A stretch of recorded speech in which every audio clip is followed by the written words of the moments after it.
A Study of History. By Arnold J. Toynbee. Dolores. So pitum recreant vulneraviva animam. Anon. Abridgment. Of Volumes I-6. By D.C. Somervell. Plan of the book. The present volume is an abridgment of parts IV. I. Introduction. 2. The Geneses of Civilizations. 3. The Growths of Civilizations. 4. The Breakdowns of Civilizations. V.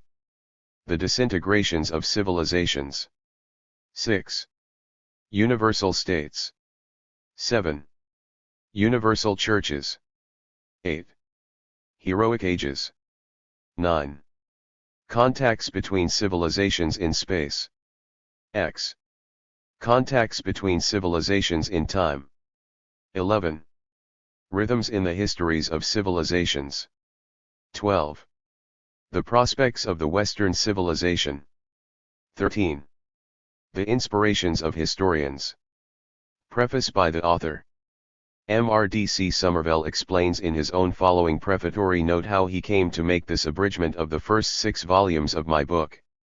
Before I knew anything about it, a number of inquiries had been reaching me, particularly from the United States, as to whether there was any likelihood of an abridgment of these volumes being published pending the time now inevitably postponed far beyond all original expectations owing to the war, when I should be able to publish the rest of the work.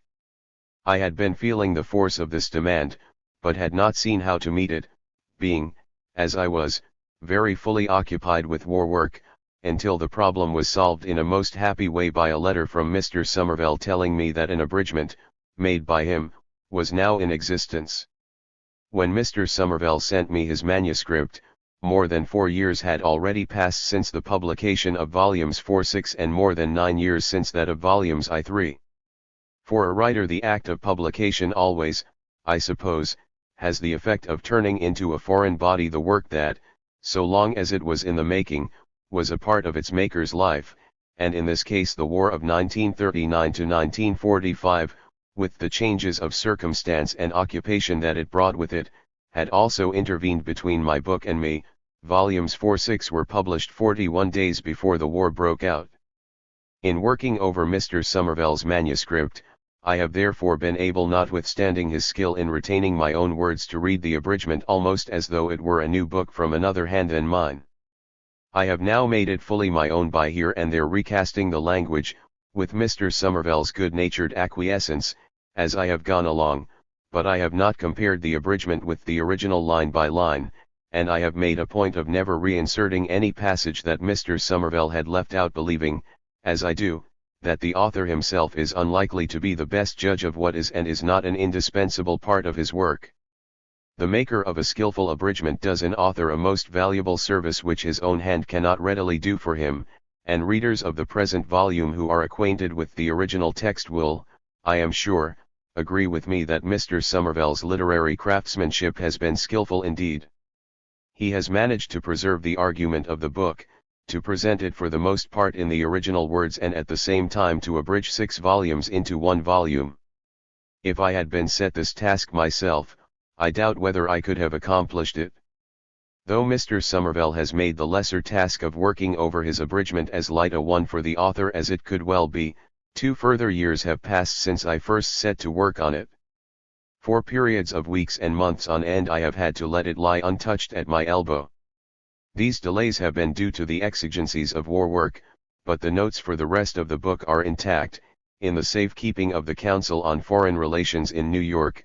I posted them in Munich week to the Executive Secretary of the Council, Mr. Mallory, who kindly undertook to look after them, and while there is life there is hope of finishing one's work.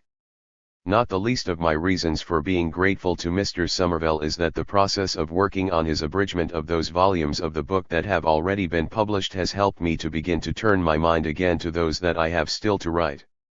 It is also a happy thing for me that this volume is being published, like the full version of the book, by the Oxford University Press, and that the index is being made by Miss V.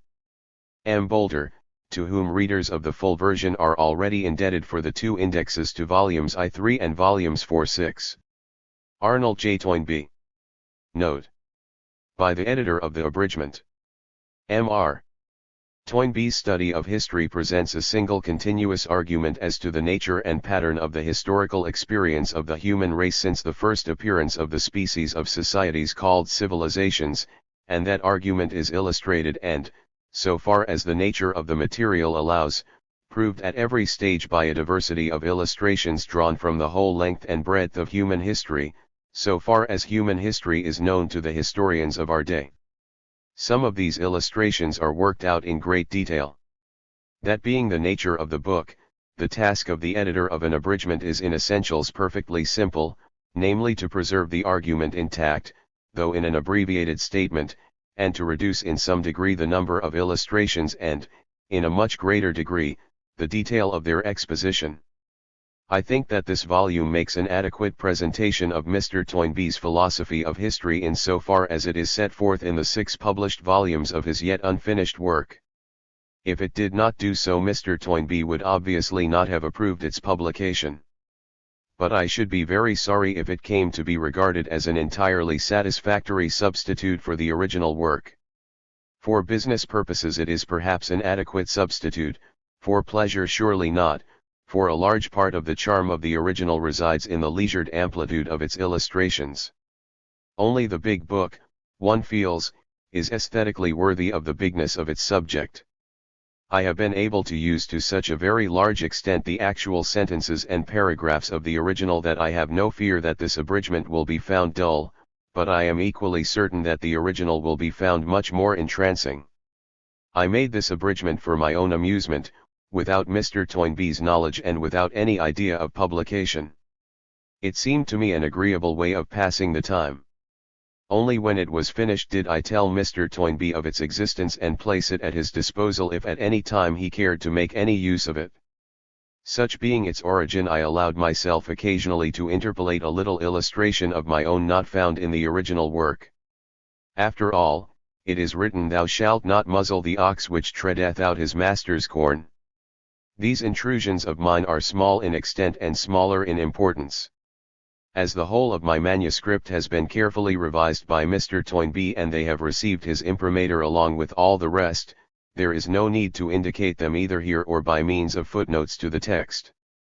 I mention them merely because a careful reader who discovered them by comparing this book with the original might feel that, in respect of them, the game of abridgment was not being played according to the strictest rules.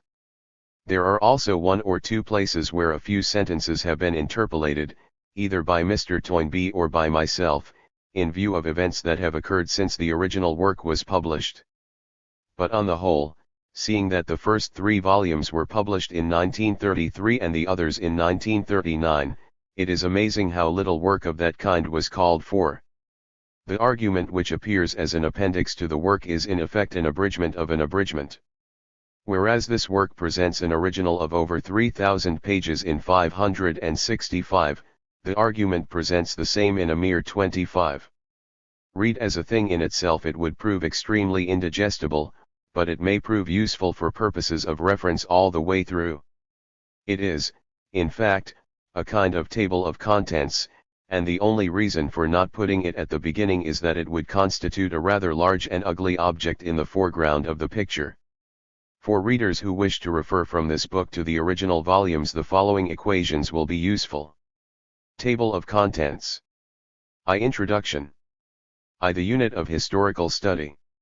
2. The comparative study of civilizations. 3. The comparability of societies. 1. Civilizations and primitive societies. 2. The misconception of the unity of civilization *. 3. The case for the comparability of civilizations. 4. History, science, and fiction. 2. The genesis of civilizations. 4. The problem and how not to solve it. 1. The problem stated. 2. Race. 3. Environment. V. Challenge and response. 1. The mythological clue. 2. The myth applied to the problem. 6. The virtues of adversity. 7. The challenge of the environment. 1. The stimulus of hard countries. 2. The stimulus of new ground. 3. The stimulus of blows. 4. The stimulus of pressures. 5. The stimulus of penalizations. 8. The golden mean. 1. Enough and too much. 2. Comparisons in 3 terms. 3. 2 abortive civilizations. 4. The impact of Islam on the Christendoms. 3. The growths of civilizations. 9. The arrested civilizations. 1. Polynesians, Eskimos, and nomads. 2. The Osmanlis. 3. The Spartans. 4. General characteristics. Note. See and step as language conductors. X. The nature of the growths of civilizations. 1. 2 false trails. 2. Progress towards self-determination. 11. An analysis of growth. 1. Society and the individual. 2. Withdrawal and return, individuals. 3. Withdrawal and return, creative minorities. 12. Differentiation through growth. 4. The breakdowns of civilizations. 13. The nature of the problem. 14. Deterministic solutions. 15. Loss of command over the environment. 1. The physical environment. 2. The human environment. 3. A negative verdict. 16. Failure of self-determination. 1. The mechanicalness of mimesis. 2. New wine in old bottles. 3. The nemesis of creativity, idolization of an ephemeral self. 4. The nemesis of creativity, idolization of an ephemeral institution. 5. The nemesis of creativity, idolization of an ephemeral technique. 6. The suicidalness of militarism. 7. The intoxication of victory. V. The disintegrations of civilizations. 17. The nature of disintegration. 1. A general survey. 2. Schism and palingenesia. 18. Schism in the body social. 1. Dominant minorities. 2. Internal proletariats. 3. The internal proletariat of the Western world. 4. External proletariats. 5. External proletariats of the Western world. 6. Alien and indigenous inspirations. 19. Schism in the soul. 1. Alternative ways of behavior, feeling, and life. 2. Abandon and self-control. 3. Truancy and martyrdom. 4. The sense of drift and the sense of sin. 5. The sense of promiscuity. A. Vulgarity and barbarism in manners. B. Vulgarity and barbarism in art. C. Lingue franche. D. Syncretism in religion. E. Quis regio eius religion. 6. The sense of unity. 7. Archaism. 8. Futurism. 9. The self-transcendence of futurism. 10. Detachment and transfiguration. 11. Palingenesia. XX. The relation between disintegrating societies and individuals. 1. The creative genius as a savior. 2. The savior with the sword. 3. The savior with the time machine. 4. The philosopher masked by a king. 5. The God incarnate in a man. XXI. The rhythm of disintegration. XXII. Standardization through disintegration. Editor's note and tables EV. Argument. Index. I. Introduction. I. The unit of historical study. Historians generally illustrate rather than correct the ideas of the communities within which they live and work, and the development in the last few centuries, and more particularly in the last few generations, of the would-be self-sufficient national sovereign state has led historians to choose nations as the normal fields of historical study. But no single nation or national state of Europe can show a history which is in itself self-explanatory. If any state could do so, it would be Great Britain. In fact, if Great Britain, or, in the earlier periods, England, is not found to constitute in herself an intelligible field of historical study, we may confidently infer that no other modern European national state will pass the test. Is English history, then, intelligible when taken by itself? Can we abstract an internal history of England from her external relations? If we can, shall we find that these residual external relations are of secondary importance? And in analyzing these, again, shall we find that the foreign influences upon England are slight in comparison with the English influences upon other parts of the world? If all these questions receive affirmative answers, we may be justified in concluding that, while it may not be possible to understand other histories without reference to England, it is possible, more or less, to understand English history without reference to other parts of the world. The best way to approach these questions is to direct our thought backwards over the course of English history and recall the principal chapters. In inverse order we may take these chapters to be: A. The establishment of the industrial system of economy, since the last quarter of the 18th century. B. The establishment of responsible parliamentary government, since the last quarter of the 17th century. C.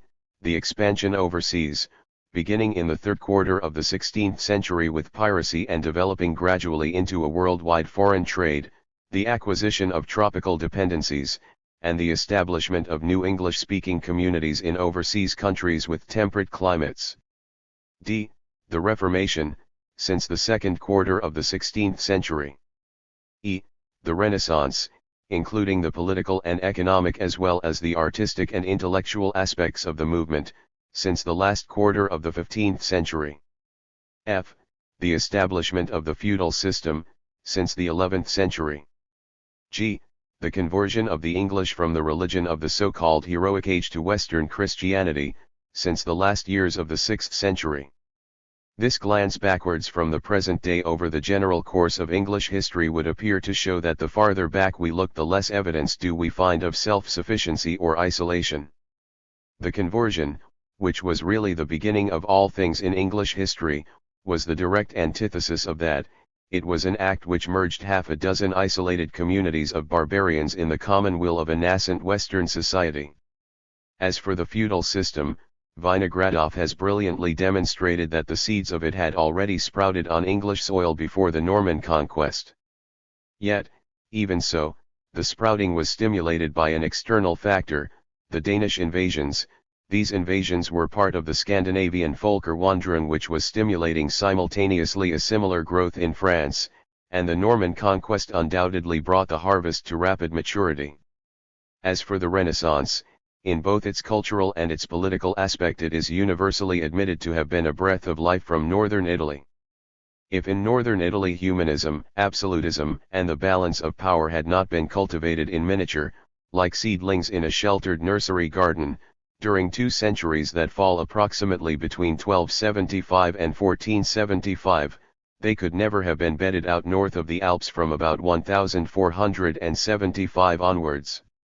The Reformation, again, was not a specifically English phenomenon, but a general movement of northwestern Europe for emancipation from the south, where the western Mediterranean held the eye fixed upon worlds that were dead and gone. In the Reformation, England did not take the initiative, nor did she take it in the competition between the European nations of the Atlantic seaboard for the prize of the new worlds overseas. She won that prize as a comparatively late comer, in a series of struggles with powers that were before her in the field. It remains to consider the 2 latest chapters, the genesis of the parliamentary system and the industrial system, institutions which are commonly regarded as having been evolved locally on English soil and afterwards propagated from England into other parts of the world. But the authorities do not entirely support this view. With reference to the parliamentary system, Lord Acton says, "General history naturally depends on the action of forces which are not national but proceed from wider causes. The rise of modern kingship in France is part of a similar movement in England. Bourbons and Stuarts obeyed the same law, though with different results. In other words, the parliamentary system, which was the local result in England, was the product of a force which was not peculiar to England but was operating simultaneously in England and France. On the genesis of the Industrial Revolution in England no higher authorities could be cited than Mr. and Mrs. Hammond. In the preface to their book The Rise of Modern Industry they take the view that the factor which goes farthest towards accounting for the genesis of the Industrial Revolution in England rather than elsewhere is England's general position in the 18th century world, her geographical position in relation to the Atlantic and her political position in respect of the European balance of power. It seems, then, that British national history never has been, and almost certainly never will be, an intelligible field of historical study in isolation, and if that is true of Great Britain it surely must be true of any other national state a fortiori. Our brief examination of English history, though its result has been negative, has given us a clue. The chapters which caught our eye in our glance backward over the course of English history were real chapters in some story or other, but that story was the history of some society of which Great Britain was only a part, and the experiences were experiences in which other nations besides Great Britain were participants. The intelligible field of study, in fact, appears to be a society containing a number of communities of the species represented by Great Britain, not only Great Britain herself but also France and Spain, the Netherlands, the Scandinavian countries and so on, and the passage quoted from Acton indicates the relation between these parts and that whole. The forces in action are not national but proceed from wider causes, which operate upon each of the parts and are not intelligible in their partial operation unless a comprehensive view is taken of their operation throughout the society. Different parts are differently affected by an identical general cause, because they each react, and each contribute, in a different way to the forces which that same cause sets in motion. A society, we may say, is confronted in the course of its life by a succession of problems which each member has to solve for itself as best it may. The presentation of each problem is a challenge to undergo an ordeal, and through the series of ordeals the members of the society progressively differentiate themselves from one another. Throughout, it is impossible to grasp the significance of any particular member's behavior under a particular ordeal without taking some account of the similar or dissimilar behavior of its fellows and without viewing the successive ordeals as a series of events in the life of the whole society. This method of interpreting historical facts may, perhaps, be made clearer by a concrete example, which may be taken from the history of the city-states of ancient Greece during the 4 centuries falling between 725 and 325 BC. Soon after the beginning of that period the society of which these numerous states were all members was confronted with the problem of the pressure of population upon the means of subsistence, means which the Hellenic peoples at that time were apparently obtaining almost entirely by raising in their territories a varied agricultural produce for home consumption. When the crisis came, different states contended with it in different ways. Some, like Corinth and Chalcis, disposed of their surplus population by seizing and colonizing agricultural territories overseas in Sicily, southern Italy, Thrace, and elsewhere. The Greek colonies thus founded simply extended the geographical area of the Hellenic society without altering its character. On the other hand, certain states sought solutions which entailed a variation of their way of life. Sparta, for instance, satisfied the land hunger of her citizens by attacking and conquering her nearest Greek neighbors. The consequence was that Sparta only obtained her additional lands at the cost of obstinate and repeated wars with neighboring peoples of her own caliber. In order to meet this situation, Spartan statesmen were compelled to militarize Spartan life from top to bottom, which they did by reinvigorating and adapting certain primitive social institutions, common to a number of Greek communities, at a moment when, at Sparta as elsewhere, these institutions were on the point of disappearance. Athens reacted to the population problem in a different way again. She specialized her agricultural production for export, started manufactures also for export, and then developed her political institutions so as to give a fair share of political power to the new classes which had been called into being by these economic innovations. In other words, Athenian statesmen averted a social revolution by successfully carrying through an economic and political revolution, and, discovering the solution of the common problem in so far as it affected themselves, they incidentally opened up a new avenue of advance for the whole of the Hellenic society. This is what Pericles meant when, in the crisis of his own city's material fortunes, he claimed that she was the education of Hellas. From this angle of vision, which takes not Athens or Sparta or Corinth or Chalcis but the whole of the Hellenic society as its field, we are able to understand both the significance of the histories of the several communities during the period 725 to 325 BC, and the significance of the transition from this period to that which followed. Questions are answered to which no intelligible answer could be found so long as we looked for an intelligible field of study in Chalcidian, Corinthian, Spartan or Athenian history examined in isolation. From this point of view it was merely possible to observe that Chalcidian and Corinthian history was in some sense normal, whereas Spartan and Athenian history departed from the norm in different directions. It was not possible to explain the way in which this departure took place, and historians were reduced to suggesting that the Spartans and Athenians were already differentiated from the other Greeks by the possession of special innate qualities at the dawn of Hellenic history. This was equivalent to explaining Spartan and Athenian development by postulating that there had been no development at all and that these two Greek peoples were as peculiar at the beginning of the story as at the end of it. That hypothesis, however, is in contradiction with established facts. In regard to Sparta, for example, the excavations conducted by the British Archaeological School at Athens have produced striking evidence that down to about the middle of the 6th century BC, Spartan life was not markedly different from that of other Greek communities.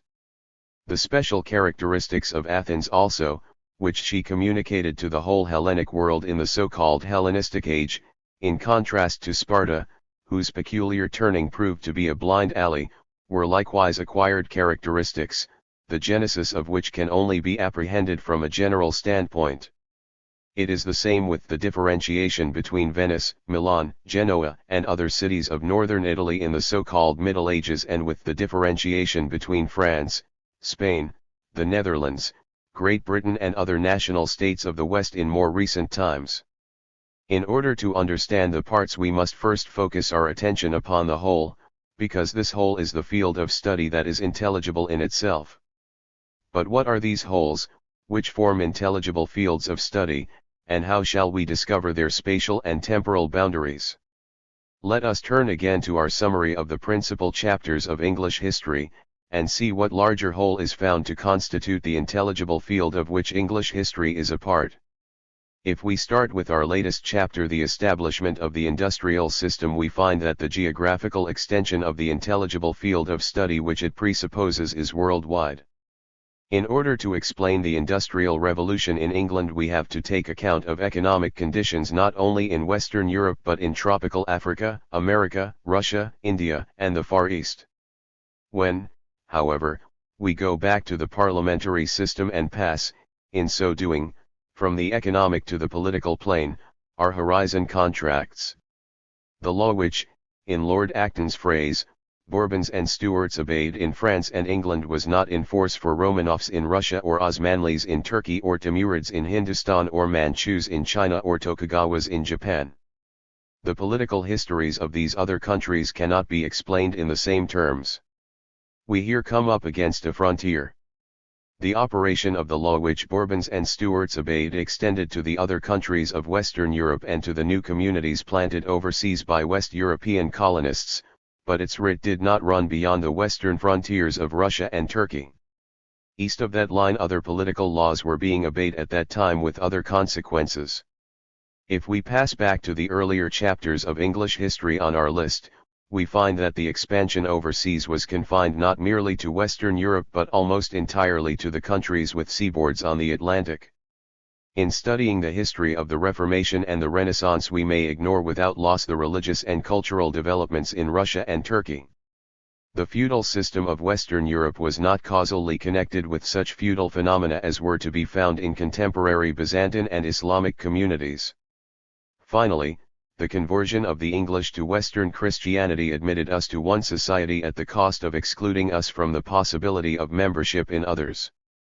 Down to the Synod of Whitby in 664 the English might have become converts to the far western Christianity of the Celtic fringe, and, had Augustine's mission ultimately proved a failure, the English might have joined the Welsh and Irish in founding a new Christian church out of communion with Rome, as veritable an alter orbis as the world of the Nestorians on the far eastern fringe of Christendom.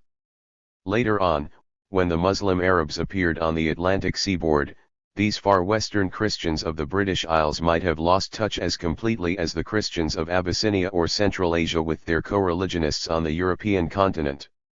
They might conceivably have become converts to Islam, as so many Monophysites and Nestorians actually did when the Middle East passed under Arab rule.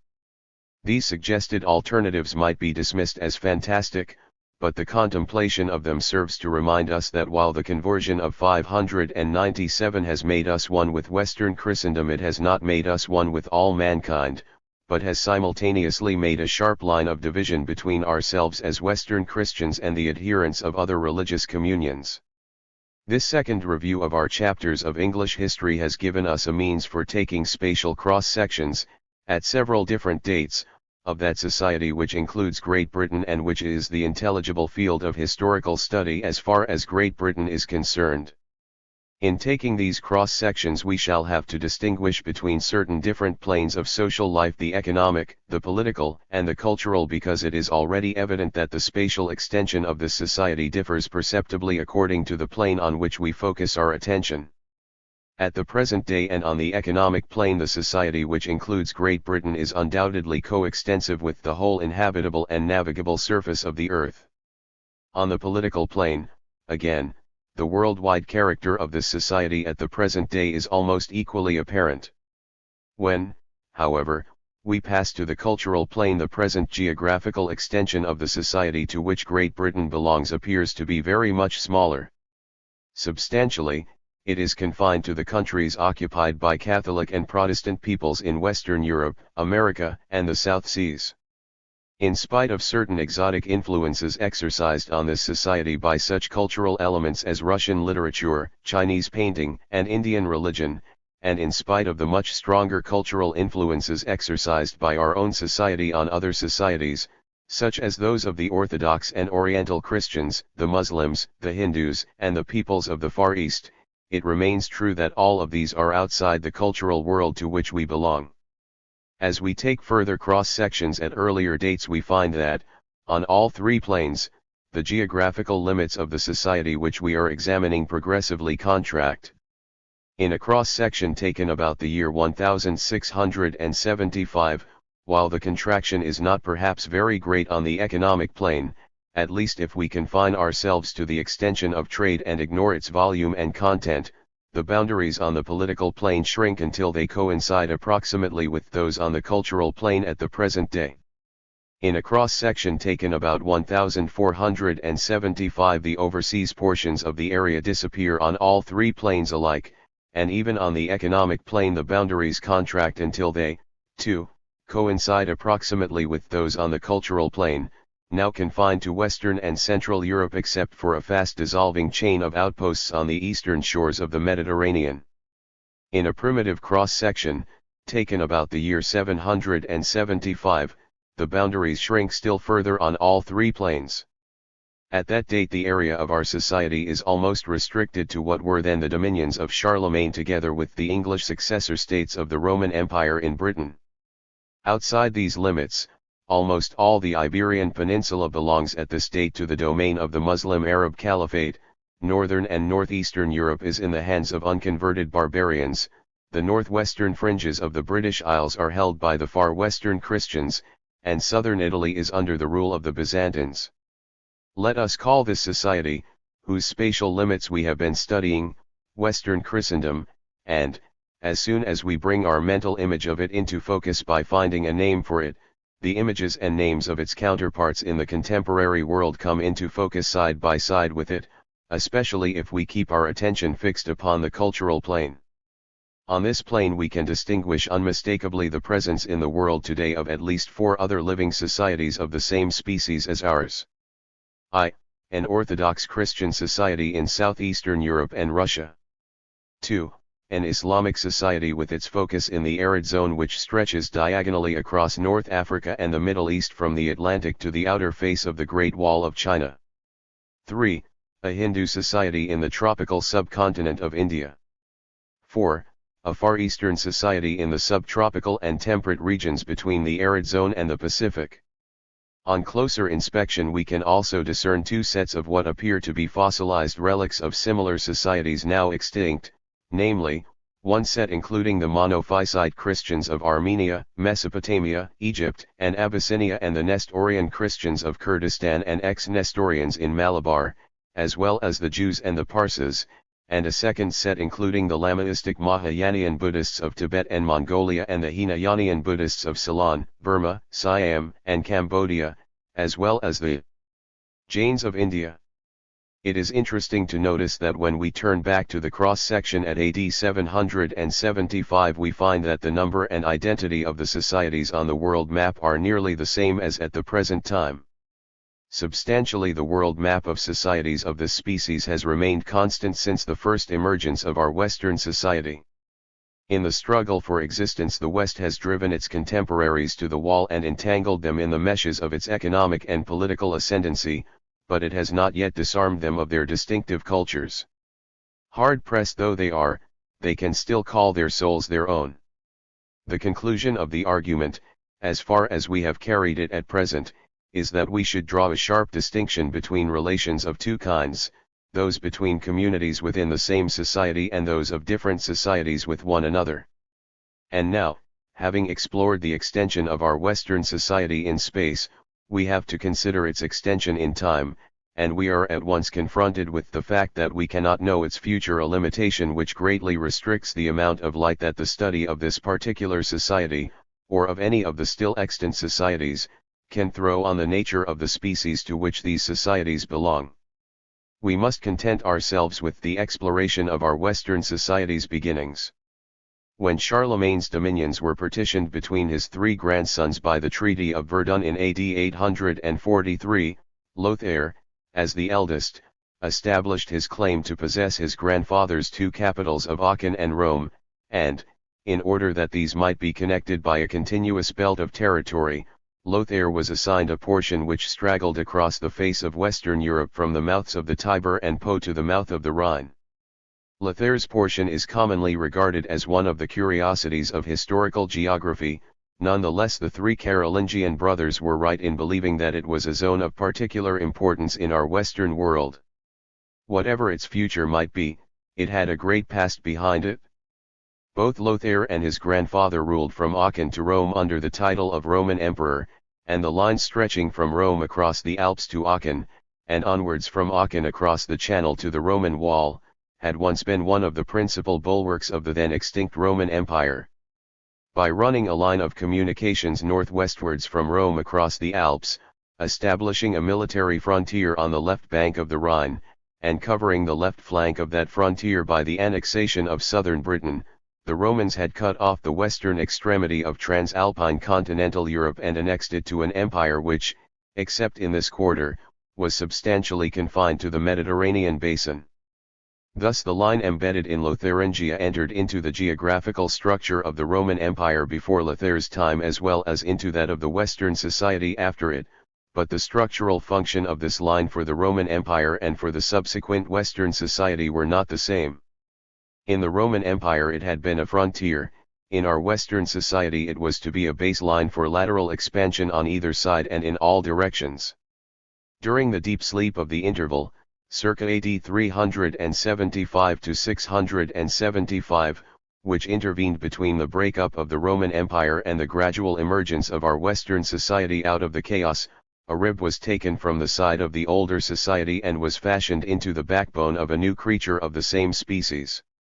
It is now plain that in tracing the life of our Western society backwards behind 775 we begin to find it presented to us in terms of something other than itself, in terms of the Roman Empire and of the society to which that empire belonged. It can also be shown that any elements which we can trace back from Western history into the history of that earlier society may have quite different functions in these two different associations. Lothair's portion became the baseline of the Western society because the Church, pushing up towards the Roman frontier, here encountered the barbarians pressing down upon the frontier from the no-man's land outside, and eventually gave birth to a new society. Accordingly, the historian of the Western society, in tracing its roots down into the past from this point, will concentrate his attention on the histories of the Church and the barbarians, and he will find it possible to follow both these histories backwards as far as the economic, social, and political revolutions of the last 2 centuries BC, into which the Greco-Roman society was thrown by the vast shock of the Hannibalic War. Why did Rome stretch out a long arm towards the northwest and gather into her empire the western corner of Transalpine Europe? Because she was drawn in that direction by the life and death struggle with Carthage. Why, having once crossed the Alps, did she stop at the Rhine? Because in the Augustan age her vitality gave out after 2 centuries of exhausting wars and revolutions. Why did the barbarians ultimately break through? Because, when a frontier between a more highly and a less highly civilized society ceases to advance, the balance does not settle down to a stable equilibrium but inclines, with the passage of time, in the more backward society's favor. Why, when the barbarians broke through the frontier, did they encounter the Church on the other side?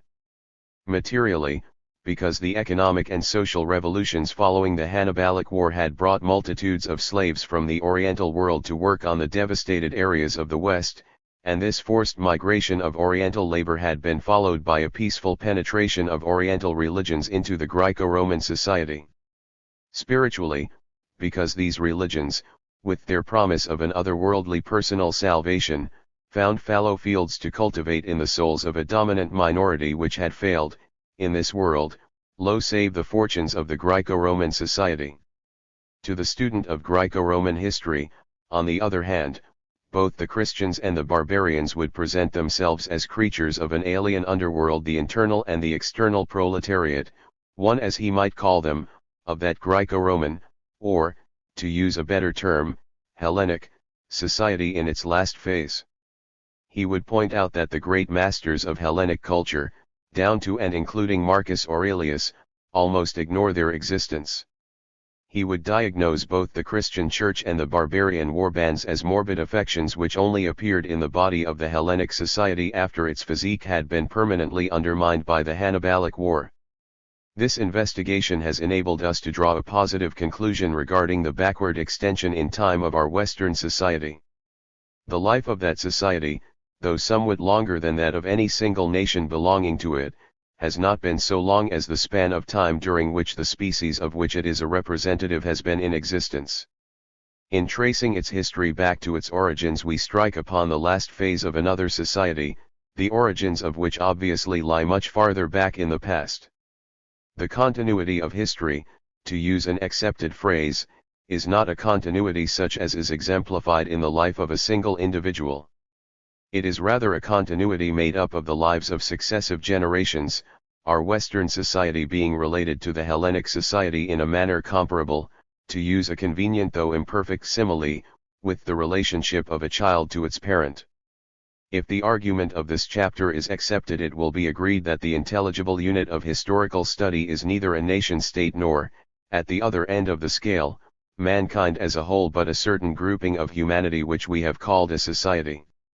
We have discovered 5 such societies in existence today, together with sundry fossilized evidences of societies dead and gone, and, while exploring the circumstances of the birth of one of these living societies, namely our own, we have stumbled upon the deathbed of another very notable society to which our own stands in something like the relation of offspring to which, in a single word, our own society is affiliated.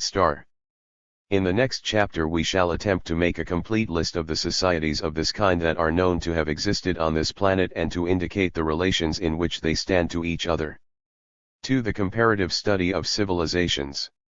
We have already found that our own Western society, or civilization, is affiliated to a predecessor. The obvious method of pursuing our search for further societies of the same species will be to take the other existing examples, the Orthodox Christian, the Islamic, the Hindu and the Far Eastern, and see if we can discover parents for them also. But before we set out on this search we must be clear what we are looking for, in other words, what are the tokens of a parentation and affiliation which we are to accept as valid evidence. What tokens of such relationship did we, in fact, find in the case of our own society's affiliation to the Hellenic society. The first of these phenomena was a universal state one, the Roman Empire, incorporating the whole Hellenic society in a single political community in the last phase of Hellenic history. This phenomenon is striking because it stands out in sharp contrast to the multiplicity of local states into which the Hellenic society had been divided before the Roman Empire arose, and in equally sharp contrast to the multiplicity of local states into which our own Western society has been divided hitherto.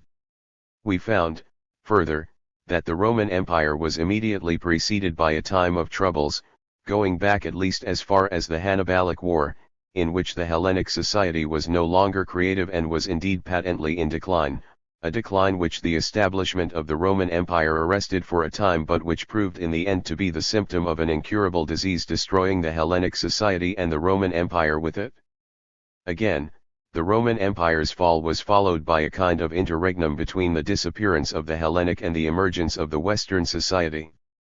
This interregnum is filled with the activities of two institutions, the Christian Church, established within and surviving the Roman Empire, and a number of ephemeral successor states arising on the former territory of the empire out of the so-called Völkerwanderung of the barbarians from the no-man's land beyond the imperial frontiers. We have already described these two forces as the internal proletariat and external proletariat of the Hellenic society. Though differing in all else, they agreed in their alienation from the dominant minority of the Hellenic society, the leading classes of the old society who had lost their way and ceased to lead. In fact, the empire fell and the church survived just because the church gave leadership and enlisted loyalty, whereas the empire had long failed to do either the one or the other. Thus the church, a survival from the dying society, became the womb from which in due course the new one was born. What was the part played in the affiliation of our society by the other feature of the interregnum, the Völkerwanderung, in which the external proletariat came down in spate from beyond the frontiers of the old society, Germans and Slavs from the forests of northern Europe, Sarmatians and Huns from the Eurasian steppe, Saracens from the Arabian peninsula, Berbers from the Atlas and the Sahara, whose ephemeral successor states shared with the Church the stage of history during an interregnum or heroic age. In comparison with the Church, their contribution was negative and insignificant.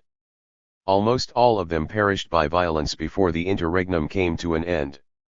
The Vandals and Ostrogoths were overthrown by counter-attacks on the part of the Roman Empire itself. The last convulsive flicker of the Roman flame sufficed to burn these poor moths to cinders. Others were overthrown in fratricidal warfare. The Visigoths, for example, received the first blow from the Franks and the coup de grace from the Arabs. The few survivors of this Ishmaelitish struggle for existence incontinently degenerated and then vegetated as faineants till extinguished by new political forces which possessed the indispensable germ of creative power. Thus the Merovingian and the Lombard dynasties were brushed aside by the architects of the empire of Charlemagne. There are only two out of all the barbarian successor states of the Roman Empire that can be shown to have any lineal descendants among the nation-states of modern Europe: Charlemagne's Frankish Austrasia and Alfred's Wessex. Thus the Völkerwanderung and its ephemeral products are tokens, like the Church and the Empire, of the affiliation of the Western society to the Hellenic, but, like the Empire and unlike the Church, they are tokens and nothing more. When we turn from the study of symptoms to the study of causes, we find that, whereas the Church belonged to the future as well as the past, the barbarian successor states, as well as the Empire, belonged wholly to the past. Their rise was merely the obverse of the Empire's fall, and that fall inexorably portended theirs. This low estimate of the contribution of the barbarians to our Western society would have shocked our Western historians of the last generation, such as Freeman, who regarded the institution of responsible parliamentary government as a development of certain institutions of self-government which the Teutonic tribes were supposed to have brought with them from no man's land. But these primitive Teutonic institutions, if they existed at all, were rudimentary institutions characteristic of primitive man at almost all times and places, and, such as they were, they did not survive the Völkerwanderung. The leaders of the barbarian warbands were military adventurers, and the constitution of the successor states, as of the Roman Empire itself at the time, was despotism tempered by revolution. The last of these barbaric despotisms was extinguished many centuries before the real beginning of the new growth which gradually produced what we call parliamentary institutions.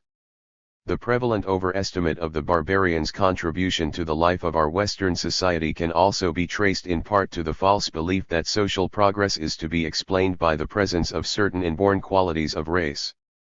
A false analogy from the phenomena that were being brought to light by physical science led our Western historians of the last generation to picture races as chemical elements and their miscegenation as a chemical reaction which released latent energies and produced effervescence and change where, before, there had been immobility and stagnation.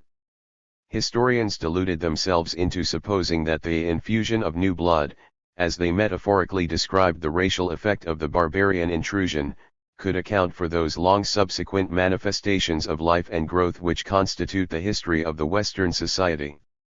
It was suggested that these barbarians were pure races of conquerors whose blood still invigorated and ennobled the bodies of their supposed descendants.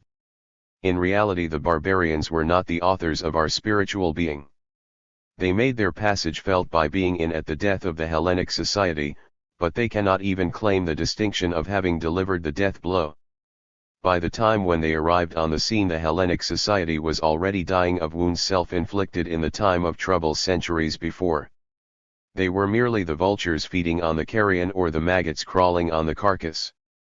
Their heroic age is the epilogue to Hellenic history, not the prelude to ours. Thus three factors mark the transition from the old to the new society: a universal state as the final stage of the old society, a church developed in the old society and in turn developing the new, and the chaotic intrusion of a barbarian heroic age. Of these factors the second is the most, and the third the least, significant. One more symptom in the apparentation and affiliation between the Hellenic and the Western society may be noted before we proceed with our attempt to discover other apparent societies, namely the displacement of the cradle or original home of the new society from the original home of its predecessor.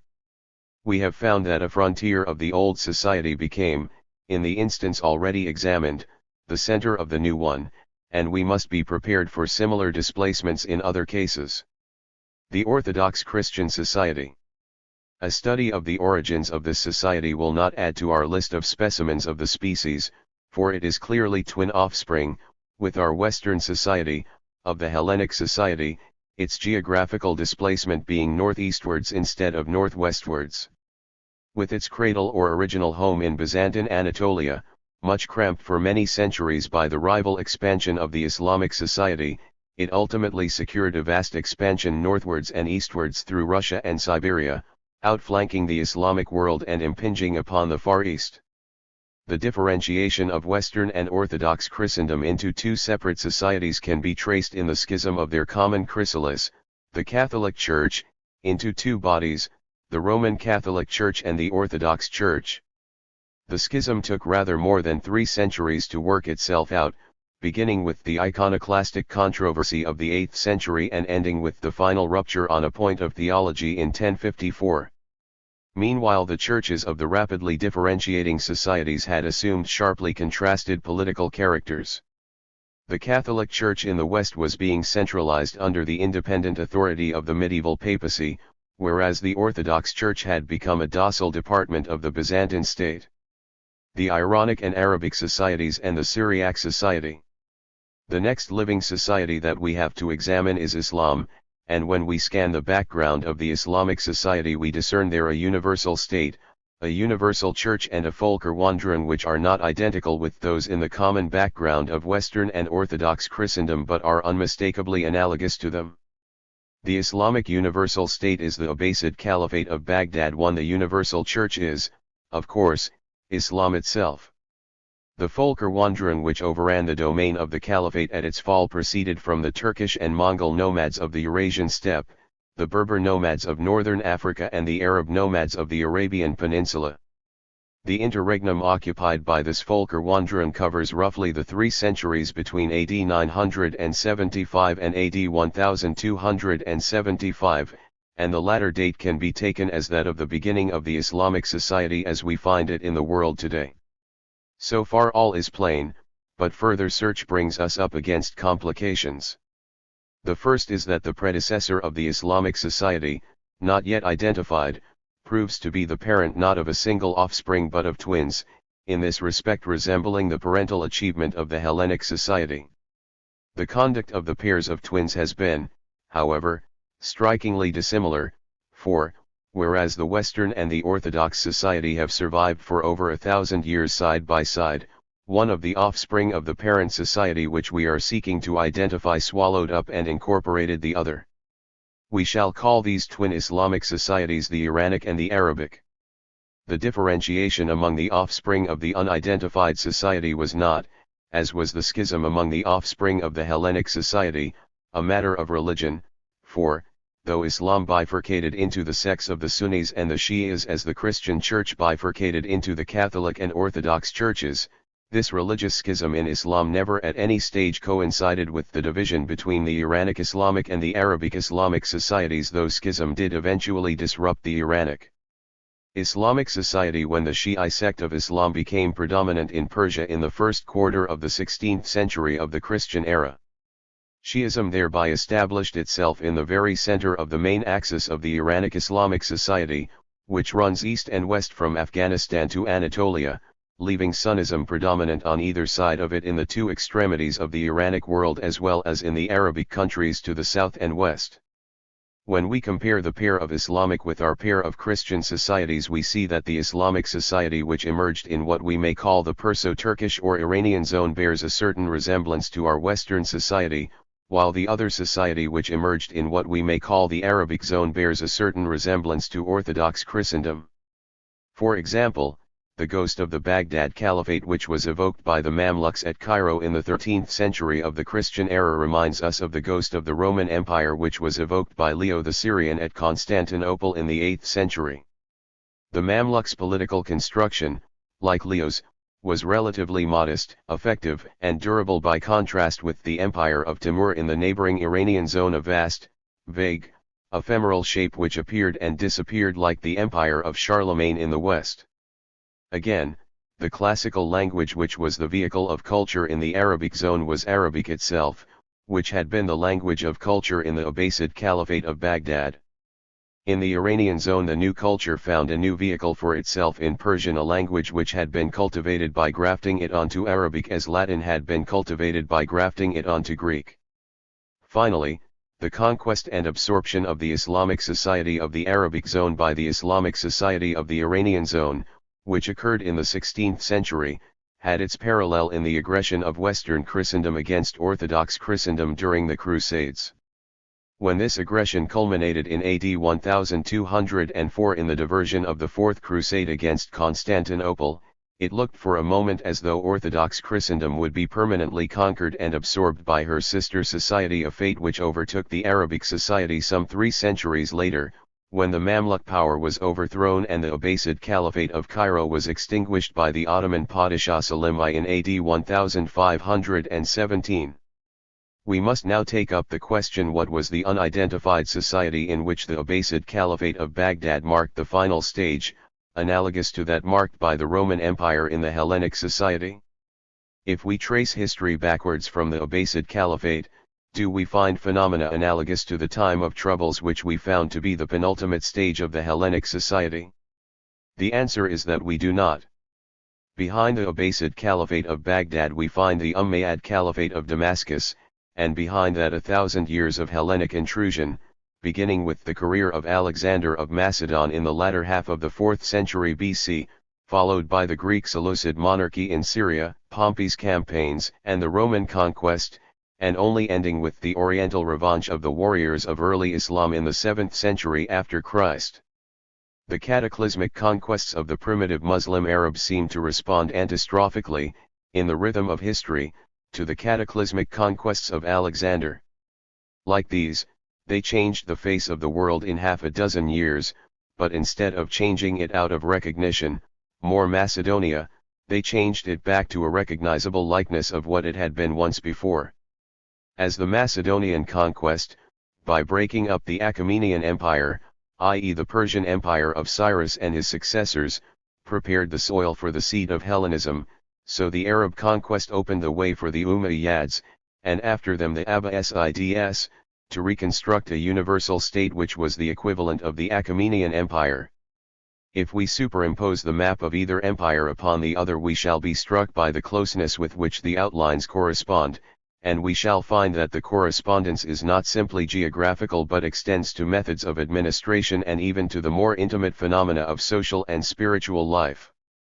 We may express the historical function of the Abbasid Caliphate by describing it as a reintegration and resumption of the Achaemenid Empire, a reintegration of a political structure which had been broken up by the impact of an external force, and the resumption of a phase of social life which had been interrupted by an alien intrusion. The Abbasid Caliphate is to be regarded as a resumption of the universal state which was the last phase of the existence of our still unidentified society, the search for which is thus shifted back 1,000 years. We must now inspect the immediate antecedents of the Achaemenid Empire in search for the phenomenon which we failed to find in the antecedents of the Abbasid Caliphate, namely a time of troubles resembling the time which in Hellenic history immediately preceded the establishment of the Roman Empire. The general similarity between the genesis of the Achaemenid Empire and the genesis of the Roman Empire is unmistakable. The chief difference of detail is that the Hellenic universal state grew out of the very state which had been the principal agent of destruction in the foregoing time of troubles, whereas in the genesis of the Achaemenid Empire the successive destructive and constructive roles of Rome were played by different states.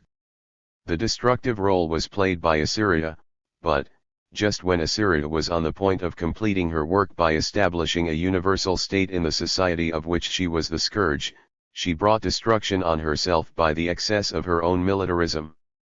Just before the grand finale the protagonist was dramatically struck down, 610 BC, and his role was unexpectedly assumed by an actor who had hitherto played a minor part.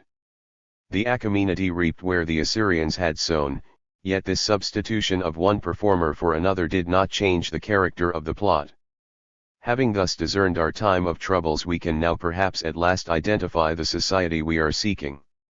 Negatively, we can make out that it was not identical with that to which the Assyrians belonged. The Assyrians, like the Macedonians at a later stage of this long tangled history, played their part as intruders who came and went. In our unidentified society when it was united under the Achaemenid Empire, we can trace the process of the peaceful ejection of the elements of culture intruded by Assyria in the gradual replacement of the Akkadian language and cuneiform script by the Aramaic language and alphabet. The Assyrians themselves, in their latter days, employed the Aramaic alphabet for writing on parchment as a supplement to their traditional cuneiform script which they impressed on clay tablets or inscribed on stone. When they employed the Aramaic alphabet they may be presumed to have used the Aramaic language. At any rate, after the destruction of the Assyrian state and of the short-lived Neo-Babylonian Empire, i.e. Nebuchadnezzar's empire, which followed it, the Aramaic alphabet and language continuously gained ground until, in the last century BC, the Akkadian language and cuneiform script had become extinct throughout their Mesopotamian homeland. A corresponding change can be traced in the history of the Iranian language, which emerged suddenly from obscurity as the language of the Medes and Persians, the ruling peoples of the Achaemenid Empire. Confronted with the problem of making records in a language, the Iranian or Old Persian, which had evolved no script of its own, the Persians adopted the cuneiform script for inscriptions on stone and the Aramaic for records on parchment, but it was the Aramaic script that survived as the vehicle of the Persian language. In fact, two elements of culture, one from Syria and one from Iran, were asserting themselves contemporaneously and at the same time entering into closer association with one another. From the latter end of the time of troubles preceding the establishment of the Achaemenid Empire, when the conquered Aramaeans were beginning to captivate their Assyrian conquerors, the process was continuous. If we wish to discern it at an earlier stage, we may look into the mirror of religion and perceive how the same time of troubles breathed the same inspiration into Zarathustra, the prophet of Iran, and into the contemporary prophets of Israel and Judah.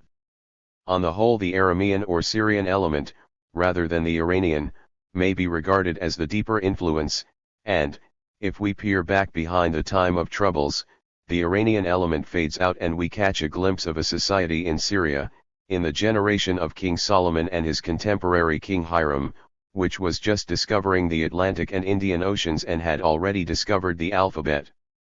Here at last we have identified the society to which the twin Islamic societies, subsequently combined in one, were affiliated, and we will call it the Syriac Society.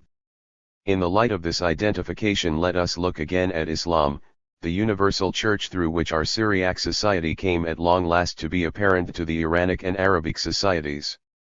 We can now observe an interesting difference between the development of Islam and that of Christianity. We have observed that the germ of creative power in Christianity was not of Hellenic but of alien origin, in fact of Syriac origin, as we can now identify it. By contrast, we can observe that the creative germ of Islam was not alien from, but native to, the Syriac society. The founder, Muhammad, drew his inspiration primarily from Judaism, a purely Syriac religion, and secondarily from Nestorianism, a form of Christianity in which the Syriac element had recovered its preponderance over the Hellenic. Of course, a great institution like a universal church is never purebred from a single society. In Christianity we are aware of Hellenic elements, drawn from Hellenic mystery religions and Hellenic philosophy. Similarly, but to a much slighter extent, we can detect Hellenic influences in Islam. Broadly speaking, however, Christianity is a universal church originating in a germ that was alien to the society in which it played its part, while Islam originated in a germ that was indigenous. Finally, we may measure the respective degrees of displacement of the original homes of the affiliated Iranic and Arabic societies from the original home of the apparent Syriac society. The baseline of the Iranic Islamic society, from Anatolia to India, shows a big displacement. On the other hand, the homeland of the Arabic Islamic society in Syria and Egypt covers the whole area of the Syriac society, and the displacement is relatively small. The Indi society. The next living society we have to examine is the Hindu, and here again we discern in the background our standard tokens of the existence of an earlier society beyond the horizon. The universal state in this case is the empire of the Guptas, circa AD 375 to 475. The universal church is Hinduism, which attained supremacy in India in the Gupta age, expelling and supplanting Buddhism after Buddhism had been dominant for about 7 centuries in the subcontinent, which was the common cradle of both religions. The Volkerwanderung which overran the Gupta Empire at its fall proceeded from the Huns of the Eurasian steppe, who were assailing the Roman Empire at the same time. The interregnum occupied by their activities and by the lives of the successor states of the Gupta Empire lies approximately within the dates AD 475 to 775. Thereafter there began to emerge that Hindu society which is still alive. Sankara, the father of Hindu philosophy, flourished about AD 800. When we push farther back in our search for the older society to which the Hindu society is affiliated, we find, on a smaller scale, the same phenomenon that complicated our search for the Syriac society, namely a Hellenic intrusion. In India this Hellenic intrusion did not begin as early as Alexander's campaign, which, so far as influence on Indian culture is concerned, had no lasting consequences. The real Hellenic intrusion upon India begins with the invasion of Demetrius, the Greek king of Bactria, about 183 to 182 BC, and ends with the destruction of the last of the partially Hellenized intruders in AD 390, which may be taken as the approximate date of the establishment of the Gupta Empire.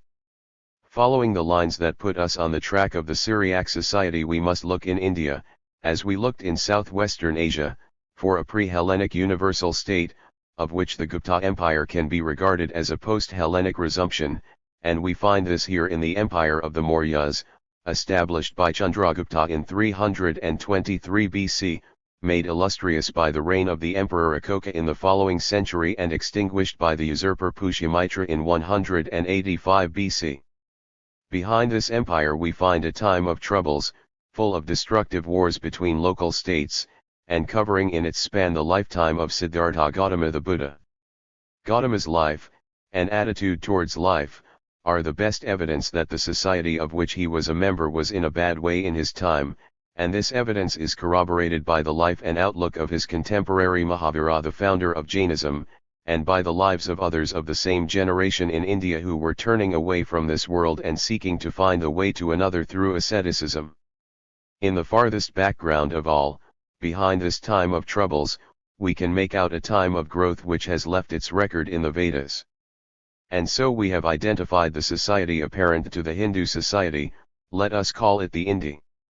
The original home of the Indi society lay in the Indus and Upper Ganges valleys, from which it spread over the whole subcontinent.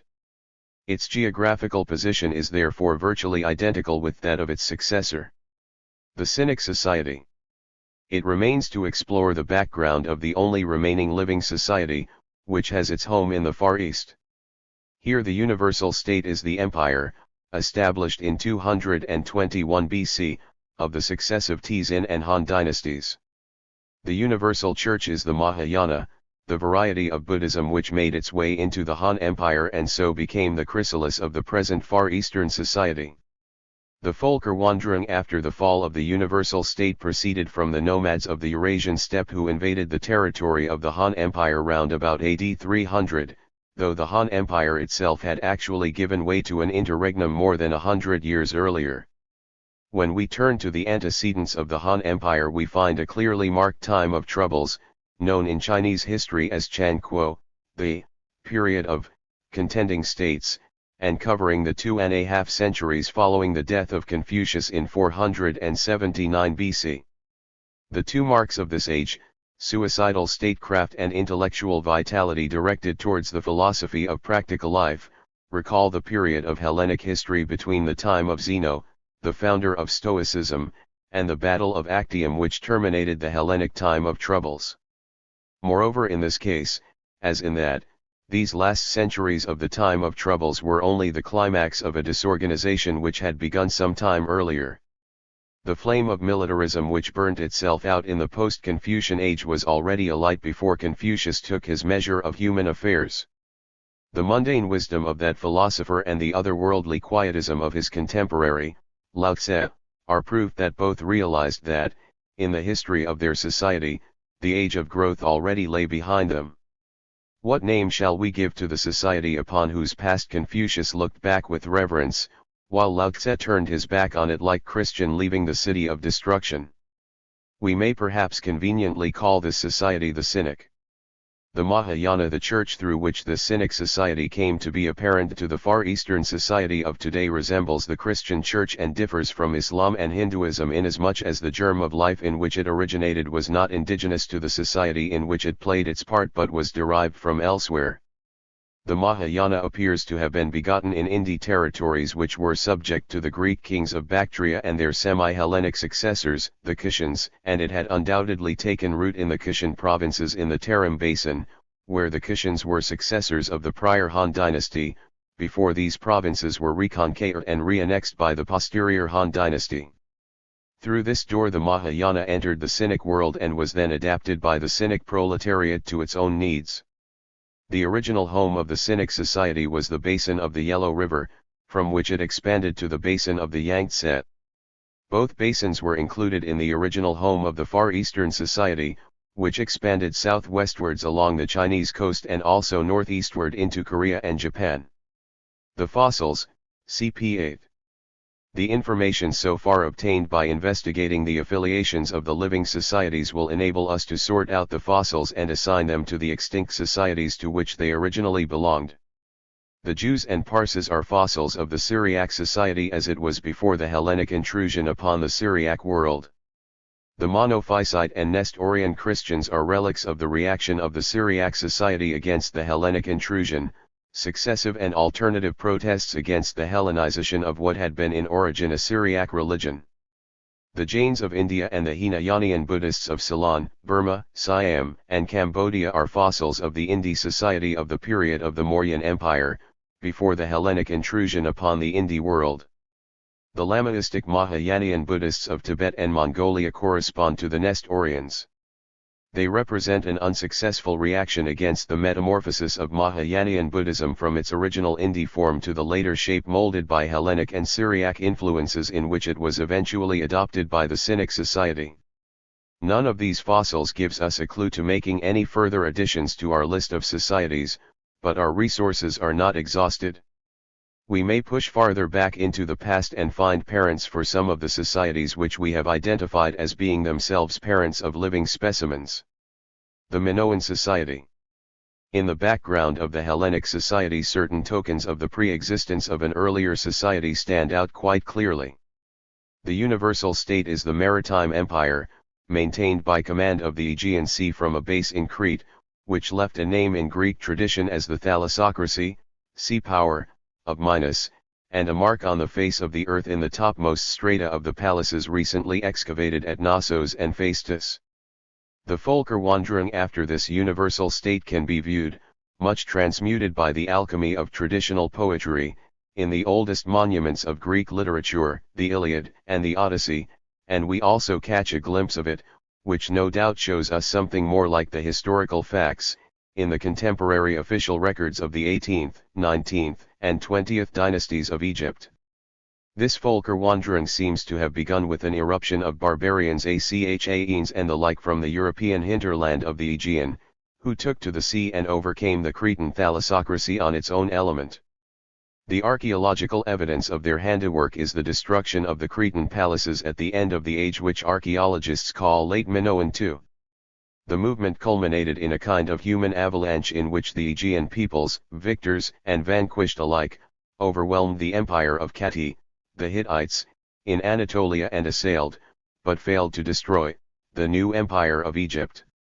Scholars date the destruction of Knossos at about 1400 BC. And Egyptian records enable us to place the human avalanche between 1230 and 1190 BC. We may thus take 1425 to 1125 BC as the period within which this interregnum falls. When we seek to trace the history of this older society, we are handicapped by our inability to read the Cretan script, but archaeological evidence suggests that a material civilization evolved in Crete was suddenly propagated across the Aegean into the Argolid in the 17th century BC, and from that point spread gradually into other parts of continental Greece during the next 2 centuries. There is also evidence for the existence of the Cretan civilization extending backward to the Neolithic age. We may call this society the Minoan. But are we justified in treating the Minoan and the Hellenic societies as being related to one another in the same way as the Hellenic and Western or the other apparent unaffiliated societies that we have identified? In these other cases, the social link between two societies has been a universal church, which has been created by the internal proletariat of the old society and has afterwards served as a chrysalis within which the new society has taken shape. But there is nothing Minoan about the principal expression of Panhellenism, namely the Olympian pantheon. This pantheon took its classical form in the Homeric epics, and here we see gods made in the image of the barbarians who descended upon the Minoan world in the Völkerwanderung which destroyed it. Zeus is an Achaean warlord reigning on Olympus as a usurper who has supplanted his predecessor Kronos by force and has divided the spoils of the universe, giving the waters and the earth to his brothers, Poseidon and Hades, and keeping the sky for himself. This pantheon is Achaean and post-Minoan through and through. We cannot even see a reflection of the Minoan religion in the dispossessed deities, for Kronos and the Titans are of the same order of being as Zeus and his warband. We are reminded of the religion which had been abandoned by the majority of the Teutonic barbarians before their incursions into the Roman Empire began, a religion which was retained and refined by their kinsfolk in Scandinavia to be abandoned by these in their turn in the course of their own Völkerwanderung, the raids of the Northmen, 5 or 6 centuries later. If anything in the nature of a universal church existed in the Minoan society at the time when the barbarian avalanche descended upon it, it must have been something as different from the worship of the Olympians as Christianity was from the worship of Odin and Thor. Did such a thing exist? There are faint indications that it did in the judgment of the greatest authority on the subject. So far as it has been possible to read the evidences of the old Cretan worship, we seem to discern not only a prevailing spiritual essence but something in its followers akin to the faith that for the last 2 millennia has moved the adherents of successive Oriental religions, Iranian, Christian and Islamic. It involves a dogmatic spirit in the worshipper far removed from the Hellenic standpoint. Broadly comparing it with the religion of the ancient Greeks, it may be said that it had a more spiritual essence. From another aspect, it had a more personal bearing. On the ring of Nestor, where the symbols of resurgence are seen above her head in chrysalis and butterfly shape, she the goddess has clearly the power of giving life beyond the grave to her worshippers. She is very near to her votaries. She guarded her children even beyond the grave. Greek religion had its mysteries, but the Greek gods of both sexes, more or less on a par, by no means stood in such a close personal relation as is indicated by the evidences of the Minoan cult. Their disunion, marked by family and clannish feuds, was as conspicuous as their multiplicity of forms and attributes. In contrast to this, throughout the Minoan world, what appears to be the same paramount goddess constantly reappears. The general conclusion is that we are in the presence of a largely monotheistic cult, in which the female form of the deity held the supreme place. 1. There is also some evidence on the subject in Hellenic tradition. The Greeks preserved the legend of a Zeus in Crete who really cannot be the same deity as the Zeus of Olympus. This Cretan Zeus is not the leader of a warband who comes on the scene full grown and fully armed, to take his kingdom by force. He appears as a newborn babe. Perhaps he is identical with the child represented in Minoan art as held up for adoration by the Divine Mother. And he is not only born, he dies. Were his birth and death reproduced in the birth and death of Dionysus, the Thracian deity with whom the god of the Eleusinian mysteries became identified? Were the mysteries in classical Greece, like witchcraft in modern Europe, a survival from the religion of a submerged society? If Christendom had succumbed to the Vikings falling under their dominion and failing to convert them to its faith, we can imagine the Mass being celebrated mysteriously for centuries in the underworld of a new society in which the prevailing religion was the worship of the Aesir.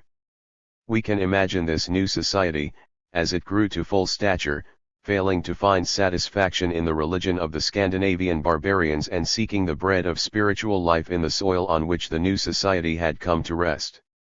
In such a spiritual famine, the remnant of an older religion, instead of being stamped out as our Western society stamped out witchcraft when it caught the attention of the Church, might have been rediscovered as a hidden treasure, and some religious genius might have met the needs of his age by an exotic combination of the submerged Christian rite with latter-day barbarian orgies derived from the Finns or the Magyars. On this analogy we might reconstruct the actual religious history of the Hellenic world, the revival of the ancient and traditional mysteries of Eleusis and the invention of Orphism, a speculative religion, created by a religious genius, according to Nilsson, out of a syncretism between the orgies of the Thracian Dionysus and the Minoan mysteries of the birth and death of the Cretan Zeus. Undoubtedly both the Eleusinian mysteries and the Orphic Church did provide the Hellenic society in the classical age with a spiritual sustenance which it needed but could not find in the worship of the Olympians, an otherworldly spirit such as we should expect to find in a time of troubles, a spirit which we recognize as characteristic of the universal churches created by internal proletariats in their decline. On these analogies it is not altogether fantastic to espy, in the mysteries and Orphism, the ghost of a Minoan universal church. Yet even if this speculation hit the truth, and this is questioned in a later passage in this book in which the origins of Orphism are examined, one that would hardly warrant us in regarding the Hellenic society as truly affiliated to its predecessor. For why should this church require raising from the dead unless it had been slain? And who will have been its slayers unless the barbarians who had overrun the Minoan world? In taking the pantheon of these murderous Achaeans, sackers of cities, for its own, the Hellenic society proclaimed them its parents by adoption. It could not affiliate itself to the Minoan society without taking the blood guiltiness of the Achaeans upon its head and proclaiming itself a parricide. If we now turn to the background of the Syriac society, we shall find what we have found in the background of the Hellenic, a universal state and a Völkerwanderung which turn out to be the same as those which appear in the last chapters of Minoan history. The final convulsion of the post-Minoan Völkerwanderung was a human avalanche of uprooted wanderers in search of new homes, driven pell-mell by the impetus of the last wave of barbarians from the north, the so-called Dorians. Repulsed from Egypt, Some of these refugees settled on the northeastern coast of the Egyptian Empire and are familiar to us as the Philistines of the Old Testament narratives. Here the Philistine refugees from the Minoan world encountered the Hebrew nomads who had been drifting into the Syrian dependencies of Egypt out of the no man's land of Arabia. Farther north the mountain range of Lebanon set a limit to the simultaneous infiltration of Aramean nomads and gave shelter to the Phoenicians of the coast who had managed to survive the impact of the Philistines. Out of these elements a new society, the Syriac, emerged as the convulsion subsided. So far as the Syriac society was related to any older member of the species, it was related to the Minoan, and this in the same degree as the Hellenic was related to the Minoan, neither more nor less. One heritage of the Syriac society from the Minoan may have been the alphabet, but this is uncertain. Another may have been the taste for long-distance seafaring. It is at first sight surprising that the Syriac society should be derived from the Minoan. One would rather have expected to discover that the universal state in the background of the Syriac society was the new empire of Egypt, and that the monotheism of the Jews was a resurrection of the monotheism of Akhenaten, but the evidence is against it. Nor is there any evidence to suggest the affiliation of the Syriac society to either of the societies respectively represented by the empire of Kati, the Hittites, in Anatolia, and by the Sumerian dynasty of Ur and its successor the Amorite dynasty of Babylon, societies which we shall now proceed to examine. The Sumeric society. When we turn to the background of the Indi society, the first thing that strikes us is that the religion of the Vedas, like the worship of the Olympians, shows evidence of having arisen among barbarians in the course of a folker wandering, and bears none of the distinguishing marks of a religion that has been created during a time of troubles by the internal proletariat of a society in decline. In this case the barbarians were the Aryas who appear in northwestern India at the dawn of Indi history, just as at the dawn of Hellenic history the Achaeans appear in the Aegean. On the analogy of the relation in which we have found the Hellenic society standing to the Minoan, we should expect to discover in the background of the Indi society some universal state with a no man's land beyond its frontier, in which the ancestors of the Aryas were living as an external proletariat until the breakdown of the universal state let them in. Can that universal state be identified and that no man's land located? We may perhaps obtain answers to these questions by first asking two others: whence did the Aryas find their way to India? And did any of them, starting from the same center, arrive at a different destination? The Aryas spoke an Indo-European language, and the historical distribution of this group of languages, one group in Europe and the other in India and Iran, shows that the Aryas must have entered India from the Eurasian steppe, along the routes followed by many successors down to the Turkish invaders, Mahmud of Ghazni in the 11th and Babur, the founder of the Mughal Empire, in the 16th century of our era. Now when we study the dispersion of the Turks, we find some of them going southeast into India and others southwest into Anatolia and Syria. Contemporary, for example, with Mahmud of Ghazni were the invasions of the Seljuk Turks, which provoked the crusading counterattack of our Western society. The records of ancient Egypt give evidence that within the period 2000 to 1500 BC the Aryas, breaking out of the Eurasian steppe in the quarter where the Turks broke out 3,000 years later, anticipated the Turks in their subsequent dispersion.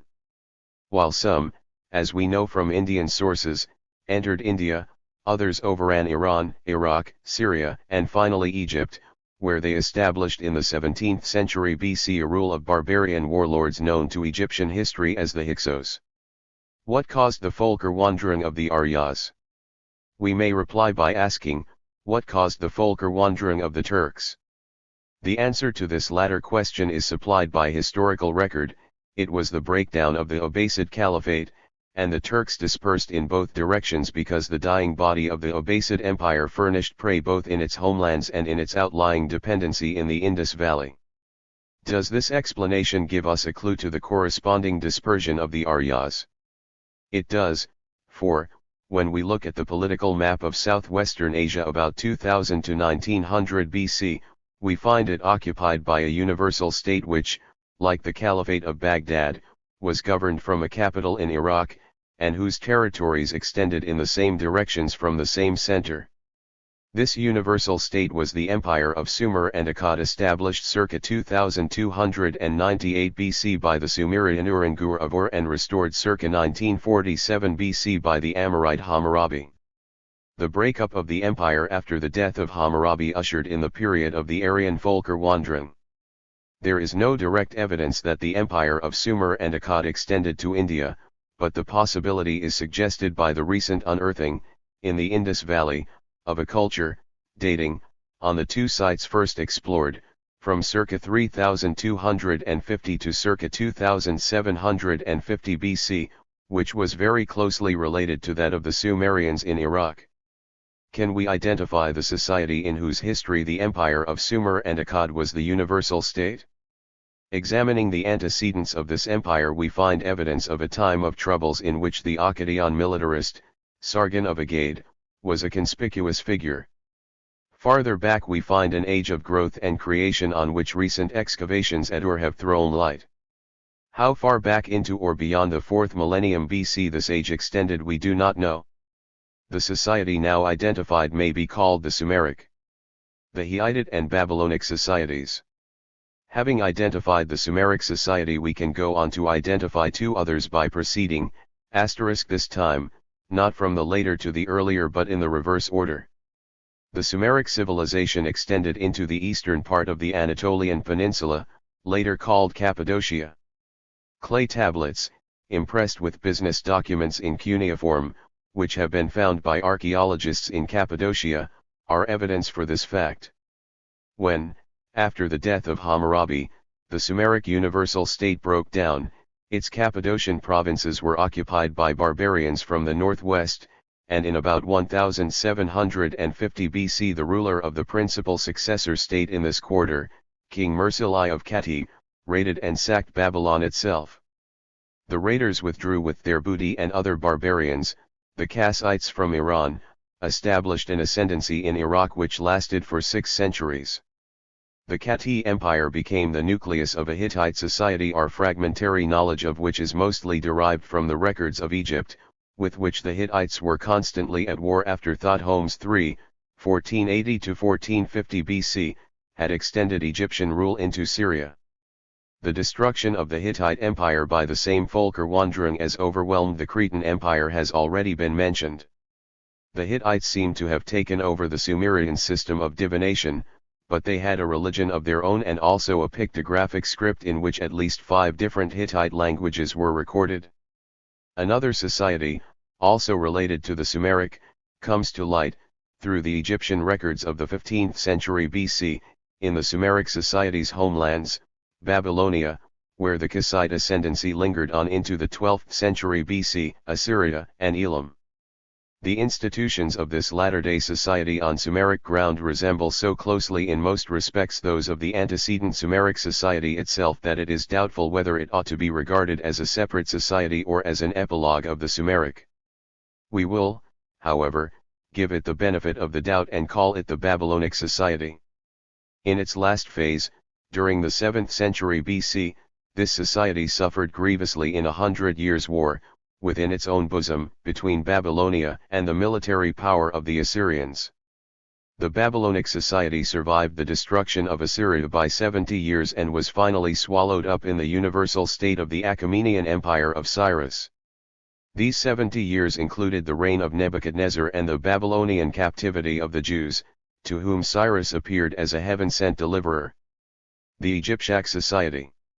This very notable society emerged in the lower valley of the Nile during the 4th millennium BC and became extinct in the 5th century of the Christian era, after existing, from first to last, at least 3 times as long as our Western society has existed so far.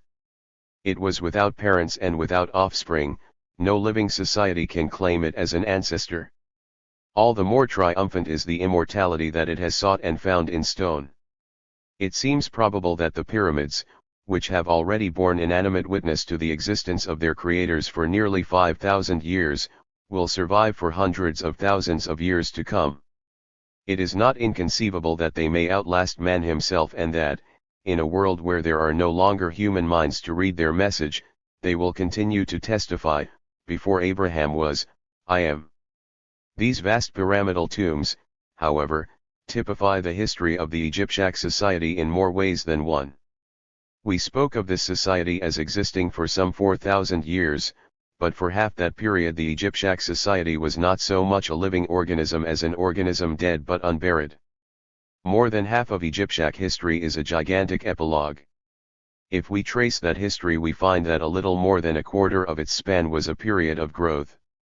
The impetus which manifested itself first in the mastery of a peculiarly formidable physical environment in the clearing, draining and cultivation of the jungle swamp that originally occupied the lower valley and delta of the Nile to the exclusion of man, and which then displayed its increasing momentum in the precocious political unification of the Egyptian world at the end of the so-called pre-dynastic age, reached its climax in the stupendous material performances of the Fourth Dynasty. This dynasty marks the zenith in the characteristic achievement of the Egyptian society, the coordination of human labor in great engineering enterprises, ranging from the reclamation of the swamps to the construction of the pyramids. It was also the zenith in political administration and in art. Even in the sphere of religion, where wisdom is proverbially born of suffering, the so-called pyramid texts testify that this age likewise saw the creation, the collision, and the first stage in the interaction of the two religious movements, the worship of the sun and the worship of Osiris, which came to their maturity after the Egyptian society had gone into its decline. The zenith was past and the decline set in at the transition from the 5th dynasty to the 6th, circa 2424 BC, and at this point we begin to recognize the familiar symptoms of decline in the order in which they have presented themselves to us in the histories of other societies. The breakup of the Egyptian United Kingdom into a number of small states constantly at war with one another bears the unmistakable stamp of a time of troubles. The Egyptian time of troubles was followed in about 2070 BC by a universal state, founded by the local dynasty of Thebes and consolidated by the 12th dynasty, circa 2000 to 1788 BC. After the 12th dynasty the universal state broke down, and the consequent interregnum brought its Völkerwanderung in the invasion of the Hyksos. Here, then, might seem to be the end of this society. If we had followed our usual procedure of exploration and had worked backwards from the 5th century of the Christian era, we should probably have paused at this point and said, we have now traced Egyptian history back, from its last fading footprints in the 5th century after Christ, for 21 centuries, and have struck on a Völkerwanderung following a universal state. We have traced the Egyptian society to its source and discern beyond its beginnings the latter end of an earlier society, which we will call Nilotic. We shall refuse to adopt this course, because, if we now resume our exploration in the forward direction, we shall not find a new society but something quite different. The barbarian successor state is overthrown, the Hyksos are expelled, and the universal state with its capital at Thebes is restored, consciously and deliberately. This restoration was, from our present standpoint, the sole significant event in Egyptian history, except the abortive revolution of Akhenaten, between the 16th century BC and the 5th century after Christ. The duration of this universal state, repeatedly overthrown and re-established, fills the whole of these 2 millennia. There is no new society. If we study the religious history of the Egyptian society we find that here, too, after the interregnum, a religion prevailed that had been taken over from the dominant minority of the preceding age of decline. Yet it did not prevail without a struggle, and it first secured its position by coming to terms with a universal church which had been created in the preceding age of decline by the Egyptian internal proletariat out of the religion of Osiris. The religion of Osiris came from the Delta, not from Upper Egypt, where the political history of the Egyptian society was made. The main thread of Egyptian religious history is the rivalry between this god of terrestrial and subterranean nature, the spirit of vegetation that alternately appears above ground and disappears beneath it, and the sun god of heaven, and this theological conflict was bound up with, and was indeed a theological expression of, the political and social conflict between the two sections of society in which the two worships arose. The worship of the sun god, *Re, was controlled by the priesthood of Heliopolis, and Re was conceived in the image of the pharaoh, whereas the worship of Osiris was a popular religion. It was a conflict between an established state church and a popular religion with an appeal to the individual believer. The crucial difference between the two religions in their original forms was the difference in the prospects that they offered to their devotees after death. Osiris ruled the multitudes of the dead in a shadow world underground. Re for a consideration redeemed his devotees from death and raised them alive to the sky. But this apotheosis was reserved for those who could pay the price, a price which was constantly rising until solar immortality became virtually the monopoly of the pharaoh and those members of his court to whose immortalization equipment he chose to contribute. The Great Pyramids are the monuments of this endeavor to secure personal immortality by architectural extravagance. Meanwhile, the religion of Osiris gained ground. The immortality that it offered might be a poor thing compared with residence in Re's sky heaven, but it was the one consolation to which the masses could look forward under the grinding oppression to which they were subjected in this life in order to secure eternal bliss for their masters. The Egyptian society was splitting into a dominant minority and an internal proletariat. Confronted with this danger, the priesthood of Heliopolis sought to render Osiris innocuous by taking him into partnership, but in this transaction Osiris succeeded in taking far more than he gave. When he entered into the pharaoh's solar cult, he captured the solar ritual of apotheosis for the mass of mankind. The monument of this religious syncretism is the so-called Book of the Dead, an every man's guide to immortality, which dominated the religious life of the Egyptian society throughout the 2 millennia of its epilogue. The idea that Re demanded righteousness rather than pyramids prevailed, and Osiris appears as a judge in the underworld, consigning the dead to the destinies that their lives on earth have deserved. Here, under the Egyptian universal state, we discern the lineaments of a universal church created by an internal proletariat. What would have been the future of this Osirian church if the Egyptian universal state had not been restored? Would it have become the chrysalis of a new society? First of all, we should have expected to see it captivate the Hyksos, as the Christian church captivated the barbarians. But it did not. Hatred of the Hyksos led it to combine in an unnatural union with the dead religion of the dominant minority, and in this process the Osirian religion was perverted and degraded. Immortality was once again up for sale, though the price was no longer a pyramid but only a few texts on a roll of papyrus. We may conjecture that in this business as in others the mass production of a cheap article for a small margin of profit brought the manufacturer the best return. Thus the restoration in the 16th century BC was something more than a rehabilitation of the universal state, it was an amalgamation of the living tissues of the Osirian church with the dead tissues of the moribund Egyptian society in a single mass, a kind of social concrete that took 2 millennia to weather away. The best proof that the restored Egyptian society was void of life was the complete failure of the one attempt to raise it from the dead. This time one man, the pharaoh Akhenaten, sought to repeat by an instantaneous gesture the act of religious creation that had been performed in vain by the Osirian church of the internal proletariat during the centuries of the long-past time of troubles. By sheer genius Akhenaten created a new conception of God and man, life and nature, and expressed it in a new art and poetry, but dead societies cannot thus be brought to life. His failure is the proof that we are justified in regarding the social phenomena of Egyptian history from the 16th century BC onwards as an epilogue rather than as the history from cradle to grave of a new society. The Andean, Yucatec, Mexic, and Mayan societies. America before the coming of the Spanish conquistadores yields the 4 societies here named. The Andean society in Peru had already reached the condition of a universal state, the Inca Empire, when it was destroyed by Pizarro in 1530. The Mexic society was approaching a similar condition, the predestined universal state being the Aztec Empire. At the time of Cortez's expedition the city-state of Tlaxcala was the only remaining independent power of any importance, and the Tlaxcalans in consequence supported Cortez. The Yucatec society in the peninsula of Yucatan had been absorbed by the Mexic society some 400 years earlier. Both the Mexic and the Yucatec societies were affiliated to an earlier society, the Mayan, which seems to have achieved a higher and more humane civilization than its successors.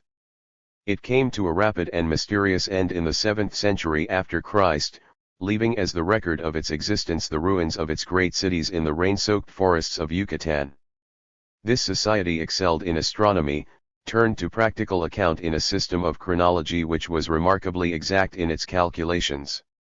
The horrible religious rites discovered by Cortés in Mexico appear to be a grossly barbarized version of the old religion of the Mayas. Our researches have thus yielded us 19 societies, most of them related as parent or offspring to one or more of the others, namely the Western, the Orthodox, the Iranic, the Arabic, these last two being now united in the Islamic, the Hindu, the Far Eastern, the Hellenic, the Syriac, the Indi, the Cynic, the Minoan, the Sumeric, the Hittite, the Babylonic, the Egyptiac, the Andean, the Mexic, the Yucatec and the Mayan. We have expressed doubt as to the separate existence of the Babylonic apart from the Sumeric, and some of the other pairs might perhaps be regarded as single societies with an epilogue on the Egyptiac analogy. But we will respect their individualities until we find good reason for doing otherwise. Indeed, it is probably desirable to divide the Orthodox Christian society into an Orthodox Byzantine and an Orthodox Russian society, and the Far Eastern into a Chinese and a Korean-Japanese society. This would raise our numbers to 21. Further explanation and defense of our proceedings must be reserved for the next chapter. 3. The comparability of societies. 1. Civilizations and primitive societies. Before we proceed with the systematic comparison of our 21 societies, which is the purpose of this book, we must meet certain possible objections eliminae. The first and simplest argument against the procedure we propose may be stated thus: these societies have no common characteristic beyond the fact that all of them are intelligible fields of study, and this characteristic is so vague and general that it can be turned to no practical account. The answer is that societies which are intelligible fields of study are a genus within which our 21 representatives constitute one particular species. Societies of this species are commonly called civilizations, to distinguish them from primitive societies which are also intelligible fields of study and which form another, in fact the other, species within this genus. Our 21 societies must, therefore, have one specific feature in common in the fact that they alone are in process of civilization. Another difference between the two species at once suggests itself. The number of known civilizations is small. The number of known primitive societies is vastly greater.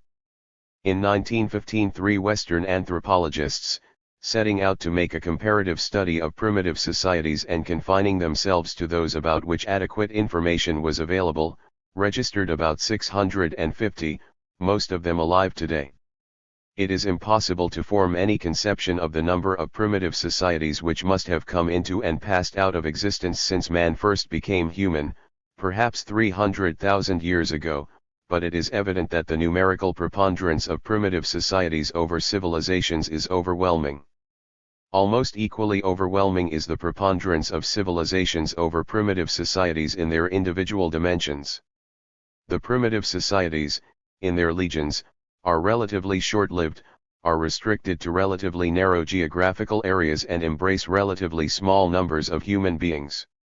It is probable that if we could take a census of the membership of the 5 living civilizations up to date, during the small number of centuries through which they have yet lived, we should find that each of our leviathans, singly, has embraced more human beings than could be mustered by all the primitive societies taken together since the emergence of the human race.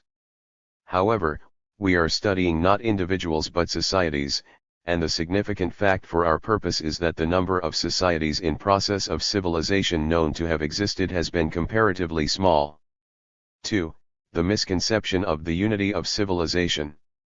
The second argument against the comparability of our 21 civilizations is the contrary of the first. It is that there are not 21 distinct representatives of such a species of society but only one civilization, our own.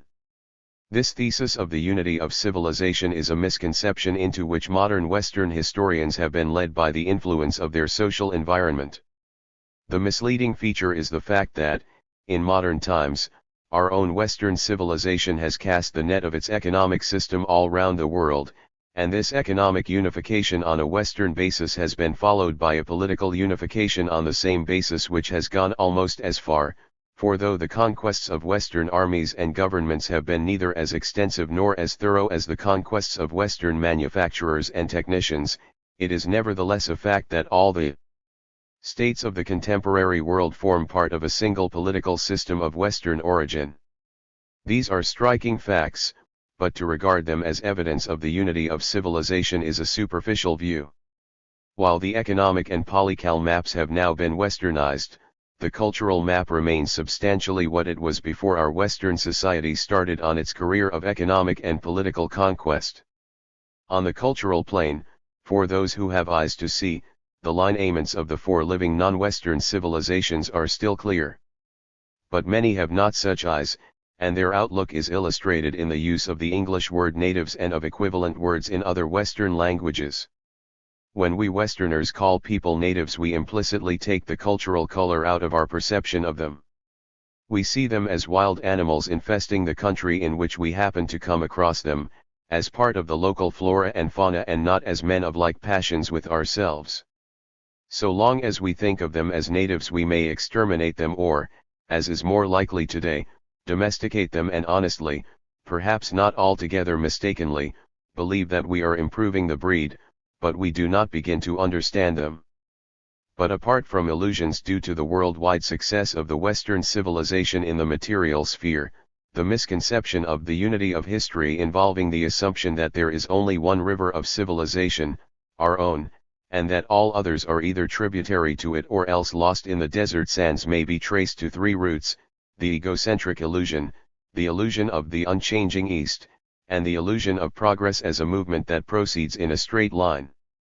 As for the egocentric illusion, it is natural enough, and all that need be said is that we Westerners have not been its only victims. The Jews suffered from the illusion that they were not a but the chosen people star. What we call natives they called Gentiles, and the Greeks called barbarians. But the finest flower of egocentricity is perhaps the missive presented in AD 1793 by the philosophic emperor of China, Qianlong, to a British envoy for delivery to his master, King George III. You, O King, live beyond the confines of many seas, nevertheless, impelled by your humble desire to partake of the benefits of our civilization, you have dispatched a mission respectfully bearing your memorial. I have perused your memorial. The earnest terms in which it is couched reveal a respectful humility on your part which is highly praiseworthy. As to your entreaty to send one of your nationals to be accredited to my celestial court and to be in control of your country's trade with China, this request is contrary to all usage of my dynasty and cannot possibly be entertained. If you assert that your reverence for our celestial dynasty fills you with a desire to acquire our civilization, our ceremonies and code of laws differ so completely from your own that, even if your envoy were able to acquire the rudiments of our civilization, you could not possibly transplant our manners and customs to your alien soil. Therefore, however adept the envoy might become, nothing would be gained thereby.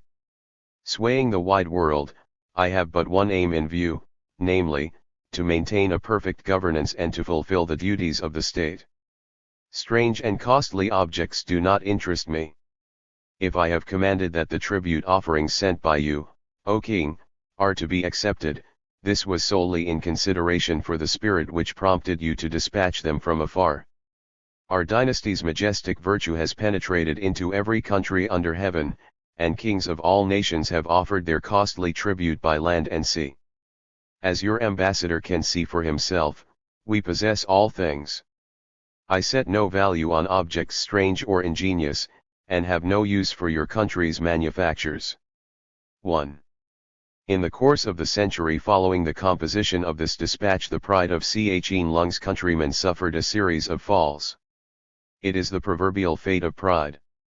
The illusion of the unchanging East is so obviously a popular illusion without foundation in serious study that a search for its causes has no great interest or importance. Perhaps it is due to the fact that the East, which in this context means anything from Egypt to China, was at one time far ahead of the West and now seems to be far behind, ergo, while we have been moving it must have stood still. More particularly, we must remember that for the average Westerner the only familiar chapter of the ancient history of the East used to be that contained in the narratives of the Old Testament. When modern Western travelers observed, with mingled astonishment and delight, that the life lived today on the Transjordanian border of the Arabian desert corresponded, point by point, with the description of the lives of the patriarchs in the book of Genesis, the unchanging character of the East seemed proved. But what such travelers encountered was not the unchanging East but the unchanging Arabian steppe. On the steppe the physical environment is so hard a taskmaster to human beings that their ability to adapt themselves is confined within very narrow limits. It imposes upon all human beings in all ages who have the hardihood to be its inhabitants a rigid and unvarying way of life. As proof of an unchanging East, such evidence is puerile. There are, for example, in the Western world alpine valleys untouched by modern tourist invasion whose inhabitants live just as their predecessors must have lived in the days of Abraham. It would be as reasonable to deduce from these an argument for an unchanging West. The illusion of progress as something which proceeds in a straight line is an example of that tendency to oversimplification which the human mind displays in all its activities. In their periodizations our historians dispose their periods in a single series end to end, like the sections of a bamboo stem between joint and joint or the sections of the patent extensible handle on the end of which an up-to-date modern chimney sweep pokes his brush up the flue. On the brush handle which our modern historians have inherited there were originally two joints only, ancient and modern, roughly though not exactly corresponding to the Old Testament and the New Testament and to the dual back-to-back reckoning of dates BC and AD. This dichotomy of historical time is a relic of the outlook of the internal proletariat of the Hellenic society, which expressed its sense of alienation from the Hellenic dominant minority by making an absolute antithesis between the old Hellenic dispensation and that of the Christian Church, and thereby succumbed to the egocentric illusion, much more excusable in them, with their limited knowledge, than in us, of treating the transition from one of our 21 societies to another as the turning point of all human history. 1. As time has gone on, our historians have found it convenient to extend their telescopic brush handle by adding a third section, which they have called medieval because they have inserted it between the other two. But, while the division between ancient and modern stands for the break between Hellenic and Western history, the division between medieval and modern only stands for the transition between one chapter of Western history and another.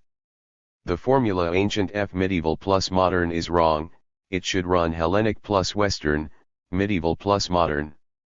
Yet even this will not do, for, if we honor one chapter division of Western history with a separate period, why refuse the same honor to the others?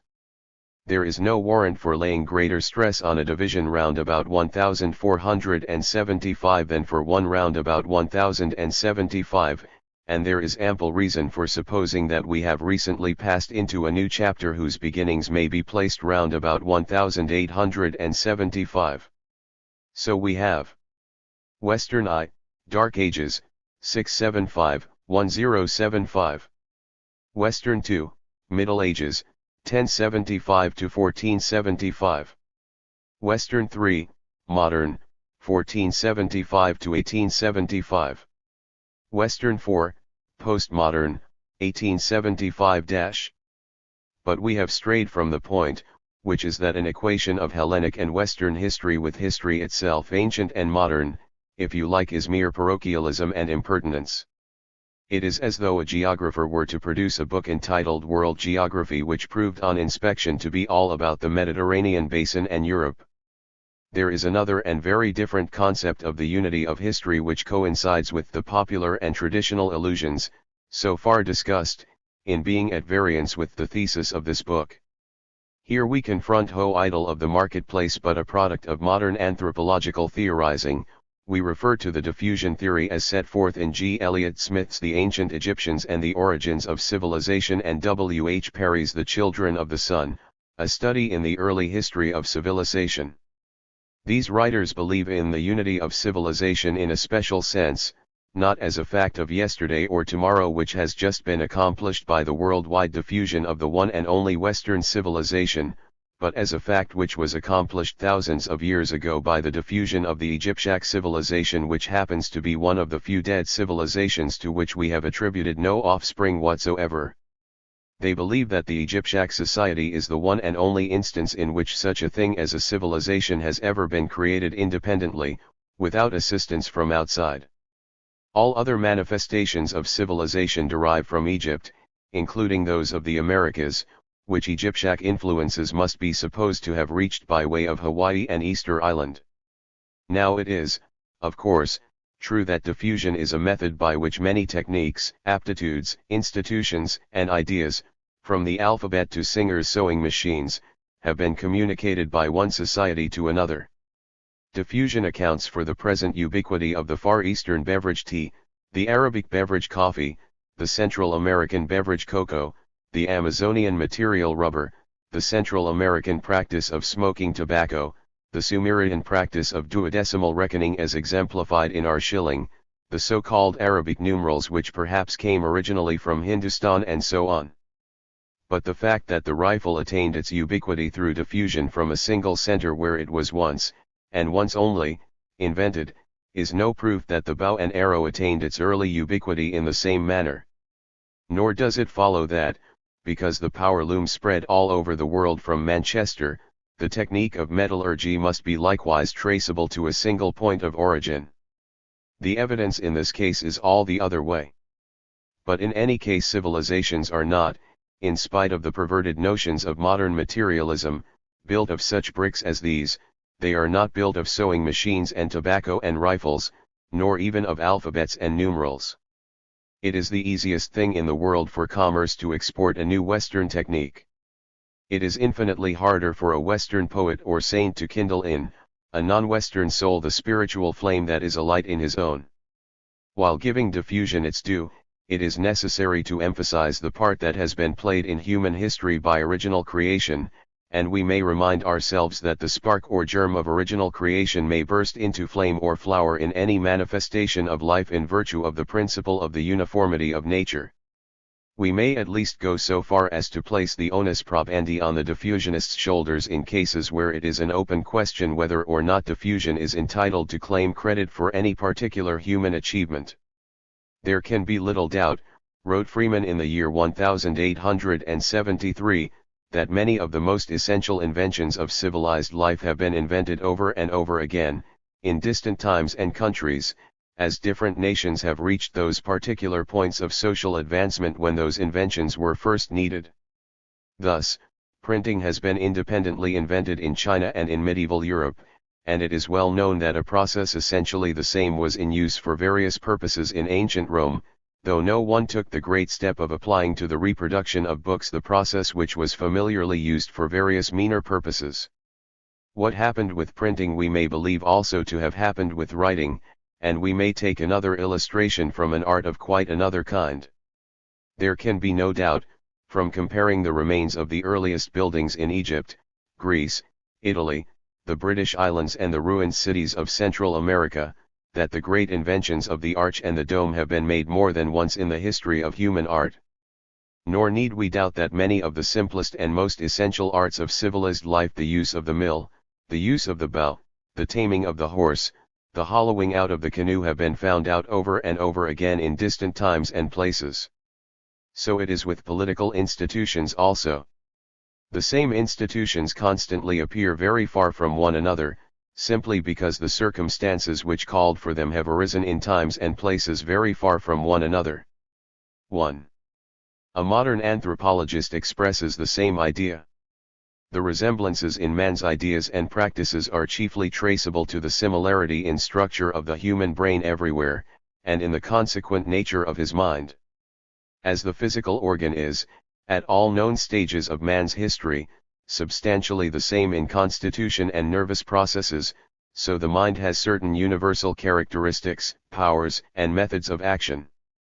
This similarity in the operation of the brain is seen in the 19th century intellects of Darwin and Russell Wallace, which, working on the same data, arrived simultaneously at the theory of evolution, and it accounts for numerous claims in the same age to priority with respect to the same invention or discovery. The similar operations of the common mind of the race, more fragmentary in their data, more rudimentary in their powers, and vaguer in their results, explain the appearance of such beliefs and institutions as totemism, exogamy, and the many purificatory rituals in most widely separated peoples and portions of the globe. 2. 3. The case for the comparability of civilizations.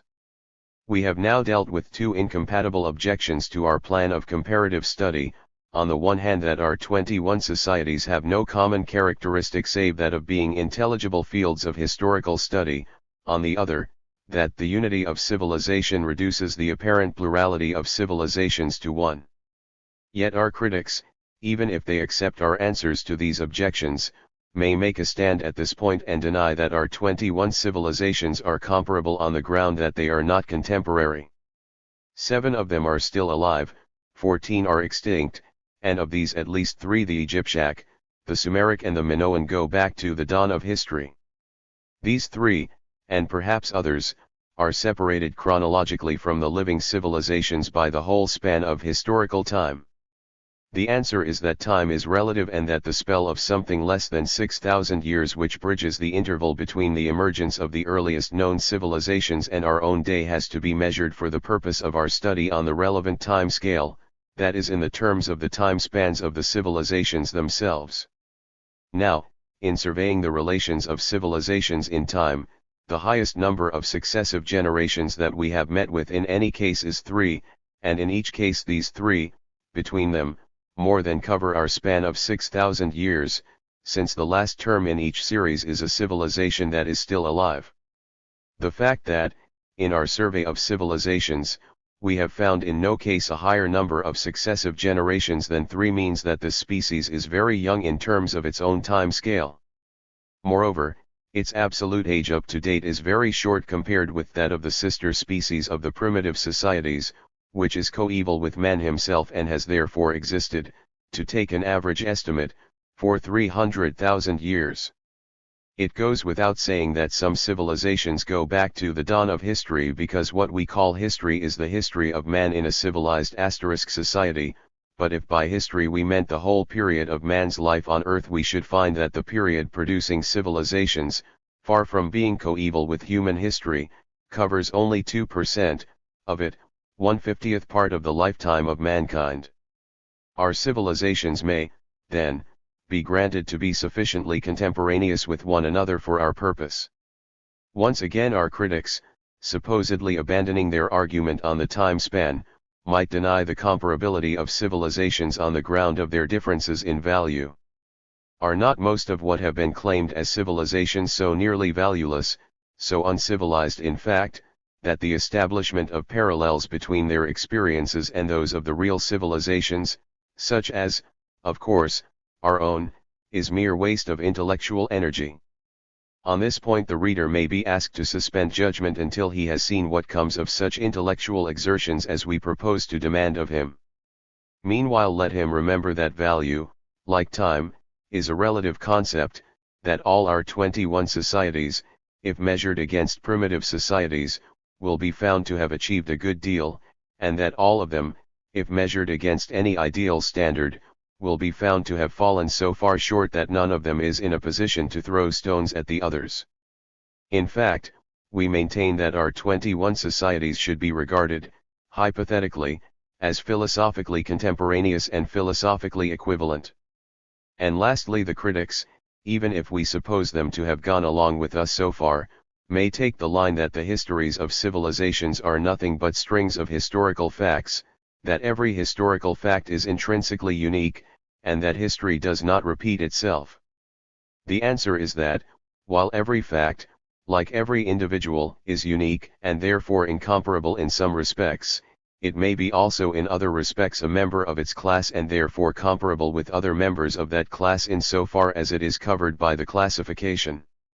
No two living bodies, animal or vegetable, are exactly alike, but that does not invalidate the sciences of physiology, biology, botany, zoology, and ethnology. Human minds are even more elusively diverse, but we admit psychology's right to exist and exert itself, however much we may differ as to the value of its achievements up to date. We equally admit a comparative study of primitive societies under the title of anthropology. What we propose is an attempt to do for the civilized species of society something of what anthropology is doing for the primitive species. But our position will be made clearer in a final section of this chapter. 4. History, Science, and Fiction. There are three different methods of viewing and presenting the objects of our thought, and, among them, the phenomena of human life. The first is the ascertainment and recording of facts, the second is the elucidation, through a comparative study of the facts ascertained, of general laws, the third is the artistic recreation of the facts in the form of fiction. It is generally assumed that the ascertainment and recording of facts is the technique of history, and that the phenomena in the province of this technique are the social phenomena of civilizations, that the elucidation and formulation of general laws is the technique of science, and that, in the study of human life, the science is anthropology and the phenomena in the province of the scientific technique are the social phenomena of primitive societies, and, lastly, that fiction is the technique of the drama and the novel, and that the phenomena in the province of this technique are the personal relations of human beings. All this, in essentials, is to be found in the works of Aristotle. The distribution of the three techniques between the three departments of study is, however, less watertight than might be supposed. History, for example, does not concern itself with the recording of all the facts of human life. It leaves alone the facts of social life in primitive societies, from which anthropology elucidates its laws, and it hands over to biography the facts of individual lives, though nearly all individual lives that are of sufficient interest and importance to make them seem worth recording have been lived, not in primitive societies, but in one or other of those societies in process of civilization which are conventionally regarded as history's province. Thus history concerns itself with some but not all the facts of human life, and, on the other hand, besides recording facts, history also has recourse to fictions and makes use of laws. History, like the drama and the novel, grew out of mythology, a primitive form of apprehension and expression in which, as in fairy tales listened to by children or in dreams dreamt by sophisticated adults, the line between fact and fiction is left undrawn. It has, for example, been said of the Iliad that anyone who starts reading it as history will find that it is full of fiction, but, equally, anyone who starts reading it as fiction will find that it is full of history. All histories resemble the Iliad to this extent, that they cannot entirely dispense with the fictional element. The mere selection, arrangement, and presentation of facts is a technique belonging to the field of fiction, and popular opinion is right in its insistence that no historian can be great if he is not also a great artist, that the Gibbons and Macaulays are greater historians than the Dryasdusts, a name coined by Sir Walter Scott himself, a greater historian in some of his novels than in any of his histories, who have avoided their more inspired confreres' factual inaccuracies. In any case, it is hardly possible to write two consecutive lines of historical narrative without introducing such fictitious personifications as England, France, the Conservative Party, the Church, the press, or public opinion. Thucydides I dramatized historical personages by putting fictitious speeches and dialogues into their mouths, but his Oratio Recta, while more vivid, is really no more fictional than the labourd Oratio Obliqua in which the moderns present their composite photographs of public opinion. On the other hand, history has taken into her service a number of ancillary sciences which formulate general laws not about primitive societies but about civilizations, e.g. economics, political science, and sociology. Though it is not necessary to our argument, we might demonstrate that, just as history is not innocent of using the techniques associated with science and fiction, so science and fiction by no means confine themselves to what are supposed to be their own techniques. All sciences pass through a stage in which the ascertainment and recording of facts is the only activity open to them, and the science of anthropology is only just emerging from that phase. Lastly, the drama and the novel do not present fictions, complete fictions, and nothing but fictions regarding personal relationships. If they did, the product, instead of deserving Aristotle's commendation that it was truer and more philosophical than history, would consist of nonsensical and intolerable fantasies. When we call a piece of literature a work of fiction, we mean no more than that the characters could not be identified with any persons who have lived in the flesh, nor the incidents with any particular events that have actually taken place. In fact, we mean that the work has a fictitious personal foreground, and, if we do not mention that the background is composed of authentic social facts, that is simply because this seems so self-evident that we take it for granted.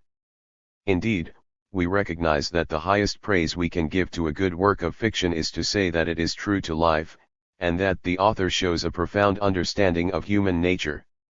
To be more particular, if the novel deals with a fictitious family of Yorkshire woolen manufacturers, we might praise the author by saying that he evidently knows his West Riding mill towns through and through.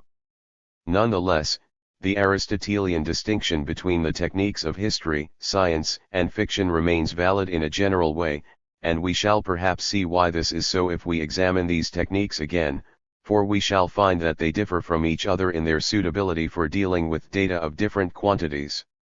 The ascertainment and record of particular facts is all that is possible in a field of study where the data happen to be few. The elucidation and formulation of laws is both possible and necessary where the data are too numerous to tabulate but not too numerous to survey. The form of artistic creation and expression called fiction is the only technique that can be employed or is worth employing where the data are innumerable. Here, as between the three techniques, we have an intrinsic difference of a quantitative order. The techniques differ in their utility for handling different quantities of data. Can we discern a corresponding difference in the quantities of the data that actually present themselves in the respective fields of our three studies? To begin with the study of personal relations, which is the province of fiction, we can see at once that there are few individuals whose personal relations are of such interest and importance as to make them fit subjects for that record of particular personal facts which we call biography. With these rare exceptions, students of human life in the field of personal relations are confronted with innumerable examples of universally familiar experiences. The very idea of an exhaustive recording of them is an absurdity. Any formulation of their laws would be intolerably platitudinous or intolerably crude. In such circumstances the data cannot be significantly expressed except in some notation which gives an intuition of the infinite in finite terms, and such a notation is fiction. Having now found, in quantitative terms, at least a partial explanation of the fact that, in the study of personal relations, the technique of fiction is normally employed, let us see if we can find similar explanations for the normal employment of the lawmaking technique in the study of primitive societies and the fact-finding technique in the study of civilizations. The first point to observe is that both these other studies are concerned with human relations, but not with the relations of the familiar, personal kind which come within the direct experience of every man, woman, and child. The social relations of human beings extend beyond the farthest possible range of personal contacts, and these impersonal relations are maintained through social mechanisms called institutions. Without institutions, societies could not exist. Indeed, societies themselves are simply institutions of the highest kind. The study of societies and the study of institutional relations are one and the same thing. We can see at once that the quantity of data confronting students of institutional relations between people is very much smaller than the quantity confronting students of people's personal relations. We can see further that the quantity of recorded institutional relations that are relevant to the study of primitive societies will be much greater than the quantity of those relevant to the study of civilized societies, because the number of known primitive societies runs to over 650, whereas our survey of societies in process of civilization has enabled us to identify no more than, at the outside, 21. Now 650 examples, while far from necessitating the employment of fiction, are just enough to enable the student to make a beginning with the formulation of laws. On the other hand, students of a phenomenon of which only a dozen or 24 examples are known are discouraged from attempting more than a tabulation of facts, and this, as we have seen, is the stage in which history has remained so far. At first sight it may seem a paradox to assert that the quantity of data which students of civilizations have at their command is inconveniently small, when our modern historians are complaining that they are overwhelmed by the mass of their materials. but it remains true that the facts of the highest order, the intelligible fields of study, the comparable units of history, remain inconveniently few for the application of the scientific technique, the elucidation and formulation of laws. Nonetheless, at our own peril, we intend to hazard the attempt, and the results of it are embodied in the remainder of this book. 2. The Genesis of Civilizations. 4. The problem and how not to solve it. 1. The problem stated. As soon as we approach the problem why and how societies in process of civilization have come into existence, we realize that our list of 21 societies of this kind falls, as far as this problem is concerned, into two groups. 15 of our societies are affiliated to predecessors of the same species. Of these a few are so closely affiliated that their separate individuality may be a matter for argument, while at the other end of the scale a few are so loosely affiliated that the metaphor implied in the term affiliation may seem to carry us too far. But let that pass. The 15 more or less affiliated societies are in a different group from the 6 which, so far as we can discern, have emerged direct from primitive life.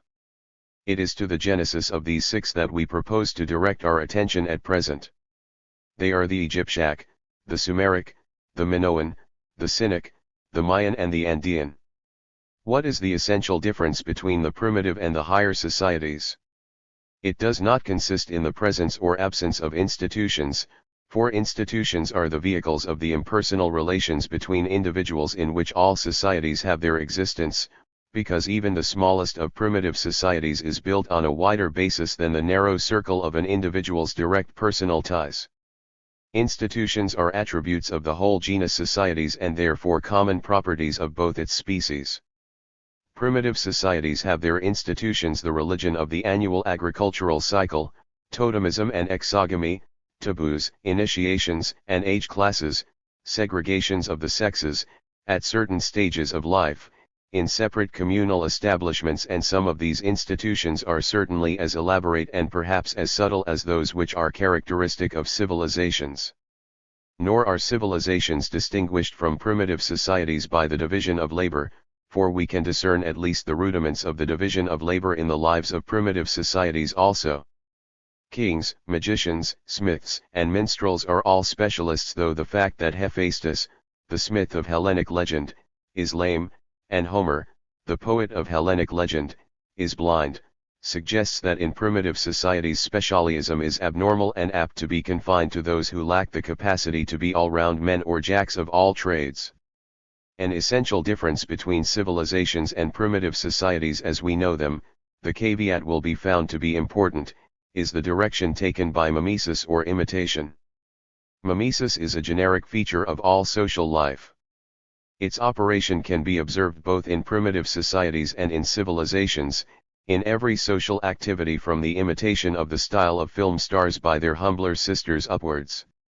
It operates, however, in different directions in the two species of society. In primitive societies, as we know them, mimesis is directed towards the older generation and towards dead ancestors who stand, unseen but not unfelt, at the back of the living elders, reinforcing their prestige. In a society where mimesis is thus directed backward towards the past, custom rules and society remains static. On the other hand, in societies in process of civilization, mimesis is directed towards creative personalities who command a following because they are pioneers. In such societies, the cake of custom, as Walter Bagehot called it in his Physics and Politics, is broken and society is in dynamic motion along a course of change and growth. But if we ask ourselves whether this difference between primitive and higher societies is permanent and fundamental, we must answer in the negative, for, if we only know primitive societies in a static condition, that is because we know them from direct observation only in the last phases of their histories. Yet, though direct observation fails us, a train of reasoning informs us that there must have been earlier phases in the histories of primitive societies in which these were moving more dynamically than any civilized society has moved yet. We have said that primitive societies are as old as the human race, but we should more properly have said that they are older. Social and institutional life of a kind is found among some of the higher mammals other than man, and it is clear that mankind could not have become human except in a social environment. This mutation of sub-man into man, which was accomplished, in circumstances of which we have no record, under the aegis of primitive societies, was a more profound change, a greater step in growth, than any progress which man has yet achieved under the aegis of civilization. Primitive societies, as we know them by direct observation, may be likened to people lying torpid upon a ledge on a mountainside, with a precipice below and a precipice above. Civilizations may be likened to companions of these sleepers who have just risen to their feet and have started to climb up the face of the cliff above, while we for our part may liken ourselves to observers whose field of vision is limited to the ledge and to the lower slopes of the upper precipice and who have come upon the scene at the moment when the different members of the party happen to be in these respective postures and positions.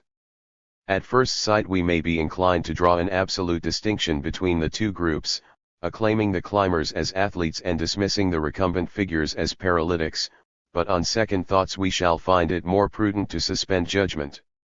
After all, the recumbent figures cannot be paralytics in reality, for they cannot have been born on the ledge, and no human muscles except their own can have hoisted them to this halting place up the face of the precipice below.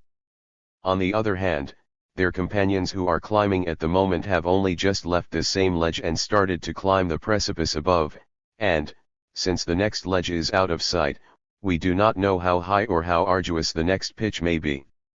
We only know that it is impossible to halt and rest before the next ledge, wherever that may lie, is reached.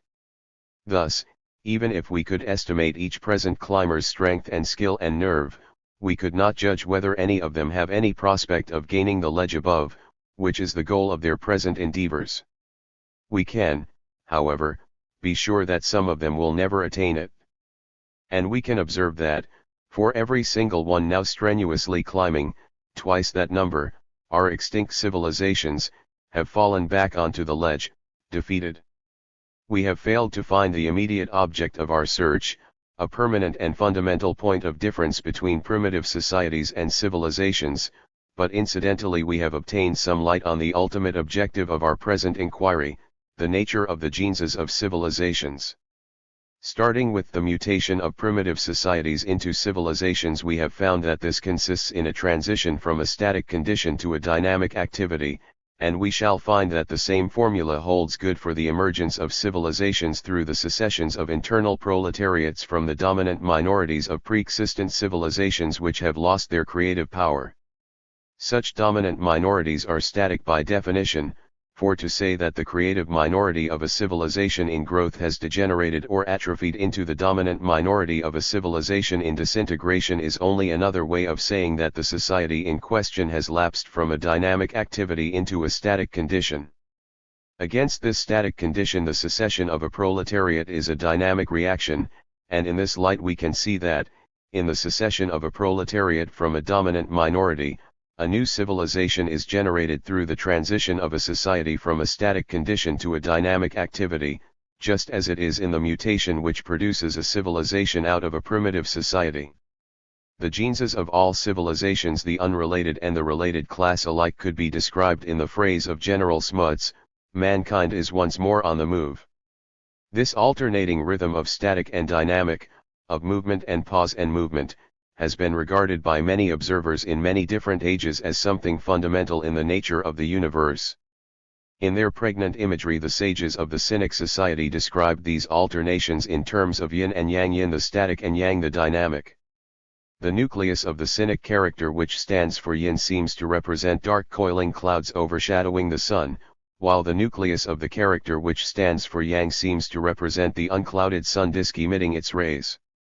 In the Chinese formula, yin is always mentioned first, and, within our field of vision, we can see that our breed, having reached the ledge of primitive human nature 300,000 years ago, has reposed there for 98% of that period before entering on the yang activity of civilization.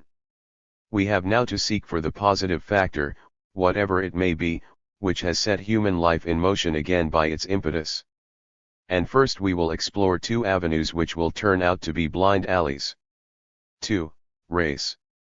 It seems obvious that the positive factor which, within the last 6,000 years, has shaken part of mankind out of the yin state of primitive societies on the ledge into the yang state of civilizations on the cliff must be sought either in some special quality in the human beings who made the transition or in some special feature of the environment in which the transition has taken place or in some interaction between the two.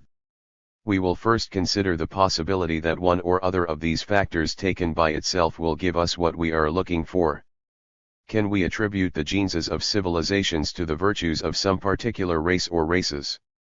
Race is a term used to denote the possession of some distinctive and inheritable quality in particular groups of human beings.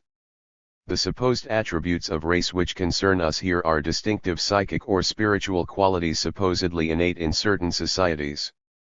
Psychology, however, and particularly social psychology, is a study which is still in its infancy, and all discussions of race up to date, when race is put forward as a factor productive of civilization, depend on the assumption that there is a correlation between valuable psychic qualities and certain manifest physical characteristics. The physical characteristic most commonly emphasized by Western advocates of racial theories is color. It is, of course, just conceivable that spiritual and mental superiority is somehow linked up with, and therefore positively correlated with, comparative absence of skin pigmentation, though it seems biologically improbable. However, the most popular of the racial theories of civilization is that which sets upon a pedestal the xanthotrichus, glaucopian, dolichocephalic variety of Homo leucodermaticus, one called by some the Nordic man and by Nietzsche the blonde beast, and it is worthwhile inquiring into the credentials of this idol of the Teutonic marketplace. Nordic man was first placed on his pedestal by a French aristocrat, the Comte de Gobineau, early in the 19th century, and his idolization of the blonde beast was an incident in the controversies that arose out of the French Revolution. When the French nobility were being dispossessed of their estates, exiled or guillotined, the pedants of the revolutionary party, who were never happy unless they could present the events of their day in a classical guise, proclaimed that the Gauls, after 14 centuries of subjection, were now driving their Frankish conquerors back into the outer darkness beyond the Rhine from which they had come during the Völkerwanderung, and were resuming possession of the Gallic soil which, despite the long barbarian usurpation, had never ceased to be their own. To this nonsense Gobineau replied with some more telling nonsense of his own. "I accept your identification," he replied in effect. "Let us agree that the populace of France is descended from the Gauls and the aristocracy from the Franks, that both races have bred pure, and that there is a definite and permanent correlation between their physical and psychic characteristics. Do you really imagine that the Gauls stand for civilization and the Franks for barbarism? Whence came such civilization as you Gauls ever acquired? From Rome. And what made Rome great? Why, a primeval infusion of that same Nordic blood that flows in my Frankish veins. The first Romans and likewise the first Greeks, the Achaeans of Homer, were fair-haired conquerors who had descended from the invigorating north and established their dominion over the feebler natives of the enervating Mediterranean. In the long run, however, their blood was diluted and their race enfeebled, their power and their glory declined. The time had come for another rescue party of fair-haired conquerors to descend from the north and set the pulse of civilization beating again, and among these were the Franks. Such is Gobineau's amusing account of a series of facts which we have already handled in a very different manner in our sketches of the origins first of the Hellenic and afterwards of the Western civilization. His political jeu d'esprit gained plausibility from a contemporary discovery of which Gobineau was quick to take advantage. It was discovered that almost all the living languages of Europe, as well as Greek and Latin, and the living languages of Persia and northern India as well as classical Iranian and classical Sanskrit, were related to one another as members of one vast linguistic family. It was rightly inferred that there must have been an original and primeval Aryan or Indo-European language, from which all known members of the family derived their descent. It was wrongly inferred that the peoples among whom these kindred languages were current were physically related in the same degree as the languages themselves, and that they were all descended from a primitive Aryan or Indo-European race which had spread, conquering and to conquer, east and west and north and south from its original home, a race which had brought forth the religious genius of Zarathustra and the Buddha, the artistic genius of Greece, the political genius of Rome, and fitting climax our noble selves. Why, this race was responsible for practically all the achievements of human civilization. The hair which the vivacious Frenchman started was run by heavy-footed German philologists who improved the word Indo-European into Indo-Germanic and located the original home of this imaginary race in the dominions of the King of Prussia. Shortly before the outbreak of the War of 1914-18, Houston Stewart Chamberlain, an Englishman who had fallen in love with Germany, wrote a book called The Foundations of the 19th Century, in which he added Dante and Jesus Christ to the list of Indo-Germans. Americans also had their uses for the Nordic man. Alarmed by the overwhelming immigration of Southern Europeans during the quarter of a century before 1914, such writers as Madison Grant and Lothrop Stoddard demanded a restriction of immigration as the only way of preserving not American social standards but the purity of the American branch of the Nordic race. The British Israelite doctrine is a theory of the same type, using different terminology and supporting imaginary history with quaint theology. It is curious to notice that, whereas the racial propagandists of our own civilization insist on fair skins as the mark of spiritual superiority, exalting Europeans over other races and Nordics over other Europeans, the Japanese employ a different physical test. It so happens that the bodies of the Japanese are remarkably free from hair, and they have as their neighbors in their northern island a primitive community of quite a different type, a physical type not unlike that of the average European, called the hairy Ainu.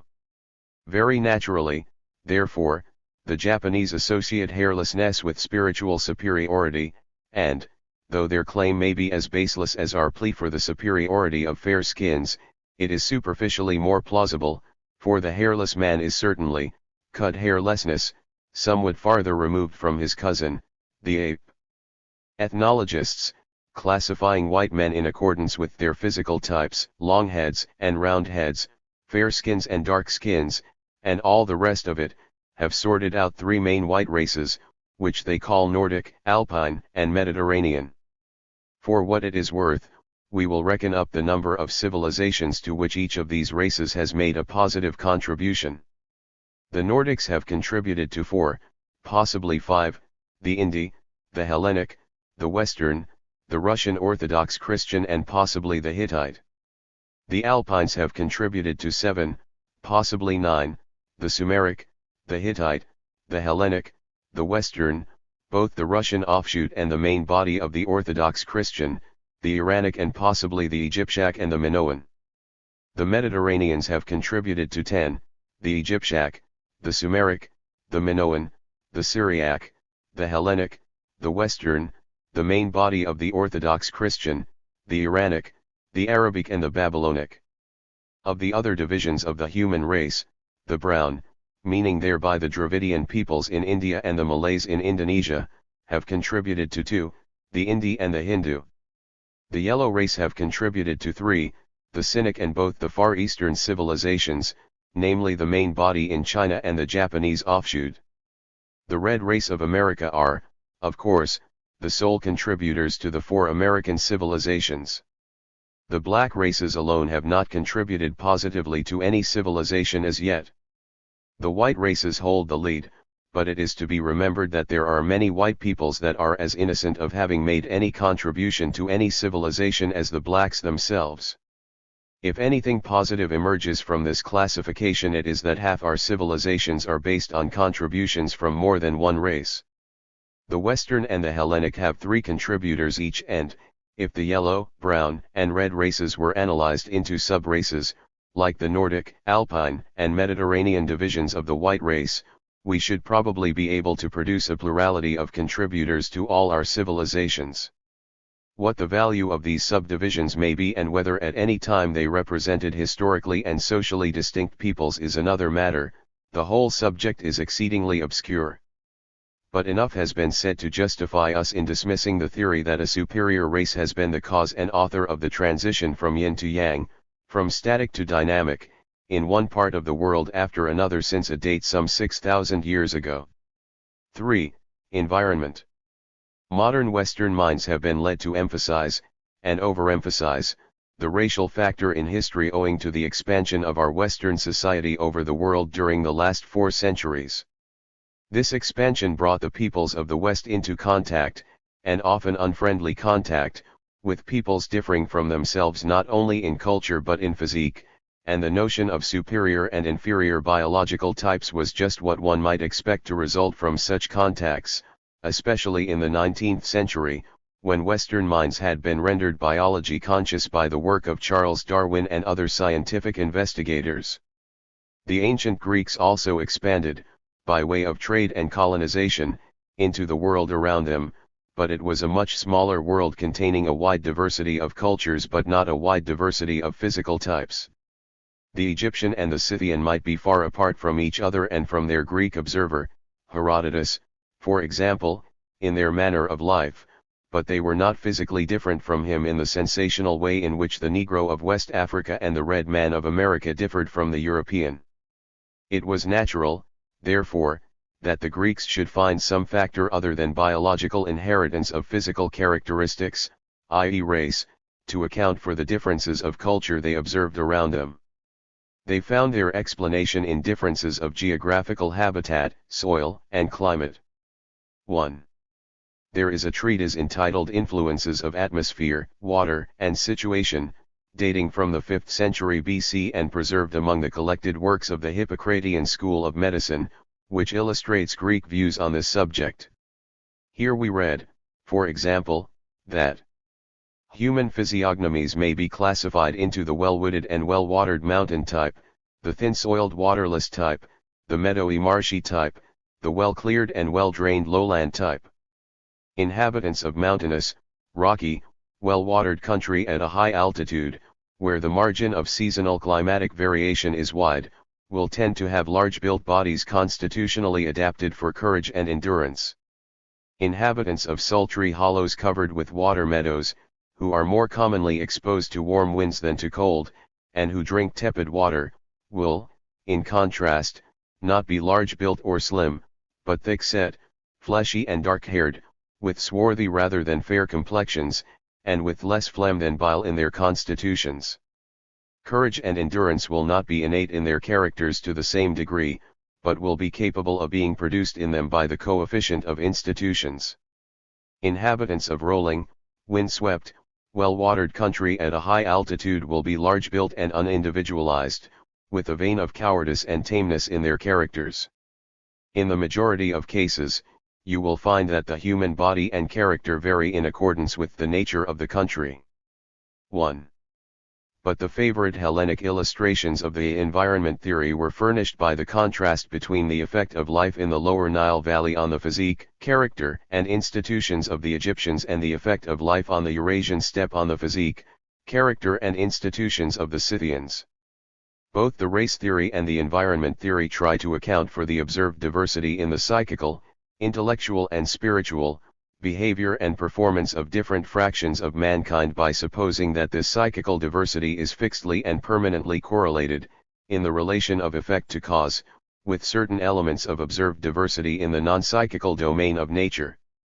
The race theory finds the differentiating cause in the diversity of human physique, the environment theory in the diverse climatic and geographical conditions in which different societies live. The essence of both theories is the correlation between two sets of variables, in the one case character and physique, in the other case character and environment, and this correlation must be proved to be fixed and permanent if the theories founded on it are to be established. Under this test we have already seen the race theory break down, and we shall now see that the environment theory, though less preposterous, will fare no better. What we have to do is to test the Hellenic theory on its two favorite examples, the Eurasian steppe and the Nile Valley. We must find other areas of the Earth's surface geographically and climatically similar to each of these two regions. If all of them can show populations resembling, in character and institutions, the Scythians in the one case and the Egyptians in the other, the environment theory will be vindicated, but if not, it will be refuted. Let us take first the Eurasian steppe, that vast area of which the Greeks knew only the southwestern corner. We may set beside it the Afrasian steppe which stretches from Arabia across northern Africa. Is the similarity between the Eurasian and Afrasian steppes matched by any corresponding similarity between the respective human societies that have emerged in these two areas? The answer is in the affirmative. Both have produced the nomadic type of society, a nomadism which displays just those resemblances and differences, for example, in the animals domesticated that we should expect to find in view of the resemblances and differences between the two areas. But under further tests the correlation breaks down, for we find that other parts of the world which offer environments for nomad societies, the prairies of North America, the llanos of Venezuela, the pampas of Argentina and the Australian grasslands, have not produced nomadic societies of their own. Their potentialities are not open to question, for they have been realized by the enterprise of our Western society in modern times, and the pioneering Western stockmen, North American cowboys, South American gauchos and Australian cattlemen who have won and held these untenanted ranges for a few generations, in the van of the advancing plough and mill, have captivated the imagination of mankind as triumphantly as the Scythian, the Tatar, and the Arab. The potentialities of the American and Australian steppes must have been powerful indeed if they could transform into nomads, if only for a generation, the pioneers of a society which had no nomadic traditions, having lived by agriculture and manufacture ever since it first emerged. It is all the more remarkable that the peoples whom the first Western explorers found in occupation had never been stimulated by their environment into nomadism, but had found no better use for these nomads' paradises than to take them as hunting grounds. If we next test the theory by a survey of areas resembling the Lower Nile Valley, our experience will be the same. The Lower Nile Valley is, so to speak, a sport in the landscape of the Afrasian steppe. Egypt has the same dry climate as the vast area surrounding it, but it has one exceptional asset: an unfailing supply of water and alluvium, provided by the great river which rises, beyond the limits of the steppe, in an area of abundant rainfall. The creators of the Egyptian civilization used this asset to produce a society in sensational contrast with the nomadism on either side of them. Then is the special environment offered by the Nile in Egypt the positive feature to which the genesis of the Egyptian civilization is due? To establish this thesis we have to show that in every other separate area in which an environment of the Nilotic type is offered, a similar civilization has independently emerged. The theory stands the test in a neighboring area where the required conditions are fulfilled, namely the lower valley of the Euphrates and Tigris. Here we find both similar physical conditions and a similar society, the Sumeric. But it breaks down in the much smaller but similar Jordan Valley, which has never been the seat of a civilization. It probably also breaks down in the Indus Valley, that is, if we are right in surmising that the Indus culture was brought there ready-made by Sumerian colonists. The lower Ganges Valley may be ruled out of the test as too moist and tropical, and the lower Yangtze and lower Mississippi valleys as too moist and temperate, but the most captious critic cannot deny that the environmental conditions offered by Egypt and Mesopotamia are also offered by the valleys of the Rio Grande and the Colorado River in the United States. Under the hands of the modern European settler, equipped with resources which he has brought with him from the other side of the Atlantic, these rivers of America have performed the miracles which the Nile and Euphrates performed for Egyptian and Sumeric engineers. But this magic has never been taught by the Colorado or the Rio Grande to people who were not adepts at it already through having learned it elsewhere. On the showing of this evidence, the environmental factor cannot be the positive factor which brought the fluvial civilizations into existence, and we shall be confirmed in this conclusion if we glance at some other environments which have produced civilizations in one area but not in another. The Andean civilization came into existence on a high plateau, and its achievement was in sharp contrast with the savagery ensconced in the Amazonian forests below. Was, then, the plateau the reason why the Andean society forged ahead of its savage neighbors? Before we admit the idea, we ought to glance at the same equatorial latitudes in Africa, where the East African highlands fringe the forests of the Congo Basin. We shall find that in Africa the plateau was no more productive of a civilized society than the tropical forests of the Great River Valley. Similarly, we observe that the Minoan civilization emerged in a cluster of islands situated in an inland sea and blessed with the climate of the Mediterranean, but a similar environment failed to evoke another civilization of the archipelago type round the inland sea of Japan. Japan never gave birth to an independent civilization but was occupied by an offshoot of a continental civilization that had emerged in the interior of China. The Sinic civilization is sometimes represented as the offspring of the Yellow River because it happened to emerge in the Yellow River Valley, but the Danube Valley with much the same disposition of climate and soil and plain and mountain failed to produce a similar civilization. The Mayan civilization emerged amid the tropical rainfall and vegetation of Guatemala and British Honduras, but no such civilization ever arose out of savagery in the similar conditions on the Amazon and the Congo. These two river basins, it is true, lie actually astride of the equator, while the Mayan homeland is 15 degrees north. If we follow the 15th parallel of latitude round to the other side of the world, we stumble upon the tremendous ruins of Angkor Wat amid the tropical rainfall and vegetation of Cambodia. Surely these are comparable with the ruined Mayan cities of Copan and Ixcan?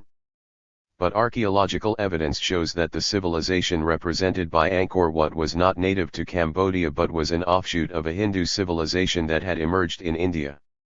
We might pursue the subject farther, but we have, perhaps, said enough to convince the reader that neither race nor environment, taken by itself, can be the positive factor which, within the last 6,000 years, has shaken humanity out of its static repose on the level of primitive society and started it on the hazardous quest of civilization.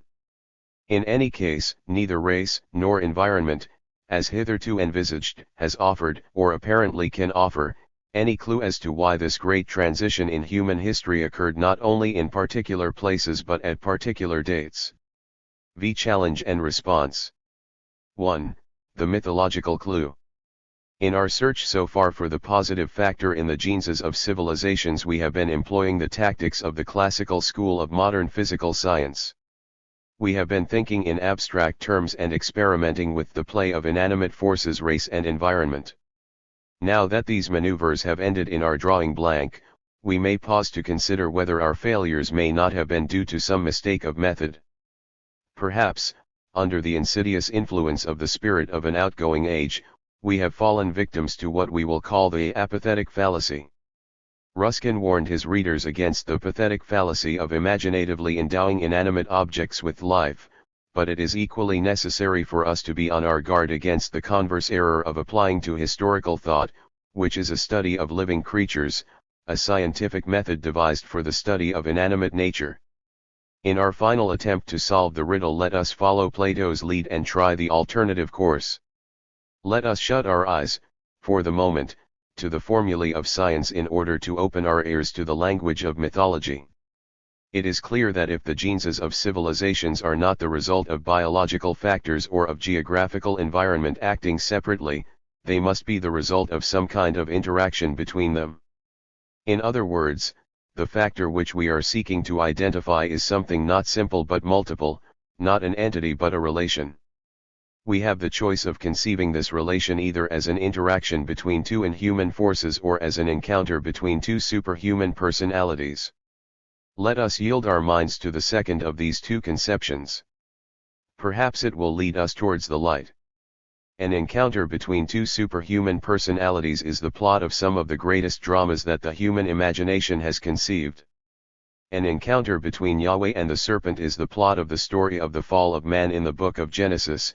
A second encounter between the same antagonists, transfigured by a progressive enlightenment of Syriac souls, is the plot of the New Testament, which tells the story of the redemption. An encounter between the Lord and Satan is the plot of the book of Job. An encounter between the Lord and Mephistopheles is the plot of Goethe's Faust. An encounter between gods and demons is the plot of the Scandinavian Völuspá. An encounter between Artemis and Aphrodite is the plot of Euripides' Hippolytus. We find another version of the same plot in that ubiquitous and ever-recurring myth of primordial image, if ever there was one, of the encounter between the Virgin and the father of her child. The characters in this myth have played their allotted parts on 1,000 different stages under an infinite variety of names: Danae and the shower of gold, Europa and the bull, Semele the stricken earth and Zeus the sky that launches the thunderbolt, Creusa and Apollo in Euripides' Ion, Psyche and Cupid, Gretchen and Faust. The theme recurs, transfigured, in the Annunciation. In our own day in the West, this Protean myth has re-expressed itself as the last word of our astronomers on the genesis of the planetary system, as witness the following credo. We believe that some 2,000 million years ago, 2-second star, wandering blindly through space, happened to come within hailing distance of the Sun. Just as the Sun and Moon raise tides on the Earth, so this second star must have raised tides on the surface of the Sun. But they would be very different from the puny tides which the small mass of the Moon raises in our oceans. A huge tidal wave must have traveled over the surface of the Sun, ultimately forming a mountain of prodigious height, which would rise ever higher and higher as the cause of the disturbance came nearer and nearer. And, before the second star began to recede, its tidal pull had become so powerful that this mountain was torn to pieces and threw off small fragments of itself, much as the crest of a wave throws off spray. These small fragments have been circulating round their parent sun ever since. They are the planets, great and small, of which our Earth is one. 1. Thus out of the mouth of the mathematical astronomer, when all his complex calculations are done, there comes forth, once again, the myth of the encounter between the sun goddess and her ravisher that is so familiar a tale in the mouths of the untutored children of nature. The presence and potency of this duality in the causation of the civilizations whose genes we are studying is admitted by a modern Western archaeologist whose studies begin with a concentration on environment and end with an intuition of the mystery of life. Environment is not the total causation in culture shaping. It is, beyond doubt, the most conspicuous single factor. But there is still an indefinable factor which may best be designated quite frankly as X, the unknown quantity, apparently psychological in kind. If X be not the most conspicuous factor in the matter, it certainly is the most important, the most fate-laden. 2. In our present study of history, this insistent theme of the superhuman encounter has asserted itself already. At an early stage we observed that a society is confronted in the course of its life by a succession of problems and that the presentation of each problem is a challenge to undergo an ordeal.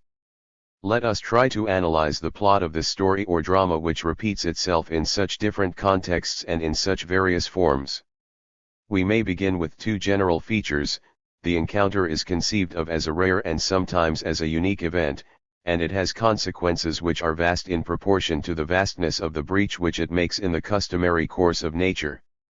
Even in the easy-going world of Hellenic mythology, where the gods saw the daughters of men that they were fair, and had their way with so many of them that their victims could be marshaled and paraded in poetic catalogues, such incidents never ceased to be sensational affairs and invariably resulted in the births of heroes. In the versions of the plot in which both parties to the encounter are superhuman, the rarity and momentousness of the event are thrown into stronger relief. In the book of Job, the day when the sons of God came to present themselves before the Lord, and Satan came also among them, is evidently conceived of as an unusual occasion, and so is the encounter between the Lord and Mephistopheles in the prologue in heaven, suggested, of course, by the opening of the book of Job, which starts the action of Goethe's Faust. In both these dramas the consequences on earth of the encounter in heaven are tremendous. The personal ordeals of Job and Faust represent, in the intuitive language of fiction, the infinitely multiple ordeal of mankind, and, in the language of theology, the same vast consequence is represented as following from the superhuman encounters that are portrayed in the book of Genesis and in the New Testament. The expulsion of Adam and Eve from the Garden of Eden, which follows the encounter between Yahweh and the serpent, is nothing less than the fall of man. The Passion of Christ in the New Testament is nothing less than man's redemption. Even the birth of our planetary system from the encounter of two suns, as pictured by our modern astronomer, is declared by the same authority to be an event of almost unimaginable rarity. In every case the story opens with a perfect state of yin. Faust is perfect in knowledge, Job is perfect in goodness and prosperity, Adam and Eve are perfect in innocence and ease, the virgins Gretchen, Danae, and the rest are perfect in purity and beauty. In the astronomer's universe the sun, a perfect orb, travels on its course intact and whole. When yin is thus complete, it is ready to pass over into yang. But what is to make it pass? A change in a state which, by definition, is perfect after its kind can only be started by an impulse or motive which comes from outside. If we think of the state as one of physical equilibrium, we must bring in another star. If we think of it as one of psychic beatitude or nirvana, we must bring another actor onto the stage, a critic to set the mind thinking again by suggesting doubts, an adversary to set the heart feeling again by instilling distress or discontent or fear or antipathy. This is the role of the serpent in Genesis, of Satan in the book of Job, of Mephistopheles in Faust, of Loki in the Scandinavian mythology, of the divine lovers in the virgin myths. In the language of science we may say that the function of the intruding factor is to supply that on which it intrudes with a stimulus of the kind best calculated to evoke the most potently creative variations. In the language of mythology and theology, the impulse or motive which makes a perfect yin state pass over into new yang activity comes from an intrusion of the devil into the universe of God. The event can best be described in these mythological images because they are not embarrassed by the contradiction that arises when the statement is translated into logical terms. In logic, if God's universe is perfect, there cannot be a devil outside it, while, if the devil exists, the perfection which he comes to spoil must have been incomplete already through the very fact of his existence. This logical contradiction, which cannot be logically resolved, is intuitively transcended in the imagery of the poet and prophet, who give glory to an omnipotent God yet take it for granted that he is subject to two crucial limitations. The first limitation is that, in the perfection of what he has created already, he cannot find an opportunity for further creative activity. If God is conceived of as transcendent, the works of creation are as glorious as ever they were, but they cannot be changed from glory into glory. The second limitation on God's power is that when the opportunity for fresh creation is offered to him from outside, he cannot but take it. When the devil challenges him, he cannot refuse to take the challenge up. God is bound to accept the predicament because he can refuse only at the price of denying his own nature and ceasing to be God. If God is thus not omnipotent in logical terms, is he still mythologically invincible? If he is bound to take up the devil's challenge, is he also bound to win the ensuing battle? In Euripides' Hippolytus, where God's part is played by Artemis and the devil's by Aphrodite, Artemis is not only unable to decline the combat but is foredoomed to defeat. The relations between the Olympians are anarchic, and Artemis in the epilogue can console herself only by making up her mind that one day she will play the devil's role herself at Aphrodite's expense. The result is not creation but destruction. In the Scandinavian version, destruction is likewise the outcome in Ragnarok, when gods and demons slay and are slain, though the unique genius of the author of Völuspá makes his Sibyl's vision pierce the gloom to behold the light of a new dawn beyond it. On the other hand, in another version of the plot, the combat which follows the compulsory acceptance of the challenge takes the form, not of an exchange of fire in which the devil has the first shot and cannot fail to kill his man, but of a wager which the devil is apparently bound to lose. The classic works in which this wager motif is worked out are the Book of Job and Goethe's Faust. It is in Goethe's drama that the point is most clearly made. After the Lord has accepted the wager with Mephistopheles in heaven, the terms are agreed on earth, between Mephistopheles and Faust, as follows. Faust. Comfort and quiet, no, no. None of these. For me I ask them not, I seek them not. If ever I upon the bed of sloth lie down and rest, then be the hour in which I so lie down and rest my last of life. Canst thou by falsehood or by flattery delude me into self-complacent smiles? Cheat me into tranquility? Come then. And welcome, life's last day be this our wager. Meph. Done. Faust. Done, say I, clench we at once the bargain. If ever time should flow so calmly on, soothing my spirits in such oblivion, that in the pleasant trance I would arrest, and hail the happy moment in its course, bidding it linger with me, then willingly do I consent to perish. 1. The bearing of this mythical compact upon our problem of the genesis of civilizations can be brought out by identifying Faust, at the moment when he makes his bet, with one of those awakened sleepers who have risen from the ledge on which they had been lying torpid and have started to climb on up the face of the cliff. In the language of our simile, Faust is saying, I have made up my mind to leave this ledge and climb this precipice in search of the next ledge above. In attempting this I am aware that I am leaving safety behind me. Yet, for the sake of the possibility of achievement, I will take the risk of a fall and destruction. In the story as told by Goethe, the intrepid climber, after an ordeal of mortal dangers and desperate reverses, succeeds in the end in scaling the cliff triumphantly. In the New Testament the same ending is given, through the revelation of a second encounter between the same pair of antagonists, to the combat between Yahweh and the serpent which, in the original version in Genesis, had ended rather in the manner of the combat between Artemis and Aphrodite in the Hippolytus.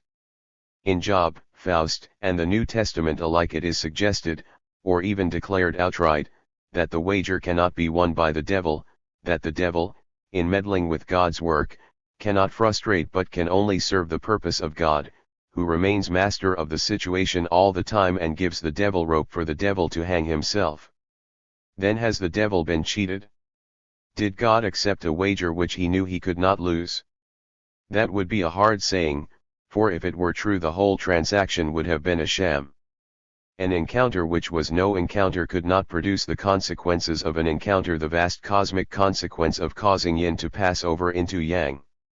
Perhaps the explanation is that the wager which the devil offers and which God accepts covers, and thereby puts in real jeopardy, a part of God's creation but not the whole of it. The part really is at stake, and, though the whole is not, the chances and changes to which the part is exposed cannot conceivably leave the whole unaffected. In the language of mythology, when one of God's creatures is tempted by the devil, God himself is thereby given the opportunity to recreate the world. The devil's intervention, whether it succeeds or fails on the particular issue and either result is possible, has accomplished that transition from yin to yang for which God has been yearning. As for the human protagonist's part, suffering is the keynote of it in every presentation of the drama, whether the player of the part is Jesus or Job or Faust or Adam and Eve. The picture of Adam and Eve in the Garden of Eden is a reminiscence of the yin state to which primitive man attained in the food-gathering phase of economy, after he had established his ascendancy over the rest of the flora and fauna of the earth. The fall, in response to the temptation to eat of the tree of the knowledge of good and evil, symbolizes the acceptance of a challenge to abandon this achieved integration and to venture upon a fresh differentiation out of which a fresh integration may or may not arise. The expulsion from the garden into an unfriendly world in which the woman must bring forth children in sorrow and the man must eat bread in the sweat of his face, is the ordeal which the acceptance of the serpent's challenge has entailed. The sexual intercourse between Adam and Eve, which follows, is an act of social creation. It bears fruit in the birth of two sons who impersonate two nascent civilizations, Abel the keeper of sheep and Cain the tiller of the ground. In our own generation, one of our most distinguished and original-minded students of the physical environment of human life tells the same story in his own way. Ages ago a band of naked, houseless, fireless savages started from their warm home in the torrid zone and pushed steadily northward from the beginning of spring to the end of summer. They never guessed that they had left the land of constant warmth until in September they began to feel an uncomfortable chill at night. Day by day it grew worse. Not knowing its cause, they traveled this way or that to escape. Some went southward, but only a handful returned to their former home. There they resumed the old life, and their descendants are untutored savages to this day. Of those who wandered in other directions, all perished except one small band. Finding that they could not escape the nipping air, the members of this band used the loftiest of human faculties, the power of conscious invention. Some tried to find shelter by digging in the ground, some gathered branches and leaves to make huts and warm beds, and some wrapped themselves in the skins of the beasts that they had slain. Soon these savages had taken some of the greatest steps towards civilization. The naked were clothed, the houseless sheltered, the improvident learned to dry meat and store it, with nuts, for the winter, and at last the art of preparing fire was discovered as a means of keeping warm. Thus they subsisted where at first they thought that they were doomed. And in the process of adjusting themselves to a hard environment they advanced by enormous strides, leaving the tropical part of mankind far in the rear. 1. A classical scholar likewise translates the story into the scientific terminology of our age.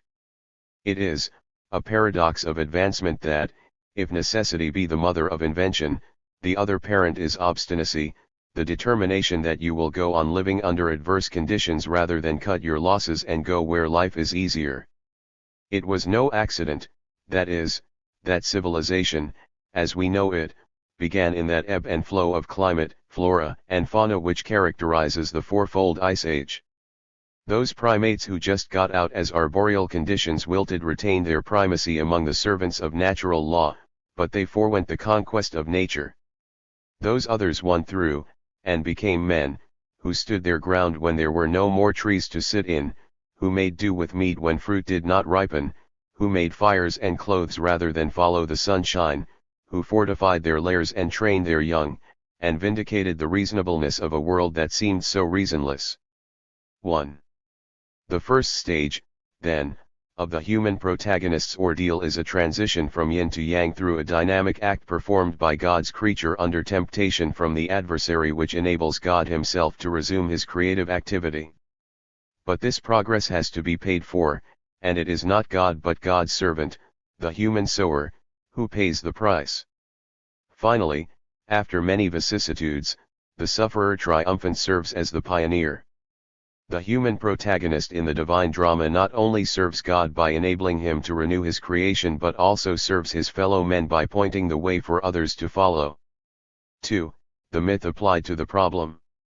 The unpredictable factor. By the light of mythology we have gained some insight into the nature of challenges and responses. We have come to see that creation is the outcome of an encounter, that Genesis is a product of interaction. Let us now return to our immediate quest, our search for the positive factor that has shaken part of mankind out of the integration of custom into the differentiation of civilization within the last 6,000 years.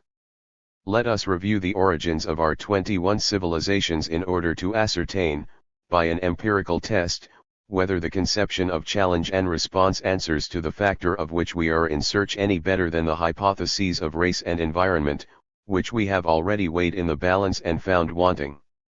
In this fresh survey we shall still be concerned with race and environment, but we shall regard them in a new light.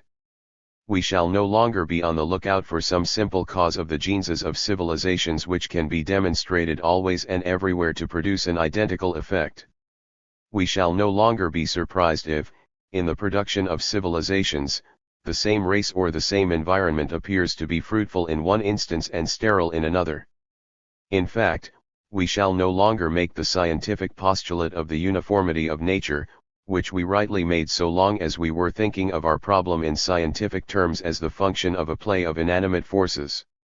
We shall be prepared now to recognize that, even if we were exactly acquainted with all the racial, environmental, and other data that are capable of being formulated scientifically, we should not be able to predict the outcome of the interaction between the forces which these data represent, any more than a military expert can predict the outcome of a battle or campaign from an inside knowledge of the dispositions and resources of both the opposing general staffs, or a bridge expert the outcome of a game from a similar knowledge of all the cards in every hand. In both these analogies, inside knowledge is not sufficient to enable its possessor to predict results with any exactness or assurance because it is not the same thing as complete knowledge. There is one thing which must remain an unknown quantity to the best informed onlooker because it is beyond the knowledge of the combatants, or players, themselves, and it is the most important term in the equation which the would-be calculator has to solve. This unknown quantity is the reaction of the actors to the ordeal when it actually comes. These psychological momenta, which are inherently impossible to weigh and measure and therefore to estimate scientifically in advance, are the very forces which actually decide the issue when the encounter takes place.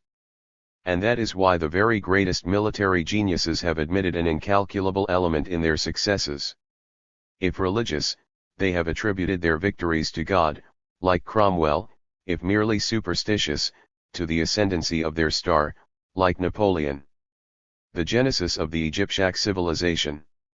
When dealing with environment in the previous chapter, we assumed, as the Hellenic authors of the environment theory naturally assumed, that environment is a static factor, more particularly, that within the limits of historic time the physical conditions presented by the Afrasian steppe and the Nile Valley have been always the same as they are today and as they were 24 centuries ago when the Greeks spun their theories round them. But in fact we know that this has not been so. While northern Europe was covered in ice as far as the Harz, and the Alps and the Pyrenees were capped with glaciers, the Arctic high pressure deflected southwards the Atlantic rainstorms. The cyclones that today traverse Central Europe then passed over the Mediterranean basin and the northern Sahara and continued, undrained by Lebanon, across Mesopotamia and Arabia to Persia and India. The parched Sahara enjoyed a regular rainfall, and farther east the showers were not only more bountiful than today but were distributed over the whole year, instead of being restricted to the winter. We should expect in North Africa, Arabia, Persia, and the Indus Valley parklands and savannas, such as flourish today north of the Mediterranean. While the mammoth, the woolly rhinoceros and the reindeer were browsing in France and southern England, North Africa was supporting a fauna that is found today on the Zambesi in Rhodesia.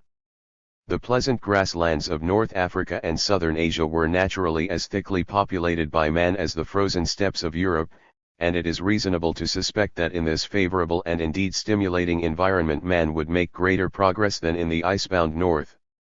1. But after the close of the Ice Age our Afrasian area began to experience a profound physical change in the direction of desiccation, and simultaneously two or more civilizations arose in an area which had previously, like all the rest of the inhabited world, been occupied solely by primitive societies of the Paleolithic order. Our archaeologists encourage us to look upon the desiccation of Afrasia as a challenge to which the genes of these civilizations were the responses. Now we are on the brink of the Great Revolution, and soon we shall encounter men who are masters of their own food supply through possession of domesticated animals and the cultivation of cereals. It seems inevitable to connect that revolution with the crisis produced by the melting of the northern glaciers and consequent contraction of the Arctic high pressure over Europe and diversion of the Atlantic rainstorms from the South Mediterranean zone to their present course across Central Europe. That event would certainly tax the ingenuity of the inhabitants of the former grassland zone to the utmost. Faced with the gradual desiccation consequent upon the reshift northward of the Atlantic cyclone belt as the European glaciers contracted, three alternatives were open to the hunting populations affected. They might move northward or southward with their prey, following the climatic belt to which they were accustomed. They might remain at home eking out a miserable existence on such game as could withstand the drought, or they might still without leaving their homeland emancipate themselves from dependence on the whims of their environment by domesticating animals and taking to agriculture. 2. In the event, those that changed neither their habitat nor their way of life paid the penalty of extinction for their failure to respond to the challenge of desiccation. Those that avoided changing their habitat by changing their way of life and transforming themselves from hunters into shepherds became the nomads of the Afrasian steppe. Their achievement and fate will demand our attention in another part of this book. Of those that elected to change their habitat rather than change their way of life, the communities which avoided the drought by following the cyclone belt as it shifted northward exposed themselves, unintentionally, to a new challenge, the challenge of the northern seasonal cold, which evoked a new creative response in such as did not succumb to it, while the communities which avoided the drought by retreating southward into the monsoon belt came under the soporific influence emanating from the climatic monotony of the tropics. Fifthly and finally, there were communities that responded to the challenge of desiccation by changing their habitat and their way of life alike, and this rare double reaction was the dynamic act which created the Egyptian and Sumeric civilizations out of some of the primitive societies of the vanishing Afrasian grasslands.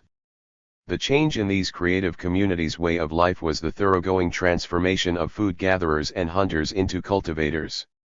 The change in their habitat was small in point of distance but vast if measured by the difference in character between the grasslands which they abandoned and the new physical environment in which they now made their home.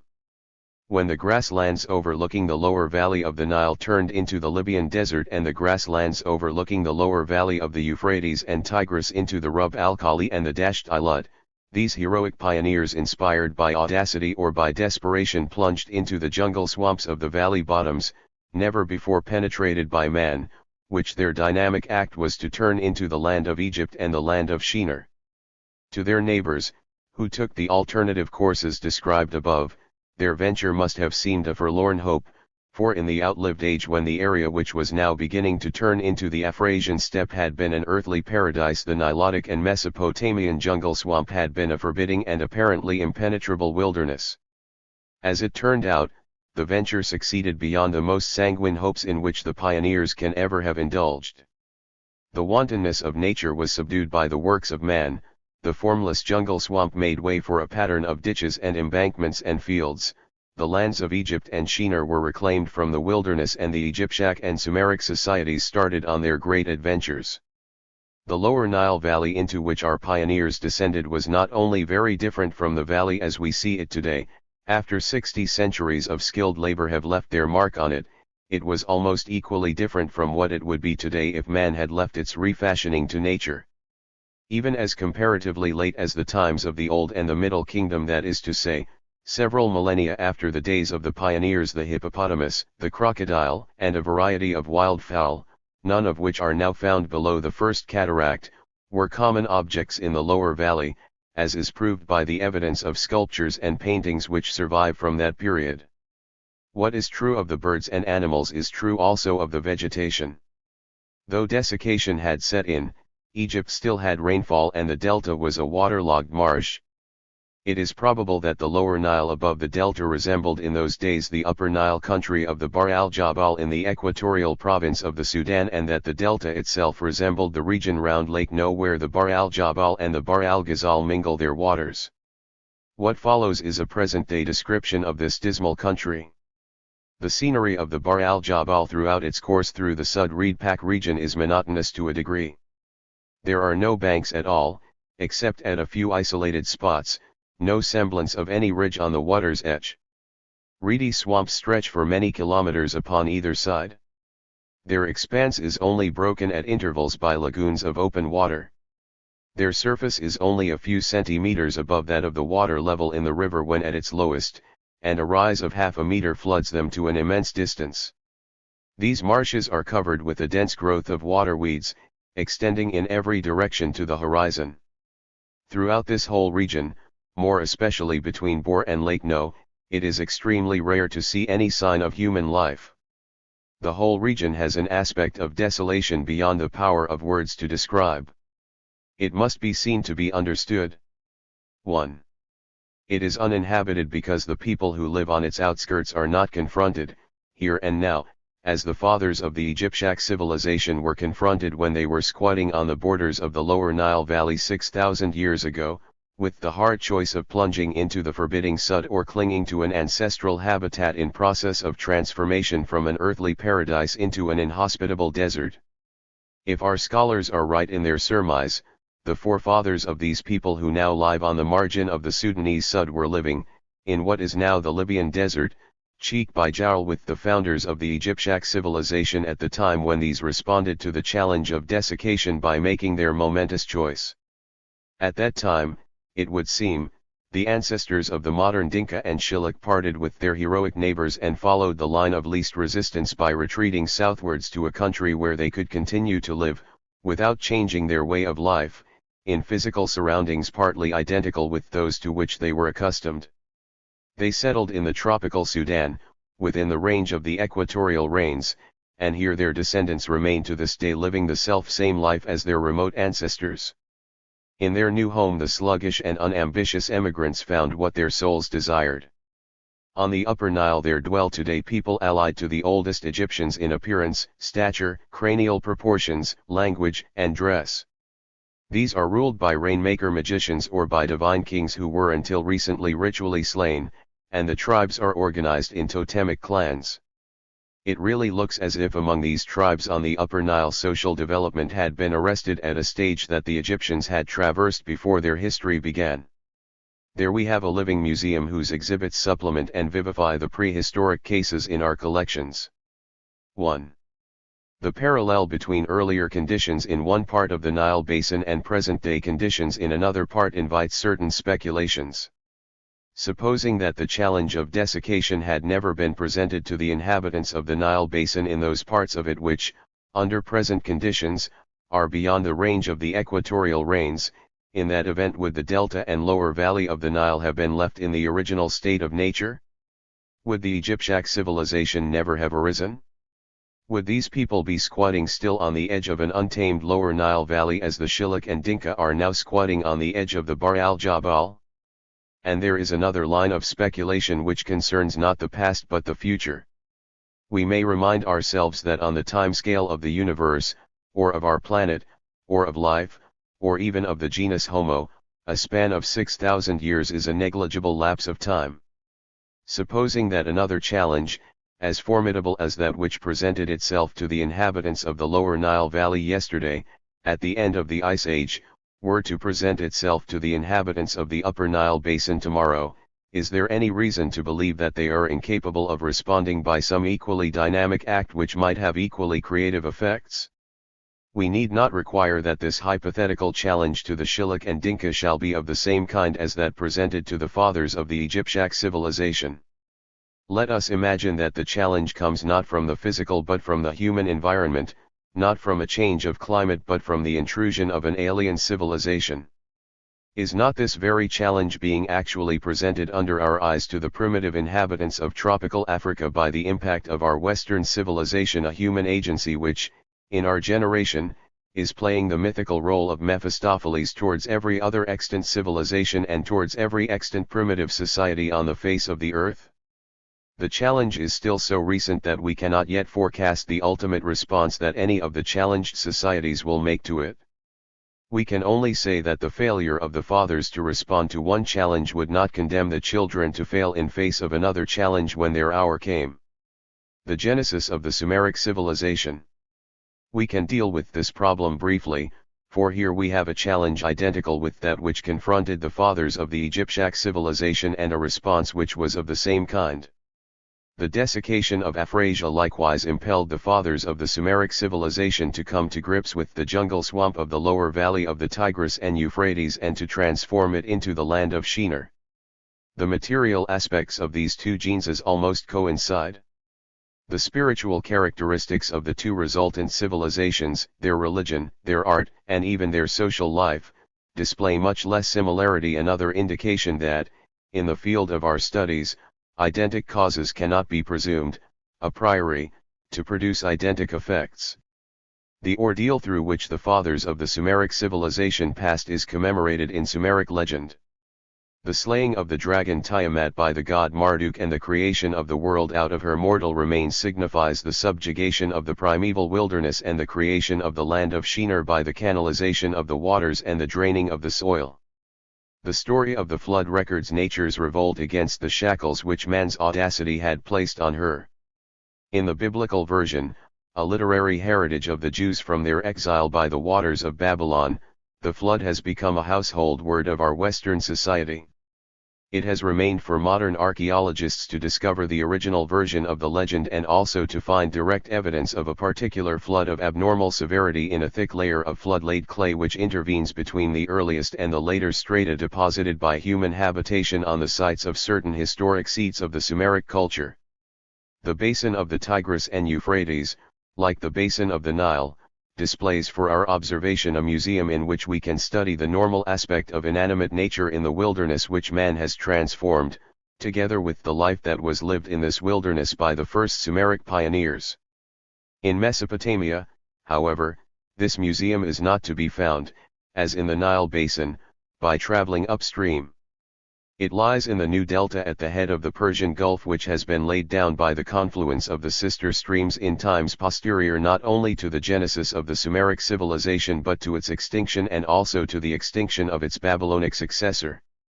These marshes, which have gradually come into existence during the last 2,000 or 3,000 years, have remained in their virgin state down to this day only because no human society with the will to master them has appeared on the scene. The marshmen by whom they are haunted have learned to adapt themselves to this environment in a passive way, as is indicated by their nickname, the web feet, which they received from British soldiers who encountered them in the War of 1914-18, but they have never yet girded themselves for the task, which the fathers of the Sumeric civilization accomplished in similar country nearby some 5 or 6,000 years ago, of transforming the marshes into a network of canals and fields.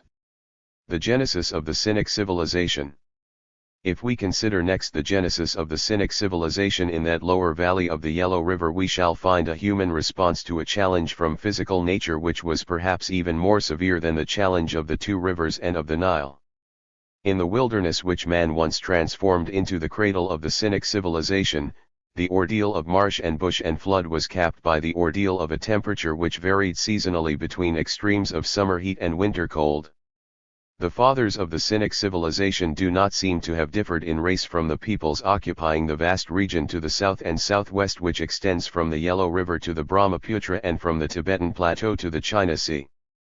If certain members of that widespread race created a civilization while the rest remained culturally sterile, the explanation may be that a creative faculty, latent in all alike, was evoked in those particular members, and in those only, by the presentation of a challenge to which the rest did not happen to be exposed.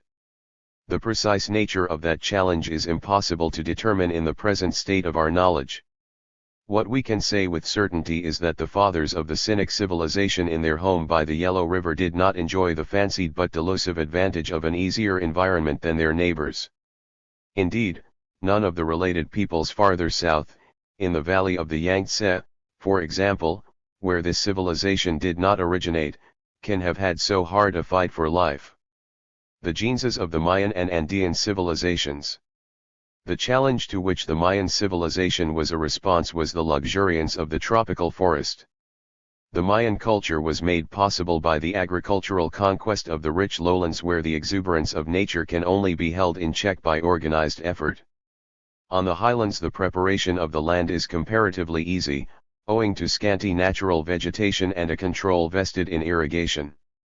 On the lowlands, however, great trees have to be felled and fast-growing bushes kept down by untiring energy.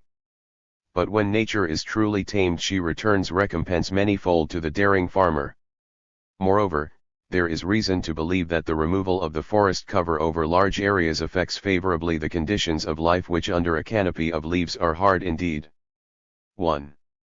This challenge, which called the Mayan civilization into existence to the north of the Isthmus of Panama, found no response on the other side of the isthmus. The civilizations which arose in South America responded to two quite different challenges, from the Andean Plateau and from the adjoining Pacific coast. On the plateau the fathers of the Andean civilization were challenged by a bleak climate and a grudging soil. On the coast they were challenged by the heat and drought of an almost rainless equatorial desert at sea level, which could only be made to blossom as the rose by the works of man. The pioneers of the civilization on the coast conjured their oases out of the desert by husbanding the scanty waters that descended from the western scarp of the plateau and giving life to the plains by irrigation. The pioneers on the plateau transformed their mountainsides into fields by husbanding the scanty soil on terraces preserved by a ubiquitous system of laboriously constructed retaining walls. The genesis of the Minoan civilization. We have now explained in terms of responses to challenges from the physical environment the genesis of 5 out of our 6 unrelated civilizations.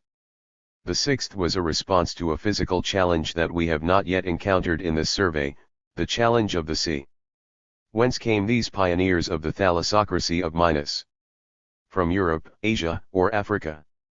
A glance at the map would suggest that they would have come from Europe or Asia, for the islands are very much nearer to these mainlands than to North Africa, being, in fact, the peaks of submerged mountain ranges which, but for a collapse in prehistoric times and the inflow of the waters, would run continuously from Anatolia to Greece. But we are faced with the disconcerting, yet indubitable, testimony of archaeologists that the oldest remains of human habitation are found in Crete, an island comparatively distant from both Greece and Anatolia, though it is nevertheless nearer to both of them than it is to Africa. Ethnology supports the suggestion that archaeology throws out, for it appears to be established that among the earliest known inhabitants of the continents facing the Aegean there were certain clearly marked distinctions of physical type. The earliest known inhabitants of Anatolia and Greece were broadheads, the earliest known inhabitants of the Afrasian grasslands were longheads, and an analysis of the oldest relics of human physique in Crete seems to indicate that the island was first occupied wholly or mainly by longheads, while the broadheads, though they eventually became predominant, were originally either not represented in the population of Crete at all or only in a small minority. This ethnological evidence points to the conclusion that the first human beings to secure a footing in any part of the Aegean archipelago were immigrants from the desiccation of the Afrasian grasslands. We have, then, to add a sixth to the 5 responses to this desiccation that we have already noted. To those who stayed where they were and perished, to those who stayed where they were and became nomads, to those who went south and retained their old way of life, like the Dinka and Shilluk, to those who went north and became Neolithic agriculturists on the European continent, to those who plunged into the jungle swamps and made the Egyptiac and Sumeric civilizations, we must add those who, going north and striking, not the comparatively easy passages offered by then surviving isthmuses or still existing straits, but the intimidating void of the open Mediterranean, accepted this further challenge, crossed the broad sea, and made the Minoan civilization. If this analysis is correct, it offers a fresh illustration of the truth that, in the genesis of civilizations, the interplay between challenges and responses is the factor which counts above all others, in this case above proximity. If proximity had been the determining factor in the occupation of the archipelago, then the inhabitants of the nearest continents, Europe and Asia, would have been the first occupants of the Aegean islands. Many of the islands are within a stone's throw of these mainlands, whereas Crete is 200 miles from the nearest point in Africa.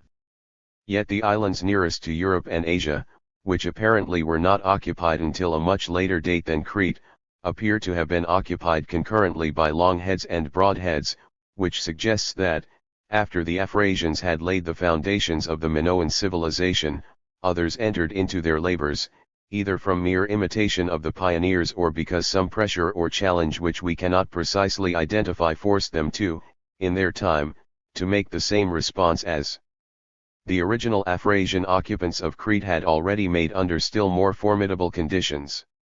The genesis of the affiliated civilizations. When we pass from the unrelated civilizations, which arose out of the yin state of primitive society, to those later civilizations that were in varying ways and degrees related to civilized predecessors, it is obvious that in their case, though there may have been some degree of physical challenge to stimulate them to, the principal and essential challenge was a human challenge arising out of their relationship to the society to which they were affiliated. This challenge is implicit in the relation itself, which begins with a differentiation and culminates in a secession. The differentiation takes place within the body of the antecedent civilization, when that civilization begins to lose the creative power through which, in its period of growth, it had at one time inspired a voluntary allegiance in the hearts of the people below its surface or beyond its borders.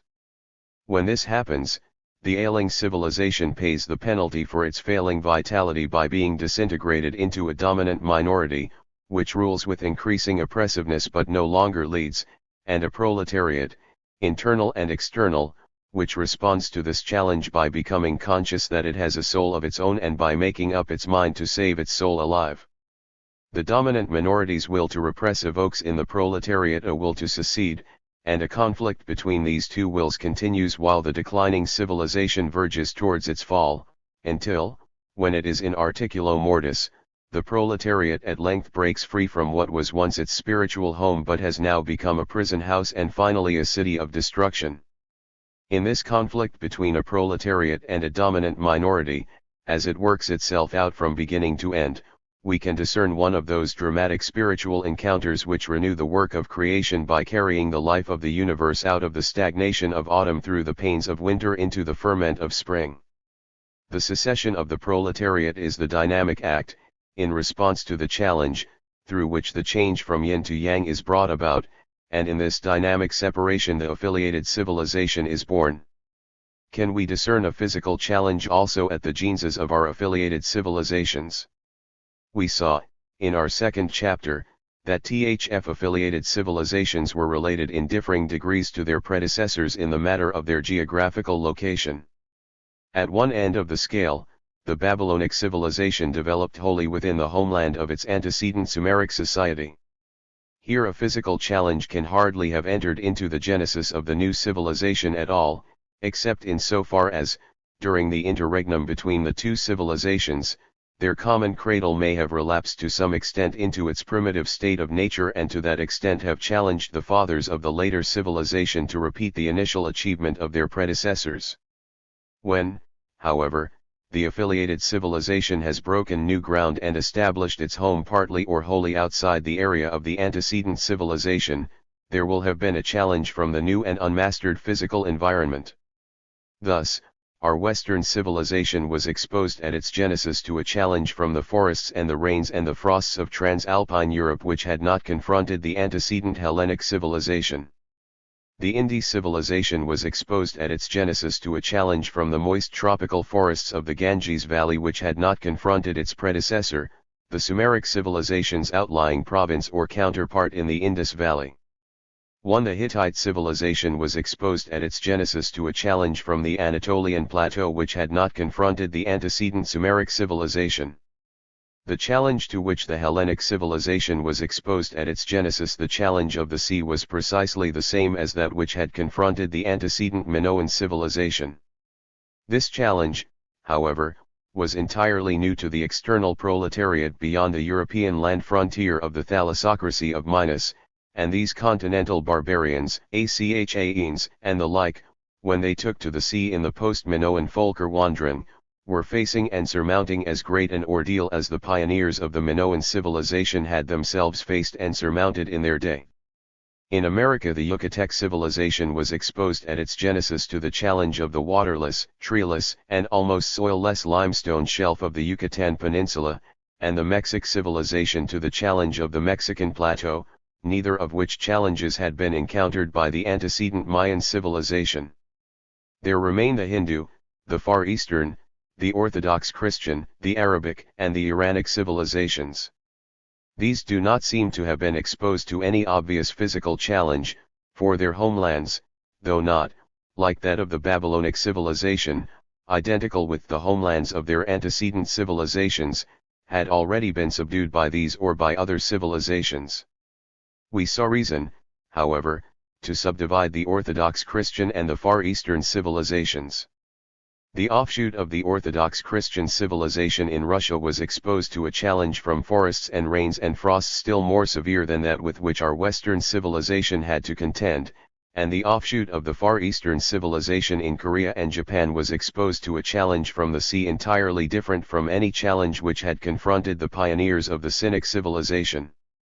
We have now shown that our affiliated civilizations, while in all cases necessarily exposed to a human challenge inherent in the disintegration of the antecedent civilizations from which they sprang, were also in some cases, though not in others, exposed to a challenge from the physical environment, resembling the challenges encountered by the unrelated civilizations.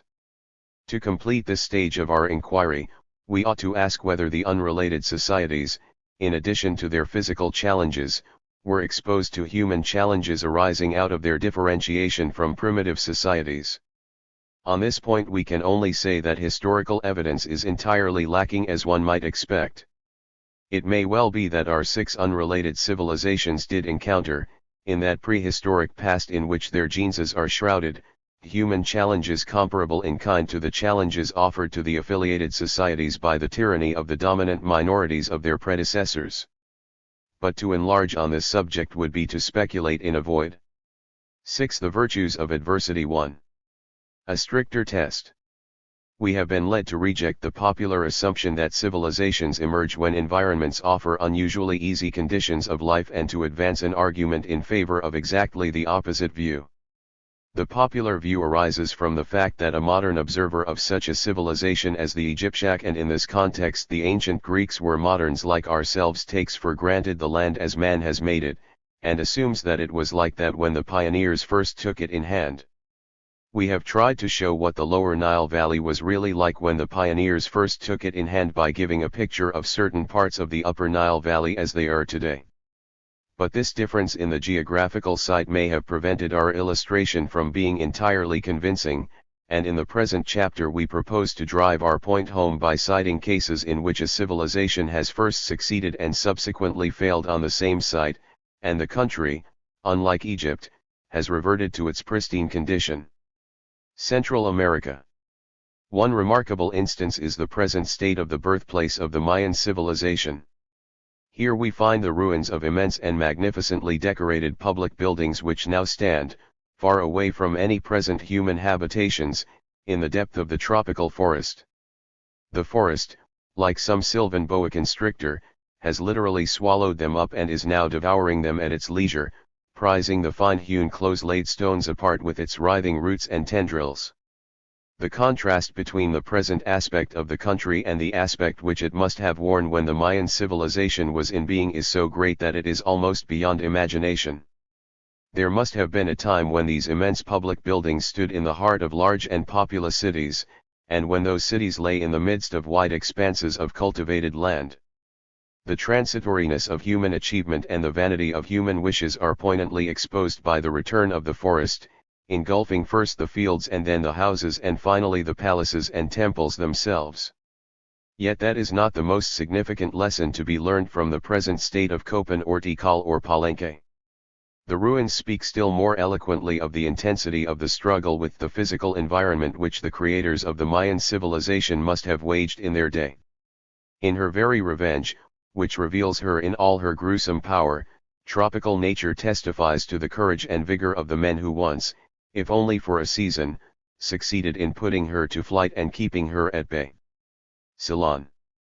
The equally arduous feat of conquering the parched plains of Ceylon for agriculture is commemorated in the breached dams and overgrown floors of the tanks which were once constructed on the wet side of the hill country, on a colossal scale, by the Sinhalese converts to the Hindi philosophy of the Hinayana. To realize how such tanks came into being, one must know something of the history of Lanka. The idea underlying the system was simple but very great. It was intended by the tank-building kings that none of the rain which fell in such abundance in the mountains should reach the sea without paying tribute to man on the way. In the middle of the southern half of Ceylon is a wide mountain zone, but to the east and north dry plains cover thousands of square miles, and at present are very sparsely populated.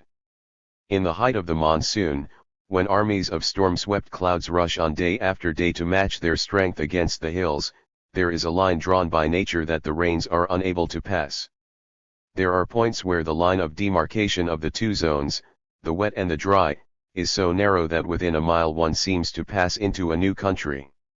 The line curves from sea to sea and appears to be stable and unaffected by the operations of man, such as felling forests. 1. Yet the missionaries of the Indie civilization in Ceylon once achieved the tour de force of compelling the monsoon-smitten highlands to give water and life and wealth to the plains which nature had condemned to lie parched and desolate.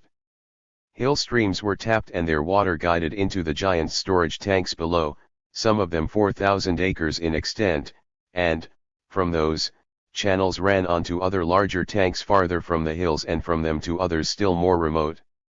And below each great tank and each great channel were hundreds of little tanks, each the nucleus of a village, all, in the long run, fed from the wet mountain zone. So gradually the ancient Sinhalese conquered all, or nearly all, of the plains that are now so empty of men. 2. The arduousness of the labor involved in holding for a man-made civilization these naturally barren plains is demonstrated by two outstanding features in the landscape of Ceylon today: the relapse of that once irrigated and populated tract into its primeval barrenness, and the concentration of the modern tea, coffee, and rubber planters in the other half of the island, where the rain falls. The North Arabian Desert.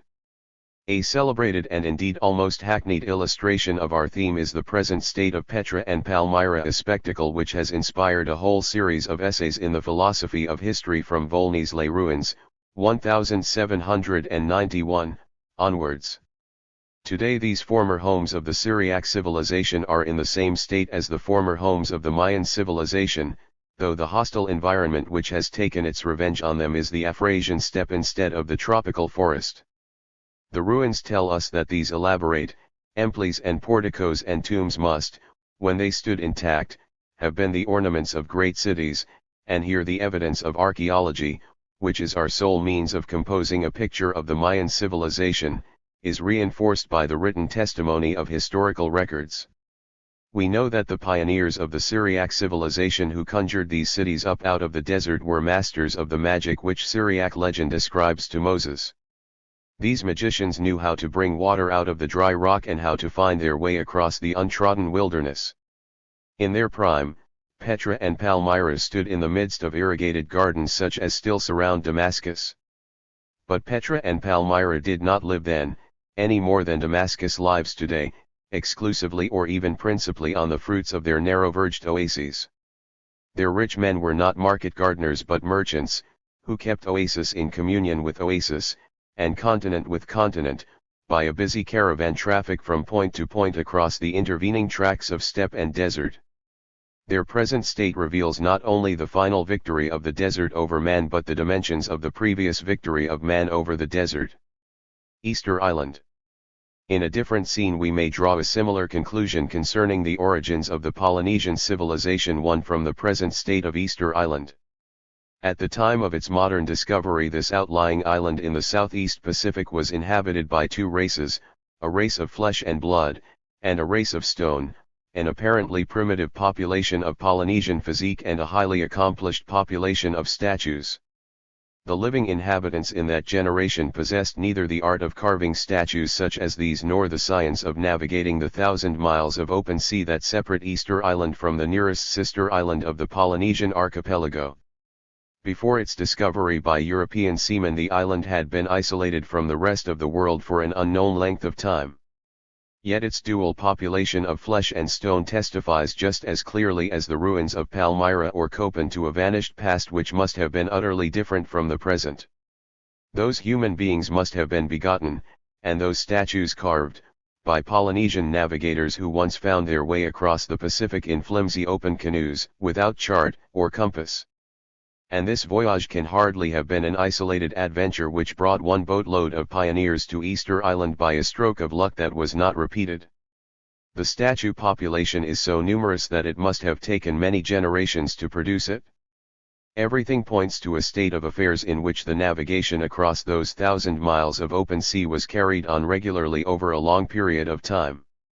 Eventually, for some reason unknown to us, the sea, once traversed victoriously by man, closed round Easter Island, as the desert closed round Palmyra and the forest round Copan.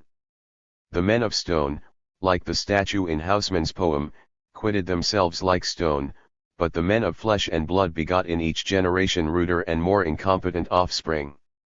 The evidence of Easter Island is, of course, in flat contradiction to the popular Western view of the South Sea Islands as an earthly paradise and their inhabitants as children of nature in the state of Adam and Eve before the fall. The mistaken idea arises from the assumption that one portion of the Polynesian environment constitutes the whole of it. The physical environment consists, in fact, of water as well as land, water which presents a formidable challenge to any human beings who try to cross it without possessing any better means than such as were at the disposal of the Polynesians. It was by responding boldly and successfully to the challenge of the salt, estranging sea, by achieving the tour de force of a regular maritime traffic between island and island, that the pioneers won their footing on the specks of dry land which are scattered through the watery wilderness of the Pacific almost as sparsely as the stars are scattered through space. New England.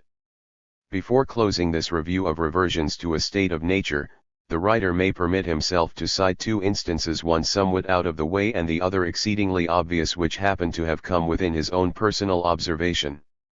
I was once traveling in a rural part of the state of Connecticut in New England when I came across a deserted village, a not uncommon spectacle in those parts, as I was told, yet a spectacle which is nevertheless surprising and disconcerting to a European. For some 2 centuries, perhaps, Town Hill, such was its name, had stood with its plank-built Georgian church in the middle of the village green, its cottages, its orchards and its cornfields. The church still stood, preserved as an ancient monument, but the houses had vanished, the fruit trees had gone wild and the cornfields had faded away. Within the last 100 years those New Englanders had played a part disproportionate to their numbers in wresting from wild nature the whole breadth of the American continent from the Atlantic to the Pacific, yet at the same time they had allowed nature to recapture from them this village in the heart of their homeland, where their forefathers had lived for perhaps 200 years. The rapidity, the thoroughness, the abandon with which nature had reasserted her domain over Town Hill as soon as man had relaxed his grip, surely gave the measure of the exertions which man had formerly made to tame that barren soil. Only an energy as intense as the energy which the breaking in of Town Hill had called into play could have been sufficient for the winning of the West. The deserted site explained the miracle of the mushroom cities of Ohio and Illinois and Colorado and California. The Roman Campagna. The effect produced on me by Town Hill was produced on Livy by the Roman Campagna, when he marvelled that an innumerable company of yeoman warriors should formerly have subsisted in a region which in his day, as in ours, too was a wilderness of barren grey fell and feverish green swamp. This latter-day wilderness has reproduced the pristine state of the forbidding landscape which was once transformed by Latin and Volscian pioneers into a cultivated and populous countryside, and the energy generated in the process of breaking in this narrow plot of dour Italian soil was the energy which afterwards conquered the world from Egypt to Britain. Perfida Capua.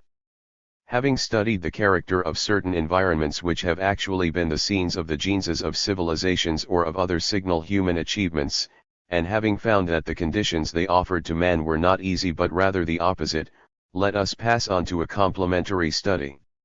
Let us examine certain other environments in which the conditions offered have been easy and study the effect on human life which these environments have produced. In attempting this study we must distinguish between two different situations. The first is one in which people are introduced to an easy environment after having lived in a difficult one.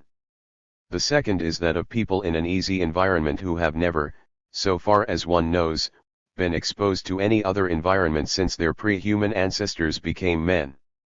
In other words, we have to distinguish between the effect of an easy environment on man in process of civilization and on primitive man. In classical Italy, Rome found her antithesis in Capua. The Capuan Campagna was as kindly to man as the Roman Campagna was dour, and, while the Romans went forth from their forbidding country to conquer one neighbor after another, the Capuans stayed at home and allowed one neighbor after another to conquer them. From her last conquerors, the Samnites, Capua was delivered, at her own request, by the intervention of Rome herself, and then, at the most critical moment of the most critical war of Roman history, on the morrow of the Battle of Cannae, Capua repaid Rome by opening her gates to Hannibal. Both Rome and Hannibal were of one mind in regarding Capua's change of sides as the most important result of the battle and perhaps the decisive event of the war. Hannibal repaired to Capua and there took up his winter quarters, whereupon something happened which falsified everybody's expectations. A winter spent in Capua so demoralized Hannibal's army that it was never the same instrument of victory again. The advice of Artem bears. Herodotus has a story which is very much to the point in this context. A certain Artembares and his friends came to Cyrus with the following suggestion. Now that Zeus has put down Astyages from his seat and has given the dominion to the Persians as a nation and to you, sire, as an individual, why should we not emigrate from the confined and rocky territory which we at present possess, and occupy a better? There are many near at hand and many more at a distance, of which we have only to take our choice in order to make a greater impression on the world than we make as it is. This is a natural policy for an imperial people, and we shall never have a finer opportunity of realizing it than now, when our empire is established over vast populations and over the entire continent of Asia. Cyrus, who had listened and had not been impressed, told his petitioners to do as they wished, but he qualified his advice by telling them in the same breath to prepare their minds for exchanging positions with their present subjects. Soft countries, he informed them, invariably breed soft men. 1. The Odyssey and the Exodus.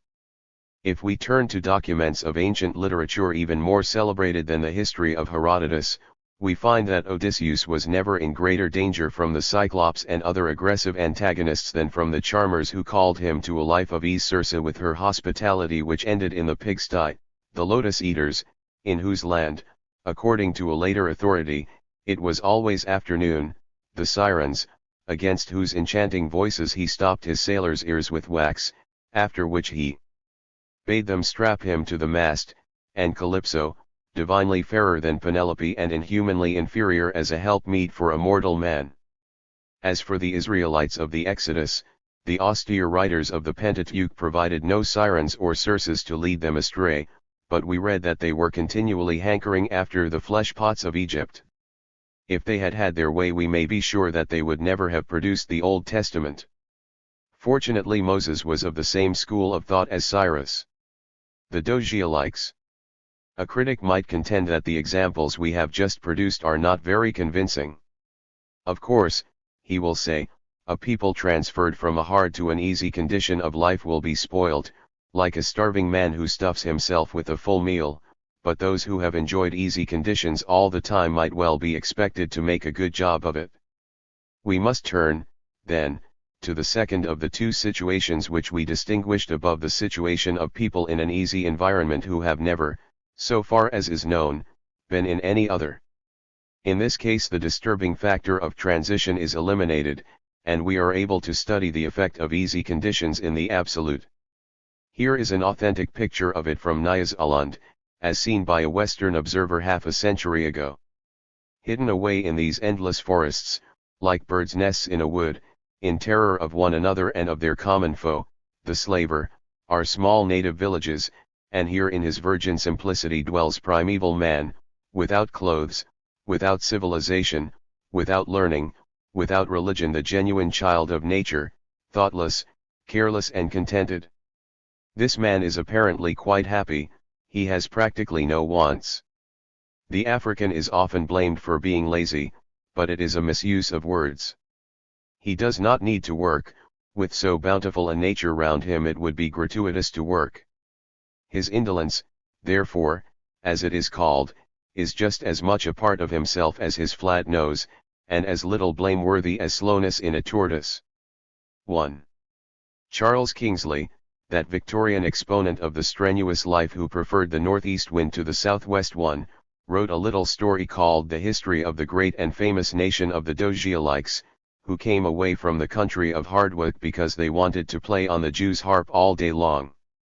They paid the penalty by degenerating into gorillas. It is amusing to observe the differing attitudes towards lotus eaters displayed by the Hellenic poet and the modern Western moralist. For the Hellenic poet, the lotus eaters and their lotus land are most formidably attractive, a snare of the devil in the path of the civilizing Greek. Kingsley, on the other hand, displays the modern British attitude in regarding his Dogielites with such contemptuous disapproval that he is immune from their attractions. He feels it a positive duty to annex them to the British Empire, not for our good, of course, but for theirs, and to provide them with trousers and Bibles. Our concern, however, is neither to approve nor to disapprove but to understand. The moral is found in the early chapters of the book of Genesis. It was only after Adam and Eve had been expelled from their Eden lotus land that their descendants set about inventing agriculture, metallurgy, and musical instruments. 7. The challenge of the environment. 1. The stimulus of hard countries. Lines of inquiry. We have now, perhaps, established the truth that ease is inimical to civilization. Can we next proceed one step farther? Can we say that the stimulus towards civilization grows positively stronger in proportion as the environment grows more difficult? Let us review the evidence in favor of this proposition and then the evidence against it, and see what inference emerges. Evidence indicating that the difficulty and the stimulus of an environment are apt to increase pari passu is not hard to lay hands upon. Rather, we are likely to be embarrassed by the wealth of illustrations that leap to the mind. Most of these illustrations present themselves in the form of comparisons. Let us begin by sorting out our illustrations into two groups in which the points of comparison relate to the physical environment and the human environment respectively, and let us first consider the physical group. It subdivides itself into two categories: comparisons between the respective stimulating effects of physical environments which present different degrees of difficulty, and comparisons between the respective stimulating effects of old ground and new ground, apart from the intrinsic nature of the terrain. The Yellow River and the Yangtze. Let us, as a first example, consider the different degrees of difficulty presented by the lower valleys of the two great rivers of China. It seems that when man first took in hand the watery chaos of the lower valley of the Yellow River, Guangho, the river was not navigable at any season. In the winter it was either frozen or choked with floating ice, and the melting of this ice every spring produced devastating floods which repeatedly changed the river's course by carving out new channels, while the old channels turned into jungle-covered swamps. Even today, when some 3,000 or 4,000 years of human effort have drained the swamps and confined the river within embankments, the devastating action of the floods has not been eliminated. As recently as 1852 the channel of the lower Guangho was entirely changed and its outflow into the sea shifted from the southern to the northern side of the Shantung Peninsula, a distance of over 100 miles. The Yangtze, on the other hand, must always have been navigable, and its floods, though they occasionally assume devastating proportions, are less frequent than those of the Yellow River. In the Yangtze Valley, moreover, the winters are less severe. Nevertheless, it was on the Yellow River and not on the Yangtze that the Sinic civilization came to birth. Attica and Boeotia. Any traveler who enters or leaves Greece, not by sea but through the northern continental hinterland, cannot fail to be struck by the fact that the home of the Hellenic civilization is more rocky and bony and difficult than the lands to the north which never produced a civilization of their own. Similar contrasts, however, may be observed within the Aegean area itself. For instance, if one travels by train from Athens along the railway which eventually leads, through Salonika, to Central Europe, one passes, on the first stage of the journey, through a stretch of country which gives the Western or Central European traveler an anticipatory glimpse of the scenery with which he is familiar.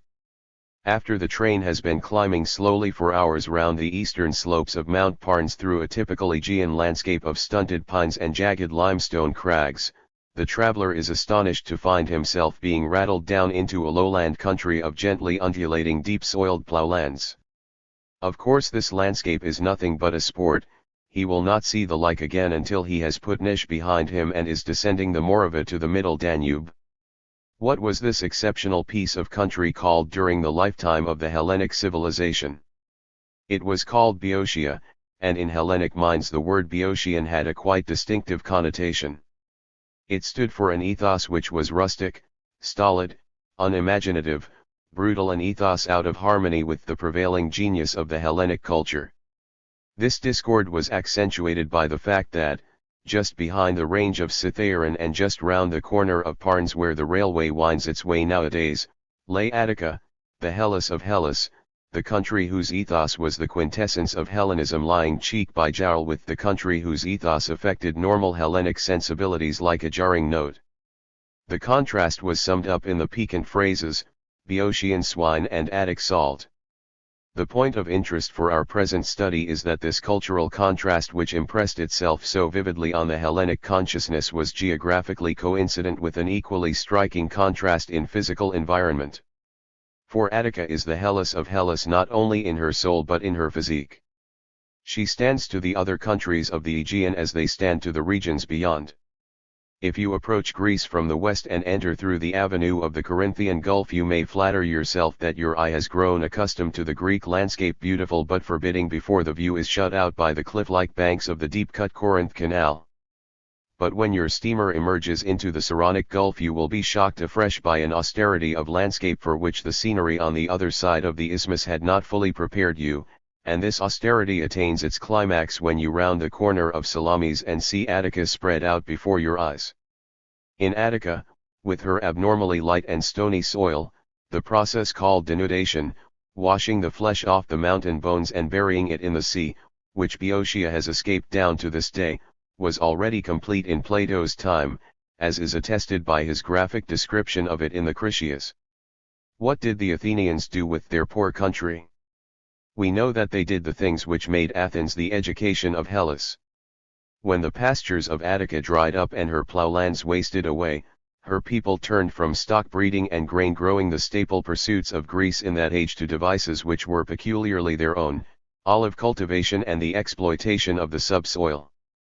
The gracious tree of Athena not only keeps alive but flourishes on the bare rock. Yet man cannot live by olive oil alone. To make a living from his olive groves, the Athenian must exchange his Attic oil for Scythian grain. To place his oil on the Scythian market, he must pack it in jars and ship it overseas, activities which called into existence the Attic potteries and the Attic merchant marine, and also, since trade requires currency, the Attic silver mines. But these riches were merely the economic foundation for the political and artistic and intellectual culture which made Athens the education of Hellas and Attic salt the antithesis of Boeotian animality. On the political plane, the result was the Athenian Empire. On the artistic plane, the prosperity of the potteries gave the Attic vase painter his opportunity for creating a new form of beauty which, 2,000 years later, enraptured the English poet Keats, while the extinction of the Attic forests compelled Athenian architects to translate their work from the medium of timber into that of stone, and so led to the creation of the Parthenon, Byzantium and Chalcedon. The enlargement of the area of the Hellenic world, the cause of which we mentioned in our first chapter, CP 4, offers another Hellenic illustration of our theme, the contrast between the two Greek colonies, Chalcedon and Byzantium, which were planted, the former on the Asiatic, the latter on the European, side of the entrance to the Bosphorus from the Sea of Marmara. Herodotus tells us that, a century or so after the foundation of the two cities, the Persian governor Megabaeus made a mot which won him immortal celebrity among the Hellespontine Greeks. At Byzantium he heard that the Chalcedonians had planted their city 17 years earlier than the Byzantines had planted theirs, and he had no sooner heard it than he remarked, "Then the Chalcedonians must have been blind men all that time." He meant that they must have been blind to choose the worse site when the better was at their disposal. 1. But it is easy to be wise after the event, and in Megabaeus's day, at the time of the Persian invasions of Greece, the respective destinies of the two cities had already declared themselves. Chalcedon still was what she had always meant to be, an ordinary agricultural colony, and from the agricultural point of view her site was, and is, immensely superior to that of Byzantium. The Byzantines came later, and took the leavings. As an agricultural community they failed, perhaps chiefly because of the continual raiding of the Thracian barbarians. But in their harbor, the Golden Horn, they had accidentally stumbled on the possession of a gold mine, for the current which comes down the Bosphorus is in favor of any vessel trying to make the Golden Horn from either direction. Polybius, writing in the 2nd century BC, about 500 years after the foundation of the Greek colony and nearly 500 years before its promotion, as Constantinople, to the rank of an ecumenical capital, says: "The Byzantines occupy a site which, from the twin standpoints of security and prosperity, is the most favorable of all sites in the Hellenic world to seaward and the most unprepossessing of all to landward. To seaward Byzantium commands the mouth of the Black Sea so absolutely that it is impossible for any merchantman to pass either in or out against the Byzantines' will." 2. Yet perhaps Megabaeus secured by his mot a reputation for discernment which he hardly deserved. There can be no reasonable doubt that, if the colonists who took Byzantium had arrived 20 years earlier, they would have chosen the then vacant site of Chalcedon, and it is also probable that, if their agricultural efforts had been less hampered by the Thracian raiders, they would have been less disposed to develop the commercial possibilities of their site. Israelites, Phoenicians, and Philistines.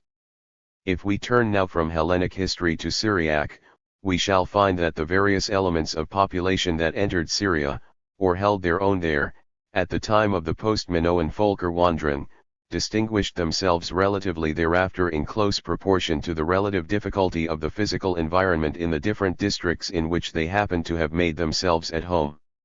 It was not the Aramaeans of Abana and Pharpar, rivers of Damascus, who took the lead in the development of the Syriac civilization, nor was it those other Aramaeans who settled on the Oront where long afterwards the Greek Seleucid dynasty made a capital city at Antioch, nor was it those tribes of Israel who halted east of the Jordan to fatten their bulls of Bashan on the fine pastures of Gilead. Most remarkable of all, the primacy of the Syriac world was not retained by those refugees from the Aegean who came to Syria not as barbarians but as heirs of the Minoan civilization and took possession of the ports and lowlands south of Carmel, the Philistines. This people's name has acquired a connotation as contemptuous as that of the Boeotians among the Greeks, and, even if we admit that Boeotians and Philistines may neither of them have been as black as they were painted, and that we owe our knowledge of them both almost entirely to their rivals, what is that but to say that their rivals have outstripped them and won, at their expense, the respectful attention of posterity? The Syriac civilization has three great feats to its credit. It invented the alphabet, it discovered the Atlantic, and it arrived at a particular conception of God which is common to Judaism, Zoroastrianism, Christianity, and Islam but alien alike from the Egyptiac, Sumeric, Indian and Hellenic veins of religious thought. Which were the Syriac communities by whom these achievements were contributed? As regards the alphabet we really do not know. Though its invention is traditionally attributed to the Phoenicians, it may have been transmitted in an elementary form by the Philistines from the Minoan world, so in the present state of our knowledge the credit for the alphabet must be left unallocated. Let us pass to the other two.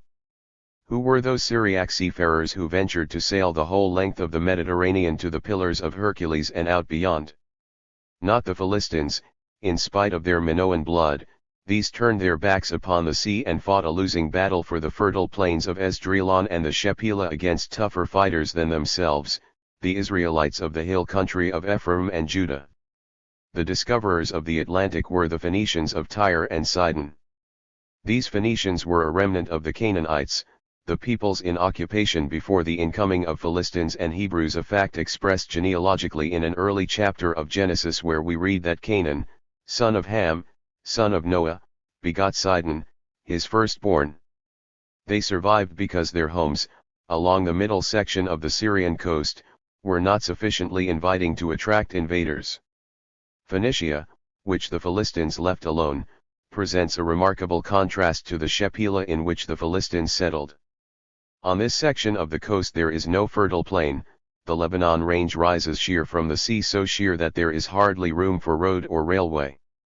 The Phoenician cities could not communicate easily, even with one another, except by sea, and Tyre, the most famous of them, is perched, like a seagull's nest, on a rocky island.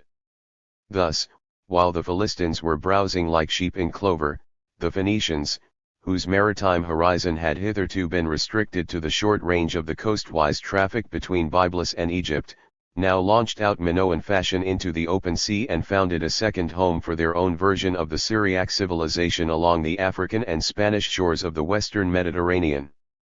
Carthage, the imperial city of this Phoenician overseas world, outstripped the Philistines even in their chosen field of land warfare. The most famous military champion of the Philistines is Goliath of Gath. He cuts a poor figure beside the Phoenician Hannibal. But the physical discovery of the Atlantic is surpassed, as a feat of human prowess, by the spiritual discovery of monotheism, and that was the feat of a Syriac community stranded by the Folker wandering in a physical environment even less inviting than the Phoenician coast, the hill country of Ephraim and Judah.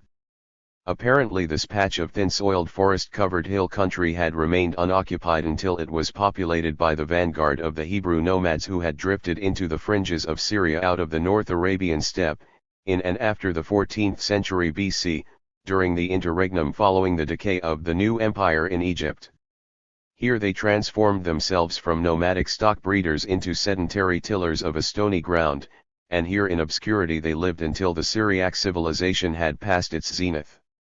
As late as the 5th century BC, at a date when all the great prophets had already said their say, the very name of Israel was unknown to Herodotus, and the land of Israel was still masked by the land of the Philistines in the Herodotian panorama of the Syriac world. He writes of the land of the Philistines one and Philastin or Palestine it remains to this day. A Syriac fable tells how the God of the Israelites once tested a king of Israel with the most searching test that a God can apply to a mortal. The Lord appeared to Solomon in a dream by night, and God said, "Ask what I shall give thee." And Solomon said, "Give thy servant an understanding heart."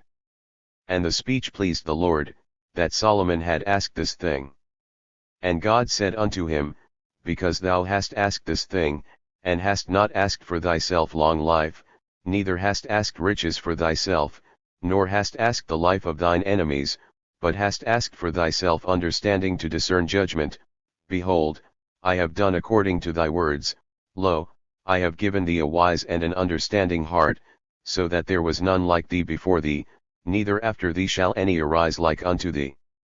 And I have also given thee that which thou hast not asked, both riches and honor, so that there shall not be any among the kings like unto thee all thy days. 2. The fable of Solomon's choice is a parable of the history of the chosen people.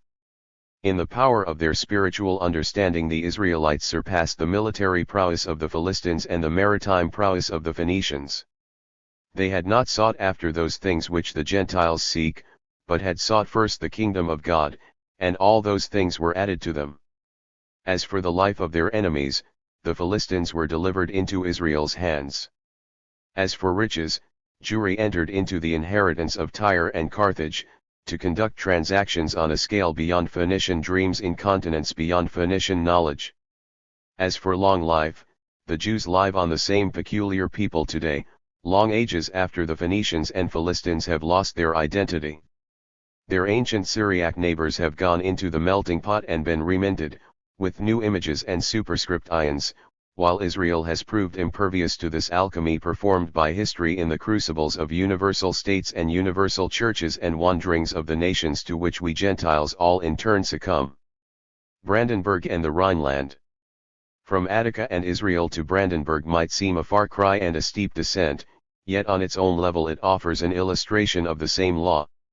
As you travel through the unprepossessing country which formed the original domain of Frederick the Great, Brandenburg, Pomerania, and East Prussia with its star-veiling pine plantations and sandy fields, you might fancy you were traversing some outlying portion of the Eurasian steppe. In whichever direction you travel out of it, to the pastures and beechwoods of Denmark, the black earth of Lithuania or the vineyards of the Rhineland, you pass into easier and pleasanter country. Yet the descendants of the medieval colonists who occupied these bad lands have played an exceptional part in the history of our Western society. It is not only that in the 19th century they mastered Germany and in the 20th led the Germans in a strenuous attempt to provide our society with its universal state. The Prussian also taught his neighbors how to make sand produce cereals by enriching it with artificial manures, how to raise a whole population to a standard of unprecedented social efficiency by a system of compulsory education and of unprecedented social security by a system of compulsory health and unemployment insurance. We may not like him, but we cannot deny that we have learned from him lessons of importance and value. Scotland and England. There is no need to argue the point that Scotland is a harder land than England, nor to elaborate the notorious difference of temperament between the traditional Scotsman solemn, parsimonious, precise, persistent, cautious, conscientious, and well-educated, and the traditional Englishman frivolous, extravagant, vague, spasmodic, careless, free and easy and ill-grounded in book learning. The English may regard this traditional comparison as rather a joke, they regard most things as rather a joke, but the Scots do not. Johnson used to chaff Boswell with his apparently oft-repeated mot that the finest prospect a Scotsman ever sees is the road to England, and before Johnson was born a wit of Queen Anne's day said that, if Cain had been a Scotsman, his punishment would have been reversed and, instead of being condemned to be a wanderer on the face of the earth, he would have been sentenced to stay at home. The popular impression that the Scots have played a part disproportionate to their numbers in the making of the British Empire and in the occupancy of the high places of church and state is undoubtedly well founded. The classic parliamentary conflict of Victorian England was between a purebred Scot and a purebred Jew, and, of Gladstone's successors in the premiership of the United Kingdom down to this day, nearly half have been Scots. 1. The struggle for North America. The classic illustration of our present theme in our own Western history is the outcome of the competition between half a dozen different groups of colonists for the mastery of North America. The victors in this contest were the New Englanders, and in the preceding chapter we have already taken note of the unusual difficulty of the local environment which first fell to the lot of the ultimate masters of the continent. Let us now compare this New England environment, of which the site of Town Hill is a fair specimen, with the earliest American environments of the New Englanders' unsuccessful competitors, the Dutch, the French, the Spaniards and the other English colonists who settled along the southern section of the Atlantic seaboard, in and around Virginia. In the middle of the 17th century, when all these groups had found their first footing on the fringes of the American mainland, it would have been easy to predict the coming conflict between them for the possession of the interior, but the most far-sighted observer then alive would not have been likely to hit the mark if he had been asked, in 1650, to pick the winner. He might have had the acumen to rule out the Spaniards in spite of their two obvious assets, their ownership of Mexico, the only North American region that had been broken in by a previous civilization, and the reputation then still enjoyed, but no longer deserved, by Spain among European powers. He might have discounted Mexico in view of its outlying position, and discounted Spanish prestige in consideration of Spain's failures in the European War, the 30 Years' War, just concluded. France, he might have said, will succeed to the military primacy of Spain in Europe, Holland and England to her naval and commercial primacy at sea. The competition for North America lies between Holland, France and England. On a short view Holland's chances might appear to be the most promising. She is superior to both England and France at sea, and in America she holds a splendid watergate to the interior, the valley of the Hudson. But on a longer view France seems likely to be the winner. She holds a still finer watergate, the St. Lawrence, and she has it in her power to exhaust and immobilize the Dutch by using against their homeland her overwhelming military superiority. But both the English groups, he might have added, I can confidently rule out. Possibly the southern English colonists, with their relatively genial soil and climate, will survive as an enclave, cut off from the interior by the French or the Dutch, whichever of them wins the Mississippi Valley. One thing is certain, however, the little group of settlements in bleak and barren New England is bound to disappear, cut off, as they are, from their kinsfolk by the Dutch on the Hudson, while the French press in upon them from the St. Lawrence. Let us suppose that our imaginary observer lives to see the turn of the century. By 1701 he will be congratulating himself on having rated French prospects higher than Dutch, for these latter had tamely surrendered the Hudson to their English rivals in 1664. Meanwhile the French had pushed up the St. Lawrence onto the Great Lakes and over the portage to the Mississippi Basin. La Salle had followed the river down to its mouth, a new French settlement, Louisiana, had been established there, and its port, New Orleans, clearly had a great future before it. As between France and England, our observer would see no reason to alter his forecast. The New Englanders had perhaps been saved from extinction by the acquisition of New York, but only to enjoy the same modest future prospects as their southern kinsfolk. The future of the continent seemed virtually decided, the winners would be the French. Shall we endow our observer with superhuman length of life, in order that he may review the situation once more in the year 1803? If we preserve him alive till then, he will be forced to confess that his wits have not been worthy of his longevity. By the end of 1803 the French flag has disappeared off the political map of North America altogether. For 40 years past Canada has been a possession of the British Crown, while Louisiana, after being ceded by France to Spain and retrost again, has just been sold by Napoleon to the United States, the new great power that has emerged out of the 13 British colonies. In this year 1803 the United States have the continent in their pockets and the scope of prophecy is reduced. It only remains to forecast which section of the United States is going to pocket the larger share of this vast estate. And surely this time there can be no mistake. The southern states are the manifest masters of the Union. Look how they are leading in the final round of the competition in an inter-American race for the winning of the West.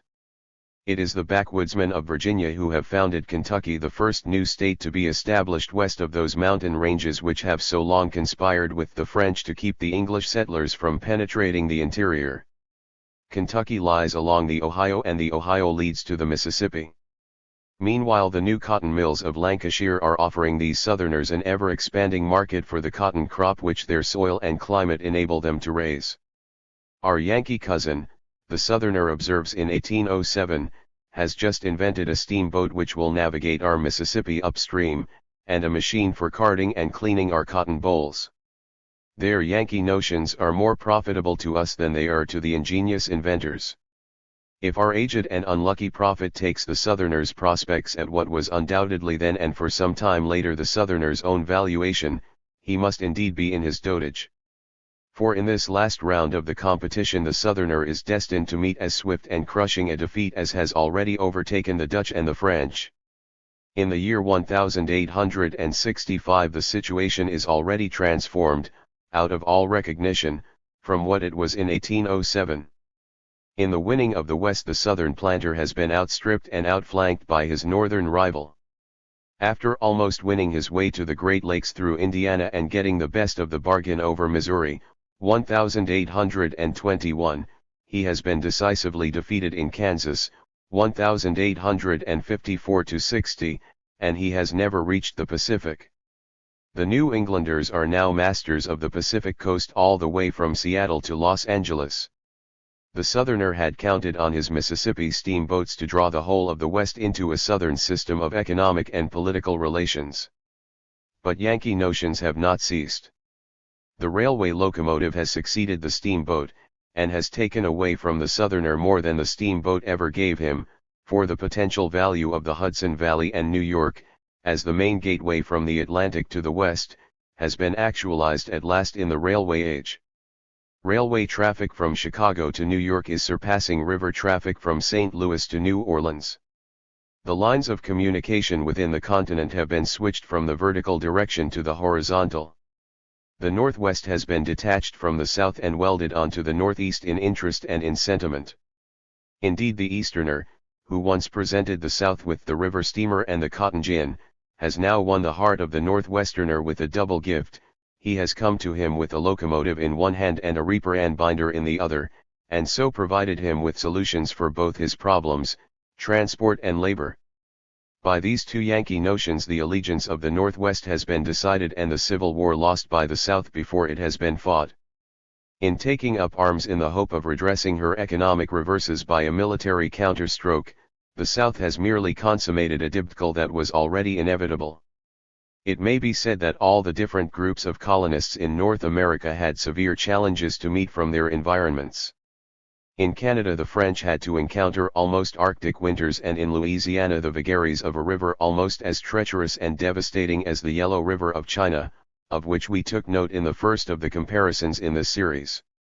Still, taking all in all, soil, climate, transport facilities, and the rest, it is impossible to deny that the original colonial home of the New Englanders was the hardest country of all.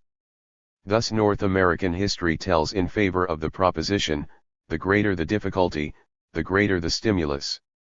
2. The stimulus of new ground. So much for comparisons between the respective stimulating effects of physical environments which present different degrees of difficulty. Let us now approach the same question from a different angle by comparing the respective stimulating effects of old ground and new ground, apart from the intrinsic nature of the terrain. Does the effect of breaking new ground act as a stimulus in itself? The question is answered in the affirmative in the myth of the expulsion from Eden and in the myth of the Exodus from Egypt. In their removal out of the magic garden into the workaday world, Adam and Eve transcend the food-gathering economy of primitive man and give birth to the founders of an agricultural and a pastoral civilization. In their exodus from Egypt, the children of Israel give birth to a generation which helps to lay the foundations of the Syriac civilization. When we turn from myths to the history of religions, we find these intuitions confirmed. We find, for example, that to the consternation of those who ask, "Can any good thing come out of Nazareth?" the Messiah of Jewry does come out of that obscure village in Galilee of the Gentiles, an outlying piece of new ground which had been conquered for Jewry by the Maccabees rather less than a century before the date of Jesus' birth. And when the indomitable growth of this Galilean grain of mustard seed turns the consternation of Jewry into active hostility, and this not only in Judea itself but among the Jewish diaspora, the propagators of the new faith deliberately turn to the Gentiles and proceed to conquer new worlds for Christianity on ground far beyond the farthest limits of the Maccabean kingdom. In the history of Buddhism it is the same story, for the decisive victories of this Indi faith are not won on the old ground of the Indi world. The Hinayana first finds an open road in Ceylon, which was a colonial annex of the Indi civilization. And the Mahayana starts its long and roundabout journey towards its future domain in the Far East by capturing the Syriacized and Hellenized Indi province of the Punjab. It is on the new ground of these alien worlds that the highest expressions of both the Syriac and the Indi religious genius eventually bear their fruit in witness to the truth that a prophet is not without honor save in his own country and in his own house. A convenient empirical test of this social law is offered by those civilizations of the related class which have arisen partly on ground already occupied by the respective antecedent civilization and partly on ground which the related civilization has taken over on its own account.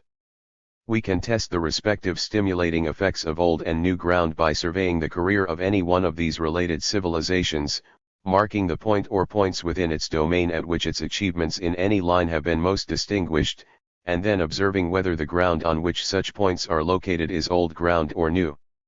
Taking first the Hindu civilization, let us mark the local sources of the new creative elements in Hindu life, particularly in religion, which has always been the central and supreme activity of the Hindu society. We find these sources in the south.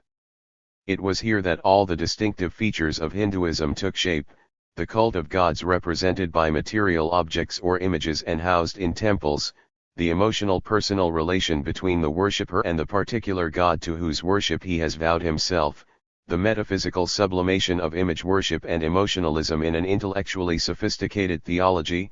Sankara, the founder of Hindu theology, was born about AD 788 in Malabar. And was southern India old ground or new? It was new ground, which had not been incorporated into the domain of the preceding Indi society until the last stage of that society's existence, in the time of the Mauryan Empire, which was its universal state, circa 323 L85 BC. The Syriac society gave birth to two affiliated societies, the Arabic and the Iranic, of which the latter, as we have seen, proved the more successful, eventually absorbing its sister. In what areas did the Iranic civilization most conspicuously flourish? Almost all its great achievements in war, politics, architecture, and literature were accomplished at one or other of the two extremities of the Iranic world, either in Hindustan or in Anatolia, culminating respectively in the Mughal and in the Ottoman Empire. The site of both these achievements was new ground, beyond the range of the antecedent Syriac civilization, ground wrested in the one case from the Hindu and in the other from the Orthodox Christian society. By comparison with these achievements, the history of the Iranic civilization in its central regions, in Iran itself for example, the old ground taken over from the Syriac civilization, was quite undistinguished. In what regions has the greatest vigor been displayed by the Orthodox Christian civilization? A glance at its history shows that its social center of gravity has lain in different regions at different times. In the first age after its emergence from the post-Hellenic interregnum, the life of Orthodox Christendom was most vigorous in the central and northeastern parts of the Anatolian plateau. Thereafter, from the middle of the 9th century onwards, the center of gravity shifted from the Asiatic to the European side of the Straits and, as far as the original stem of the Orthodox Christian society is concerned, it has remained in the Balkan Peninsula ever since. In modern times, however, the original stem of Orthodox Christendom has been far outstripped in historical importance by its mighty offshoot in Russia. Are these three areas to be regarded as old ground or new? In the case of Russia, the question hardly needs answering. As for central and northeastern Anatolia, it was certainly new ground so far as the Orthodox Christian society was concerned, though 2,000 years earlier it had been the home of the Hittite civilization. the Hellenization of this area was retarded and always imperfect, and its first, and perhaps its only, contribution to the Hellenic culture was made in the last phase of the lifespan of the Hellenic society by the Cappadocian Fathers of the Church in the 4th century of the Christian era.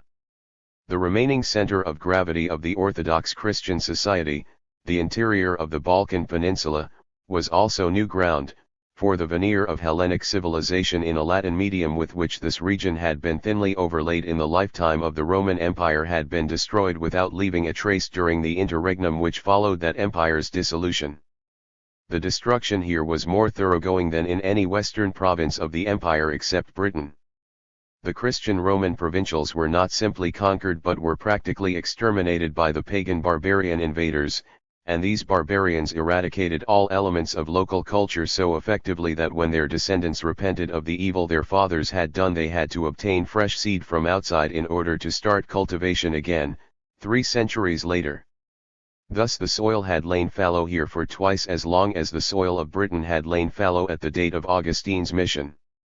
So the region in which the Orthodox Christian civilization established its second center of gravity was ground which had very recently been reclaimed de novo from the wilderness. Thus all the 3 regions in which the Orthodox Christian society specially distinguished itself were new ground, and it is still more remarkable to observe that Greece itself, the radiant focus of the preceding civilization, played an altogether insignificant part in the history of the Orthodox Christian society until, in the 18th century of the Christian era, it became the watergate through which Western influence forced an entry into the Orthodox Christian world. Turning now to Hellenic history, let us ask the same question regarding the 2 regions which successively held primacy in the early history of the Hellenic society, the Asiatic coast of the Aegean and the European peninsula of Greece. Were these flowerings on new or on old ground, from the standpoint of the preceding Minoan civilization? The ground was new ground, here again. On the European Greek peninsula the Minoan civilization, even at its widest extension, had held no more than a chain of fortified positions on its southern and eastern coastline, and on the Anatolian coast the failure of our modern archaeologists to find traces of the presence, or even of the influence, of the Minoan civilization has been so signal that it can hardly be attributed to chance, but seems to indicate that, for some reason, this coast did not come within the Minoans' range. Conversely, the Cyclades Islands, which had been one of the centers of the Minoan culture, played a subordinate role in Hellenic history as humble servants of the successive masters of the sea. The part played in Hellenic history by Crete itself, the earliest and always the most important center of the Minoan culture, is even more surprising. Crete might have been expected to retain importance not only for historical reasons, as the place in which the Minoan culture had attained its culmination, but for geographical reasons as well. Crete was by far the largest island of the Aegean archipelago and it lay athwart 2 of the most important sea routes in the Hellenic world. Every ship that sailed from the Piraeus for Sicily had to pass between the western end of Crete and Laconia, every ship that sailed from the Piraeus for Egypt had to pass between the eastern end of Crete and Rhodes. Yet, whereas Laconia and Rhodes each played a leading part in Hellenic history, Crete remained aloof, obscure, and benighted from first to last. While Hellas all round was giving birth to statesmen and artists and philosophers, Crete produced nothing more reputable than medicine men, mercenaries and pirates, and the latter-day Cretan became a Hellenic byword, like the Boeotian. Indeed he has passed judgment on himself in a hexameter which has been embedded in the canon of Christian scripture.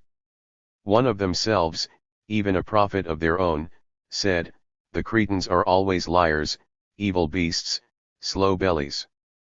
1. Finally, let us apply the same test to the Far Eastern Society, which is affiliated to the Cynic Society. At what points in its domain has this Far Eastern Society shown the greatest vigor? The Japanese and the Cantonese stand out unmistakably as its most vigorous representatives today, and both these peoples have sprung from soil which is new ground from the standpoint of Far Eastern history.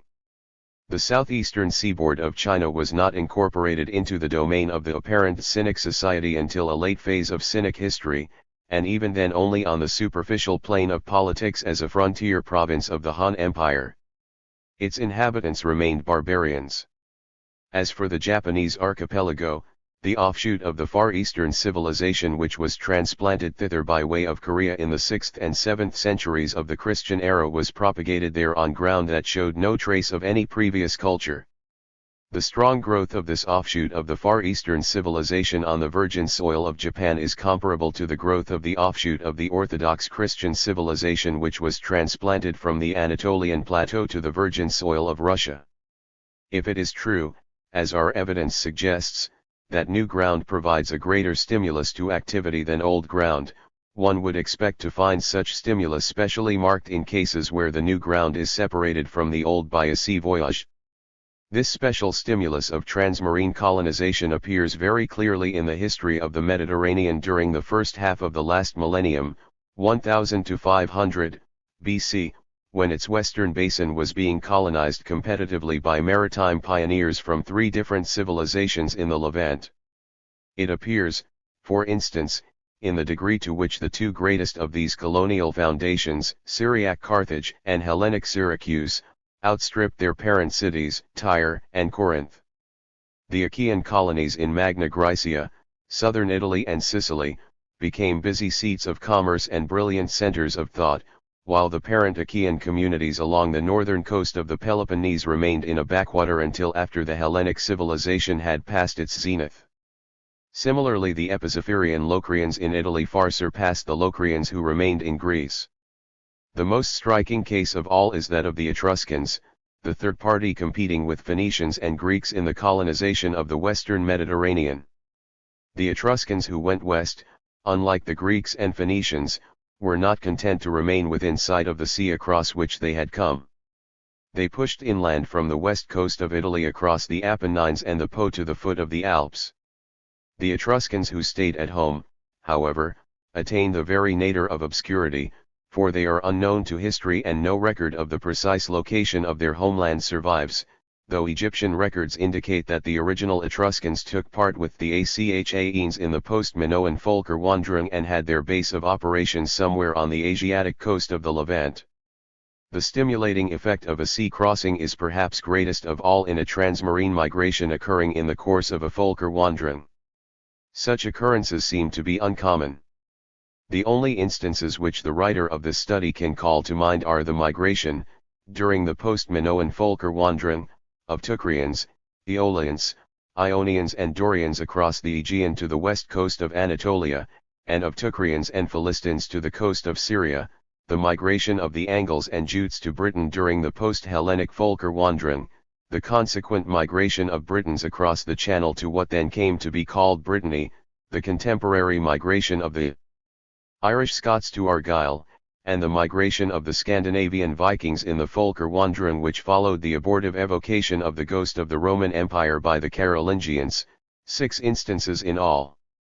Of these, the Philistine migration proved comparatively unproductive, in circumstances already described, see pages 92-4, and the subsequent history of the Bretons was undistinguished, but the other 4 overseas migrations present certain striking phenomena which are not to be observed in the far more numerous instances of migration overland. These overseas migrations have in common one and the same simple fact: in transmarine migration the social apparatus of the migrants has to be packed on board ship before it can leave the shores of the old country, and then be unpacked again at the end of the voyage. All kinds of apparatus, persons and property, techniques and institutions and ideas are subject to this law. Anything that cannot stand the sea voyage at all has to be left behind, and many things, not only material objects which the migrants do take with them, have to be taken to pieces, never perhaps to be reassembled in their original form. When unpacked, they are found to have suffered a sea change into something rich and strange.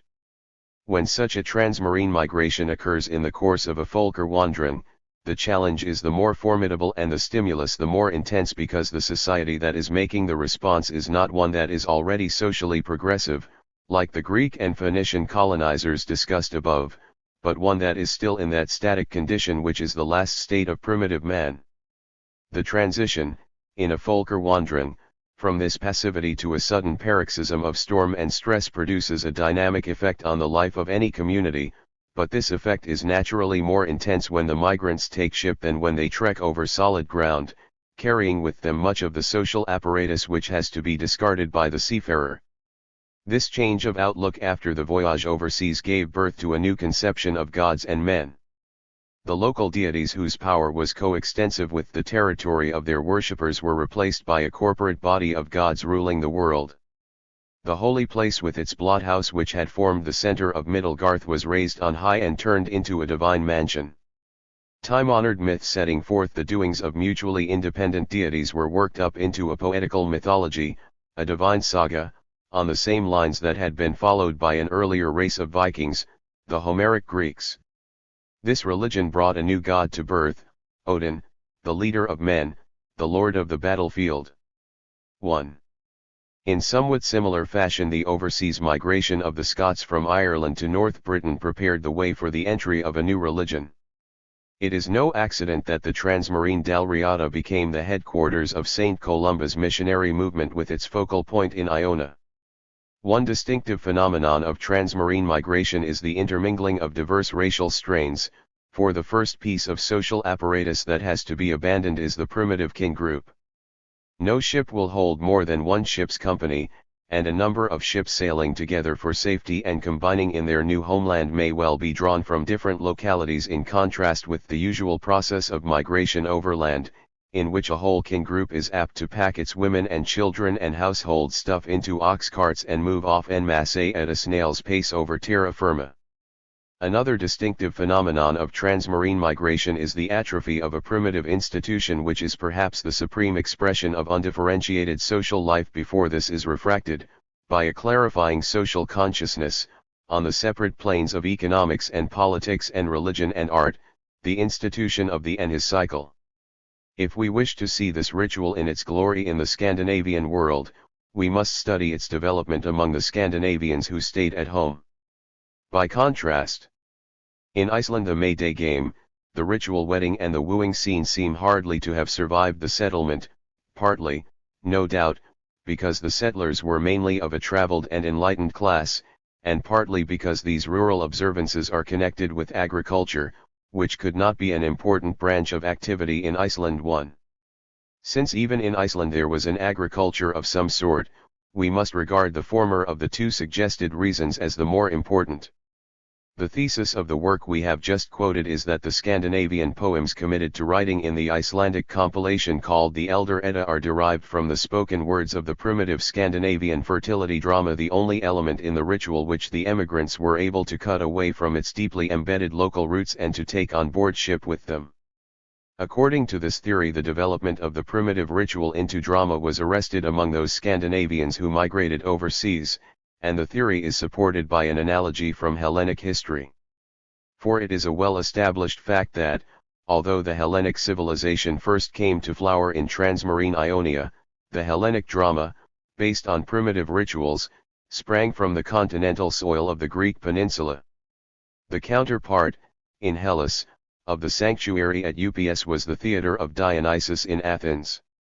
On the other hand, it was in Ionia, in Iceland, and in Britain that the transmarine migrants Hellenic, Scandinavian and Anglo-Saxon produced the epic poetry of Homer, the Edda, and Beowulf.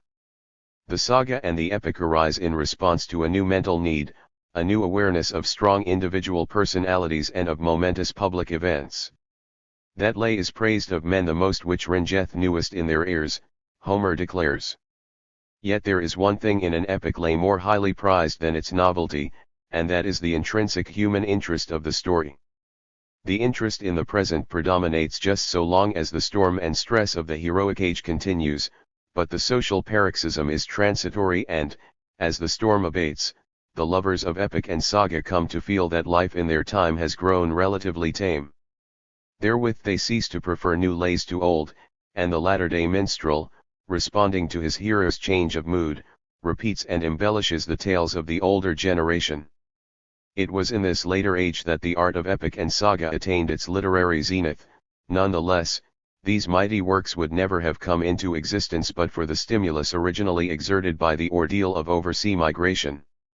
We arrive at the formula: drama develops in the home country, epic among migrating peoples. 1. The other positive creation that emerges from the ordeal of transmarine migration in the course of a Volkerwanderung is not literary but political. This new kind of polity is based not on kinship but on contract.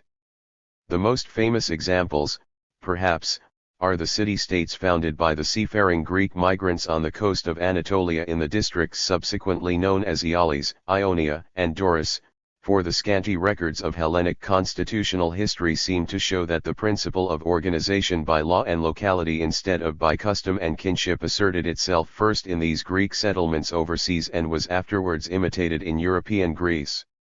In the overseas city-states thus founded, the cells of the new political organization would be, not kindreds, but ships' companies.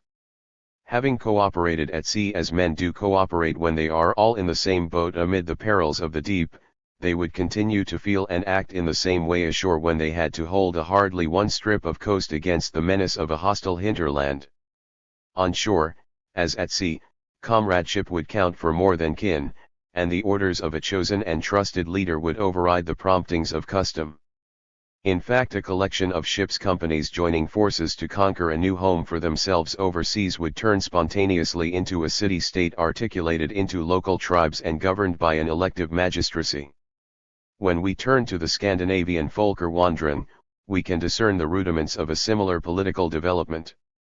If the abortive Scandinavian civilization had come to birth instead of being swallowed up by that of Western Europe, the part once played by the city-states of Aeolis and Ionia might have been played by the 5 city-states of the Ostmen on the Irish coast or by the 5 boroughs, Lincoln, Stamford, Leicester, Derby, and Nottingham, which were organized by the Danes to guard the landward frontier of their conquests in Mercia. But the finest flowering of an overseas Scandinavian polity was the Republic of Iceland, founded on the apparently unpromising soil of an Arctic island 500 miles away from the nearest Scandinavian point Diapuy in the Faroe Islands.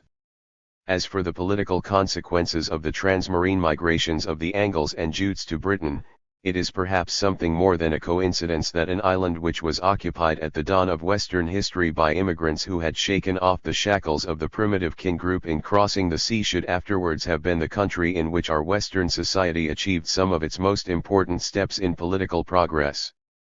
The Danish and Norman invaders who followed on the heels of the Angles, and who share the credit for subsequent English political achievements, enjoyed the same liberating experience. Such a combination of peoples offered an unusually favorable soil for political cultivation.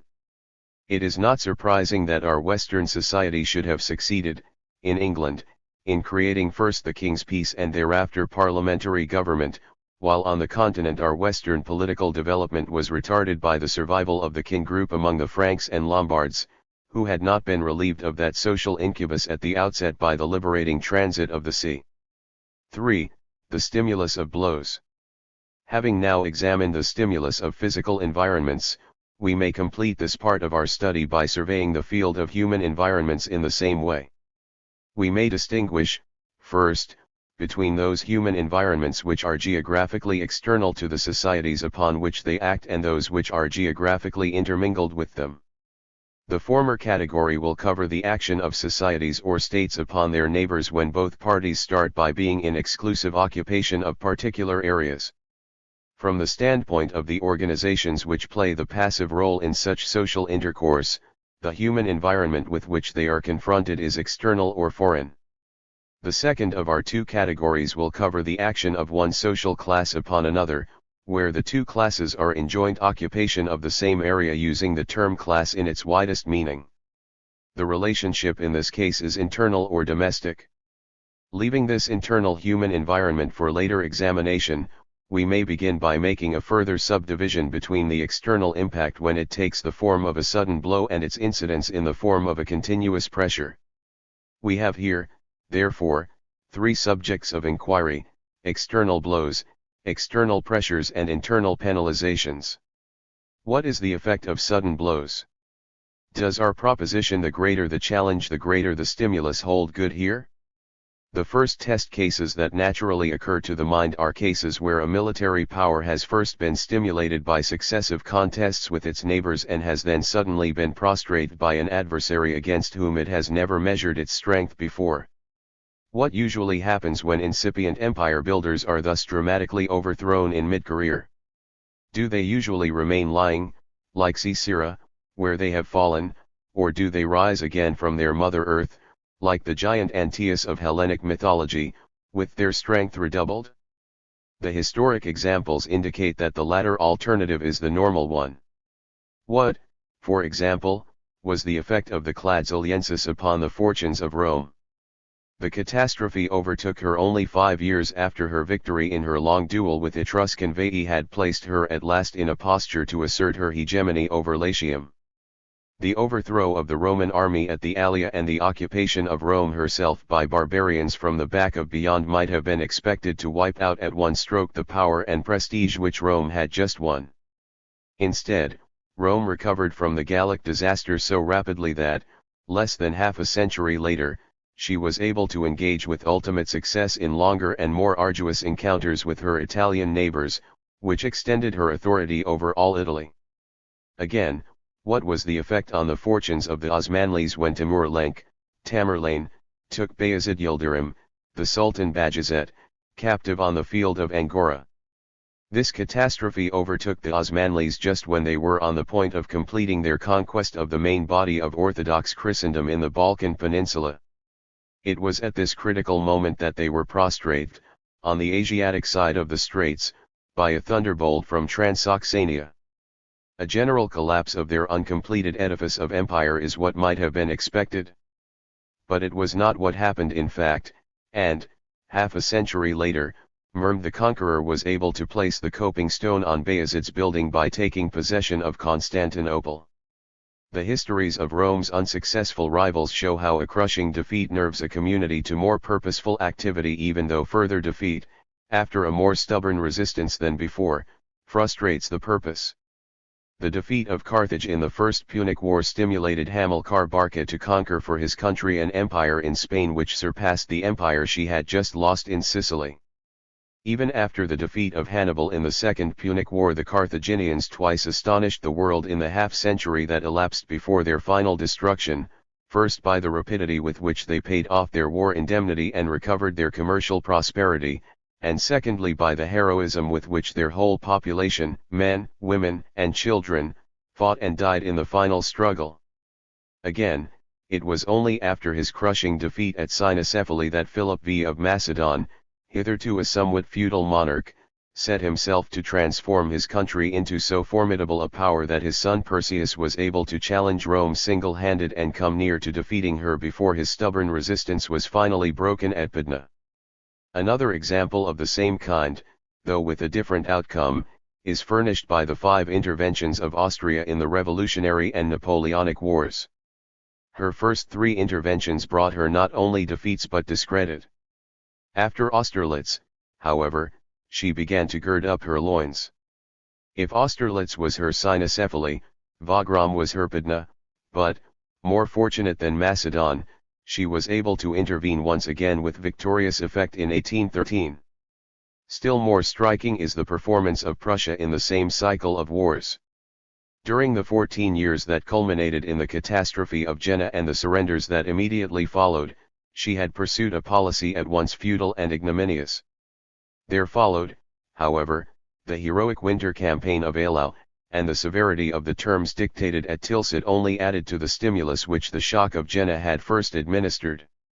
The energy evoked in Prussia by the stimulus was extraordinary. It regenerated not only the Prussian army but also the Prussian administrative and educational systems. In fact, it transformed the Prussian state into a chosen vessel for holding the new wine of German nationalism. It led through Stein and Hardenberg and Humboldt to Bismarck. This cycle has repeated itself in our own day in a manner too painfully familiar to call for comment. The German defeat in the War of 1914-18 and the exacerbation of that defeat by the French occupation of the Ruhr Basin in 1923-4 have issued in the demonic, though abortive, Nazi revanche. 1.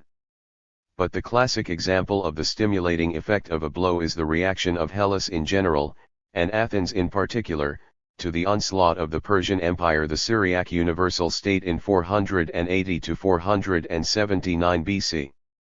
The preeminence of the Athenian rebound was proportionate to the severity of Athenian sufferings, for while the fertile fields of Boeotia were saved by the treachery of their owners to the Hellenic cause and the fertile fields of Lacedaemon by the prowess of the Athenian fleet, the poor land of Attica was devastated systematically in 2 successive seasons. Athens herself was occupied and her temples were destroyed. The whole population of Attica had to evacuate the country and cross the sea to the Peloponnesus as refugees, and it was in this situation that the Athenian fleet fought and won the Battle of Salamis. It is no wonder that the blow which aroused this indomitable spirit in the Athenian people should have been the prelude to achievements unique in the history of mankind for their brilliance and multitude and variety. In the rebuilding of her temples, which was for Athenians the most intimate symbol of their country's resurrection, Periclean Athens displayed a vitality far superior to that of post-1918 France. When the French recovered the battered shell of Rheims Cathedral, they performed a pious restoration of each shattered stone and splintered statue. When the Athenians found the Hecatompedon burnt down to its foundations, they let the foundations lie and proceeded, on a new site, to build the Parthenon. 1. The stimulus of blows finds its most obvious illustrations in reactions from military disasters, but examples can be sought and found elsewhere. Let us confine ourselves to a single supreme case, that presented in the field of religion by the Acts of the Apostles.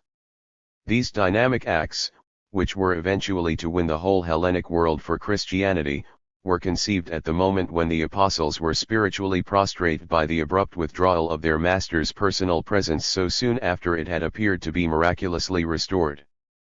This second loss might have been more desolating than the crucifixion itself. Yet the very heaviness of the blow evoked in their souls a proportionately powerful psychological reaction which is projected mythologically in the appearance of 2 men in white apparel and in the descent of the Pentecostal tongues of fire. In the power of the Holy Ghost they preached the divinity of the crucified and vanished Jesus not only to the Jewish populace but to the Sanhedrin, and within 3 centuries the Roman government itself capitulated to a church which the apostles had founded at the hour when their spirits were at their lowest ebb. 4. The stimulus of pressures. We have now to examine cases in which the impact takes the different form of a continuous external pressure. In terms of political geography, the peoples, states, or cities which are exposed to such pressure fall, for the most part, within the general category of marches or frontier provinces, and the best way to study this particular kind of pressure empirically is to make some survey of the part played by exposed marches, in the histories of the communities to which they belong, in comparison with the part played by more sheltered territories in the interior of the domains of the same communities. In the Egyptiac world. On no less than 3 momentous occasions in the history of the Egyptiac civilization the course of events was directed by powers originating in the south of Upper Egypt, the foundation of the United Kingdom circa 3200 BC, the foundation of the Universal State circa 2070 BC, and its restoration circa 1580 BC, were all carried out from this narrowly circumscribed district, and this seedbed of Egyptiac empires was in fact the southern march of the Egyptiac world, which was exposed to pressure from the tribes of Nubia. During the latter course of Egyptiac history, however, the 16 centuries of twilight between the decline of the new empire and the ultimate extinction of the Egyptiac society in the 5th century after Christ, political power reverted to the Delta, which was the march confronting both northern Africa and southwestern Asia, as persistently as it had been apt to revert to the southern march during the preceding 2000 years. Thus the political history of the Egyptiac world, from beginning to end, may be read as a tension between 2 poles of political power which in every age were located respectively in the southern and in the northern march. There are no examples of great political events originating at points in the interior. Can we offer any reason why the influence of the southern march predominated in the first half of the time span of Egyptiac history and the influence of the northern march in the second half? The reason would seem to be that, after the military conquest of the Nubians and their cultural assimilation under Thutmose I, circa 1557 to 1505 BC, the pressure on the southern march declined or vanished, whereas about the same time or soon afterwards the pressure on the delta from the barbarians of Libya and the kingdoms of southwestern Asia very markedly increased. Thus not only does the influence of frontier provinces predominate in Egyptian political history over the influence of central provinces, but the most threatened march at any given time enjoys the predominant influence. In the Iranic world, the same result in quite different circumstances is revealed by the contrasted histories of two Turkish peoples, the Osmanlis and the Karamanlis, who each occupied a part of Anatolia, the western advanced bastion of the Iranic world, in the 14th century of the Christian era. These two Turkish communities were both of them successor states of the Anatolian Seljuk Sultanate, a Muslim Turkish power which had been established in Anatolia in the 11th century, just before the beginning of the Crusades, by Seljuk Turkish adventurers who made provision for themselves in this world and the next by thus enlarging the borders of Dar al-Islam at Orthodox Christendom's expense. When this sultanate broke up in the 13th century of the Christian era, the Karamanlis seemed to have the finest, and the Osmanlis the poorest, prospects of all the Seljuks' heirs. The Karamanlis inherited the kernel of the former Seljuk domain with its capital, Konya, Iconium, while the Osmanlis found themselves in possession of a piece of the husk. In fact, the Osmanlis had received the leavings of the Seljuk estate because they were the latest comers and had arrived in humble circumstances. Their eponym, Osman, was the son of one Ertugrul, the leader of a nameless band of refugees, an insignificant fragment of the human wreckage which had been hurled to the farthest extremities of Dar al-Islam by the tremendous impact of the Mongol wave when it broke upon the northeastern marches of the Iranic society from the heart of the Eurasian steppe. The last of the Anatolian Seljuks had assigned to these refugee fathers of the Osmanlis a strip of territory on the northwestern edge of the Anatolian plateau, where the Seljuk territories marched with those still held by the Byzantine Empire along the Asiatic shores of the Sea of Marmara, an exposed position appropriately called Sultan Unai, the Sultan's battlefront. These Osmanlis may well have envied the good fortune of the Karamanlis, but beggars cannot be choosers. Osman accepted his lot and set himself to enlarge his borders at his Orthodox Christian neighbor's expense, taking as his first objective the Byzantine city of Bursa. The capture of Bursa took him 9 years, AD 1317-26, but the Osmanlis have justly called themselves by his name, for Osman was the true founder of the Ottoman Empire. Within 30 years of the fall of Bursa, the Osmanlis had gained a footing on the European shore of the Dardanelles, and it was in Europe that they made their fortune.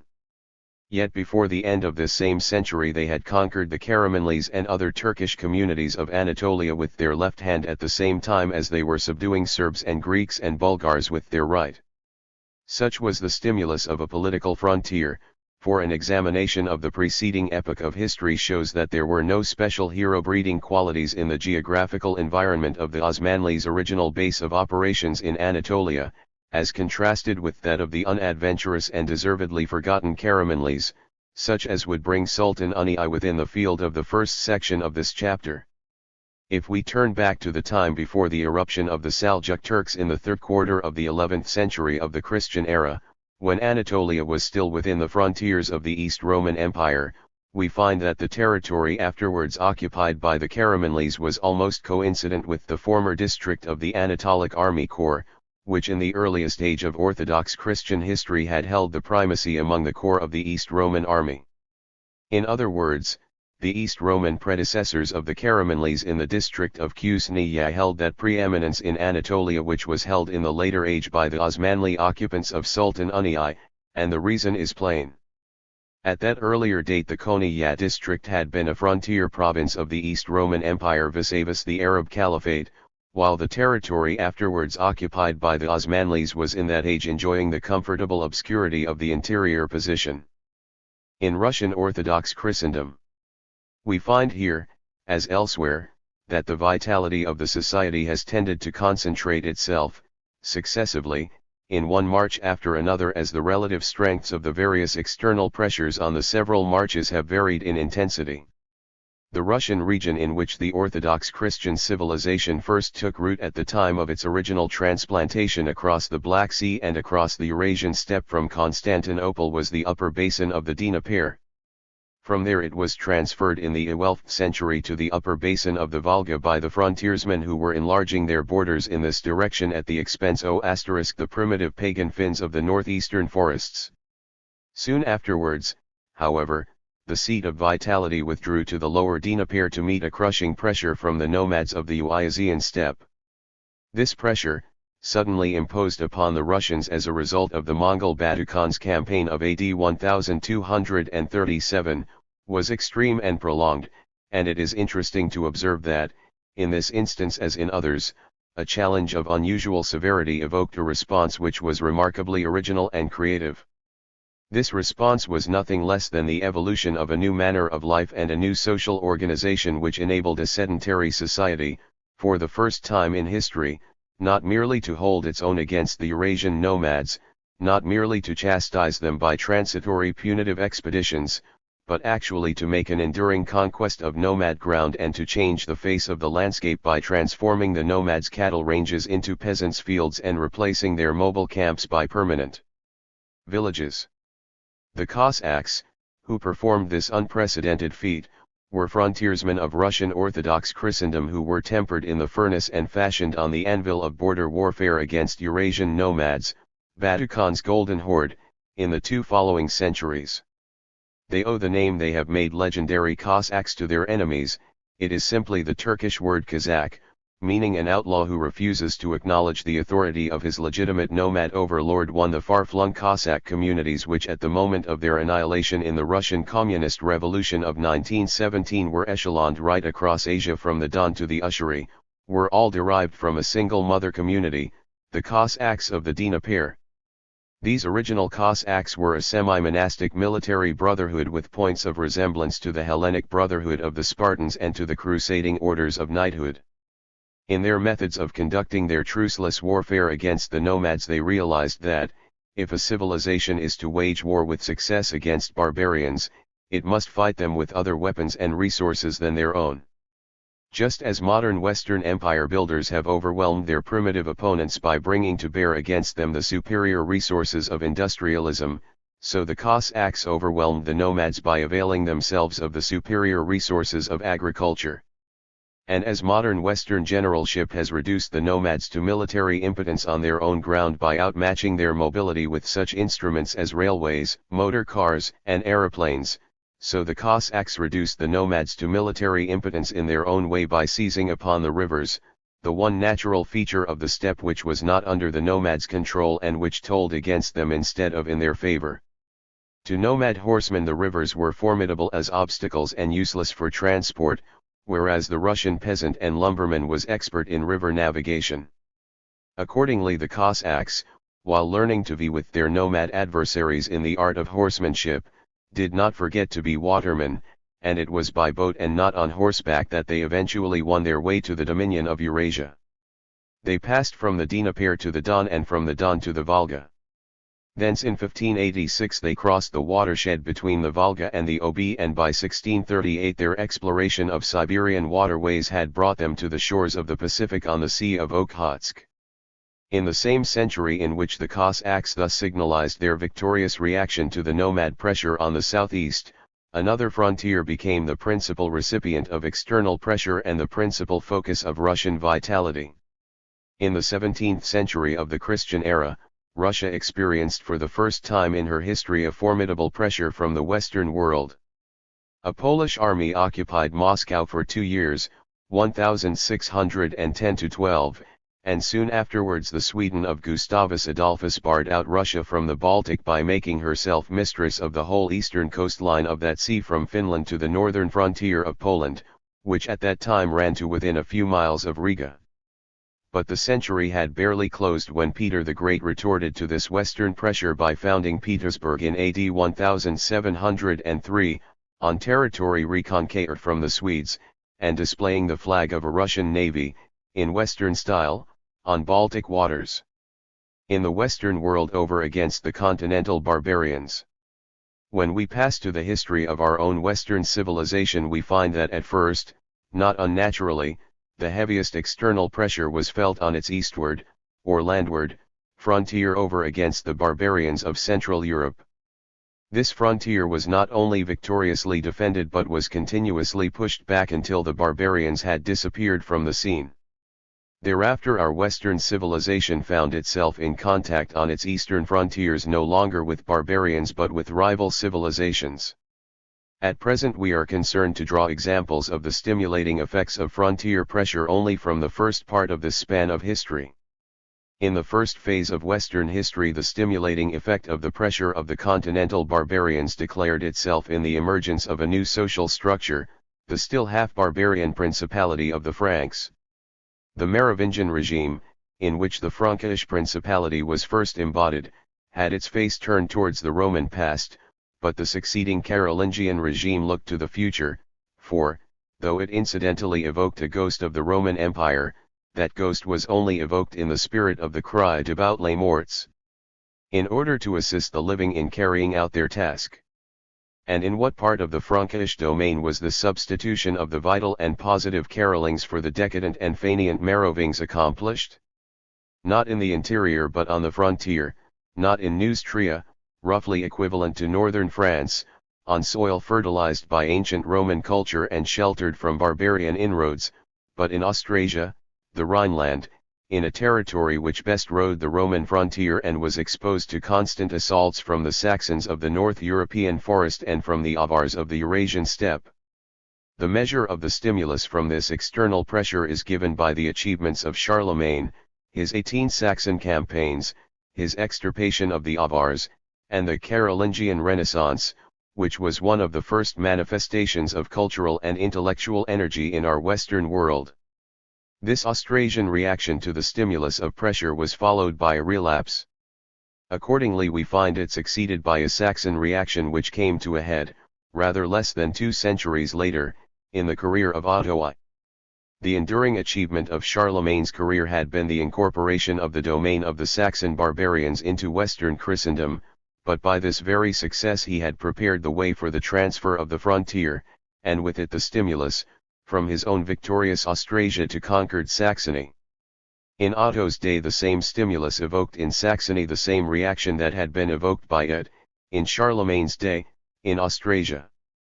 Otto smote the Wends as Charlemagne had smitten the Saxons, and thereafter the frontiers of Western Christendom were pushed back steadily farther eastwards. In the 13th and 14th centuries the task of westernizing the last remaining continental barbarians was carried on no longer under the leadership of hereditary monarchs who, like Charlemagne and Otto, had assumed the Roman imperial title, but through the instrumentality of 2 new institutions, the city-state and the militant monastic order. The Hansa towns and the Teutonic Knights, between them, advanced the bounds of Western Christendom from the Oder to the Dvina. That was the last round in this secular conflict, for before the close of the 14th century the continental barbarians, who had been pressing on the frontiers of 3 successive civilizations, the Minoan, the Hellenic, and the Western, for 3,000 years, had been wiped off the face of the earth.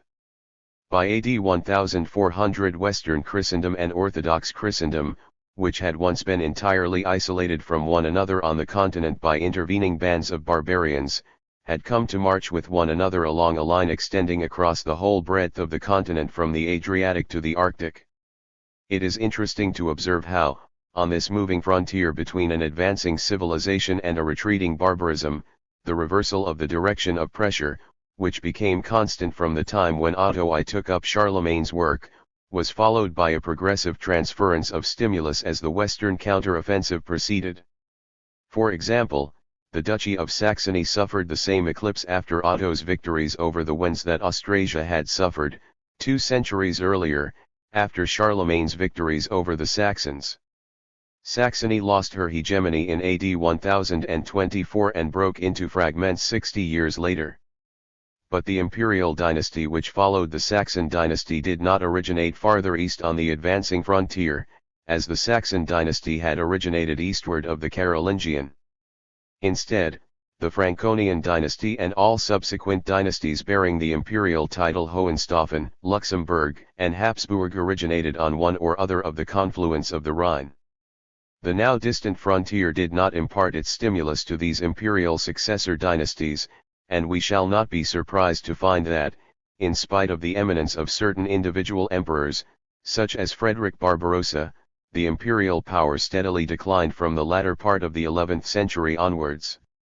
Yet the empire resuscitated by Charlemagne survived, a ghost of a ghost no doubt, neither holy nor Roman nor an empire, to play a vital part once again in the political life of the Western society. It owed its recovery of vitality to the fact that, at the latter end of the Middle Ages, a series of dynastic arrangements and accidents installed the Rhenish House of Habsburg in Austria, where it eventually shouldered altogether new frontier responsibilities and responded to a new stimulus that these brought with them. To this subject we must now pass on. In the Western world over against the Ottoman Empire.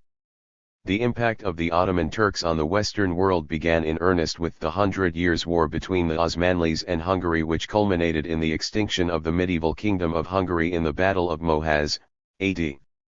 I 526. Hungary, standing at bay under the leadership of John Hunyadi and his son Matthias Corvinus, was the most stubborn opponent the Osmanlis had as yet encountered. The disparity, however, between the respective forces of the two combatants, in spite of the reinforcement of Hungary by its union with Bohemia from 1490 onwards, was so great that the effort proved to be beyond Hungary's strength. The upshot was the Battle of Mohaz, and it was only a disaster of this magnitude that could produce a sufficient psychological effect to bring the remnant of Hungary together with Bohemia and Austria into a close and enduring union under the Habsburg dynasty, which had been ruling Austria since AD 1440. This union endured nearly 400 years only to dissolve in the same year, 1918, that saw the final breakup of the Ottoman power which had delivered the dynamic blow at Mohaz 4 centuries back. Indeed, from the moment of the Danubian Habsburg monarchy's foundation, its fortunes followed those of the hostile power whose pressure had called it into existence. The heroic age of the Danubian monarchy coincided chronologically with the period during which the Ottoman pressure was felt by the Western world most severely. This heroic age may be taken as beginning with the first abortive Ottoman siege of Vienna in 1529 and ending with the second in 1682-3. These two supreme ordeals, the Austrian capital played the same role in the desperate resistance of the Western world to the Ottoman assault as Verdun played in the French resistance to the German assault in the War of 1914-18. Both sieges of Vienna were turning points in Ottoman military history. The failure of the first brought to a standstill the tide of Ottoman conquest which had been flooding up the Danube Valley for a century past, and the map shows, what many will find hard to believe without verification, that Vienna is more than halfway from Constantinople to the Straits of Dover. The failure of the second siege was followed by an ebb which continued thereafter, in spite of all pauses and fluctuations, until the Turkish frontier had been pushed back from the southeastern outskirts of Vienna, where it had stood from 1529 to 1683, to the northwestern outskirts of Adrianople. The Ottoman Empire's loss, however, has not proved the Danubian Habsburg monarchy's gain, for the heroic age of the Danubian monarchy did not survive the Ottoman Empire's decline. The collapse of the Ottoman power, which threw open a field in southeastern Europe for other forces to occupy, simultaneously released the Danubian monarchy from the pressure which had stimulated it hitherto. The Danubian monarchy followed into decline the power whose blows had originally called it into existence, and eventually shared the Ottoman Empire's fate. If we take a glance at the Austrian Empire in the 19th century, when the once menacing Osmanli had become the sick man of Europe, we find that it was now suffering under a double disability. Not only was it in this age no longer a frontier state, its supranational organization, which had proved an effective response to the Ottoman challenge of the 16th and 17th centuries, had become a stumbling block to the newfangled nationalist ideals of the 19th. The Habsburg monarchy spent the last century of its existence in attempts albeit to failure at hindering the inevitable revision of the map on nationalist lines. At the price of renouncing the hegemony over Germany and the possession of territory in Italy, the monarchy contrived to go on living side by side with the new German Empire and the new Italian kingdom. By accepting the Austro-Hungarian Ausgleich of 1867 and its Austro-Polish corollary in Galicia, it succeeded in identifying its own interests with the national interests of the Magyar and Polish as well as the German elements in its dominions. But it would not or could not come to terms with its Romanians and Czechoslovaks and Yugoslavs, and the pistol shots of Sarajevo proved the signal for its obliteration from the map. Finally, let us glance at the contrasting attitudes of interwar Austria and interwar Turkey. From the War of 1914 to 18 they both emerged as republics and both of them shorn of the empires which had once made them neighbors and adversaries. But there the resemblance ended. The Austrians were at once the hardest hit and the most submissive of the five peoples that had found themselves on the losing side. They accepted the new order passively, with supreme resignation as well as with supreme regret.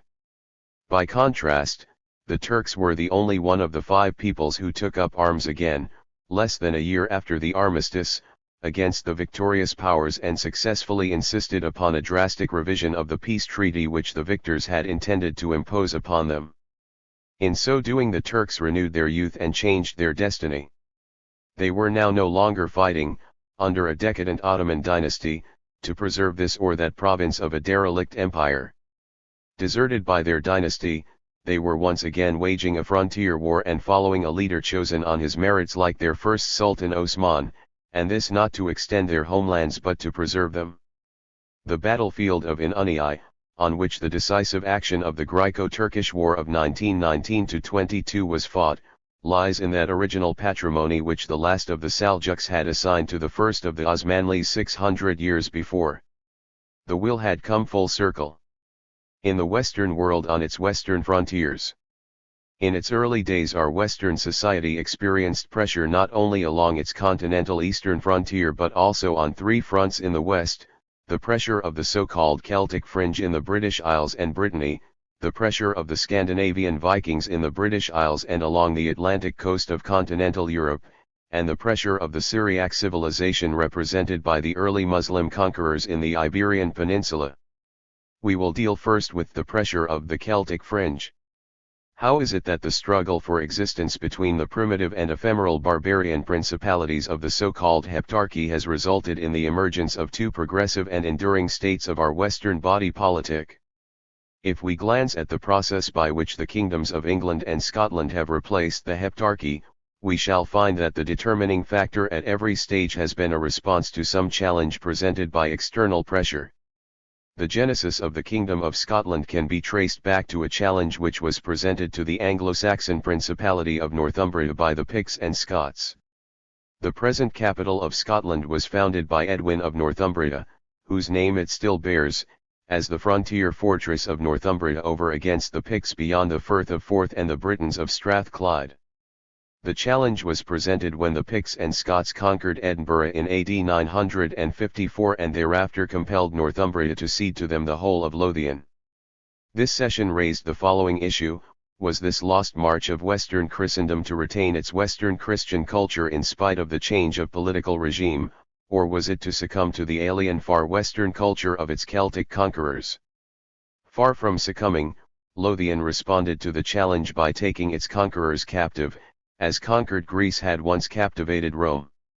The culture of the conquered territory exercised such an attraction upon the Scottish kings that they made Edinburgh their capital and came to feel and behave as though Lothian were their homeland and the Highlands an outlying and alien part of their dominions.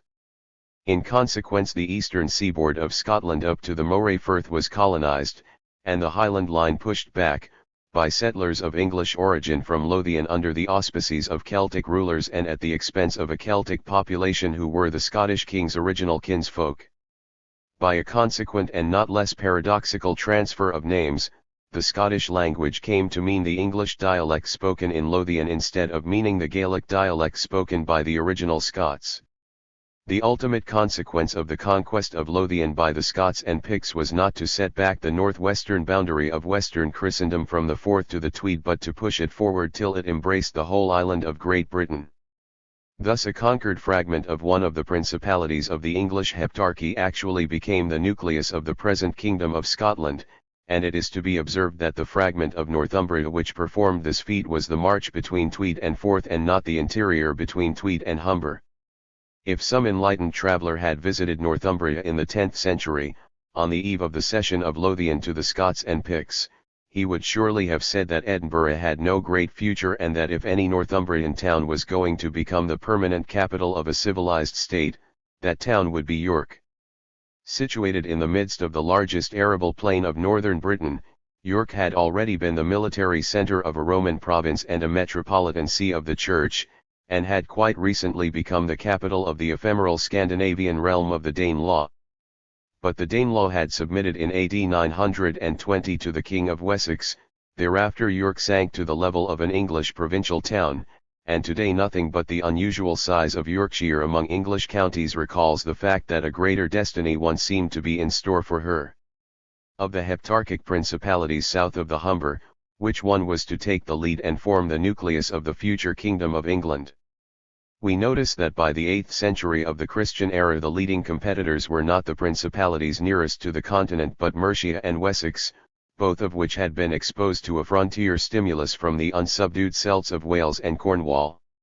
We also notice that, in the first round of this contest, Mercia had drawn ahead. King Offa of Mercia commanded greater power than any of the kings of Wessex in his day, for the pressure of Wales on Mercia was stronger than the pressure of Cornwall on Wessex. Though the resistance of the West Welsh in Cornwall has left an undying echo in the legend of Arthur, this resistance seems nevertheless to have been overcome by the West Saxons with comparative ease. The severity of the pressure on Mercia, on the other hand, is attested philologically by the name Mercia itself, the march par excellence, and archaeologically by the remains of the great earthwork, stretching from the estuary of the Dee to the estuary of the Severn, which bears the name of Offa's Dyke. At that stage it looked as though the future lay, not with Wessex, but with Mercia. In the 9th century, however, when the challenge from the Celtic fringe was outclassed by a new and far more formidable challenge from Scandinavia, these prospects were falsified. This time Mercia failed to respond, while Wessex under the leadership of Alfred responded triumphantly and thereby became the nucleus of the historic Kingdom of England.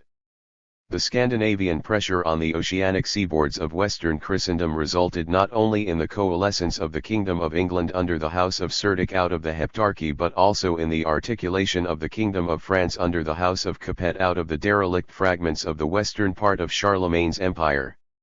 In face of this pressure England found her capital, not in Winchester, the previous capital of Wessex, within range of the West Welsh but comparatively remote from the Scandinavian danger, but in London, which had borne the heat and burden of the day and which had perhaps given the long battle its decisive turn in AD 895 by repelling the attempt of a Danish armada to ascend the Thames.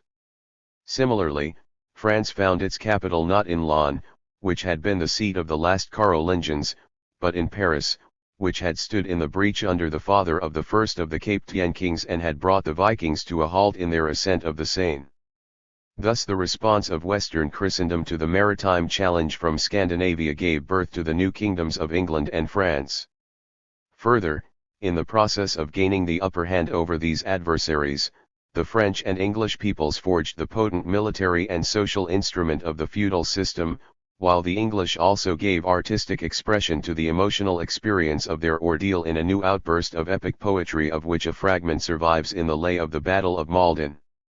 We must also observe that France repeated in Normandy the achievement of the English in Lothian by winning the Scandinavian conquerors of Normandy as recruits for the civilization of the conquered.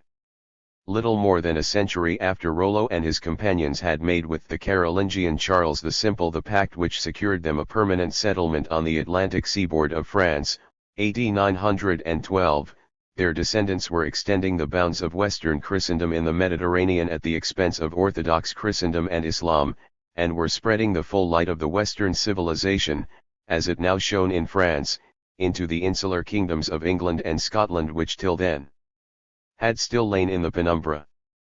Physiologically the Norman conquest of England might be regarded as the final achievement of the previously frustrated ambitions of the Viking barbarians, but culturally such an interpretation is mere nonsense. The Normans repudiated their Scandinavian pagan past by coming not to destroy the law of Western Christendom in England but to fulfill it.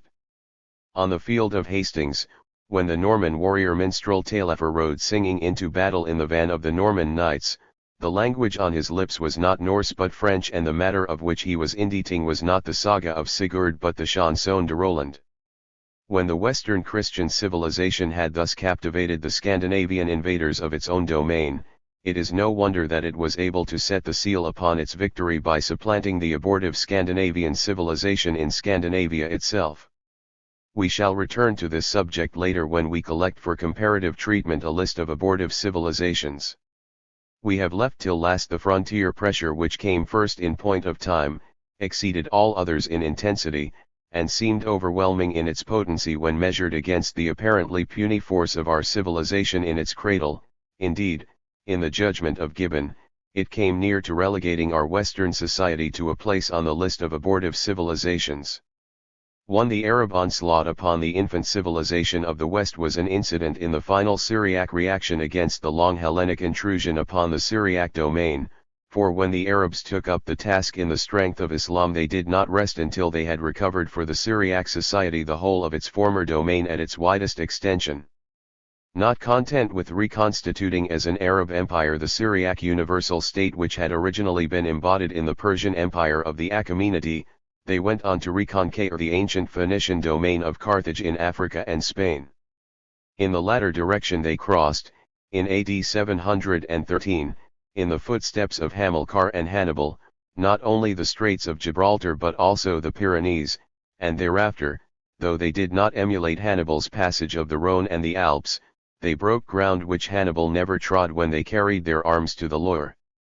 The discomfiture of the Arabs by the Franks under Charlemagne's grandfather at the Battle of Tours in AD 732 has assuredly been one of the decisive events of history, for the Western reaction to Syriac pressure which there declared itself continued in force and increased in momentum on this front until, some 7 or 8 centuries later, its impetus was carrying the Portuguese vanguard of Western Christendom right out of the Iberian Peninsula and onwards overseas round Africa to Goa, Malacca and Macau, and the Castilian vanguard across the Atlantic to Mexico and on across the Pacific to Manila. These Iberian pioneers performed an unparalleled service for Western Christendom. They expanded the horizon, and thereby potentially the domain, of the society they represented until it came to embrace all the habitable lands and navigable seas of the globe. It is owing in the first instance to this Iberian energy that Western Christendom has grown, like the grain of mustard seed in the parable, until it has become the great society, a tree in whose branches all the nations of the earth have come and lodged. The evocation of Iberian Christian energy by the stimulus of pressure from the Moors is attested by the fact that this energy gave out as soon as the Moorish pressure ceased to be exerted.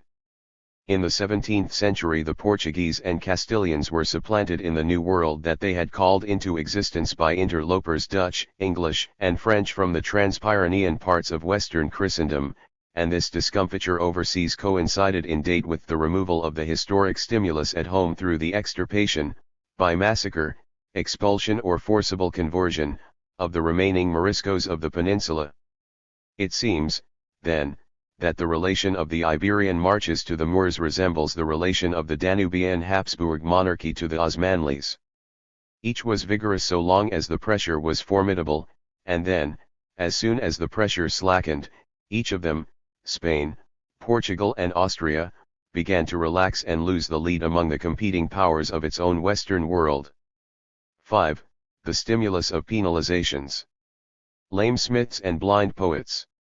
When a living organism is penalized, by comparison with other members of its species, through losing the use of a particular organ or faculty, it is apt to respond to this challenge by specializing in the use of some other organ or faculty until it has secured an advantage over its fellows in this second field of activity to offset its handicap in the first.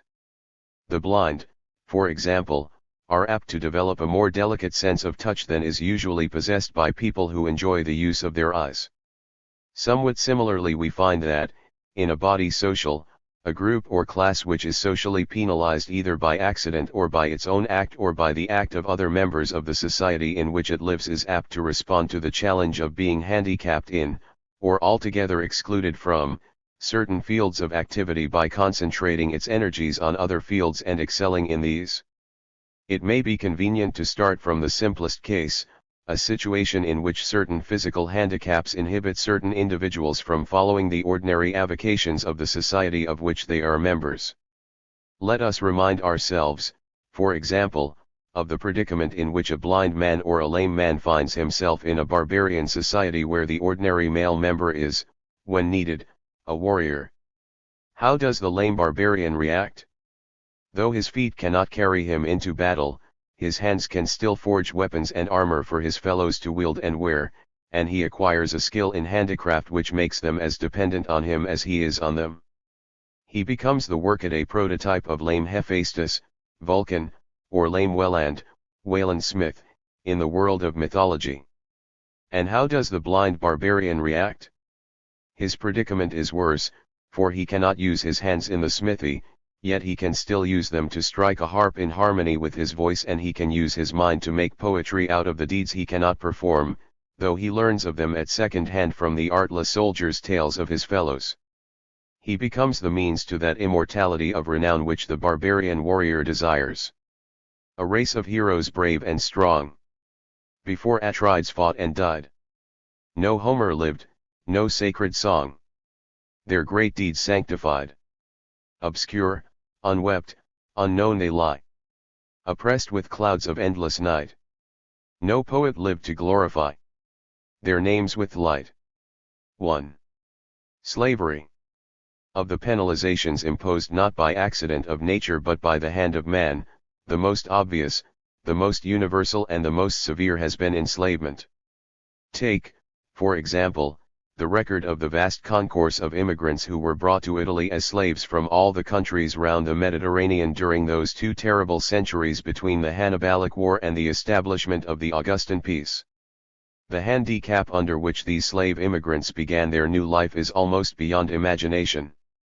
Some of them were heirs to the cultural heritage of the Hellenic civilization, and these had seen their whole spiritual and material universe tumble about their ears when their cities had been sacked and they and their fellow citizens hailed to the slave market. Others, coming from the oriental internal proletariat of the Hellenic society, had lost their social heritage already, but not their capacity for the grievous personal suffering that slavery inflicts. There was an ancient Greek saying that the day of enslavement deprives man of half of his manhood, and this saying was terribly fulfilled in the debasement of the slave-descended urban proletariat of Rome, which lived not by bread alone but by bread and shows, panem et circenses, from the 2nd century BC to the 6th of the Christian era, till the flesh-pots failed and the people perished off the face of the earth. This long drawn-out life in death was the penalty of failure to respond to the challenge of enslavement, and no doubt that broad path of destruction was trodden by the majority of those human beings of many different origins and antecedents who were enslaved en masse in the most evil age of Hellenic history. Yet some there were who did respond to the challenge and did succeed in making good, in one fashion or another. Some rose in their master's service until they became the responsible administrators of great estates, and Caesar's estate itself, when it had grown into the universal state of the Hellenic world, continued to be administered by Caesar's freedmen. Others, whom their masters established in petty business, purchased their freedom from the savings that their masters had allowed them to retain and eventually rose to affluence and eminence in the Roman business world.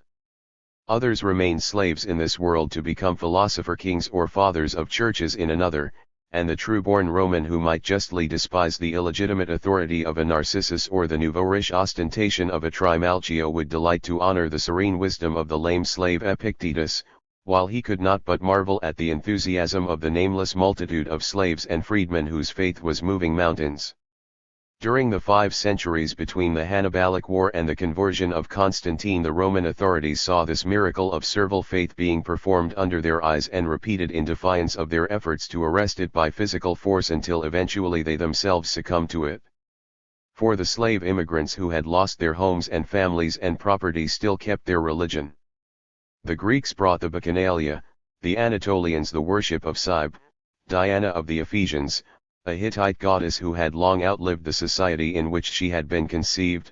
The Egyptians brought the worship of Isis, the Babylonians the worship of the stars, the Iranians the worship of Mitra, the Syrians Christianity.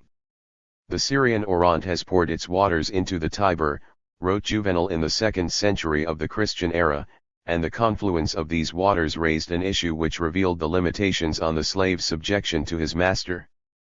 The issue was whether an immigrant religion of the internal proletariat was to swamp the indigenous religions of the dominant minority of the Hellenic society. When once the waters had met, it was impossible that they should not mingle, and, when once they had mingled, there was little doubt as to which current would prevail if nature were not counteracted by art or force.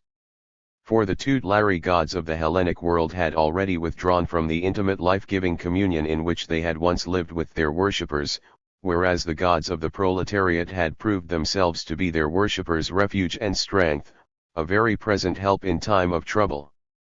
In face of these prospects, the Roman authorities halted for 5 centuries between two opinions. Should they take the offensive against the foreign religions, or should they take them to their hearts? Every one of the new gods appealed to some section of the Roman governing class, Mitra to the soldiers, Isis to the women, the heavenly bodies to the intellectuals, Dionysus to the Philhellens, and Cybele to the fetish worshippers.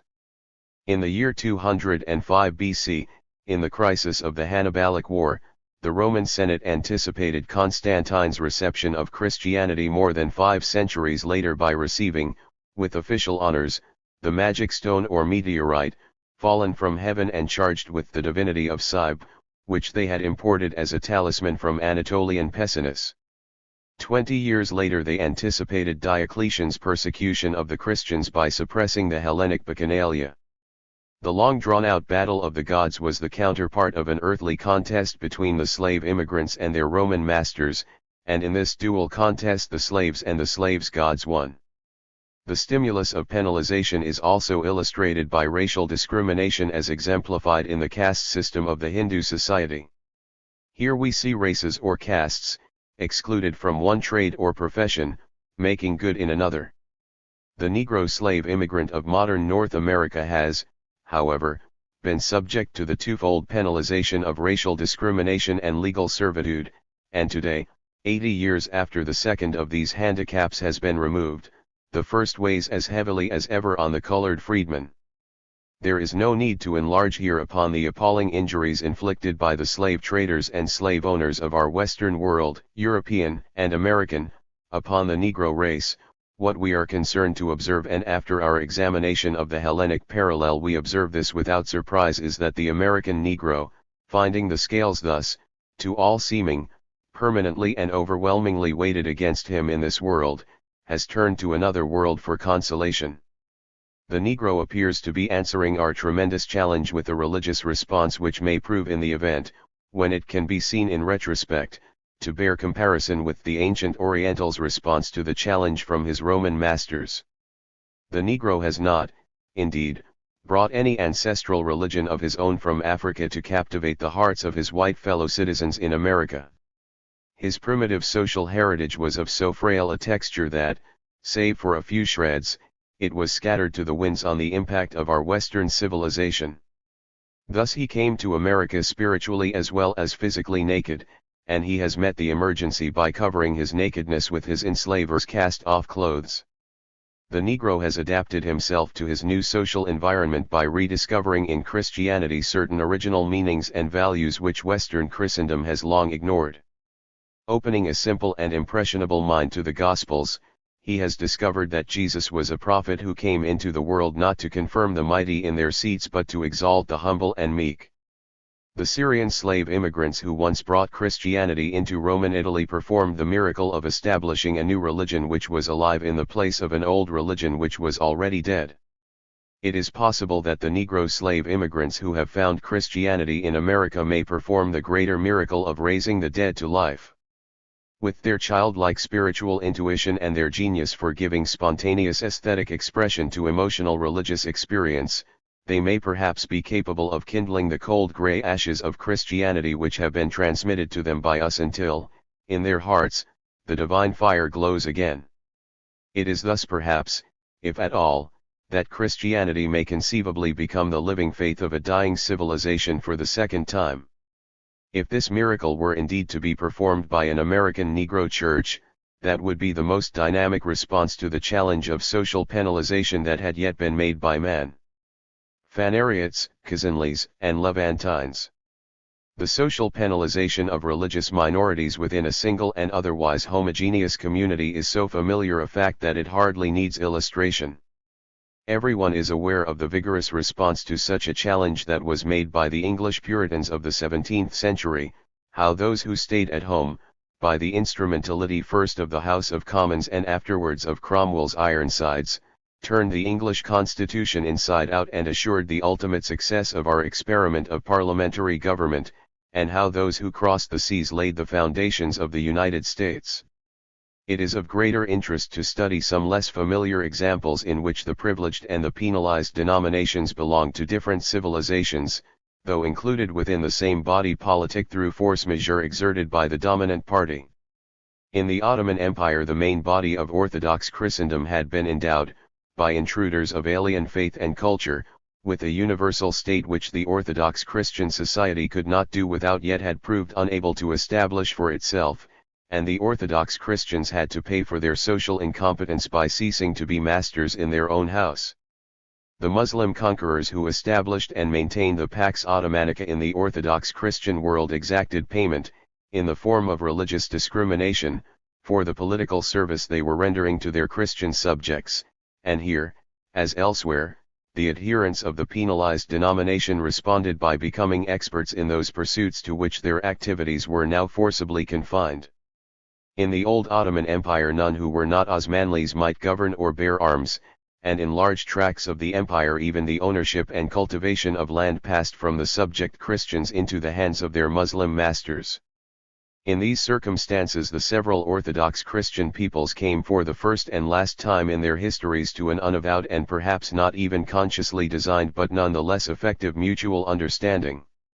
They could now no longer indulge in their favorite pastime of fratricidal war nor enter the liberal professions, so they tacitly parceled out among themselves the humbler trades, and as traders gradually regained a footing within the walls of the imperial capital from which they had been deliberately evicted wholesale by Murm the Conqueror. The Vlachs from the Rumelian highlands established themselves in towns as grocers, the Greek-speaking Greeks of the archipelago and the Turkish-speaking Greeks of landlocked Anatolian Karaman set up business on a more ambitious scale, the Albanians became masons, the Montenegrins hall porters and commissionaries, even the bucolic Bulgars found a living in the suburbs as grooms and market gardeners. Among the Orthodox Christian reoccupants of Constantinople there was one Greek group, the so-called Phanariots, who were stimulated by the challenge of penalization to such a degree that they actually rose to be virtual partners and potential supplanters of the Osmanlis themselves in the administration and control of the empire. The Phanar, from which this clique of aspiring Greek families derived their name, was the northwestern corner of Stambul, which the Ottoman government had abandoned to its Orthodox Christian subjects resident in the capital as the equivalent of a ghetto. Thither came the ecumenical patriarch after the church of Santa Sophia had been converted into a mosque, and in this apparently unpromising retreat the patriarchate became the rallying point and instrument of the Greek Orthodox Christians who had prospered in trade. These Phanariots developed two special accomplishments. As merchants on a grand scale they entered into commercial relations with the Western world and acquired a knowledge of Western manners, customs, and languages. As managers of the affairs of the Patriarchate they acquired a wide practice and a close understanding of Ottoman administration, since, under the old Ottoman system, the Patriarch was the official political intermediary between the Ottoman government and all its Orthodox Christian subjects of every tongue in every province. These two accomplishments made the fortunes of the Phanariots when, in the secular conflict between the Ottoman Empire and the Western world, the tide definitely turned against the Osmanlis after the second unsuccessful siege of Vienna in AD 1682-3. This change of military fortunes introduced certain formidable complications into Ottoman affairs of state. Before the reverse of 1683 the Osmanlis had always been able to count upon settling their relations with the Western powers by the simple application of force. Their military decline confronted them with two new problems. They had now to negotiate at the conference table with Western powers whom they could not defeat in the field, and they had to consider the feelings of their Christian subjects whom they could no longer be sure of holding down. In other words, they could no longer dispense with skilled diplomatists and skilled administrators, and the necessary fund of experience, which the Osmanlis themselves lacked, was possessed by the Phanariots alone among their subjects. In consequence, the Osmanlis were constrained to disregard the precedents and tamper with the principles of their own regime by conferring upon the opportunely competent Phanariots the monopoly of 4 high offices of state, which were key positions in the new political situation of the Ottoman Empire. Thus, in the course of the 18th century of the Christian era, the political power of the Phanariots was steadily enhanced, and it looked as though the result of Western pressure might be to endow the empire with a new governing class drawn from among the victims of centuries of racial and religious penalization. In the end, the Phanariots failed to achieve their manifest destiny because, towards the end of the 18th century, the Western pressure on the Ottoman body social attained a degree of intensity at which its nature underwent a sudden transformation. The Greeks, having been the first of the subjects of the Ottoman Empire to enter into intimate relations with the West, were also the first to become infected with the new Western virus of nationalism, an after effect of the shock of the French Revolution. Between the outbreak of the French Revolution and the Greek War of Independence, the Greeks were under the spell of 2 incompatible aspirations. They had not given up the Phanariot ambition of entering into the whole heritage of the Osmanlis and keeping the Ottoman Empire intact as a going concern under Greek management, and at the same time they had conceived the ambition of establishing a sovereign independent national state of their own, a Greece which should be Greek as France was French. The incompatibility of these 2 aspirations was demonstrated conclusively in 1821 when the Greeks attempted to realize them both simultaneously. When the Phanariot prince Hypsilantes crossed the Pruth from his base in Russia in order to make himself master of the Ottoman Empire, and the Maniot chief Petro Bey Mavromichalis descended from his mountain fastness in the Morea in order to establish an independent Greece, the outcome was a foregone conclusion. The resort to arms spelt the ruin of Phanariot aspirations. The reed on which the Osmanlis had been leaning for more than a century pierced their hand, and their fury at this betrayal nerved them to break the treacherous staff in pieces and to stand at all costs on their own feet. The Osmanlis retorted to Prince Hypsilantes' act of war by destroying at one blow the fabric of power which the Phanariots had been peacefully building up for themselves since 1683, and this was the first step in eradicating all non-Turkish elements from the remnant of the Ottoman heritage, a process which reached its climax in the eviction of the Orthodox Christian minority from Anatolia in 1922. In fact, the first explosion of Greek nationalism kindled the first spark of its Turkish counterpart. Thus, after all, the Phanariots just failed to secure that senior partnership in the Ottoman Empire for which they seemed to be destined. Yet the fact that they came within an ace of success is evidence of the vigor with which they had responded to the challenge of penalization. Indeed, the history of their relation with the Osmanlis is an excellent illustration of the social law of challenge and response, and the antithesis between Greek and Turk, which has attracted so much interest and excited so much animus, is explicable only in these terms and not in the racial and religious terms which have been in fashion on both sides in the popular polemics. Turcophiles and Grecophiles agree in attributing the historical differences in ethos between Greek Christians and Turkish Muslims to some ineradicable quality of race or some indelible imprint of religion. They disagree only in inverting the social values which they assign to these unknown quantities in the 2 cases. The Grecophile postulates an inherent virtue in Greek blood and in Orthodox Christianity, and an inherent vice in Turkish blood and in Islam. The Turcophile simply transposes the vice and the virtue. Actually, the common assumption underlying both these views is contradicted by unquestionable matters of fact. It is unquestionable, for instance, in the matter of physical race, that the blood of Erdikruel's Central Asian Turkish followers which flows in the veins of the modern Turk is no more than an infinitesimal tincture. The Ottoman Turkish people has grown into a nation by assimilating the Orthodox Christian population in whose midst the Osmanlis have been living for the last 6 centuries. Racially, there can by now be very little to choose between the 2 peoples. If this sufficiently refutes the a priori racial explanation of the Greco-Turkish antithesis, we may refute the a priori religious explanation by a glance at another Turkish Muslim people which is living, and has long been living, in circumstances resembling, not those of the Ottoman Turks but those of the Osmanlis, former Orthodox Greek subjects. On the Volga there exists a Turkish Muslim community called the Kazanlis, who have been subject for some centuries to the Orthodox Christian government of Russia, and suffered much the same racial and religious penalizations under that alien regime as the Osmanlis imposed on Orthodox Christians. And what sort of people are these Kazanlis? We read that they are distinguished by their sobriety, honesty, thrift, and industry. The chief occupation of the Kazan Turk is trade. His chief industries are soap boiling, spinning and weaving. He makes a good shoemaker and coachman. Till the end of the 16th century no mosques were tolerated in Kazan and the Tatars were compelled to live in a separate quarter, but the predominance of the Muslims gradually prevailed. 1. In essentials, this description of Turks penalized by Russians in the days of the Tsars might be a description of Orthodox Christians penalized by Turks in the heyday of the Ottoman Empire. The common experience of being penalized on account of religion has been the governing factor in the development of both communities, and in the course of centuries their identical reaction to this common experience has bred in them a family likeness to each other which has quite effaced the diversity between the original imprints of Orthodox Christianity and Islam. This family likeness is shared by adherents of certain other religious denominations who have been penalized on account of their religious allegiance and who have responded in the same way, for example the Roman Catholic * Levantines within the old Ottoman Empire.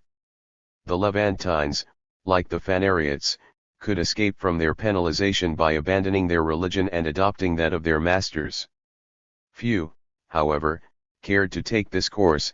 Instead, like the Phanariots, they set themselves to exploit the limited opportunities left open by their arbitrarily imposed disabilities, and in doing so they displayed that curious and unattractive combination of toughness of character and obsequiousness of manner which seems to be characteristic of all social groups placed in this particular situation.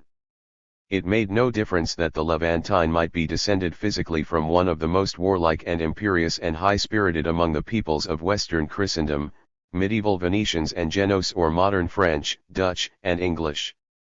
In the stifling atmosphere of their Ottoman ghetto they must either make the same response to the challenge of religious penalization as their fellow victims of diverse origins or else succumb. In the earlier centuries of their dominance the Osmanlis, knowing the peoples of Western Christendom, the Franks, as they called them only through their Levantine representatives, assumed that Western Europe was wholly inhabited by such lesser breeds without the law. A wider experience led them to revise their opinion, and the Osmanlis came to draw a sharp distinction between the freshwater Franks and their saltwater namesakes. The freshwater Franks were those who had been born and bred in Turkey in the Levantine atmosphere and had responded by developing the Levantine character. The saltwater Franks were those who had been born and bred at home in Frankland and had come out to Turkey as adults with their characters already formed. The Turks were puzzled to find that the great psychological gulf which divided them from the freshwater Franks who had always lived in their midst did not intervene when they had to deal with the Franks from beyond the seas. The Franks who were geographically their neighbors and compatriots were psychologically aliens, whereas the Franks who came from a far country turned out to be men of like passions with themselves. But the explanation was really very simple. The Turk and the saltwater Frank could understand one another because there was a broad similarity between their respective social backgrounds. Each had grown up in an environment in which he was the master of his own house. On the other hand, they both found difficulty in understanding or respecting the freshwater Frank because the freshwater Frank had a social background which was equally foreign to both of them. He was not a son of the house but a child of the ghetto, and this penalized existence had developed in him an ethos from which the Frank brought up in Frankland and the Turk brought up in Turkey had both remained free. The Jews.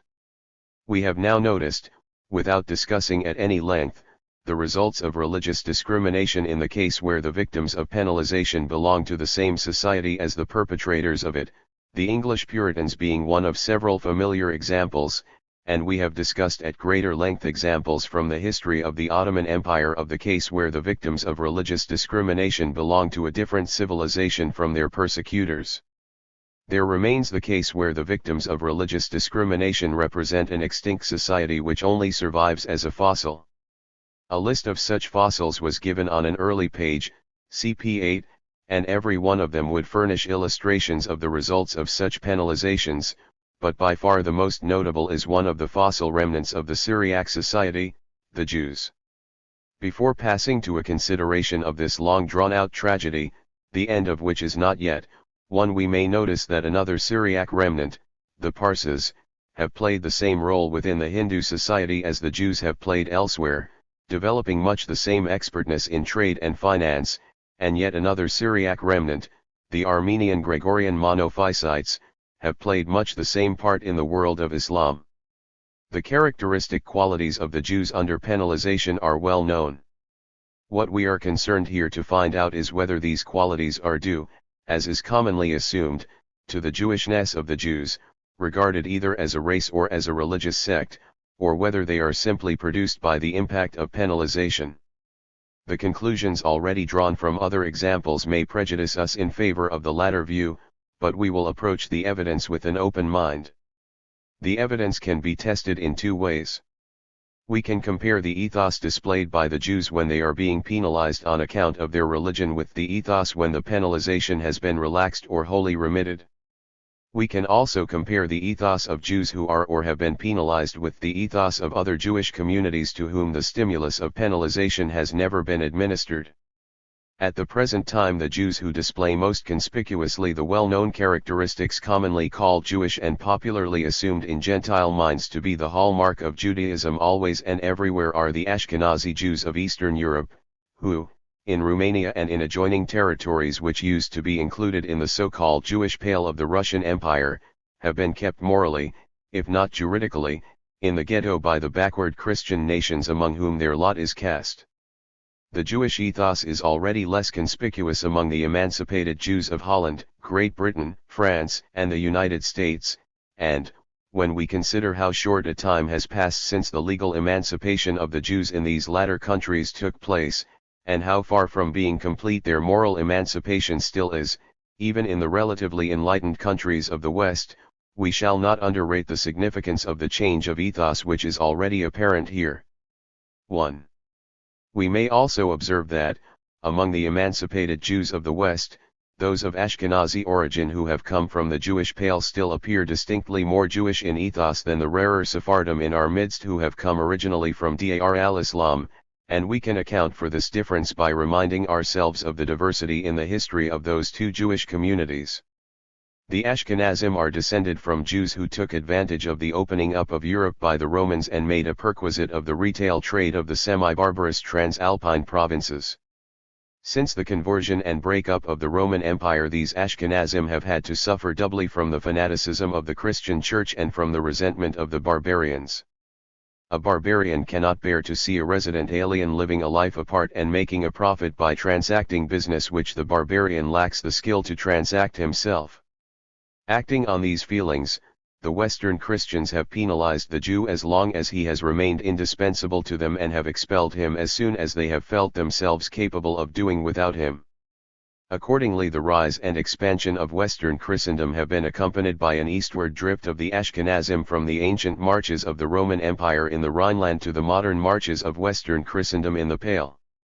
In the expanding interior of Western Christendom, the Jews have been evicted from one country after another as successive Western peoples have attained a certain level of economic efficiency as, for example, they were evicted from England by Edward I, AD 1272 to 1307, while, in the advancing continental fringe, these Jewish exiles from the interior have been admitted and even invited to one country after another, in the initial stages of Westernization, as commercial pioneers, only to be penalized and eventually evicted once again as soon as they have once again ceased to be indispensable to the economic life of their transitory asylum.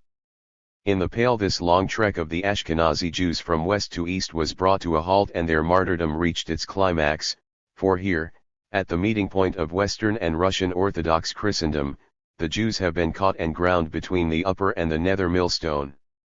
At this stage, when they sought to repeat their performance of trekking eastward, Holy Russia barred the way. It was fortunate, however, for the Ashkenazim that by this time the leading nations of the West, which had been the first to evict the Jews in the Middle Ages, had risen to a level of economic efficiency at which they were no longer afraid of exposing themselves to Jewish economic competition, as for example the English by the time of the Commonwealth, when the Jews were readmitted to England by Cromwell, AD 1653–58. The emancipation of the Jews in the West came just in time to give the Ashkenazim of the Pale a new western outlet when their old eastward drift was brought up against the blank wall of Holy Russia's western border. During the past century the tide of Ashkenazi migration has been ebbing back from east to west, from the Pale into England and the United States. It is not to be wondered at that, with these antecedents, the Ashkenazim whom this ebb tide has deposited among us should display the so-called Jewish ethos more conspicuously than their Sephardi co-religionists whose lines have fallen in more pleasant places. The less sharply accentuated Jewishness which we observe among the Sephardi immigrants from Spain and Portugal is explained by the antecedents of the Sephardim in Dar al-Islam. The representatives of the Jewish dispersion in Persia and in the provinces of the Roman Empire which ultimately fell to the Arabs found themselves in a comparatively happy position. Their status under the Abbasid Caliphate was certainly not less favorable than that of Jews in those Western countries where Jews have been emancipated today. The historic calamity of the Sephardim was the gradual transfer of the Iberian Peninsula from the Moors to the Western Christians, which was completed at the end of the 15th century. They were presented by their Christian conquerors with a choice between the three alternatives of annihilation, expulsion, or conversion. Let us glance at the latter state of those peninsular Sephardim who saved their lives in one of the two alternative ways and whose posterity is therefore alive today. Those who preferred to go into exile found asylum among the enemies of Catholic Spain and Portugal, in Holland, in Turkey, or in Tuscany. Those who went to Turkey were encouraged by their Osmanli protectors to settle in Constantinople, Salonika, and the lesser urban centers of Rumeli in order to fill a vacuum left by the eviction or ruin of the previous Greek urban middle class. In these favorable circumstances the Sephardi refugees in the Ottoman Empire were able to specialize and prosper in trade without paying the price of developing an Ashkenazi ethos. As for the Marranos, the Iberian Jews who, 4 or 5 centuries ago, agreed to conform to the Christian religion, their distinctive Jewish characteristics have been attenuated to vanishing point. There is every reason to believe that in Spain and Portugal today there is a strong tincture of the blood of these Jewish converts in Iberian veins, especially in the upper and middle classes. Yet the most acute psychoanalyst would find it difficult, if samples of living upper and middle class Spanish and Portuguese were presented to him, to detect those who had Jewish ancestors. In modern times a party among the emancipated Jews of the West has sought to complete the emancipation of their community by endowing it with a national state of the modern Western kind. The ultimate aim of the Zionists is to liberate the Jewish people from the peculiar psychological complex induced by centuries of penalization, and in this ultimate aim the Zionists are at one with the rival school of emancipated Jewish thought. The Zionists agree with the assimilationists in wishing to cure the Jews of being a peculiar people. They part company with them, however, in their estimate of the assimilationists' prescription, which they regard as inadequate. The ideal of the assimilationists is that the Jew in Holland, England, or America should become simply a Dutchman, Englishman or American of Jewish religion. They argue that there is no reason why a Jewish citizen in any enlightened country should fail to be a completely satisfied and assimilated citizen of that country simply because he happens to go to synagogue on Saturday instead of to church on Sunday. To this the Zionists have two replies. In the first place they point out that, even if the assimilationist prescription were capable of producing the result that its advocates claim for it, it is only applicable in those enlightened countries whose fortunate Jewish citizens are a mere fraction of world Jewry.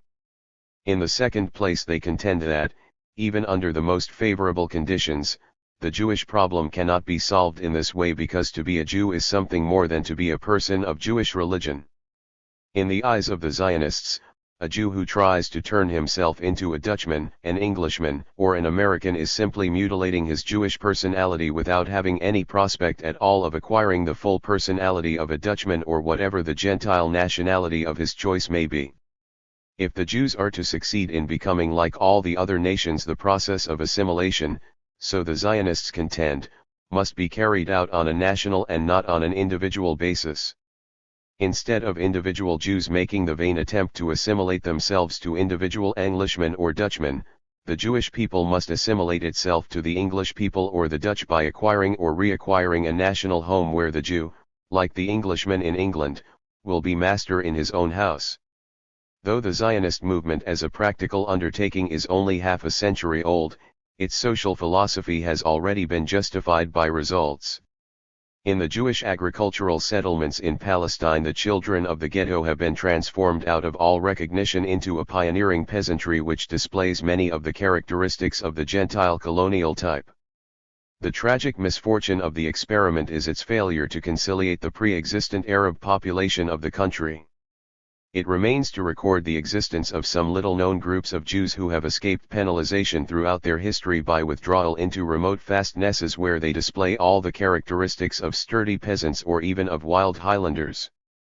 Such are the Jews of the Yemen in the southwest corner of Arabia, the Falasha in Abyssinia, the Jewish Highlanders of the Caucasus and the Turkish-speaking Jewish Krimchuks of the Crimea. 8. The Golden Mean. 1. Enough and too much. We have now reached a point at which we can bring our present argument to a head. We have ascertained that civilizations come to birth in environments that are unusually difficult and not unusually easy, and this has led us on to inquire whether or not this is an instance of some social law which may be expressed in the formula, the greater the challenge, the greater the stimulus. We have made a survey of the responses evoked by 5 types of stimulus: hard countries, new ground, blows, pressures and penalizations, and in all 5 fields the result of our survey suggests the validity of the law. We have still, however, to determine whether its validity is absolute. If we increase the severity of the challenge ad infinitum, do we thereby ensure an infinite intensification of the stimulus and an infinite increase in the response when the challenge is successfully met? Or do we reach a point beyond which increasing severity produces diminishing returns? And, if we go beyond this point, do we reach a further point at which the challenge becomes so severe that the possibility of responding to it successfully disappears? In that case, the law would be that the most stimulating challenge is to be found in a mean between a deficiency of severity and an excess of it. Is there such a thing as an excessive challenge? We have not yet encountered an example of such, and there are several extreme cases of the operation of challenge and response which we have not yet mentioned. We have not yet cited the case of Venice, a city, built on piles driven into the mud banks of a salt lagoon, which has surpassed in wealth and power and glory all the cities built on terra firma in the fertile plain of the Po, nor Holland, a country which has been actually salvaged from the sea, but yet has distinguished herself in history far above any other parcel of ground of equal area in the North European plain, nor Switzerland, saddled with her portentous load of mountains. It might seem that the 3 hardest pieces of ground in Western Europe have stimulated their inhabitants to attain, along different lines, the highest level of social achievement that has as yet been attained by any peoples of Western Christendom. But there are other considerations. Extreme in degree though these 3 challenges are, they are limited in range to only one of the 2 realms which constitute the environment of any society. They are challenges of difficult ground, no doubt, but on the human side, blows, pressures and penalizations, the severity of this physical situation has been not a challenge but a relief. It has shielded them from human ordeals to which their neighbors were exposed. Venice, on her mud banks, insulated from the continent by her lagoons, was exempt from foreign military occupation for almost 1,000 years, AD 810-1797. Holland, too, has more than once saved her vital centers by temporarily reversing the mechanism which keeps her in existence and opening the dikes. What a contrast to the histories of neighboring Lombardy and neighboring Flanders, the 2 habitual battlefields of Europe. It is, of course, easy enough to cite examples of communities that have failed to respond to particular challenges. That proves nothing, for almost every challenge that has eventually evoked a victorious response turns out, on inquiry, to have baffled or broken one respondent after another before the moment when, at the 100th or the 1,000th summons, the victor has entered the lists at last. Such is the notorious prodigality of nature, of which a host of examples spring to the mind.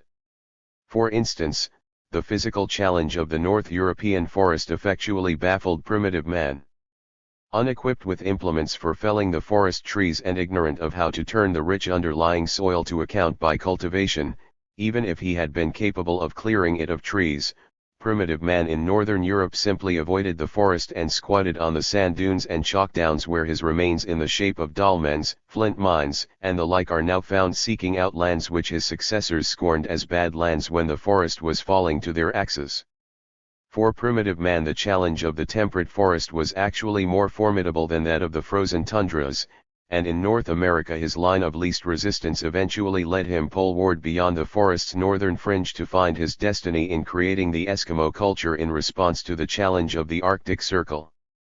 Yet primitive man's experience does not prove that the challenge of the North European forest was excessive in the sense of being beyond human power of effective response, for the barbarians who followed on his heels were able to make some impression with the aid of tools and techniques acquired, perhaps, from civilizations with which they were in touch, until, in the fullness of time, the pioneers of the Western and the Russian Orthodox civilization came and saw and conquered. In the 2nd century BC the southern vanguard of the North European forest in the Po Valley had been subdued by Roman pioneers after having from time immemorial baffled the Romans' precursors. The Greek historian Polybius, who visited the country immediately after it had been opened up, draws a striking contrast between the inefficient and poverty-stricken life of Rome's Gallic predecessors, whose last survivors were then still living this life in the backwoods at the foot of the Alps, and the cheapness and plenty which prevailed in adjoining districts which Rome had taken in hand. A similar picture was often drawn in the early 19th century, contrasting the squalid failure of the Redskins with the bustling Italy of the Anglo-American pioneers in the primeval forest of Kentucky or Ohio. When we turn from the physical to the human environment, we find the same. A challenge which has defeated one respondent is afterwards proved by the victorious response of some later competitor to be not insuperable. Let us consider, for example, the relation between the Hellenic society and the North European barbarians. The pressure here was reciprocal, of each on the other, but let us confine our attention to the pressure of the Hellenic society on the barbarians. As this civilization radiated deeper and deeper into the interior of the continent, one layer of barbarians after another was confronted with a question of life or death. Was it going to succumb to the impact of this potent alien force and suffer a disintegration of its own social fabric in order to become food for assimilation into the tissues of the Hellenic body social? Or was it going to resist assimilation and be enrolled, in virtue of its resistance, in the recalcitrant external proletariat of the Hellenic society, which would in due course be in at the death of that society and gorge itself on its corpse? In short, would it be the carcass or the vulture? This challenge was presented successively to the Celts and the Teutons. The Celts after a long struggle broke down, after which the Teutons responded with success. The breakdown of the Celts was impressive, because they had had a good start and had taken spectacular advantage of it to begin with. They were given their opportunity by an error of tactics on the part of the Etruscans. These Hittite converts to the culture of their Hellenic competitors in the opening up of the western Mediterranean were not content with securing their foothold on the west coast of Italy. Their pioneers rashly pushed inland across the Apennines and scattered far and wide over the basin of the Po. In this they overtaxed their strength, while stimulating the Celts to destroy them. The result was a furor Celticus that was sustained for about 2 centuries and carried Celtic avalanches not only over the Apennines into Rome, in the Clades Oliensis of 390 BC, but also into Macedonia, 279–6 BC, and Greece and eastwards into Anatolia, where they left their mark and their name as Galatians. Hannibal used the Celtic conquerors of the Po basin as allies, but they failed, and the Furor Celticus stimulated the response of Roman imperialism.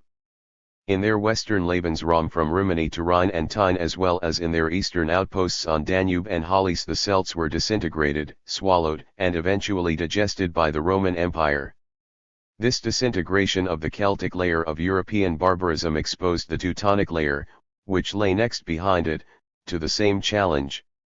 How must the prospects of the Teutons have appeared to a historian of the Augustan age, who recalled the complete destruction of an abortive Führer Teutonicus by Marius and had watched Caesar throw Teutonic, Ariovistus' neck and crop out of Gaul. He would have foretold that the Teutons would go the way of the Celts, and would probably give much less trouble in the process, but he would have been wrong.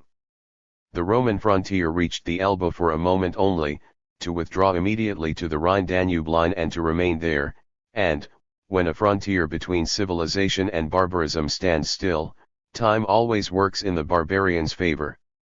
The Teutons, unlike the Celts, were proof against assaults of the Hellenic culture, whether delivered by soldiers, traders, or missionaries. By the 5th century of the Christian era, when the Goths and Vandals were harrying the Peloponnese and holding Rome to ransom and occupying Gaul and Spain and Africa, it was abundantly plain that the Teutons had succeeded where the Celts had failed, and this was proof that, after all, the pressure of the Hellenic civilization was not so severe that a successful response to it was impossible. Again, the intrusion of Hellenism upon the Syriac world in the train of Alexander the Great presented a standing challenge to the Syriac society. Was it, or was it not, to rise up against the intrusive civilization and cast it out? Confronted with this challenge, the Syriac society made a number of attempts to respond, and these attempts all had one common feature. In every instance the anti-Hellenic reaction took a religious movement for its vehicle. Nevertheless, there was a fundamental difference between the first four of these reactions and the last one. The Zoroastrian, the Jewish, the Nestorian and the Monophysite reactions were failures, the Islamic reaction was a success. The Zoroastrian and Jewish reactions were attempts to combat the ascendancy of Hellenism with the aid of religions already rife in the Syriac world before the Hellenic intrusion. In the strength of Zoroastrianism, the Iranians in the eastern domain of the Syriac civilization rose up against Hellenism and expelled it, within 2 centuries of Alexander's death, from all the region east of the Euphrates. At that point, however, the Zoroastrian reaction reached its limit and the remnant of Alexander's conquests was salvaged for Hellenism by Rome. Nor did the Jewish reaction under the Maccabees succeed in its more audacious attempt to liberate the western homeland of the Syriac civilization, within sight of the Mediterranean, by an uprising from within.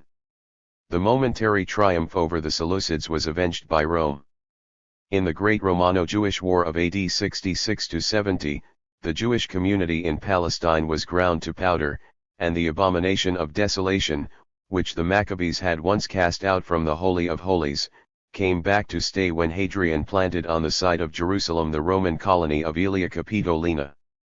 As for the Nestorian and Monophysite reactions, they were alternative attempts at turning against Hellenism a weapon which the intruding civilization had forged for itself from a blend of Hellenic and Syriac metal.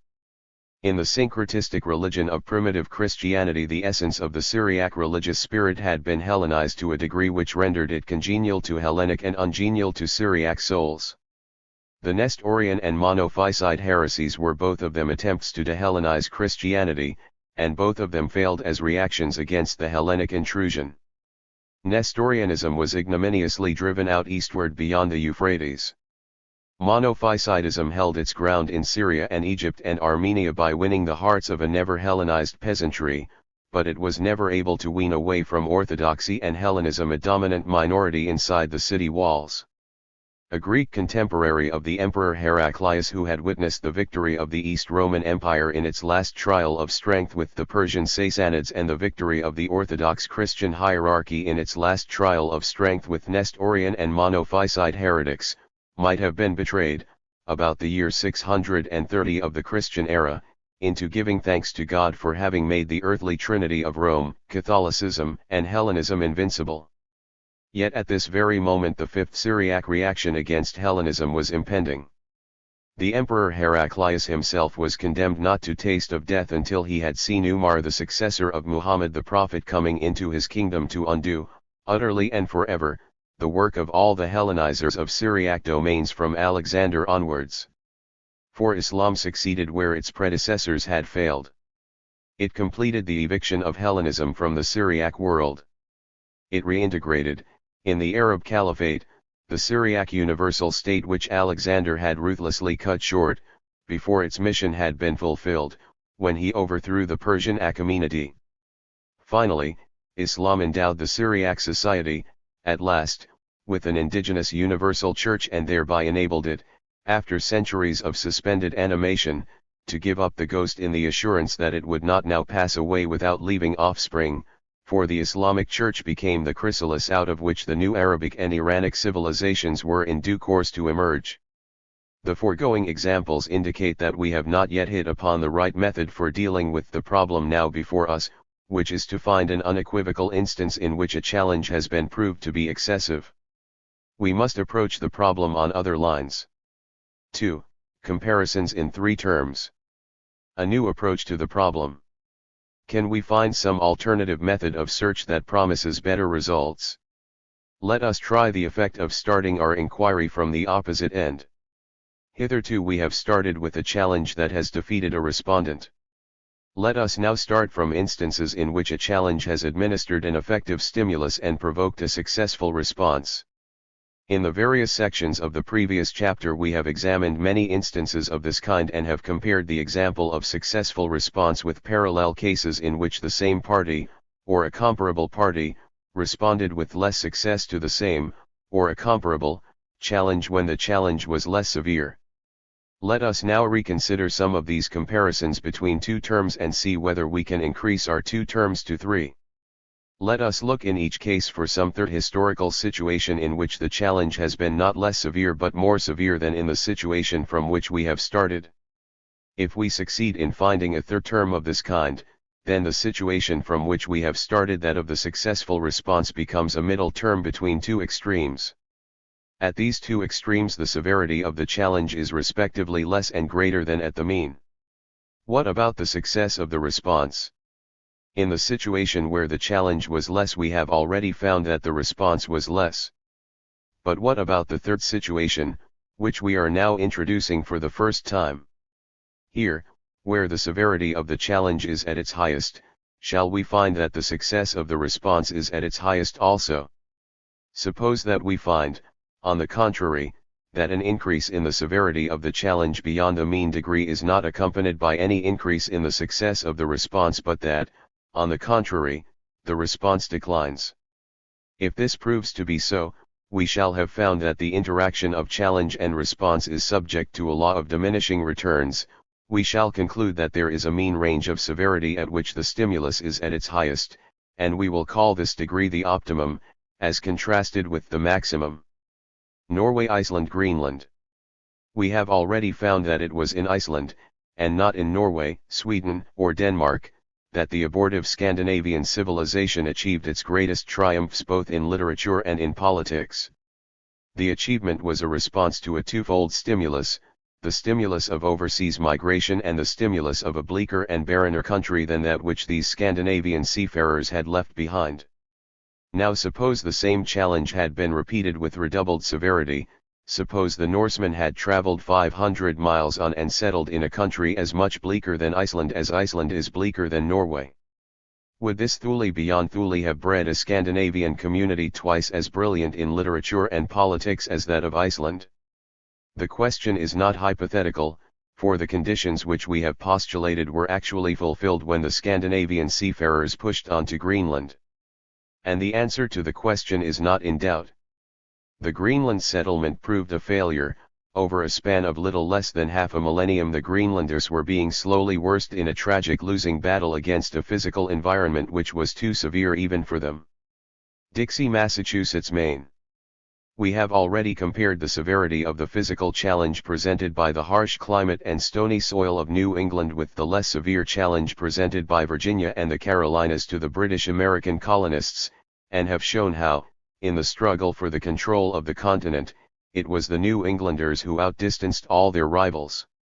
Evidently the Mason and Dixon line roughly corresponds with the southern limit of an area of optimum challenge.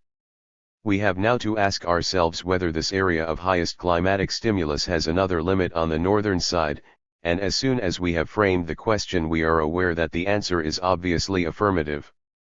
The northern limit of the optimum climatic area actually partitions New England, for, when we speak of New England and the part it has played in American history, we are really thinking of only 3 of its 6 little states of Massachusetts, Connecticut, and Rhode Island, and not of New Hampshire, Vermont, and Maine. Massachusetts has always been one of the leading English-speaking communities of the North American continent. In the 18th century she took a leading part in resistance to the British colonial regime and, in spite of the immense development of the United States since that time, Massachusetts has maintained her position in the intellectual sphere and to some extent in the industrial and commercial spheres as well. Maine, on the other hand, though actually a part of Massachusetts until her establishment as a separate state in 1820, has always been unimportant, and survives today as a kind of museum piece, a relic of 17th century New England inhabited by woodmen and watermen and hunters. These children of a hard country now eke out their scanty livelihood by serving as guides for pleasure seekers who come from the North American cities to spend their holidays in this Arcadian state, just because Maine is still what she was when many of these cities had not yet begun to arise out of the wilderness. Maine today is at once one of the longest settled regions of the American Union and one of the less urbanized and sophisticated. How is this contrast between Maine and Massachusetts to be explained? It would appear that the hardness of the New England environment, which stands at its optimum in Massachusetts, is accentuated in Maine to a degree at which it brings in diminishing returns of human response. And, if we carry our survey still farther north, we are confirmed in this surmise. New Brunswick, Nova Scotia, and Prince Edward Island are the least prosperous and progressive provinces of the Dominion of Canada. Farther north again, Newfoundland has in recent years been compelled to abandon an unequal struggle to stand on her own feet and has accepted a thinly veiled form of Crown colony government in return for assistance from Great Britain. Farther north again, in Labrador, we reach conditions such as confronted the Norse settlers in Greenland, a maximum challenge which, far from being optimum, might more truly be described as pessimum. Brazil, La Plata, Patagonia. The Atlantic seaboard of South America obviously presents parallel phenomena. In Brazil, for example, the greater part of the national wealth, equipment, population, and energy is concentrated in the small fraction of this vast territory which lies south of the 20th degree of southern latitude. Moreover, southern Brazil itself is inferior in civilization to regions farther south, on either side of the La Plata estuary, the Republic of Uruguay and the Argentinian state of Buenos Aires. It is evident that, along the South American Atlantic seaboard, the equatorial sector is not stimulating but positively relaxing, but there is also evidence that the more stimulating temperate climate of the Rio de la Plata estuary is an optimum, for if we follow the coast farther south again we shall find an increase of pressure, no doubt, but a decline of response as we traverse the bleak plateau of Patagonia. If we choose to go still farther we shall fare still worse, for we shall find ourselves among the numbed and starved savages who just managed to keep alive among the frosts and snows of Tierra del Fuego. Galloway, Ulster, Appalachia. Let us next consider an instance in which the challenge has been not exclusively physical but partly physical and partly human. At the present day there is a notorious contrast between Ulster and the rest of Ireland. While Southern Ireland is a rather old-fashioned agricultural country, Ulster is one of the busiest workshops in the modern Western world. Belfast ranks with Glasgow, Newcastle, Hamburg, or Detroit, and the modern Ulsterman has as great a reputation for being efficient as he has for being unaccommodating. In response to what challenge has the Ulsterman made himself what he now is? He has responded to the dual challenge of migrating across the sea from Scotland and of contending, after his arrival in Ulster, with the native Irish inhabitants whom he found in possession and proceeded to dispossess. This twofold ordeal has had a stimulating effect which may be measured by comparing the power and wealth of Ulster at the present day with the relatively modest circumstances of those districts on the Scottish side of the border between Scotland and England and along the lowland fringe of the Highland line from which the original Scottish settlers in Ulster were recruited at the beginning of the 17th century. The modern Ulstermen, however, are not the only surviving overseas representatives of this stock, for the Scottish pioneers who migrated to Ulster begot Scotch-Irish descendants who re-emigrated in the 18th century from Ulster to North America, and these survive today in the fastnesses of the Appalachian Mountains, a highland zone which runs through half a dozen states of the American Union from Pennsylvania to Georgia. What has been the effect of this second transplantation? In the 17th century the subjects of King James crossed St. George's Channel and took to fighting the wild Irish instead of the wild Highlanders. In the 18th century their great-grandchildren crossed the Atlantic to become Indian fighters in the American backwoods. Obviously this American challenge has been more formidable than the Irish challenge in both its aspects, physical and human. Has the increased challenge evoked an increased response? If we compare the Ulsterman and the Appalachian of today, 2 centuries after they parted company, we shall find that the answer is once again in the negative.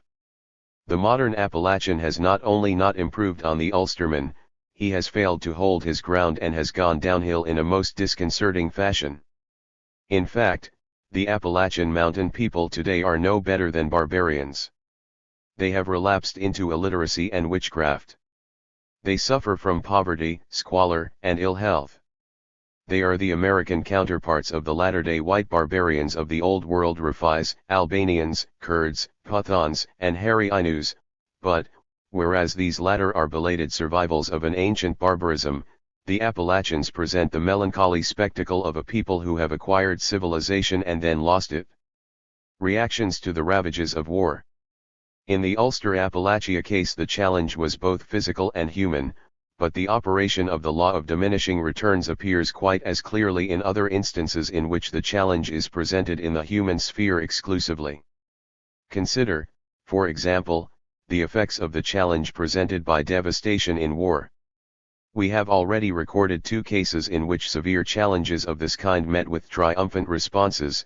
Athens responded to the devastation of the Persian invasion by becoming the education of Hellas, and Prussia responded to the devastation of the Napoleonic invasion by becoming the Germany of Bismarck. Can we find a challenge of this kind which proved too severe, a devastation whose wounds festered and in the long run proved mortal? We can. The devastation of Italy by Hannibal did not, like those other less searing visitations, turn out to have been a blessing in disguise. The devastated arable lands of southern Italy were transformed partly into pasture lands and partly into vineyards and olive orchards, and the new rural economy, planting and stock breeding alike, was worked by slave labor in place of the free peasantry which had once tilled the soil before Hannibal's soldiers burnt the peasant's cottage and before weeds and briars invaded his deserted fields. This revolutionary change from subsistence farming to cash crop farming and from husbandry to the application of servile manpower undoubtedly increased for a time the monetary value of the produce of the land, but this was more than offset by the social evils it entailed: the depopulation of the countryside and the congregation of a pauper proletariat of ex-peasants in the towns. The attempt to arrest these evils by legislation, made by the Gracchi in the 3rd generation after Hannibal's evacuation of Italy, only aggravated the distemper of the Roman Commonwealth by precipitating a political revolution without bringing the economic revolution to a halt. Political strife became inflamed into civil war, and, 100 years after the tribunate of Tiberius Gracchus, the Romans acquiesced in the establishment of the permanent dictatorship of Augustus as a drastic remedy for a desperate state of affairs. Thus the devastation of Italy by Hannibal, so far from stimulating the Roman people as Xerxes' devastation of Attica had once stimulated the Athenians, actually gave them a shock from which they never recovered.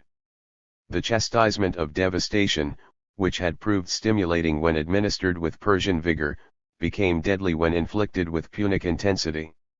Chinese reactions to the challenge of emigration. We have compared already the effects of varying degrees of physical challenge on different groups of British emigrants. Let us now consider the reaction of Chinese emigrants to varying degrees of human challenge. When the Chinese coolie emigrates to British Malaya or the Dutch East Indies, he is apt to reap a reward for his enterprise. By facing the social ordeal of leaving his familiar home and entering an alien social environment, he exchanges an economic environment in which he is enervated by age-long social traditions for one in which he is stimulated to better himself, and not infrequently he makes his fortune. Suppose, however, that we intensify the social ordeal which is the price of economic opportunity. Suppose that, instead of sending him to Malaya or Indonesia, we send him to Australia or California. In these white man's countries our enterprising coolie, if he gains admission at all, will undergo an ordeal of vastly greater severity. Instead of merely finding himself a stranger in a strange land, he will have to endure deliberate penalization in which the law itself will discriminate against him instead of coming to his aid as it does in Malaya, where an official protector of Chinese is appointed by a benevolent colonial administration. Does this severer social ordeal evoke an economic response of proportionately greater vigor? It does not, as we can see if we compare the levels of prosperity which are in fact attained by the Chinese in Malaya and Indonesia with the levels attained by immigrants of the same gifted race in Australia and California. Slavs Achaeans Tutens Celts. Let us next reconsider the challenge which a civilization presents to a barbarism, a challenge that has been presented in Europe to successive layers of barbarians in successive ages by the radiation of various civilizations into the interior of this once dark continent. When we study this drama, our attention is caught by one instance in which the challenge has evoked a response of extraordinary brilliance. The Hellenic civilization is perhaps the finest flower of the species that has ever yet come to bloom, and it was generated, in response to a challenge from the Minoan civilization, by European barbarians. When the maritime Minoan civilization established a footing on the Greek peninsula, the Achaean barbarians of the hinterland were neither exterminated nor subjected nor assimilated. Instead, they managed to retain their identity as an external proletariat of the Minoan thalassocracy without failing to learn the arts of the civilization which they were holding at bay. In due course they took to the sea, overwhelmed the thalassocrats on their own element and became thereafter the true fathers of the Hellenic civilization. The Achaean claim to the paternity of Hellenism is vindicated, as we have seen already, by a religious test, for the gods of the Olympian pantheon manifestly display in their lineaments their derivation from Achaean barbarism, while any vestiges of a Hellenic church derived from the Minoan world are only to be found, if at all, in the side chapels and crypts of the temple of Hellenic religion in certain local cults, subterranean mysteries, and esoteric creeds. The measure of the stimulus in this instance is given by the brilliance of Hellenism, but we can measure it in another way by comparing the fortunes of this Achaean layer of barbarians with the fortunes of another layer which happened to be so remote and sheltered that it remained virtually immune from the radiation of any civilization whatever for 2,000 years after the Achaeans had received the Minoan challenge and made their brilliant response. These were the Slavs, who had ensconced themselves in the Pripet marshes when these dregs of the continent had been yielded up to man by the retreating ice cap. Here they went on living the primitive life of European barbarism century after century, and, when the Teutonic Völkerwanderung ended the long Hellenic drama which the Achaean Völkerwanderung had begun, there these Slavs still were. At this late hour of the European barbarians' day the Slavs were at last rooted out of their fastness by the nomad Avars, who had been tempted to stray beyond the limits of their native Eurasian steppe in order to take a hand in the Teutons' game of pillaging and wrecking the Roman Empire. In the strange environment of an agricultural world these lost children of the steppe sought to adapt their old manner of life to their new circumstances. On the steppe the Avars had made their living as herdsmen of cattle. In the cultivated lands on which they had now trespassed these herdsmen found that the appropriate local livestock was a human peasantry, and they therefore set themselves, rationally enough, to become herdsmen of human beings. Just as they would have raided their nomadic neighbors' cattle in order to stock some newly conquered pasture land, so they now looked round for a human breed of cattle to restock the depopulated provinces of the Roman Empire that had fallen into their hands. They found what they wanted in the Slavs, herded them into droves, and stationed them in a vast circle round the Hungarian plain on which they pitched their own camp. This, it appears, was the process by which the western vanguard of the Slav host, the forefathers of the present Czechs, Slovaks, and Yugoslavs, made their belated and humiliating debut in history. This contrast between the Achaeans and the Slavs shows that, for a primitive society, complete immunity from the challenge of encounters with civilizations is a very serious handicap. It shows, in fact, that this challenge has a stimulating effect when its severity is of a certain degree. But suppose that we accentuate the challenge, suppose that we raise the degree of energy which the Minoan society radiated to higher potencies. Shall we thereby elicit a response even more brilliant than that of the Achaean fathers of Hellenism, or will the law of diminishing returns again come into play? On this point we need not speculate in a void, for between the Achaeans and the Slavs there have lain several other layers of barbarians who have been exposed to the radiation of various civilizations in various degrees. What became of them? One instance in which European barbarians have succumbed to a radiation of destructive intensity has come to our notice already. We have seen how the Celts were eventually exterminated or subjected or assimilated after a transitory outburst of energy in response to a stimulus which the Celts had received through the medium of the Etruscans. We have contrasted the ultimate failure of the Celts with the relative success of the Teutons in holding their own against the Hellenic impact. We have noted that the Teutonic layer of European barbarians, unlike the Celtic layer, resisted the disintegrating action of Hellenism to such effect that the Teutons were able to take their place in the external proletariat of the Hellenic world and to dispatch the Hellenic society in its death agonies with the coup de grâce. By comparison with the Celtic debacle, this Teutonic reaction was a success, but as soon as we compare the Teutonic achievement with the Achaean, we are reminded that the Teutons won nothing better than a Pyrrhic victory. They came in at the death of the Hellenic society only to receive their own death blow, on the spot, from the rival proletarian heirs of the defunct society. The victor on this field was not the Teutonic warband but the Roman Catholic Church, into which the internal proletariat of the Hellenic society had incorporated itself. Before the close of the 7th century of the Christian era, every one of those Arian or heathen Teutonic warbands that had ventured to trespass on Roman ground had been either converted to Catholicism or wiped out of existence. The new civilization, affiliated to the Hellenic, was related to its predecessor through the internal and not through the external proletariat. Western Christendom was essentially the creation of the Catholic Church in contrast to Hellenism, which was essentially the creation of the Achaean barbarians. Let us now arrange our present series of challenges in the order of an ascending scale of severity. The Slavs were long immune from the challenge altogether and were patently the worse for being without the stimulus. The Achaeans received what, to judge from their response, must be regarded as the optimum challenge. The Teutons held their own against the challenge of the Hellenic civilization but were subsequently worsted by the challenge of Catholicism. The Celts, encountering the Hellenic society in its prime in contrast to the Teutons, who encountered it in its decline, were overwhelmed by it. The Slavs and the Celts experienced the extremes, an insipid immunity on the one hand and an overwhelming bombardment on the other. The Achaeans and the Teutons occupy the position of middle terms in a comparison which, this time, contains 4 terms instead of 3, but the mean in the sense of the optimum experience was that of the Achaeans. 3. 2 abortive civilizations.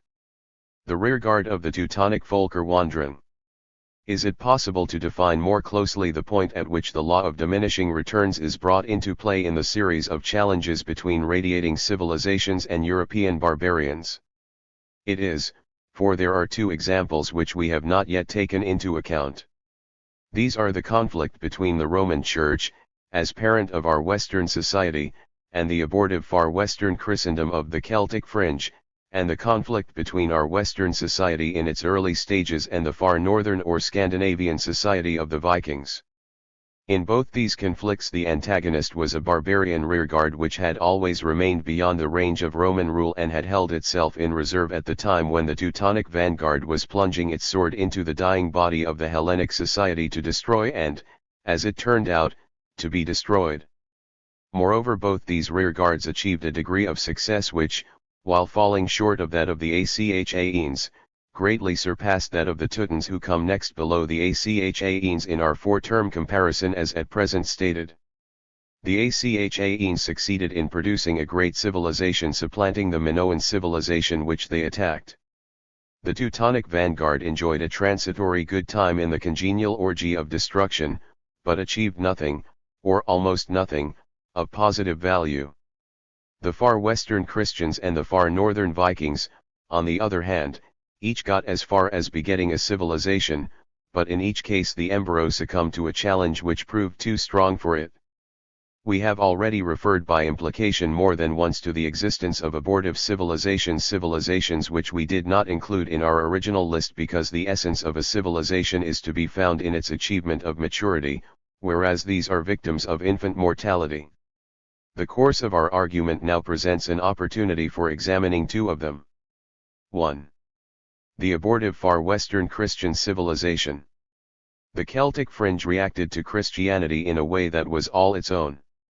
Unlike the Gothic converts to Arianism or the Anglo-Saxon converts to Catholicism, these Celts did not take the alien religion as they happened to find it. Instead of allowing it to break up their native tradition, they molded it to fit their own barbarian social heritage.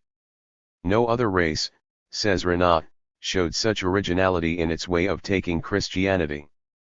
Perhaps we can discern this even in the reactions of the Christianized Celts of Britain under Roman rule. We know very little about them, but we know that they produced, in Pelagius, a heresiarch who made a stir throughout the Christian world of his day.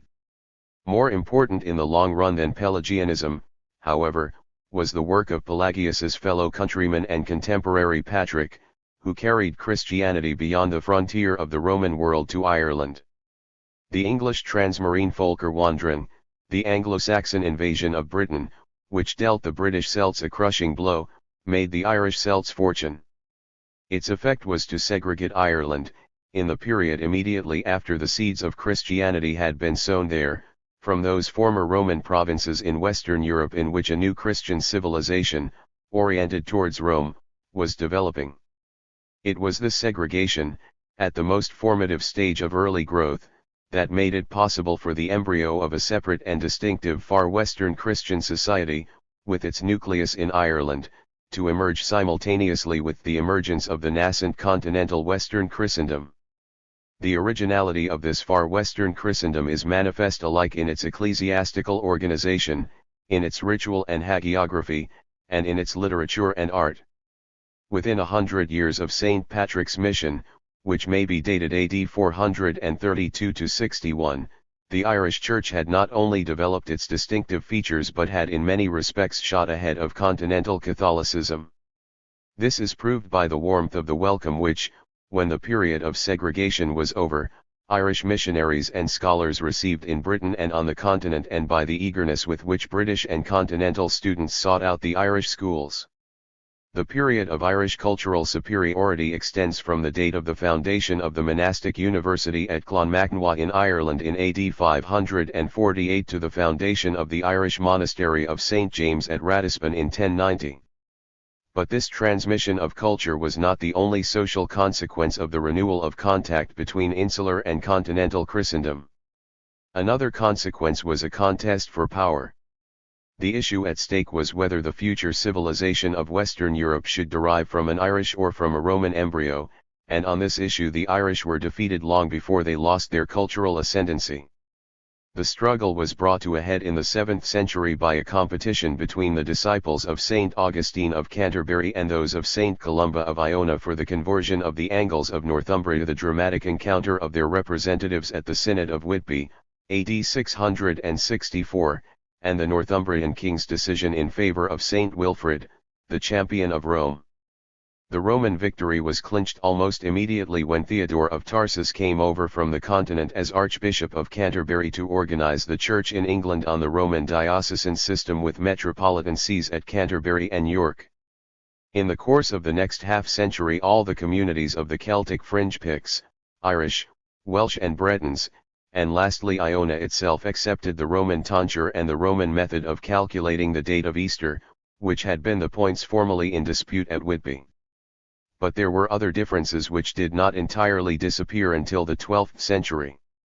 From the time of the Synod of Whitby onwards the far western civilization was isolated and doomed.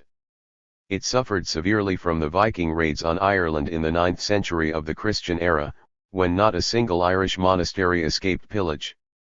So far as is known, not a single work in Latin was written in Ireland in the 9th century, though at this very time the scholarship of the Irish refugees on the continent stood at its zenith. The Scandinavian challenge, which was literally the making of England and France because it stimulated the English and French peoples to the optimum degree, presented itself to Ireland in her renewed isolation with such excessive severity that she could win no more than a Pyrrhic victory, the defeat of the invaders by Brian Brew at Clontarf. The final blow was the opening of the Anglo-Norman conquest of Ireland by the Angevin King Henry II, with a papal blessing, in the middle of the 12th century. Instead of founding a new civilization of their own, it was the fate of the spiritual pioneers of the Celtic fringe to be laid under contribution by the very competitors who were robbing them of their birthright of independent creation. Irish scholarship was made to minister to the progress of the continental Western civilization when Irish scholars, fleeing from Ireland as refugees from Scandinavian onslaughts, were enlisted in the service of the Carolingian Renaissance, in which Johannes Scotus Erigena, the Irish Hellenist, philosopher and theologian, was undoubtedly the greatest figure. The abortive Scandinavian civilization. It will be seen that, in the contest between Rome and Ireland for the privilege of becoming the creator of the new Western civilization, Rome only just succeeded in gaining the upper hand. And while the nascent Western Christendom was still in its infancy, it had to engage, after the briefest breathing space, in a second struggle for the same prize, this time in conflict with the Teutonic rearguard of the North European barbarians which had been holding itself in reserve in Scandinavia. This time the circumstances were more formidable. The trial was made on the military as well as on the cultural plane, and the two contending parties were severally stronger and also more alien from one another than the rival Irish and Roman embryos of a future Western Christendom had found themselves 2 centuries earlier. The histories of the Scandinavians and of the Irish, before their respective contests with Western Christendom began, run parallel to this extent, that both had enjoyed a period of isolation from their future antagonist. The Irish Christians had been isolated by the irruption of Anglo-Saxon pagans into England. The Scandinavians were isolated from Roman Christendom before the end of the 6th century of the Christian era by the interposition of the pagan Slavs who drifted overland along the southern shores of the Baltic from the line of the Niemen to the line of the Elbe, into the vacuum left by the emigration of the Teutonic barbarians who had evacuated this region because they had been involved in the post-Hellenic Völkerwanderung while the Scandinavians had stayed at home. Thus the Irish found themselves isolated from their fellow Christians and the Scandinavians from their fellow Teutons by wedges of more barbarous interlopers. There was, however, a fundamental difference. Whilst the previous radiation out of the Roman Empire had kindled among the Irish, before the Anglo-Saxon eruption, a spark of Christianity which burst into flame during the period of isolation, the Scandinavians remained pagans. The Scandinavian Völkerwanderung, like other Völkerwanderungen, was the reaction of a barbarian society to the impact of a civilization, in this case embodied in Charlemagne's empire. This empire proved a fiasco because it was both grandiose and premature. It was an ambitious political superstructure piled up recklessly on rudimentary social and economic foundations, and the arch instance of its unsoundness was the tour de force of Charlemagne's conquest of Saxony. When Charlemagne set out in AD 772 to bring Saxony within the fold of Roman Christendom by military conquest, he was making a disastrous breach with the policy of peaceful penetration, conducted by Irish and English missionaries for a century past, which had effectively extended the borders of Christendom by converting the Bavarians, Thuringians, Hessians and Frisians. The ordeal of the Franco-Saxon 30 Years' War overstrained the weak tissues of the nascent Western society and aroused in the souls of the Scandinavians the same furor barbaricus that had once been awakened in the souls of the Celts when the ambitious expansion of the Etruscans came to a halt at the foot of the Alps. The Scandinavian expansion in the 8th to 11th centuries after Christ surpassed the Celtic expansion of the 5th to 3rd centuries BC both in extension and in intensity. The abortive envelopment of the Hellenic world by the Celts, which had carried their right wing into the heart of Spain and their left wing into the heart of Asia Minor, was dwarfed by the operations of the Vikings, who threatened Orthodox as well as Western Christendom by extending their left wing into Russia and their right into North America.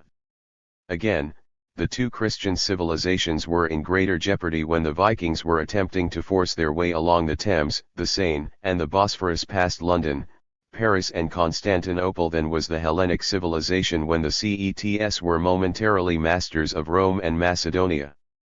Again, the abortive Scandinavian civilization which began to unfold itself in Iceland before its chill beauty was melted into formlessness by the warm breath of Christianity, far surpassed in both achievement and promise the rudimentary Celtic culture, relics of which have been discovered by modern archaeologists. 1. It is of the nature of the method pursued in this study that the same historical events should recur in different contexts.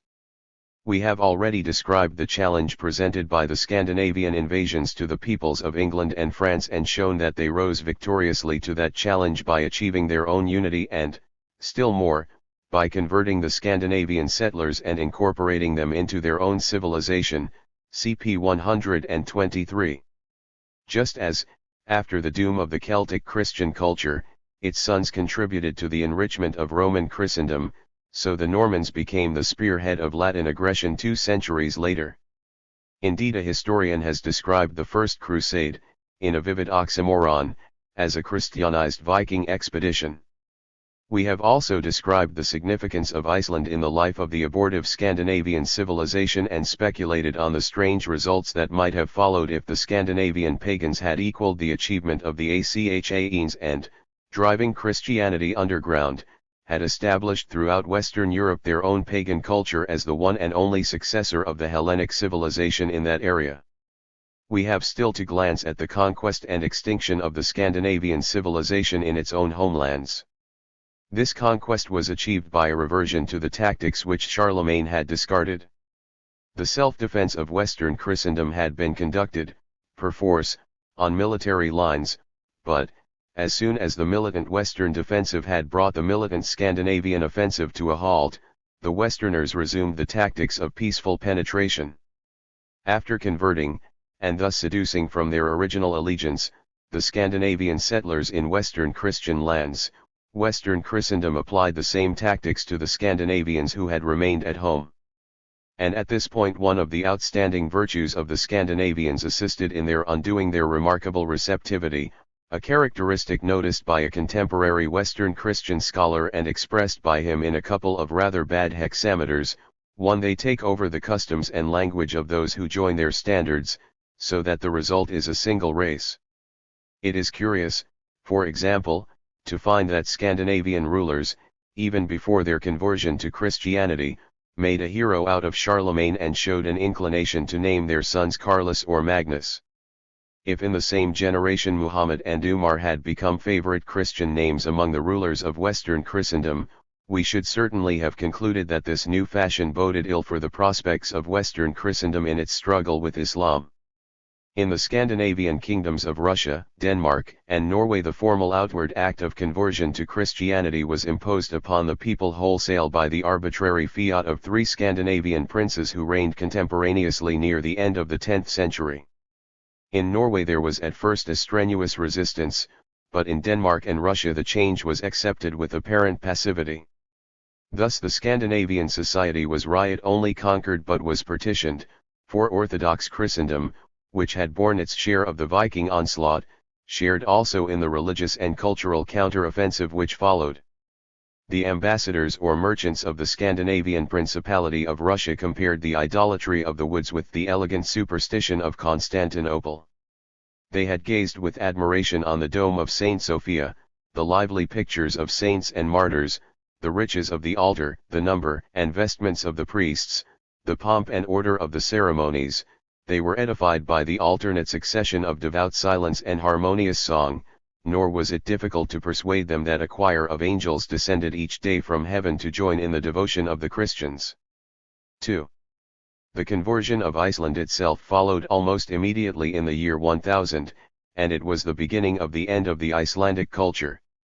It is true that the subsequent Icelandic scholars who committed the sagas to writing, collected the Edda poems and made the classic digests of Scandinavian mythology, genealogy, and law were all endowed with a Christian as well as a northern cultural heritage. They did their work some 150 to 250 years after the conversion. But this backward-looking scholarship was the last feat of the Icelandic genius. We may contrast the role of the Homeric poems in Hellenic history. These also were a work of backward-looking scholarship in that they were not given literary form by Homer until after the heroic age which had inspired them was over.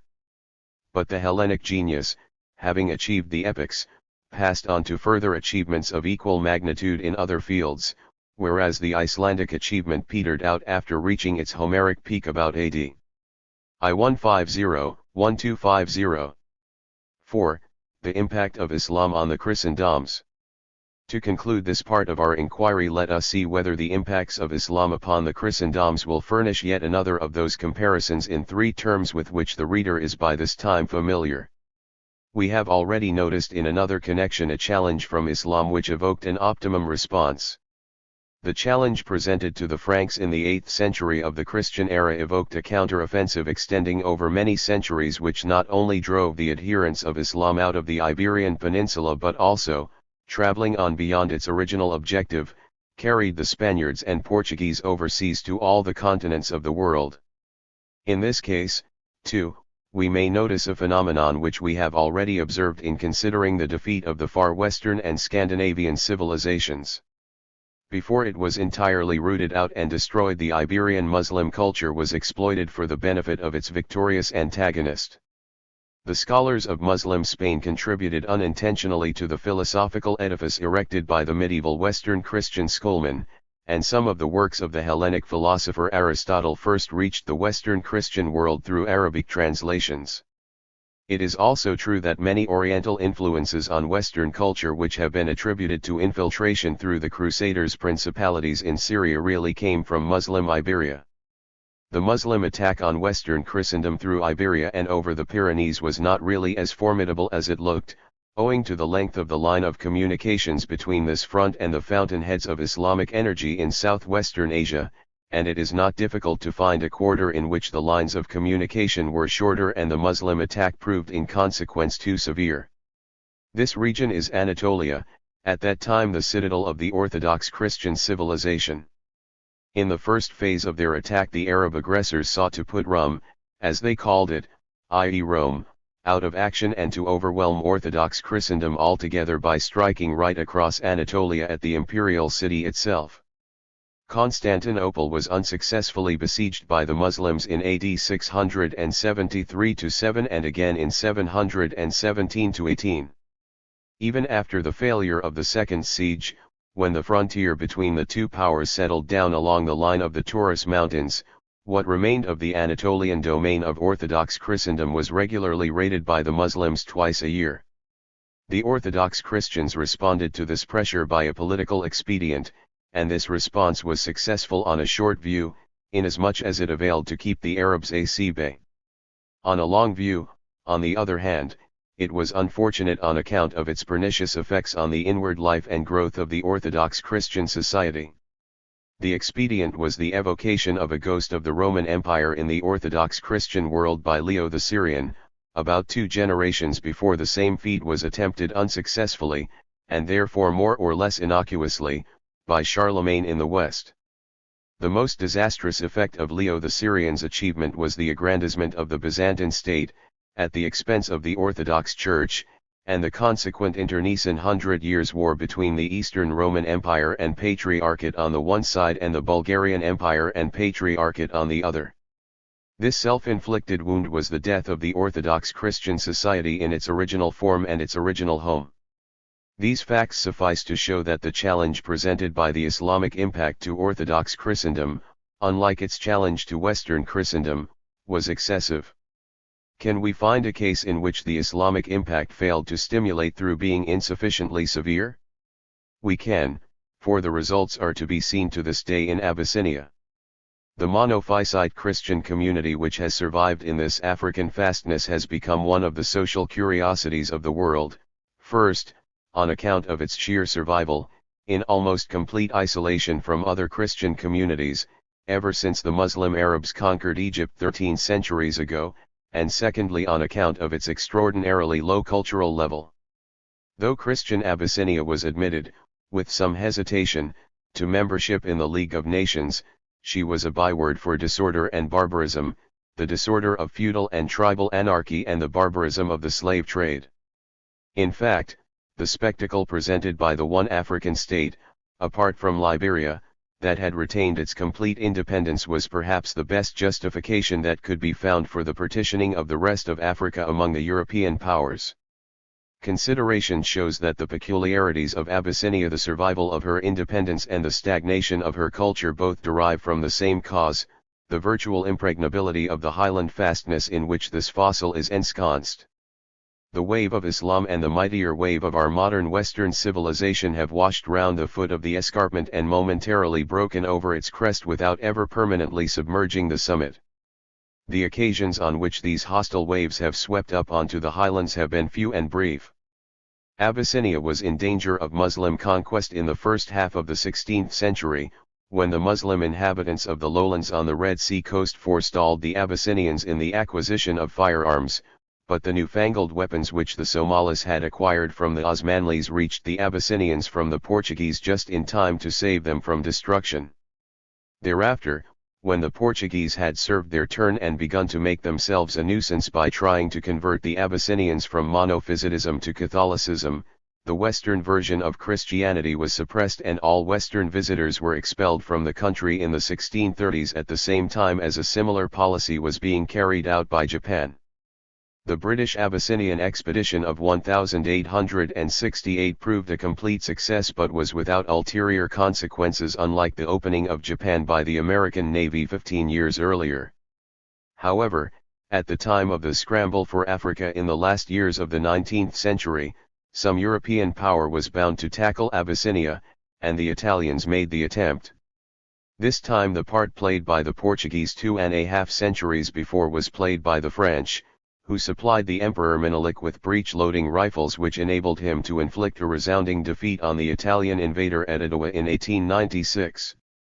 When the Italians, malignantly fortified by the deliberate cultivation of a neo-barbarism in themselves, returned to the charge with greater resolution in 1935, it looked for the moment as though they had succeeded in putting an end to the ancient impregnability of Abyssinia as well as to the newborn promise of collective security for a tormented Western world.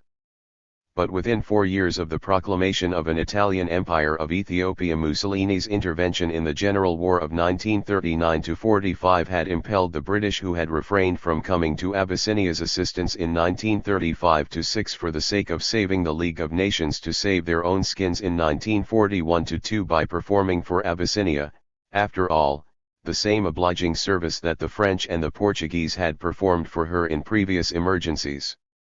These 4 foreign attacks are all that Abyssinia has had to face during the 16 centuries since her adoption of Christianity, and the first 3, at any rate, were repelled too quickly to be stimulating.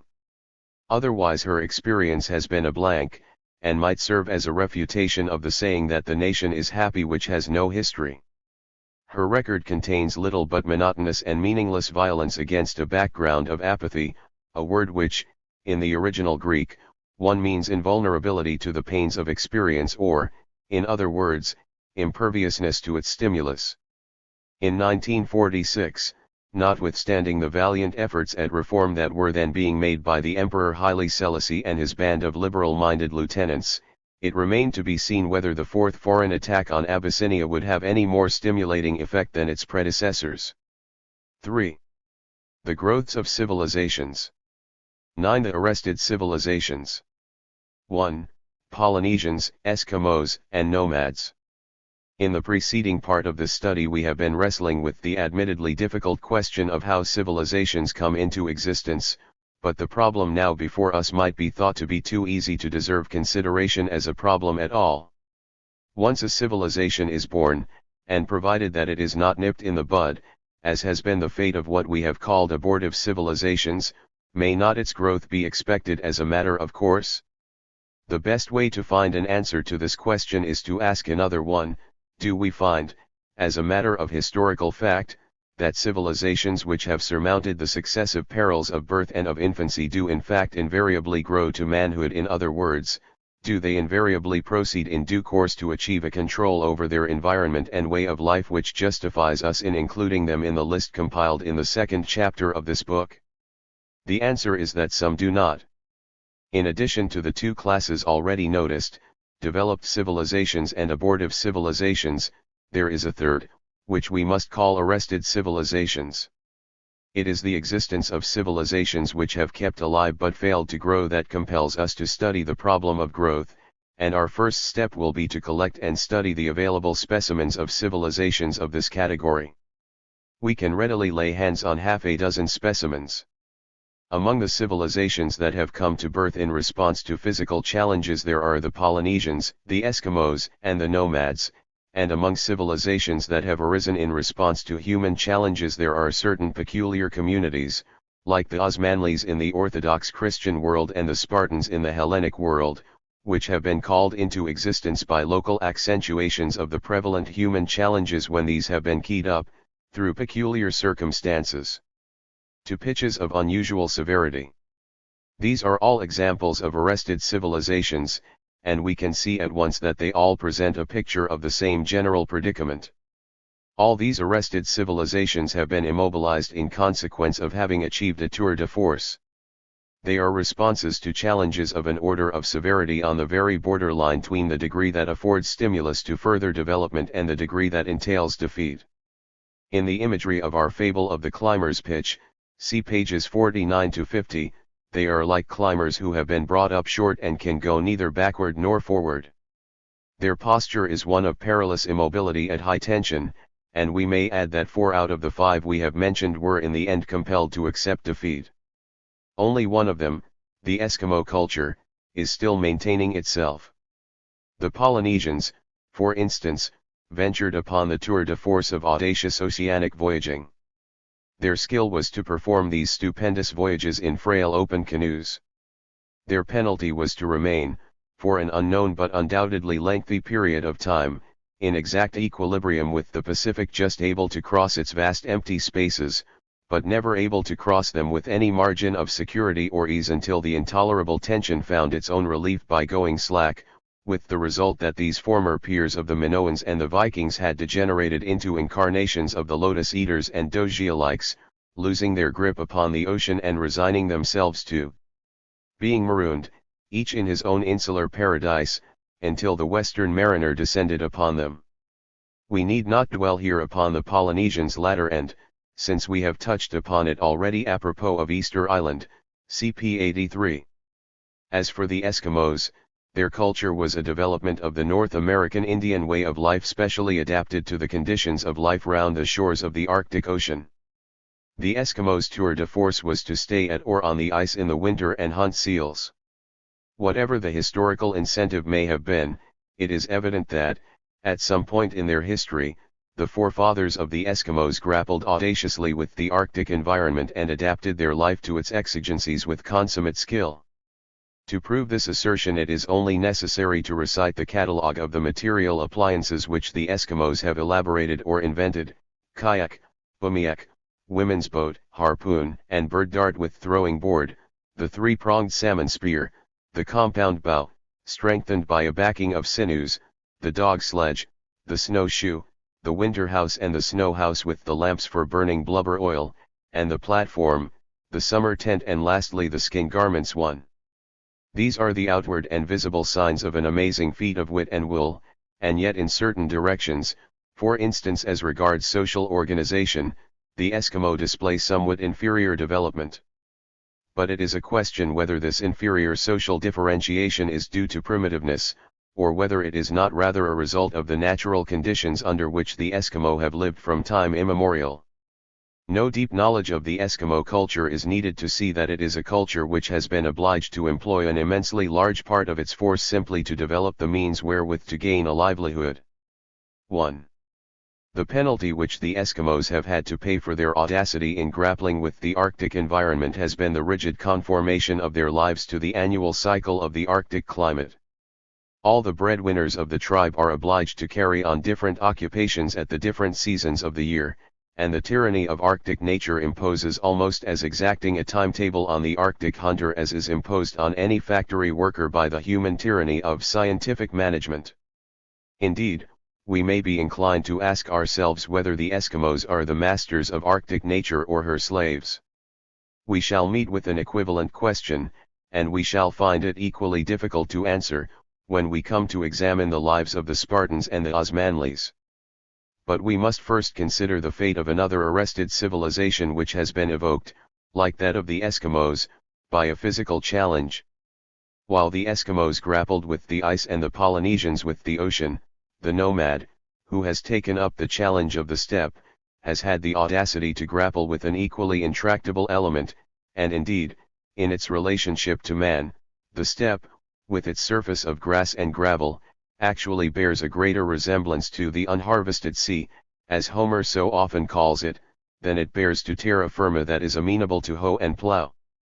Steppe surface and water surface have this in common, that they are both accessible to man only as a pilgrim and a sojourner. Neither offers him anywhere on its broad surface, apart from islands and oases, a place where he can settle down to a sedentary existence.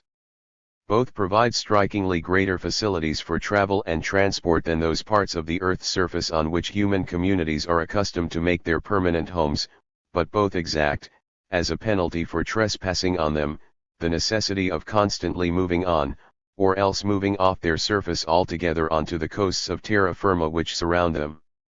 Thus there is a real similarity between the nomadic horde which annually follows the same orbit of summer and winter pasture ranges and the fishing fleet which cruises from bank to bank according to the season, between the convoys of merchantmen which exchange the products of opposite shores of the sea and the camel caravans by which opposite shores of the steppe are linked with one another, between the water pirate and the desert raider, and between those explosive movements of population which impel Minoans or Norsemen to take ship and break like tidal waves on the coasts of Europe or the Levant, and those other movements which impel nomad Arabs or Scyths or Turks or Mongols to swing out of their annual orbits and break with equal violence and suddenness upon the settled lands of Egypt or Iraq or Russia or India or China.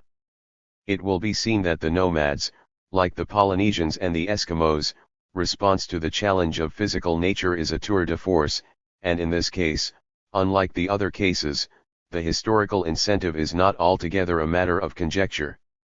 We are entitled to infer that nomadism was evoked by the same challenge that evoked the Egyptiac and Sumeric and Minoan civilizations and that drove the forefathers of the Dinka and Shilluk into Equatoria, namely, desiccation.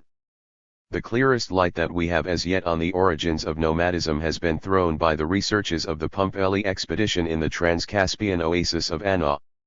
Here we find the challenge of desiccation, in its first incidence, stimulating certain communities which had previously lived by hunting to eke out their livelihood in less favorable conditions by taking to a rudimentary form of agriculture. The evidence shows that this agricultural stage definitely preceded nomadism. Agriculture also had another indirect but not less important effect upon the social history of these ci-devant hunters. It gave them an opportunity of entering into an altogether new relation towards wild animals. For the art of domesticating wild animals, which the hunter, by the very nature of his occupation, is unable to develop beyond very narrow limits, has vastly greater possibilities for the agriculturist. The hunter may conceivably domesticate the wolf or the jackal with whom he disputes or shares his prey by turning the wild beast into a partner, but it is almost inconceivable that he should domesticate the game which is his quarry. It is not the hunter with his hound but the agriculturist with his watchdog who has it in his power to accomplish the further transformation which produces the shepherd and his sheepdog. It is the agriculturist who possesses food supplies which are attractive to ruminants like the ox or the sheep, that would not, like dogs, be attracted by the huntsman's meat. Archaeological evidence at Anna indicates that this further step in social evolution had been accomplished in Transcaspia by the time when nature gave her screw of desiccation its second turn. By achieving the domestication of ruminants, Eurasian man had potentially recovered the mobility which he had forfeited in his previous metamorphosis from hunter into cultivator, and in response to the further incidents of the old challenge he made use of his newfound mobility in two quite different ways. Some of the Trans-Caspian oasis cultivators simply used their mobility in order to emigrate, progressively moving ever farther on as the climatic trend towards desiccation increased in severity, so as always to keep abreast of the physical environment in which they could continue to practice their existing way of life. They changed their habitat in order not to change their habits. But others parted company with them in order to respond to the same challenge in a more audacious fashion. These other Eurasians likewise abandoned the now untenable oases and launched themselves and their families and flocks and herds upon the inhospitable surface of the steppe. These others, however, did not embark as fugitives seeking a farther shore. They abandoned their former staple of agriculture as their ancestors had abandoned their former staple of hunting, and staked their existence on their latest acquired art, that of the stock breeder. They flung themselves upon the steppe, not to escape beyond its bounds but to make themselves at home on it. They became nomads. When we compare the civilization of the nomad who has abandoned agriculture and held his ground on the steppe with the civilizations of his brethren who have preserved their agricultural heritage by changing their habitat, we shall observe that nomadism displays a superiority in several ways. In the first place, the domestication of animals is obviously a higher art than the domestication of plants, inasmuch as it is a triumph of human wit and will over a less tractable material. The shepherd is a greater virtuoso than the husbandman, and this truth has been expressed in a famous passage of Syriac mythology. Adam knew Eve his wife, and she conceived, and bare Cain. And she again bare his brother Abel. And Abel was a keeper of sheep, but Cain was a tiller of the ground. And in process of time it came to pass that Cain brought of the fruit of the ground an offering unto the Lord. And Abel, he also brought of the firstlings of his flock and of the fat thereof. And the Lord had respect unto Abel and to his offering, but unto Cain and to his offering he had not respect. 1. The nomad's life is, indeed, a triumph of human skill. He manages to live off coarse grasses that he cannot eat himself by transforming them into the milk and flesh of his tame animals, and in order to find subsistence for his cattle, in season and out of season, from the natural vegetation of the bare and parsimonious steppe he has to adapt his life and movements with meticulous accuracy to a seasonal timetable. In fact, the tour de force of nomadism demands a rigorously high standard of character and behavior, and the penalty that the nomad has had to pay is essentially the same as the Eskimos. The formidable environment which he has succeeded in conquering has insidiously enslaved him. The nomads, like the Eskimos, have become the prisoners of an annual climatic and vegetational cycle. In acquiring the initiative on the steppe they have forfeited the initiative in the world at large. They have not, indeed, passed across the stage of the histories of civilizations without having left their mark. From time to time they have broken out of their own domain into the domains of neighboring sedentary civilizations, and on some of these occasions they have momentarily carried all before them, but these outbreaks have never been spontaneous. When the nomad has issued from the steppe and trespassed on the cultivator's garden, he has not been moved by a deliberate intention to depart from his customary cycle. He has responded mechanically to forces beyond his control. There are two such external forces to which he is subject, one force which pushes and another force which pulls. He is sometimes pushed off the steppe by an increase of desiccation which puts his former habitat beyond even his powers of endurance, and again he is occasionally pulled out of the steppe by the suction of a social vacuum which has arisen in the domain of some adjacent sedentary society through the operation of historic processes such as the breakdown of a sedentary civilization and the consequent Völkerwanderung causes which are quite extraneous to the nomad's own experiences. A survey of the great historic interventions of the nomads in the histories of the sedentary societies seems to show that all these interventions can be traced to one or other of these causes. 1. Thus, in spite of these occasional incursions into the field of historical events, nomadism is essentially a society without a history. Once launched on its annual orbit, the nomadic horde revolves in it thereafter and might go on revolving forever if an external force against which nomadism is defenseless did not eventually bring the horde's movements to a standstill and its life to an end. This force is the pressure of the sedentary civilizations round about, for, though the Lord may have respect for Abel and his offering and not for Cain and his, no power can save Abel from being slain by Cain.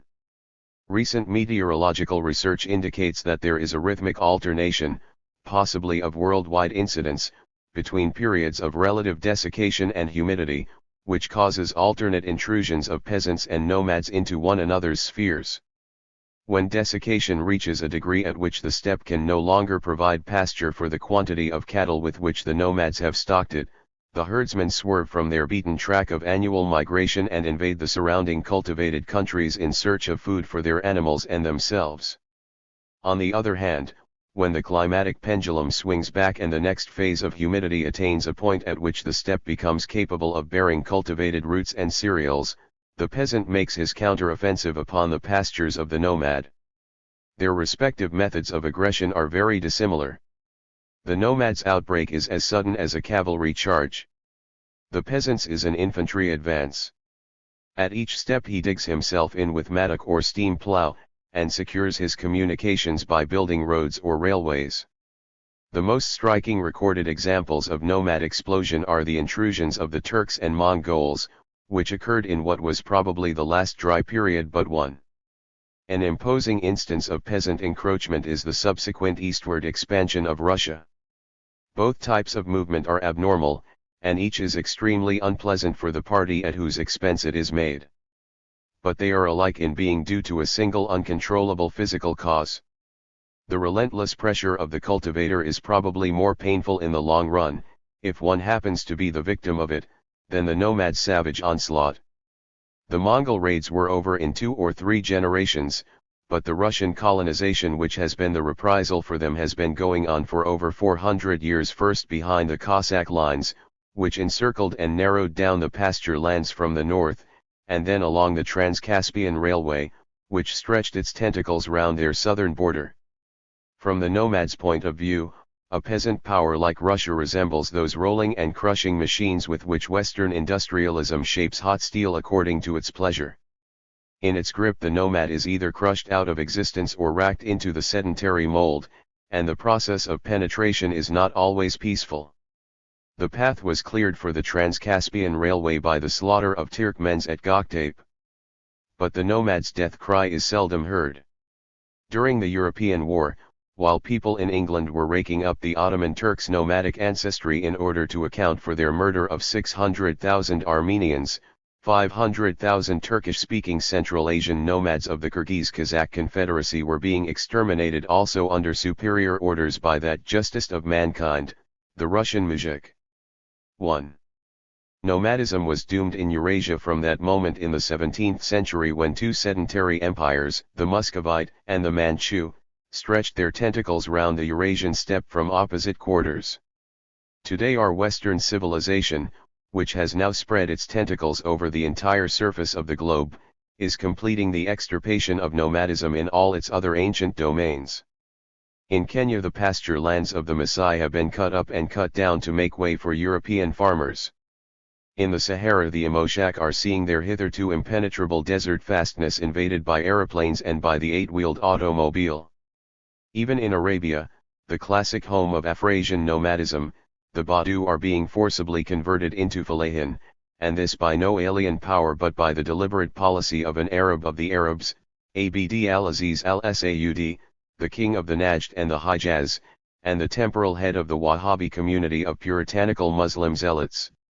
When a Wahhabi potentate in the heart of Arabia is fortifying his authority with armored cars and solving his economic problems with petrol pumps and artesian wells and concessions to American oil interests, it is evident that the last hour of nomadism has struck. Thus Abel has been slain by Cain, and we are left to inquire whether the curse of Cain is duly descending upon his slayer. And now art thou cursed from the earth, which hath opened her mouth to receive thy brother's blood from thy hand. When thou tillest the ground, it shall not henceforth yield unto thee her strength, a fugitive and a vagabond shalt thou be upon the earth. 1. The first clause of Cain's curse has manifestly proved ineffective, for though the oasis cultivator has certainly found himself unable to raise crops from the desiccated steppe land, his migrations have carried him into regions whose climatic conditions have favored him, and thence he has returned, with the driving force of industrialism behind him, to claim Abel's grasslands as his own also. Whether Cain will prove to be the master or the victim of the industrialism that he has created, remains to be seen. In the year 1933, when the new economic world order was threatened with breakdown and dissolution, it seemed not impossible that Abel might be avenged after all, and that Homo nomus, in articulo mortis, might yet linger on to see his slayer, Homo faber, go down, distraught, to Sheol. 2. 2. The Osmanlis. So much for the civilizations that have suffered arrest as the penalty for a tour de force in response to some physical challenge. We now pass on to cases in which the superlative challenge has been not physical but human.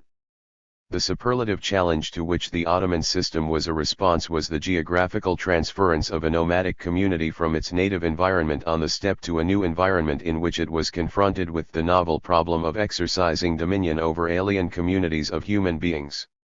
We have already seen how the Avar nomads, when they found themselves expatriated from their cattle ranges on the steppe and stranded in Partibus Agricolarum, tried to deal with the sedentary population which they had conquered as though it were a human flock and sought to transform themselves from shepherds of sheep into shepherds of men. Instead of living off the wild herbage of the steppe through the transforming medium of tame animals, the Avars, like many other nomad hordes who have done the same, proposed to live off the cultivated crops of the plowland through the transforming medium not of animal digestion but of human labor. The analogy is tempting to apply, and it works out in practice up to a point, but the empirical test discovers in it one almost fatal flaw. On the steppe the composite society constituted by the nomads and their non-human flocks is the most suitable instrument that can be devised for dealing with that kind of physical environment, and the nomad is not, strictly speaking, a parasite on his non-human partners. There is a reasonable exchange of benefits. If the flocks have to yield not only their milk but their meat to the nomads have in the first instance secured for the flocks their means of livelihood. Neither could exist in any considerable numbers on the steppe without the aid of the other. On the other hand, in an environment of fields and cities, a composite society of expatriated nomads and indigenous human cattle is economically unsound, since the shepherds of men are always economically though not always politically superfluous and therefore parasitic. From the economic standpoint they have ceased to be shepherds keeping watch over their flocks and have turned into drones exploiting the worker bees. They have become a non-productive ruling class maintained by the labor of a productive population which would be better off economically if they were not there. For this reason the empires established by nomad conquerors have generally suffered rapid decadence and premature extinction. The great Maghrebi historian Ibn Khaldun, AD 1332–1406, was thinking in terms of nomad empires when he assessed the average duration of empires at not more than 3 generations or 120 years. Once the conquest is achieved, the nomad conqueror degenerates because he has passed out of his own element and become economically superfluous, while his human cattle recuperate because they have remained on their own ground and not ceased to be economically productive. The human cattle reassert their manhood by expelling or assimilating their shepherd masters. The dominion of the Avars over the Slavs probably lasted less than 50 years, and proved the making of the Slavs and the undoing of the Avars.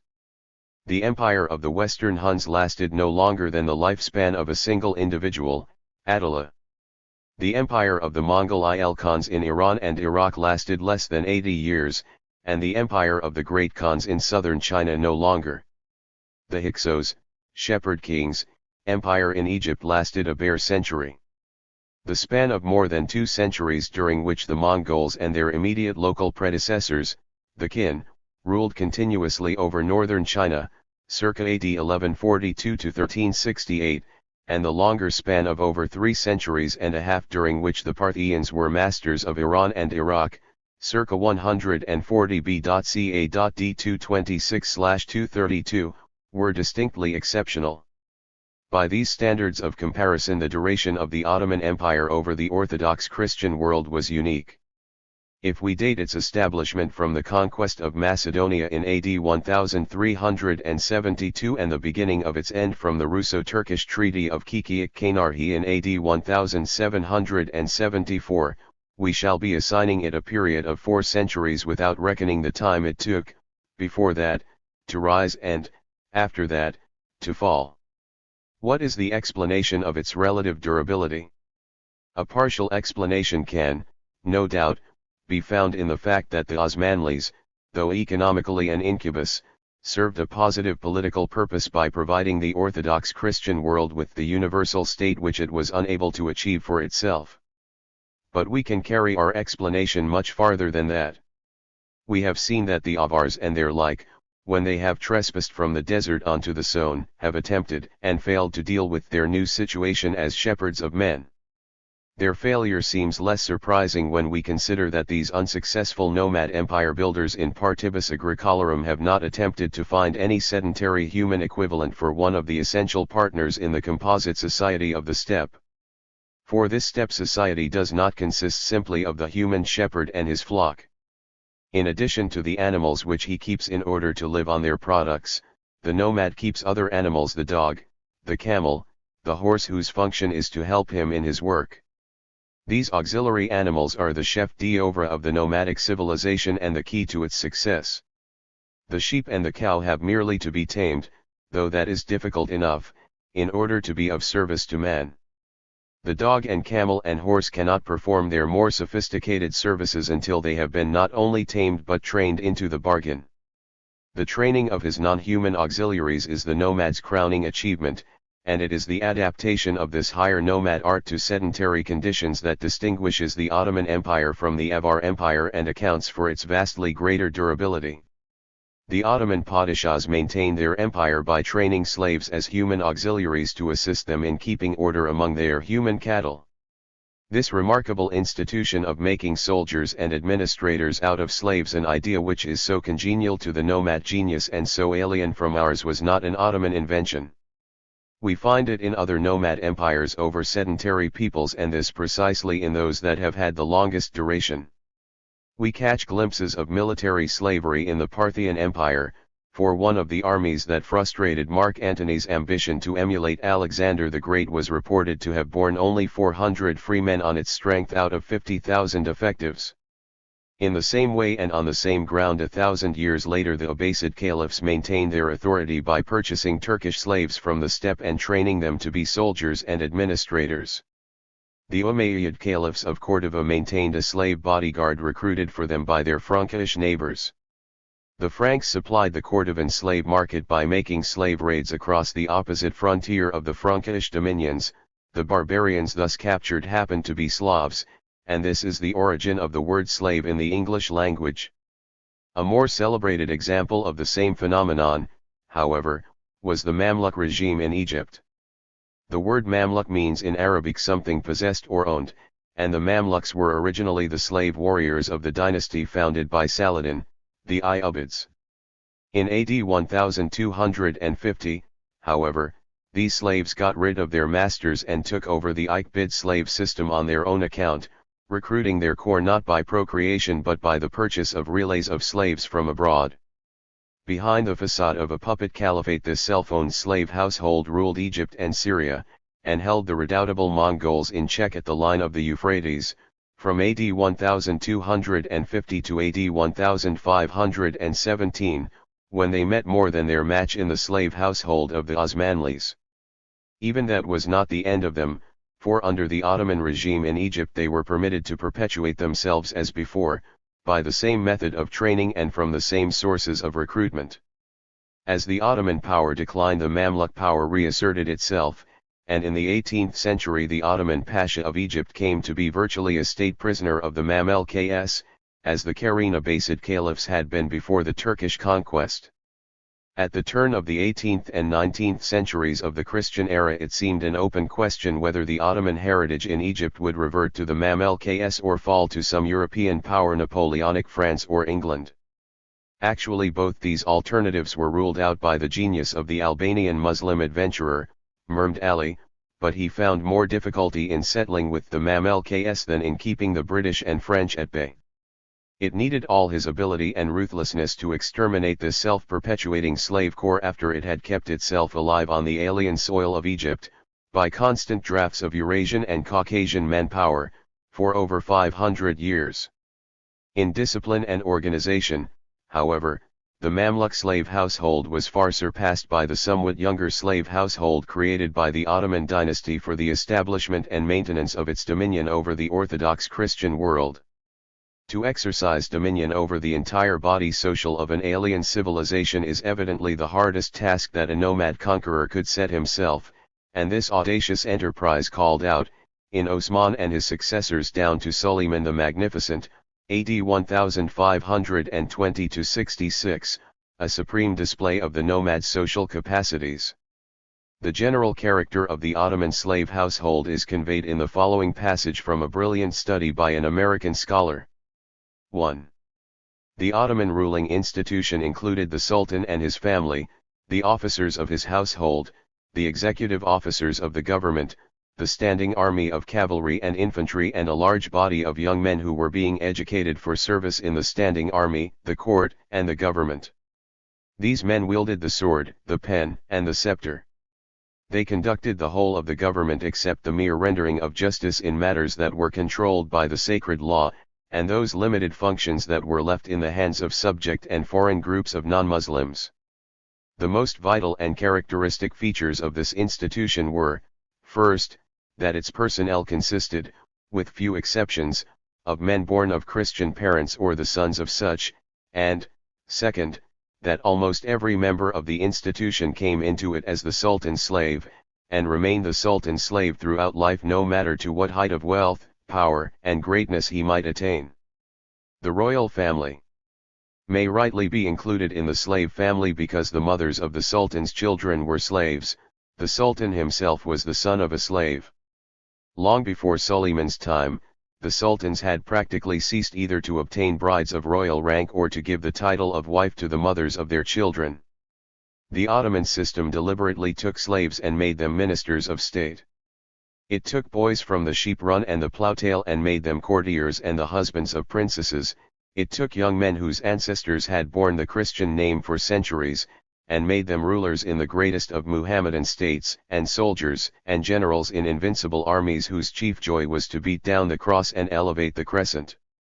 Grandly disregarding the fabric of fundamental customs which is called human nature, and those religious and social prejudices which are thought to be almost as deep as life itself, the Ottoman system took children forever from parents, discouraged family cares among its members through their most active years, allowed them no certain hold upon property, gave them no definite promise that their sons and daughters would profit by their success and sacrifice, raised and lowered them with no regard for ancestry or previous distinction, taught them a strange law, ethics, and religion, and ever kept them conscious of a sword raised above their heads which might put an end at any moment to a brilliant career along a matchless path of human glory.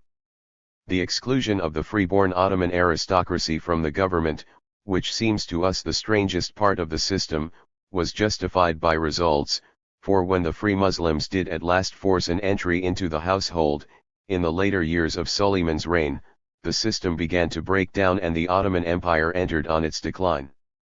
So long as the system stood intact, recruits were obtained from various infidel sources of supply, from beyond the frontiers by capture in war, by purchase in the slave market or by voluntary enlistment, from within the empire by a periodical levy of children by conscription.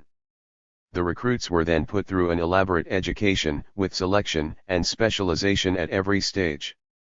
Discipline was severe and punishment savage, while on the other hand there was a deliberate and unceasing appeal to ambition. Every boy who entered the Ottoman Padishah's slave household was aware that he was a potential Grand Vizier and that his prospects depended on his prowess as shown in his training. We have a vivid and detailed description of this educational system in its heyday from a first-hand observer, the Flemish scholar and diplomat Ogier Ghiselin de Busbecq, who was the ambassador of the Habsburg court to Sulayman the Magnificent, and his conclusions are as flattering to the Osmanlis as they are the reverse towards the methods of contemporary Western Christendom. I have, he says, envied the Turks the system of theirs. It is always the way of the Turks, whenever they come into possession of a man of uncommonly good parts, to rejoice and be exceeding glad, as though they had found a pearl of great price. And, in bringing out all that there is in him, they leave nothing undone that labor and thought can do, especially where they recognize military aptitude. Our Western way is different indeed.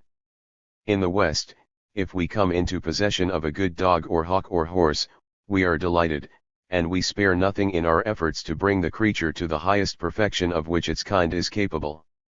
In the case of a man, however, supposing that we happen to come upon a man of signal endowments, we do not take anything like the same pains, and we do not consider that his education is particularly our business. So we Westerners obtain many sorts of pleasure and service from a well-broken-in horse, dog, and hawk, while the Turks obtain from a man whose character has been cultivated by education the vastly greater return that is afforded by the vast superiority and preeminence of human nature over the rest of the animal kingdom. 1. In the end the system perished because everybody pressed in to share its privileges. Towards the end of the 16th century of the Christian era, admission to the Janissary Corps was made open to all free Muslims except Negroes. Numbers were increased, discipline and efficiency declined. By the middle of the 17th century these human watchdogs had returned to nature by reverting into wolves who harried the Padishah's human cattle instead of watching over them and keeping them in order. The Orthodox Christian subject population was now cheated of the Pax Ottomanica which had originally reconciled it to bearing the Ottoman yoke. In the Great War of AD 1682-99 between the Ottoman Empire and the powers of Western Christendom, a war which ended with the first of a series of losses of Ottoman territory which continued thereafter till AD 1922, the superiority in discipline and efficiency passed definitively from the Ottoman to the Western camp. The sequel to this decay of the Ottoman slave household has brought to light the insuperable rigidity which was its fatal defect. Once thrown out of gear, it could be neither repaired nor remodeled. The system had become an incubus, and the Turkish rulers of later days were reduced to imitating the methods of their Western enemies, a policy long pursued half-heartedly and inefficiently but at last carried through with drastic completeness by Mustafa Kemal in our own day. This metamorphosis is as wonderful a tour de force, in its way as the creation of the slave household by the early Ottoman statesmen. Yet a comparison of the results of these two performances brings out the relative triviality of the second. The makers of the Ottoman slave household forged an instrument which enabled a tiny band of nomads, who had been ejected from their native steppe, not merely to hold their own in an unfamiliar world but to impose peace and order upon a great Christian society which had gone into disintegration and to threaten the life of a yet greater Christian society which has since cast its shadow over all mankind. Our latter-day Turkish statesmen have simply filled part of the vacuum which has been left in the Near East by the disappearance of the incomparable structure of the old Ottoman Empire by erecting on the desolate site a ready-made go-down of a standard Western pattern in the shape of a Turkish national state. In this commonplace villa residence the Turkish legatees of the arrested Ottoman civilization are today content like the Zionist legatees of the fossilized Syriac civilization next door and the Irish legatees of the abortive far western civilization in the next street to live henceforth in comfortable banality as a welcome escape from the no longer tolerable status of being a peculiar people. As for the slave household itself, it had been ruthlessly put down the proper fate of a watchdog who has gone wrong and taken to worrying the sheep by Mahmud II in AD 1826, in the middle of the Greco-Turkish War, 15 years after the analogous institution of the Mamluks had been destroyed by Mahmud's nominal subject sometimes ally and sometimes rival Mehmed Ali of Egypt. 3. The Spartans. The Ottoman institution came perhaps as near as anything in real life could to realizing the ideal of Plato's republic, but it is certain that Plato himself, when he conceived his utopia, had the actual institutions of Sparta in mind, and in spite of the difference in scale between Ottoman and Spartan operations there is a close resemblance between the peculiar institutions with which each of these peoples equipped itself for the accomplishment of its tour de force. As we noticed in the very first example cited in this study, CP4, the Spartans made a peculiar response to the common challenge which was presented to all Hellenic states in the 8th century BC when the population of Hellas was outgrowing its means of subsistence.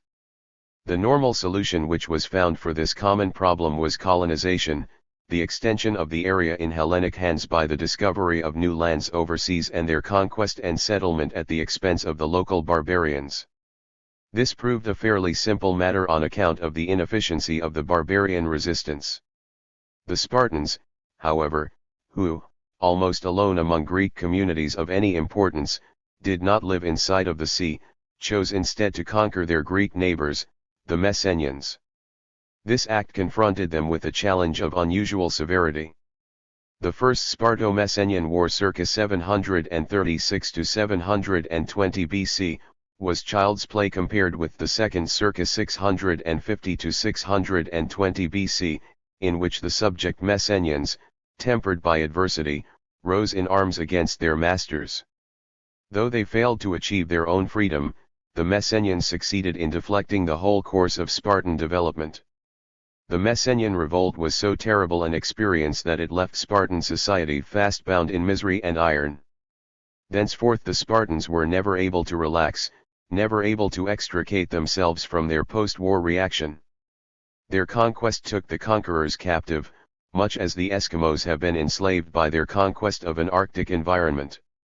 As the Eskimos are fettered to the rigors of their annual cycle of livelihood, so the Spartans were fettered to the task of holding down their Messenian helots. The Spartans equipped themselves for performing their tour de force by the same method as the Osmanlis, adapting existing institutions to fulfill new needs.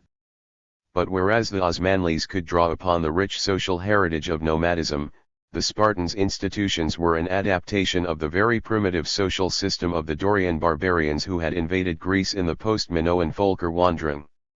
Hellenic tradition attributed this achievement to Lycurgus.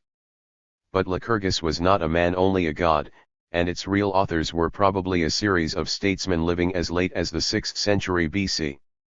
In the Spartan system as in the Ottoman, the outstanding feature, which accounts both for its efficiency and for its fatal rigidity and ultimate breakdown, was its grand disregard for human nature.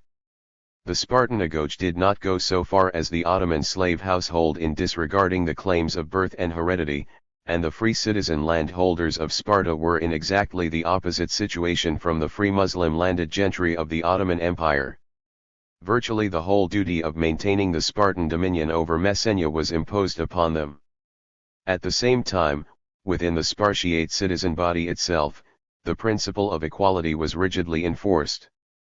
Every Spartiate held from the state an allotment of land of equal size, or equal productivity, and each of these allotments, cultivated by Messenian serfs, helots, was sufficient to provide maintenance for the Spartiate and his family and thus enable him to devote the whole of his own energies to the art of war.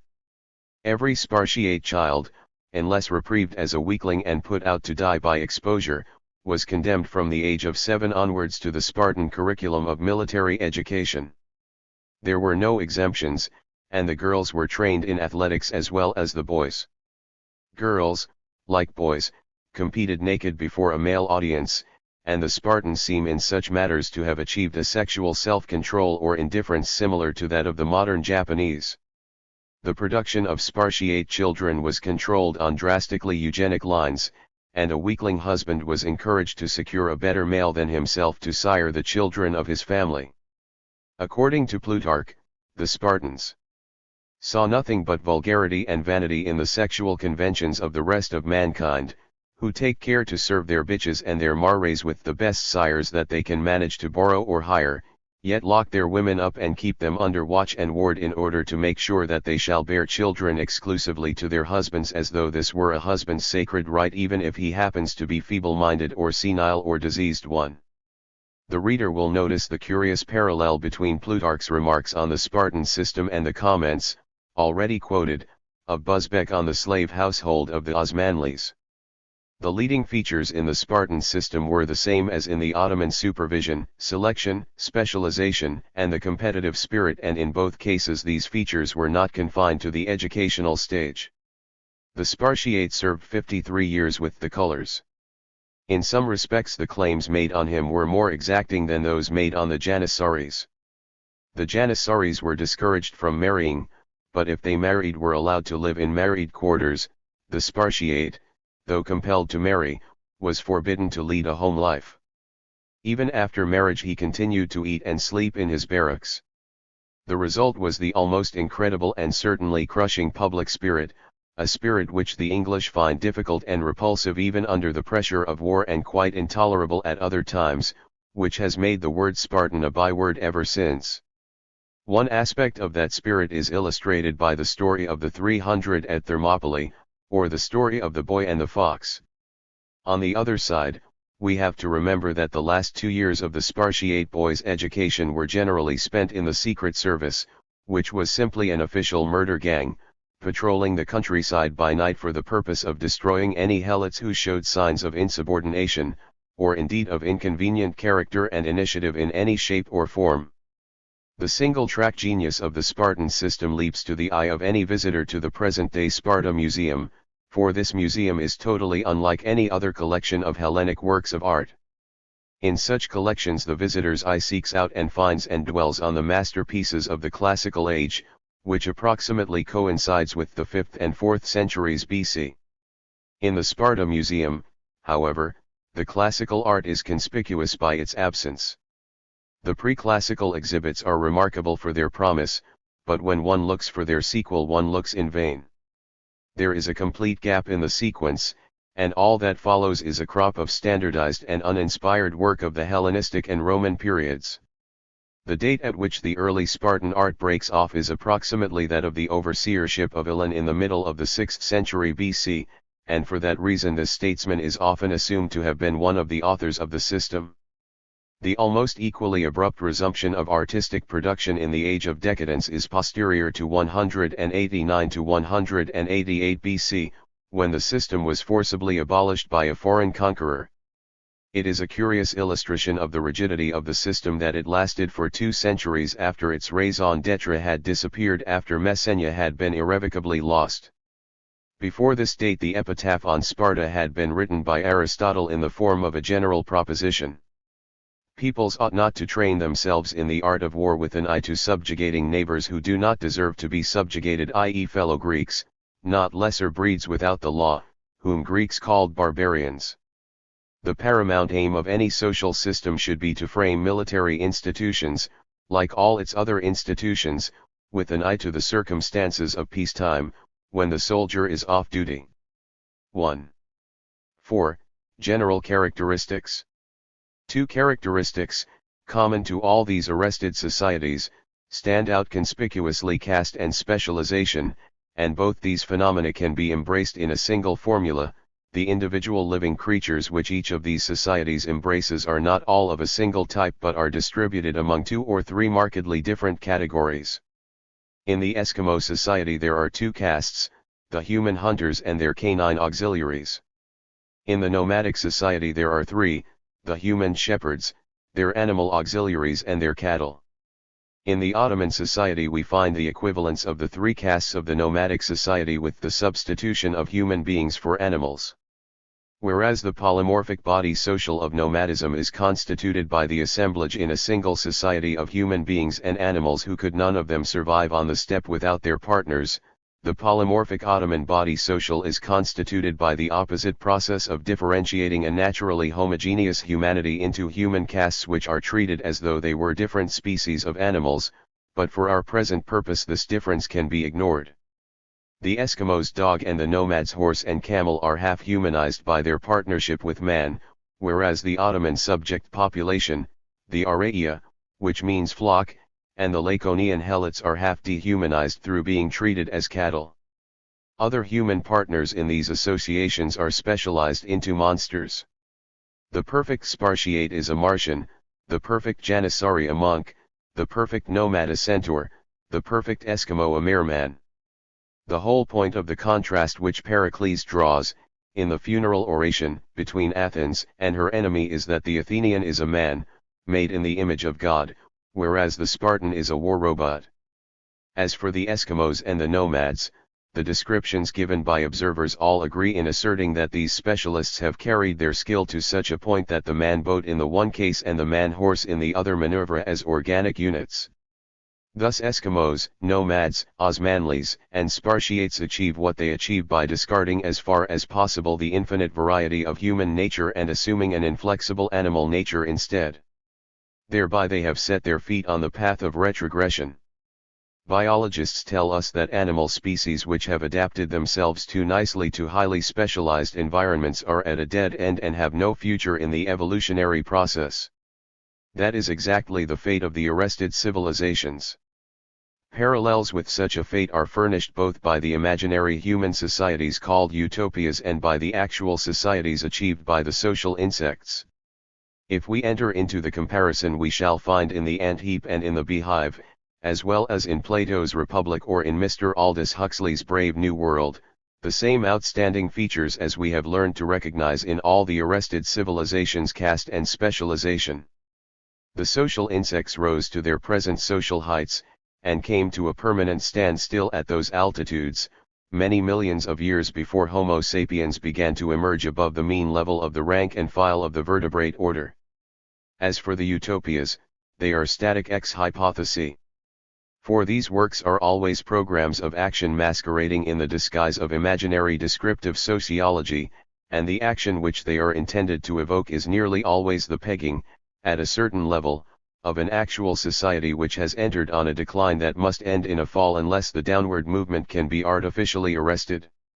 To arrest a downward movement is the utmost to which most utopias aspire, since utopias seldom begin to be written in any society until after its members have lost the expectation of further progress.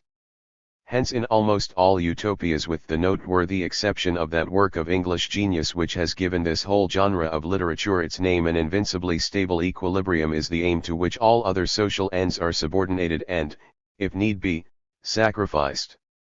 This is true of the Hellenic utopias which were conceived at Athens in the schools of philosophy that arose in the age immediately following the catastrophe of the Peloponnesian War. The negative inspiration of these works is a profound hostility to Athenian democracy.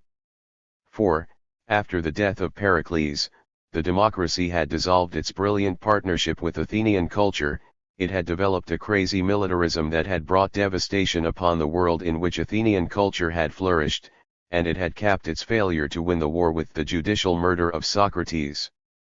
The first concern of the Athenian post-war philosophers was to repudiate everything that for 2 centuries past had made Athens politically great. Hellas, they held, could only be saved by an alliance between Athenian philosophy and the Spartan social system. In adapting the Spartan system to their own ideas, they sought to improve upon it in 2 ways, first by working it out to its logical extremes, and secondly by the imposition of a sovereign intellectual caste, Plato's guardians, in the likeness of the Athenian philosophers themselves, upon the Spartiate military caste, which is to be taught to play second fiddle in the utopian orchestra. In their condonation of caste, in their penchant towards specialization, and in their passion for establishing an equilibrium at any price, the Athenian philosophers of the 4th century BC show themselves docile pupils of the Spartan statesmen of the 6th. In the matter of caste, the thought of Plato and Aristotle is tainted with that racialism which has been one of the besetting sins of our own Western society in recent times. Plato's conceit of the noble lie is a delicate device for suggesting that between one human being and another there may be such profound differences as to constitute a distinction like that between one animal species and another. Aristotle's defense of slavery is along the same lines. He holds that some men are meant by nature to be slaves, though he admits that in actual fact many are enslaved who ought to be free and many free who ought to be slaves. In Plato's Utopias and Aristotle's alike, Plato's Republic and Laws and the last 2 books of Aristotle's Politics, the aim is not the happiness of the individual but the stability of the community. Plato proclaims a ban on poets which might have issued from the mouth of a Spartan overseer, and he advocates a general censorship over dangerous thought which has its latter-day parallels in the regulations of Communist Russia, National Socialist Germany, Fascist Italy, and Shintoist Japan. The utopian program proved a forlorn hope for the salvation of Hellas, and its barrenness was demonstrated experimentally, before Hellenic history had run its course, by the mass production of artificially manufactured commonwealths in which the main utopian precepts were duly translated into practice. The single commonwealth laid out on a patch of wasteland in Crete, which is postulated in Plato's Laws, was actually multiplied 1,000-fold in the city-states founded by Alexander and the Seleucidae in Partibus Orientalium and by the Romans in Partibus Barbarorum during the next 4 centuries. In these utopias in real life, the little bands of Greeks or Italians who were fortunate enough to be enrolled as colonists were liberated for their cultural task of making the light of Hellenism shine upon the outer darkness by having assigned to them an ample labor force of natives to do their dirty work. A Roman colony in Gaul might be endowed with the entire territory and population of a barbarian tribe. In the 2nd century after Christ, when the Hellenic world was enjoying an Indian summer which contemporaries, and even posterity, long mistook for a golden age, it looked as though Plato's most audacious hopes had been fulfilled and transcended. From AD 96 to 180 a series of philosopher kings sat upon a throne which dominated the entire Hellenic world, and 1,000 city-states were living side by side in peace and concord under this philosophic imperial aegis. Yet the cessation of evils was only a pause, for all was not well beneath the surface. An impalpable censorship, inspired by the atmosphere of the social environment more effectively than it could ever have been imposed by imperial fiat, was eliminating intellectual and artistic vitality with a vengeance which would have disconcerted Plato if he could have returned to see his whimsical precepts so literally realized. And the uninspired respectable prosperity of the 2nd century was followed by the chaotic passionate misery of the 3rd, when the fellahin turned and rent their masters. By the 4th century the tables had been completely turned, for the once privileged ruling class of the Roman municipalities, in so far as it survived at all, was now everywhere in chains. Chained to their kennels and with their tails between their legs, the conscript aldermen of the municipalities of the Roman Empire in extremis could hardly be recognized as the ideological descendants of Plato's magnificent human watchdogs. If we glance, in conclusion, at a few of the numerous modern utopias we shall find the same Platonic characteristics. Mr. Aldous Huxley's Brave New World, written in a satirical vein, to repel rather than to attract, starts from the assumption that modern industrialism can be made tolerable only by a rigid segregation of natural castes. This is achieved by sensational developments of biological science, supplemented by psychological techniques. The result is a stratified society of alphas, betas, gammas, deltas, and epsilons, which is simply Plato's invention or the Osmanli's achievement carried to extremes, with the difference that Mr. Huxley's alphabetical castes are conditioned into really becoming so many different species of animals, like the human, the canine, and the graminivorous species that cooperate in the nomadic society. The epsilons, who do the dirty work, really like it and want nothing else. They have been made that way in the procreational laboratory. Mr. Wells' The First Men in the Moon portrays a society in which every citizen knows his place. He is born to that place, and the elaborate discipline of training and education and surgery he undergoes fits him at last so completely to it that he has neither ideas nor organs for any purpose beyond it. Typical and interesting again from a slightly different standpoint is Samuel Butler's Eruhan. 400 years before the narrator's visit, the Eruhonians had realized that they were being enslaved by their mechanical inventions. The man-machine combination was becoming a subhuman entity like the man-boat of the Eskimos and the man-horse of the nomads. So they scrapped their machines and pegged their society at the level it had reached before the opening of the industrial age. Note: sea and steppe as language conductors. At the beginning of our account of nomadism we noted that the steppe, like the unharvested sea, while it provides no resting place for sedentary mankind, affords greater facilities for travel and transport than cultivated lands. This resemblance between sea and steppe is illustrated by their function as language conductors. It is well known that a seafaring people is apt to spread its own language round the coasts of any sea or ocean on which it has made itself at home. Ancient Greek mariners once put the Greek language into currency all round the Mediterranean. The prowess of Malayan seamanship has propagated the Malay family of languages as far as Madagascar on the one side and the Philippines on the other.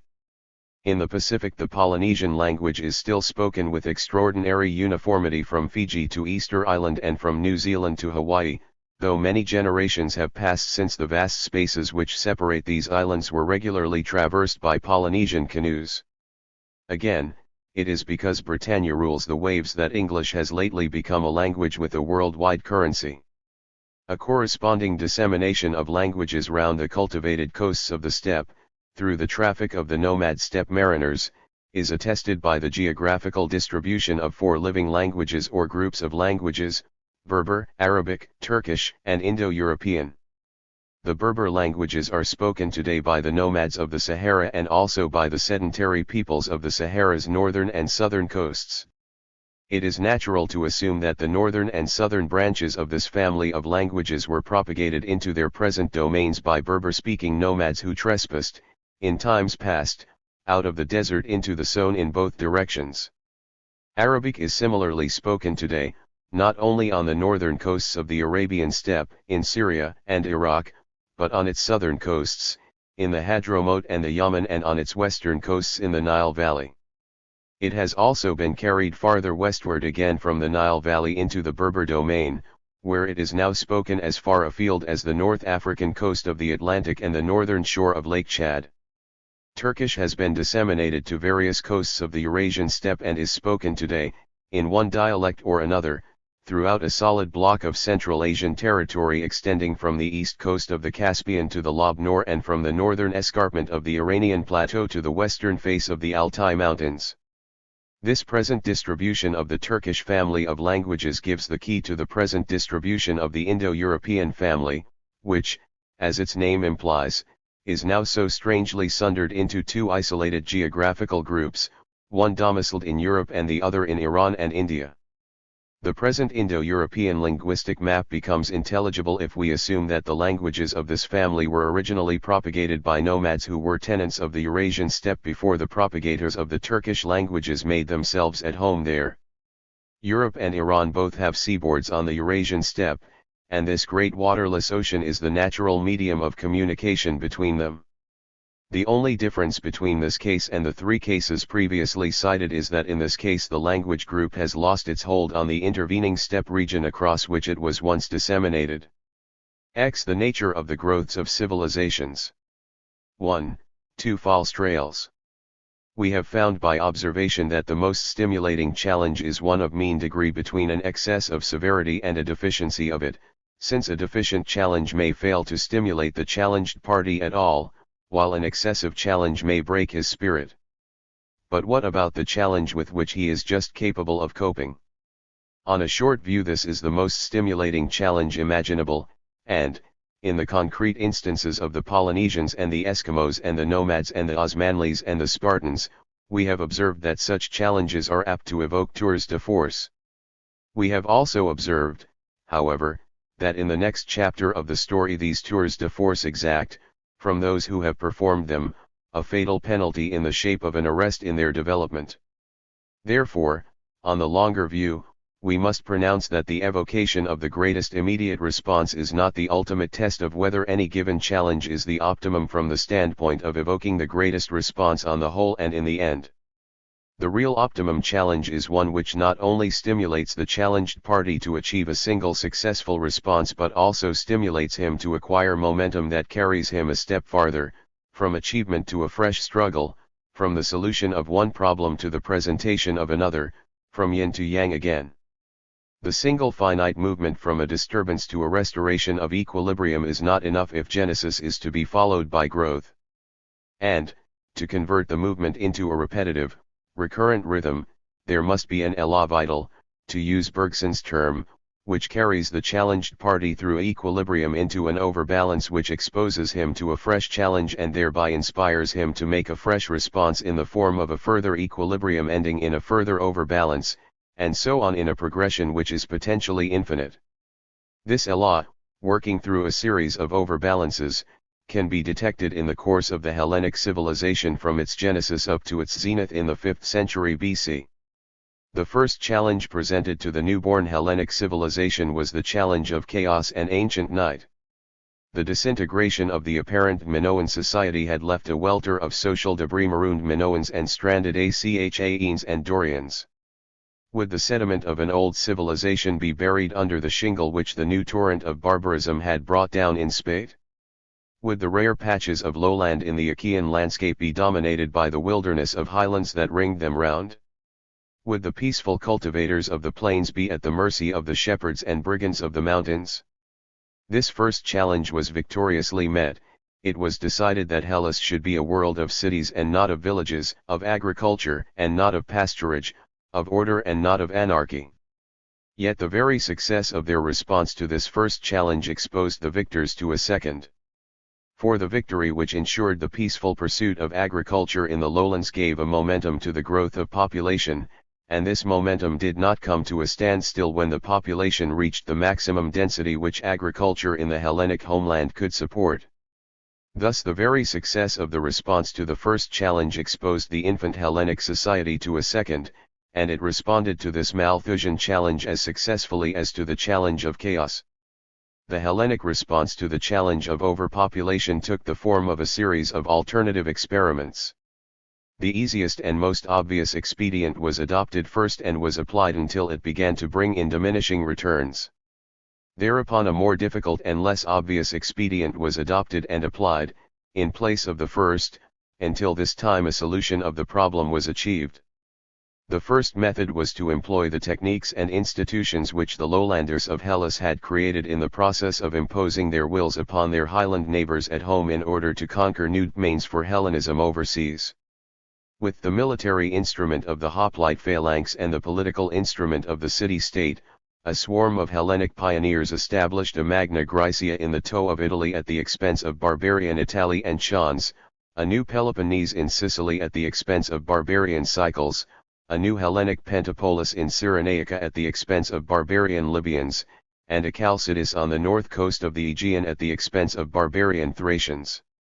Yet, once again, the very success of the response brought down a new challenge upon the victors.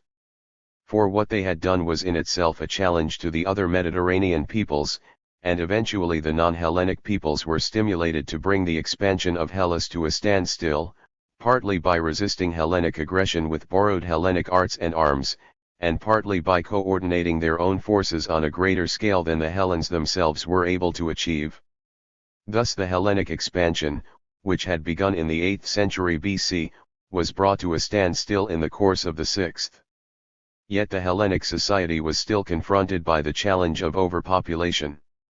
In this new crisis in Hellenic history the required discovery was made by Athens, who became the education of Hellas through learning, and teaching, how to transmute the expansion of the Hellenic society from an extensive into an intensive process, a significant transmutation of which we shall have more to say later in this chapter. This Athenian response has already been described, cp. 4, and the description need not be repeated here. This rhythm of growth was apprehended by Walt Whitman when he wrote, "It is provided in the essence of things that from any fruition of success, no matter what, shall come forth something to make a greater struggle necessary," and in a more pessimistic vein by his Victorian contemporary William Morris when he wrote, "I pondered how men fight and lose the battle, and the thing that they fought for comes about in spite of their defeat, and when it comes turns out to be not what they meant, and other men have to fight for what they meant under another name. Civilizations, it would seem, grow through an elan which carries them from challenge through response to further challenge, and this growth has both outward and inward aspects. In the macro COSM, growth reveals itself as a progressive mastery over the external environment, in the microcosm as a progressive self-determination or self-articulation. In either of these manifestations we have a possible criterion of the progress of the elan itself.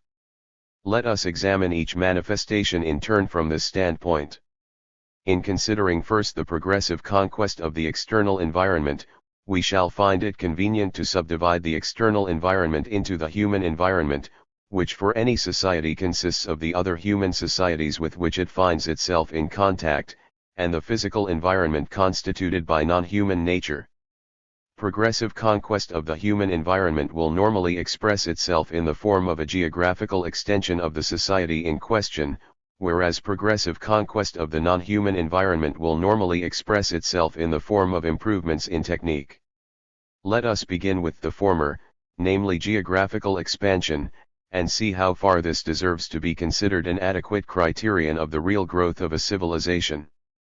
Our readers would be unlikely to quarrel with us if we asserted, without more ado and without troubling to marshal any of the voluminous and overwhelming evidence, that geographical expansion, or painting the map red, is no criterion whatever of the real growth of a civilization. Sometimes we find that a period of geographical expansion coincides in date with, and is a partial manifestation of, qualitative progress, as in the case of the early Hellenic expansion just cited in another connection.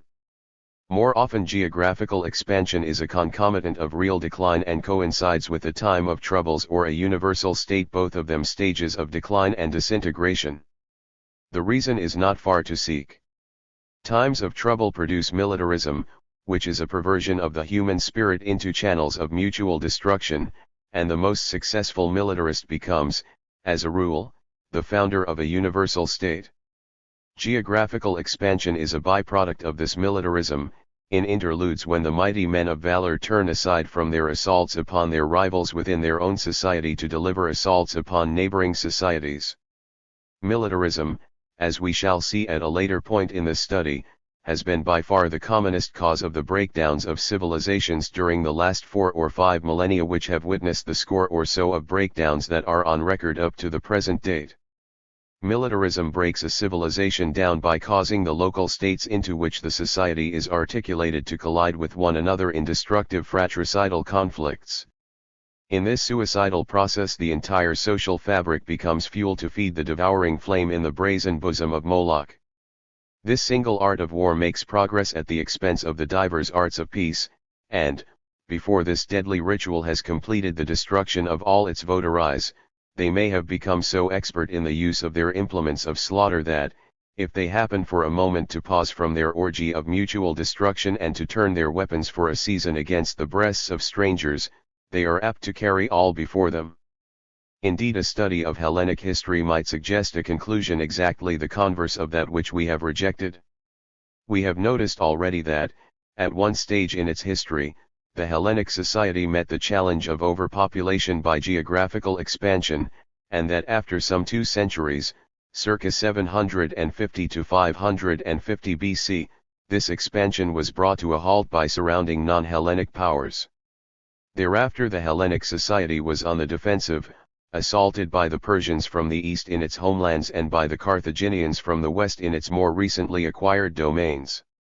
During this period, as Thucydides saw it, Hellas was repressed from all sides over a long period of time, and, as Herodotus saw it, was overwhelmed by more troubles than in the 20 preceding generations. The modern reader finds it difficult to realize that in these melancholy sentences the 2 greatest Greek historians are describing the age which, in the sight of posterity, stands out in retrospect as the acme of the Hellenic civilization, the age in which the Hellenic genius performed those great acts of creation, in every field of social life, which have made Hellenism immortal. Herodotus and Thucydides felt as they did about this creative age because it was an age in which, in contrast to its predecessor, the geographical expansion of Hellas was held in check. Yet there can be no disputing that, during this century, the elan of the growth of the Hellenic civilization was greater than ever before or after. And, if these historians could have been endowed with superhuman longevity to enable them to watch the sequel, they would have been amazed to observe that the breakdown marked by the Atheno-Peloponnesian War was followed by a fresh outburst of geographical expansion, the expansion of Hellenism overland, inaugurated by Alexander, far surpassing in material scale the earlier maritime expansion of Hellas. During the 2 centuries that followed Alexander's passage of the Hellespont, Hellenism expanded in Asia and the Nile Valley at the expense of all the other civilizations that it encountered: the Syriac, the Egyptiac, the Babylonic and the Indi. And for some 2 centuries after that it continued to expand, under the Roman aegis, in the barbarian hinterlands in Europe and northwest Africa.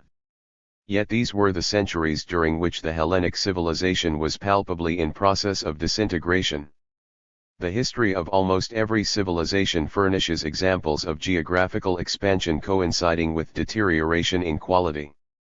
We will select only 2. The Minoan culture attained its widest range of radiation in the phase which our modern archaeologists have labeled Late Minoan III, and this phase did not begin until after the sack of Knossos circa 1425 BC, that is to say, not until after the catastrophe in which the Minoan universal state, the thalassocracy of Minos, had broken up and given place to the interregnum in which the Minoan society went into liquidation. The hallmark of decadence is stamped upon all the material products of the Minoan culture dating from this 3rd phase of the late Minoan period, as conspicuously as these products outrange all previous Minoan products in geographical distribution. It looks almost as if a deterioration in quality of craftsmanship was the price which had to be paid for an expansion of output. In the history of the Cynic society, the predecessor of the present Far Eastern society, it is much the same again. During the age of growth, the domain of the Cynic civilization does not extend beyond the basin of the Yellow River. It is during the Cynic time of troubles, the period of contending states, as the Chinese call it, that the Cynic world incorporates into itself the Yangtze Basin on the south and the plains beyond the Peiho on the opposite side.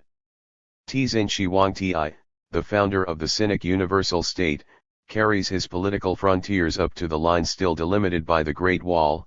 The Han dynasty, which enters into the Tizin emperor's labors, pushes still farther afield to the south. Thus, in Cynic history, the periods of geographical expansion and social disintegration are contemporaneous.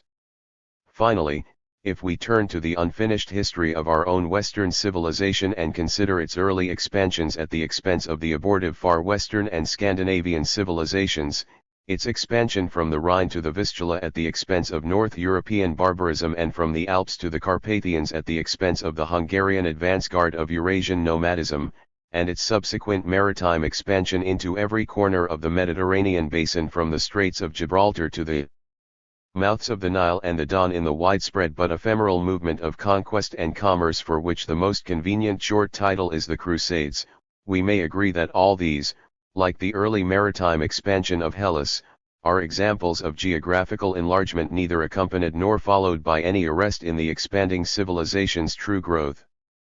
But when we survey the resumed and this time worldwide expansion of recent centuries, we can only pause and wonder. The question here, which so closely concerns us, is one to which, in our generation, a prudent man will offer no confident answer. We will now pass on to the next division of our subject and consider whether the progressive conquest of the physical environment by improvements in technique will provide us with an adequate criterion of the true growth of a civilization. Is there evidence of a positive correlation between an improvement in technique and a progress in social growth?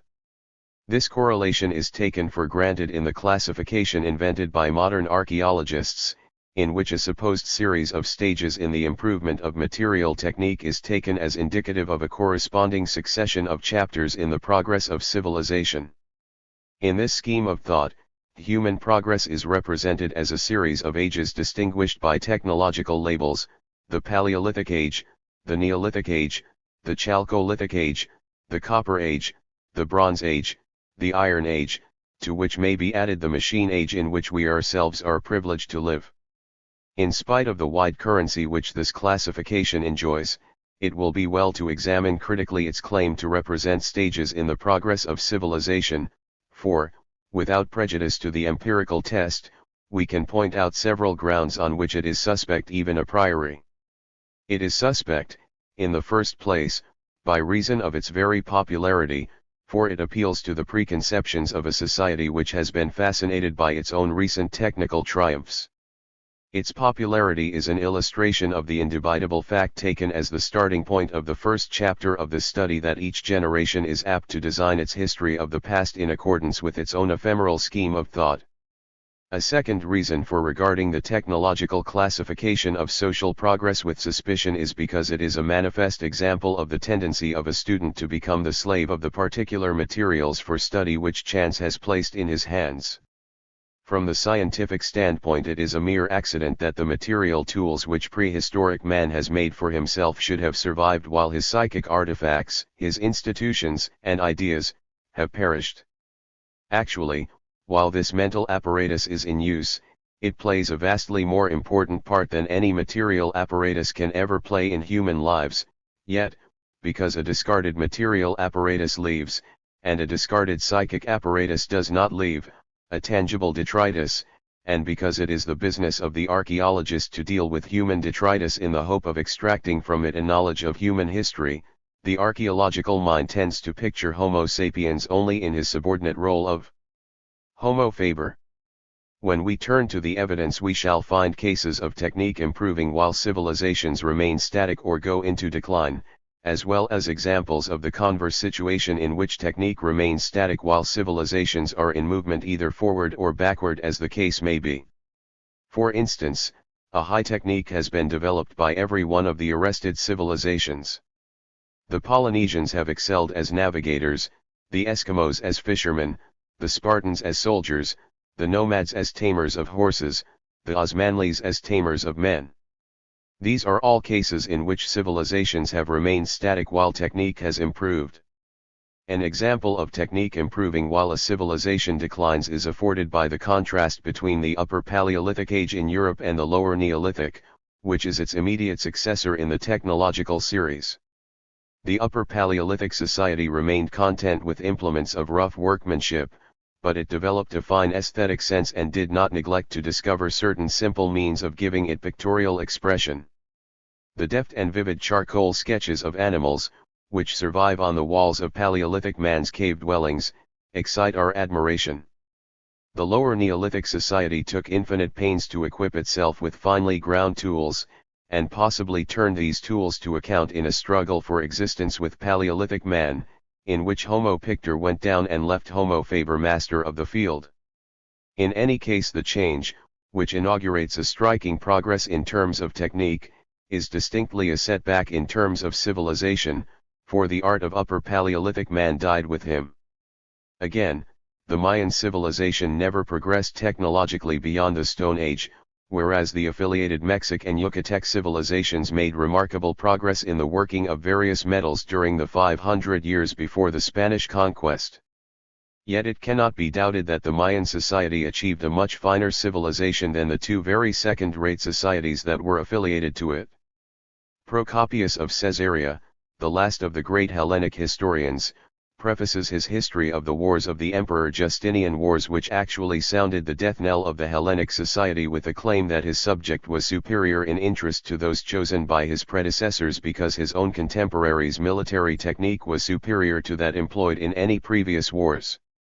In truth, if we were to isolate the history of the technique of war from the other strands of Hellenic history, we should find a continuous progress from first to last, through the period of the growth of that civilization and onward through its decline as well, and we should also find that each step in the progress of this technique had been stimulated by events that were disastrous for civilization. To begin with, the invention of the Spartan phalanx, the first signal Hellenic military improvement on record, was an outcome of the Second Sparto-Messenian War, which brought the Hellenic civilization in Sparta to a premature halt.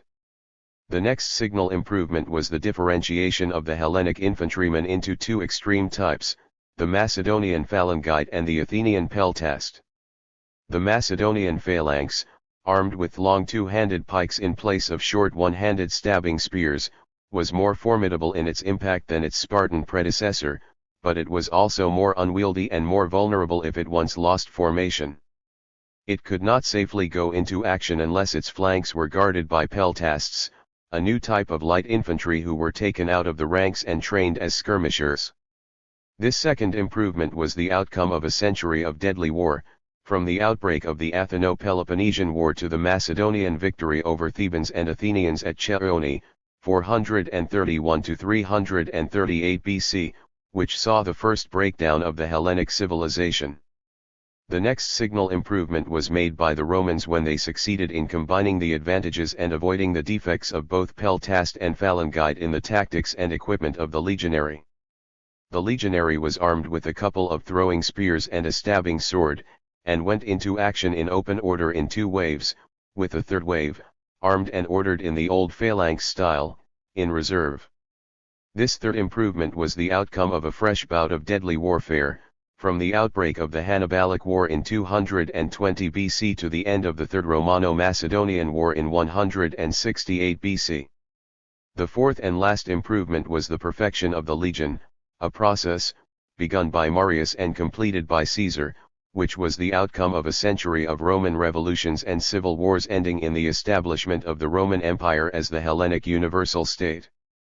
Justinian's cataphract, the armored rider on an armored mount whom Procopius presents to his readers as the chef d'oeuvre of Hellenic military technique, does not represent a further stage in this native Hellenic line of development.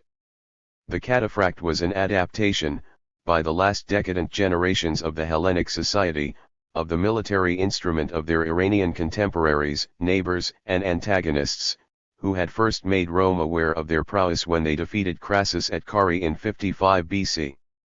Nor is the art of war the only kind of technique that is apt to make its progress in inverse ratio to the general progress of the body social. Let us now take a technique which stands at the farthest remove from the art of war, the technique of agriculture, which is generally regarded as par excellence the sovereign art of peace. If we revert to Hellenic history, we shall find that an improvement in the technique of this art has been the accompaniment of a decline in a civilization. At the outset we seem to be entering on a different story. Whereas the first improvement in the Hellenic art of war was purchased at the price of an arrest in the growth of the particular community that invented it, the first comparable improvement in Hellenic agriculture had a happier sequel. When Attica, on Solon's initiative, led the way from a regime of mixed farming to a regime of specialized agriculture for export, this technical advance was followed by an outburst of energy and growth in every sphere of Attic life. The next chapter of the story, however, takes a different and a sinister turn. The next stage of technical advance was an increase in the scale of operations through the organization of mass production based on slave labor. This step appears to have been taken in the colonial Hellenic communities in Sicily, and perhaps first in Agrigentum, for the Sicilian Greeks found an expanding market for their wine and oil among the neighboring barbarians. Here the technical advance was offset by a grave social lapse, for the new plantation slavery was a far more serious social evil than the old domestic slavery. It was worse both morally and statistically. It was impersonal and inhuman, and it was on a grand scale. It eventually spread from the Greek communities in Sicily to the great area of southern Italy which had been left derelict and devastated by the Hannibalic War. Wherever it established itself it notably increased the productivity of the land and the profits of the capitalist, but it reduced the land to social sterility, for wherever slave plantations spread they displaced and pauperized the peasant yeoman as inexorably as bad money drives out good. The social consequence was the depopulation of the countryside and the creation of a parasitic urban proletariat in the cities, and more particularly in Rome itself. Not all the efforts of successive generations of Roman reformers, from the Gracchi onwards, could avail to rid the Roman world of this social blight which the last advance in agricultural technique had brought upon it. The plantation slave system persisted until it collapsed spontaneously in consequence of the breakdown of the money economy on which it was dependent for its profits. This financial breakdown was part of the general social debacle of the 3rd century after Christ, and the debacle was doubtless the outcome, in part, of the agrarian malady which had been eating away the tissues of the Roman body social during the previous 4 centuries. Thus this social cancer eventually extinguished itself by causing the death of the society upon which it had fastened. The development of plantation slavery in the cotton states of the American Union, in consequence of improvements in the technique of the manufacture of cotton goods in England, is another and very familiar example of the same order. The American Civil War cut out the cancer so far as the mere fact of slavery was concerned, but it by no means eradicated the social evils involved in the existence of a race of freedmen of Negro stock in the midst of an American society that was otherwise of European origin. The lack of correlation between progress in technique and progress in civilization is apparent in all these cases in which techniques have improved while civilizations have remained stationary or suffered setbacks. The same thing is apparent in the cases, which we have next to consider, in which techniques have remained stationary while civilizations have been moving either forward or backward. For example, an immense step forward in human progress was made in Europe between the Lower and the Upper Paleolithic Age. The Upper Paleolithic culture is associated with the end of the 4th glacial epoch. In place of the remains of Neanderthal man we find the remains of several types, none of which show any affinity to Neanderthal man. On the contrary, they all approximate more or less closely to modern man. At one bound we seem, when looking at the fossil remains of this epoch in Europe, to have passed into the modern period as far as human bodily form is concerned. 1. This transfiguration of the human type in the middle of the Paleolithic Age is possibly the most epoch-making event that has ever yet occurred in the course of human history, for at that moment sub-man succeeded in turning himself into man, while man, in all the time that has elapsed since subman's achievement made man human, has never yet succeeded in attaining a superhuman level. This comparison gives us the measure of the psychic advance which was achieved when Homo neanderthalensis was transcended and Homo sapiens emerged. Yet this immense psychic revolution was not accompanied by any corresponding revolution in technique, so that, on the technological classification, the sensitive artists who drew the pictures we still admire in the Upper Paleolithic cave dwellings have to be confounded with the missing link, while in reality, as measured by wisdom and stature alike and by every trait that is distinctive of humanity, this Homo Paleolithicus superior is divided from Homo Paleolithicus inferior by just as great a gulf as is our latter-day Homo mechanicus. This instance in which a technique has remained stationary while a society has advanced finds its converse in cases in which techniques have remained stationary while societies have declined.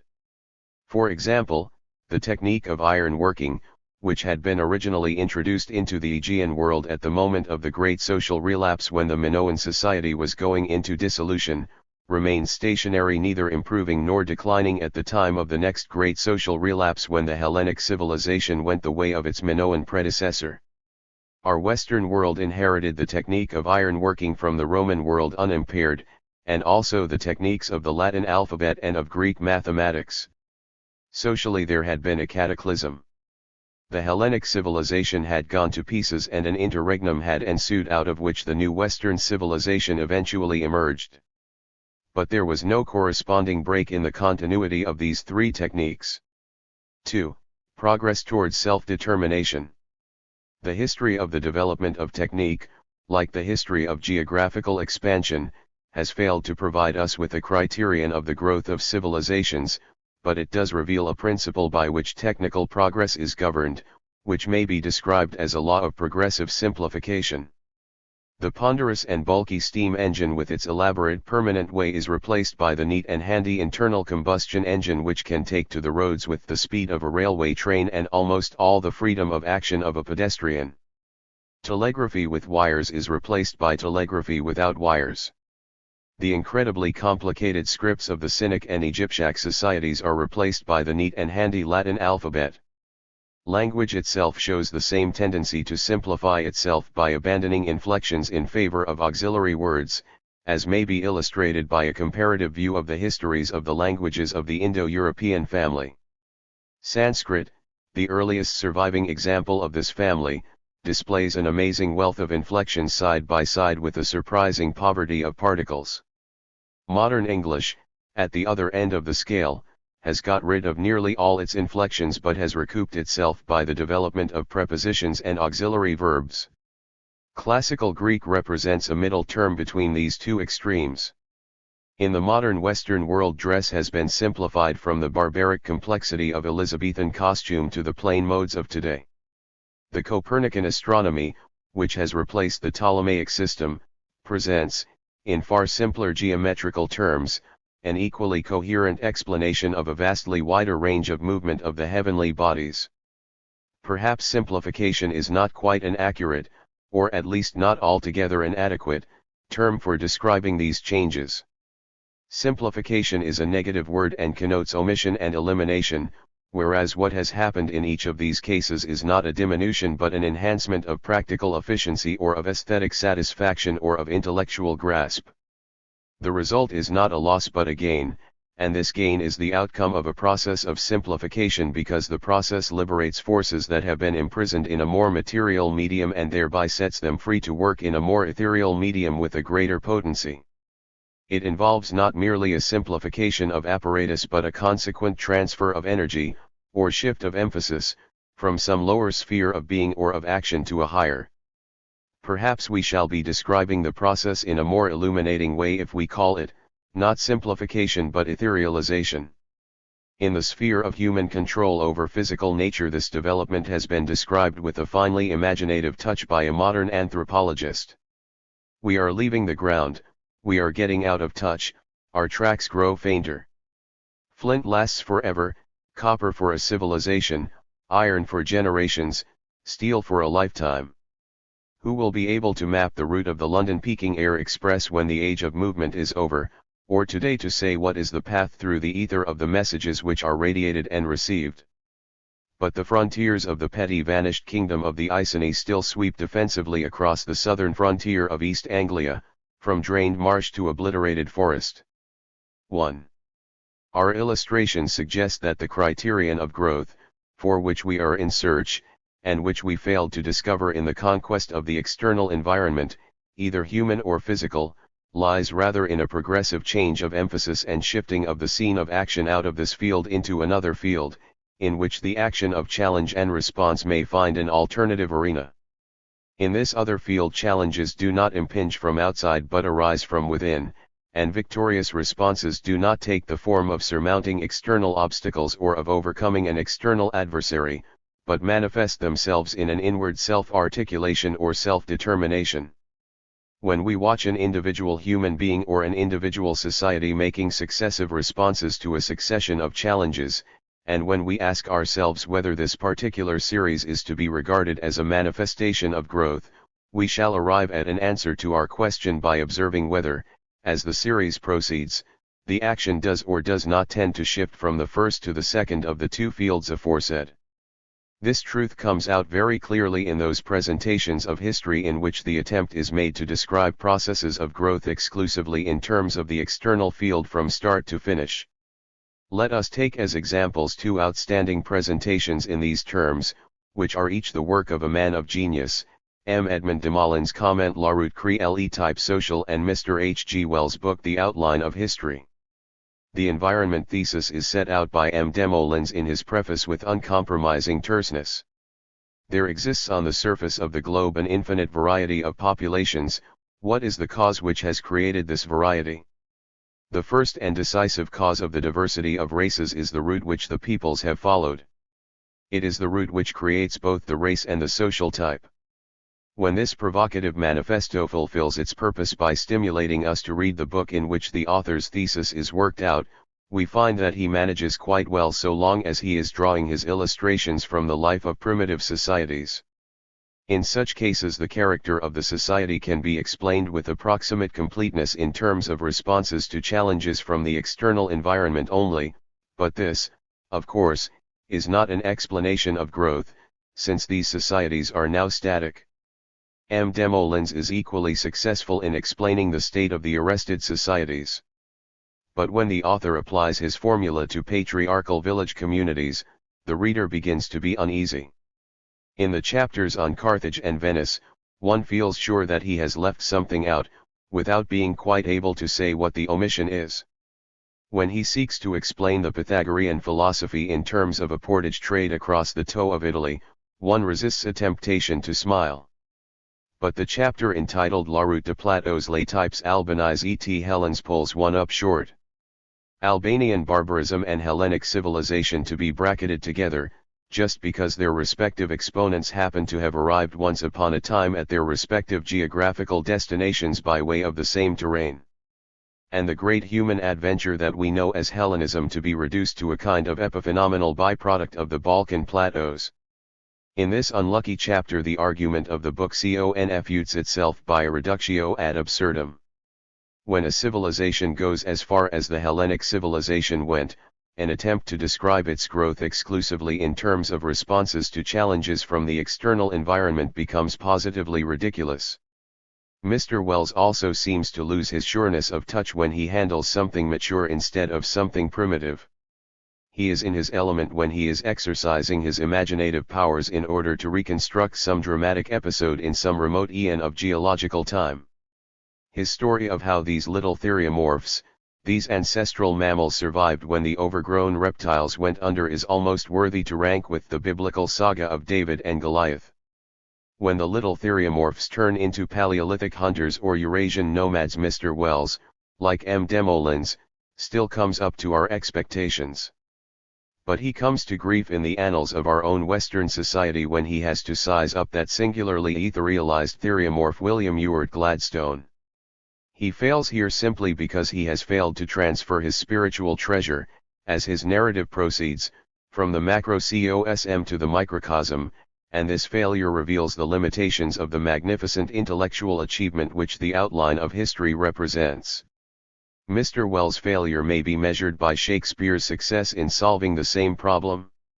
If we arrange the outstanding characters of the great Shakespearean gallery in an ascending order of etherealization, and if we bear in mind that the playwright's technique is to reveal characters by displaying personalities in action, we shall observe that, as Shakespeare moves upward from the lower to the higher levels in our character scale, he constantly shifts the field of action in which he makes the hero of each drama play his part, giving the microcosm an ever larger share of the stage, and pushing the macrocosm ever farther into the background. We can verify this fact if we follow the series from Henry V through Macbeth to Hamlet.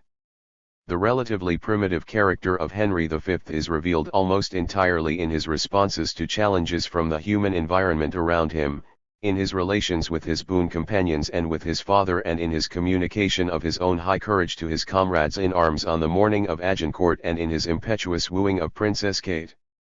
When we pass to Macbeth, we find the scene of action shifting, for Macbeth's relations with Malcolm or Macduff, or even with Lady Macbeth, are equalled in importance by the hero's relations with himself. Finally, when we come to Hamlet, we see him allowing the macrocosm almost to fade away, until the hero's relations with his father's murderers, with his spent flame Ophelia and with his outgrown mentor Horatio become absorbed into the internal conflict which is working itself out in the hero's own soul. In Hamlet, the field of action has been transferred from the macrocosm to the microcosm almost completely, and in this masterpiece of Shakespeare's art, as in Aeschylus's Prometheus or in Browning's dramatic monologues, a single actor virtually monopolizes the stage in order to leave the greater scope for action to the surging spiritual forces which this one personality holds within itself. This transference of the field of action, which we discern in Shakespeare's presentation of his heroes when we arrange them in an ascending order of spiritual growth, can also be discerned in the histories of civilizations. Here too, when a series of responses to challenges accumulates into a growth, we shall find, as this growth proceeds, that the field of action is shifting all the time from the external environment into the interior of the society's own body social. For example, we have already noticed that, when our Western forefathers succeeded in repelling the Scandinavian onslaught, one of the means by which they achieved this victory over their human environment was by forging the potent military and social instrument of the feudal system. But in the next stage of Western history, the social and economic and political differentiation of classes which feudalism entailed set up certain stresses and strains which in their turn produced the next challenge with which the growing society was confronted. Western Christendom had hardly rested from its labors in beating back the Vikings before it found its next task in the problem of replacing the feudal system of relations between classes by a new system of relations between sovereign states and their individual citizens.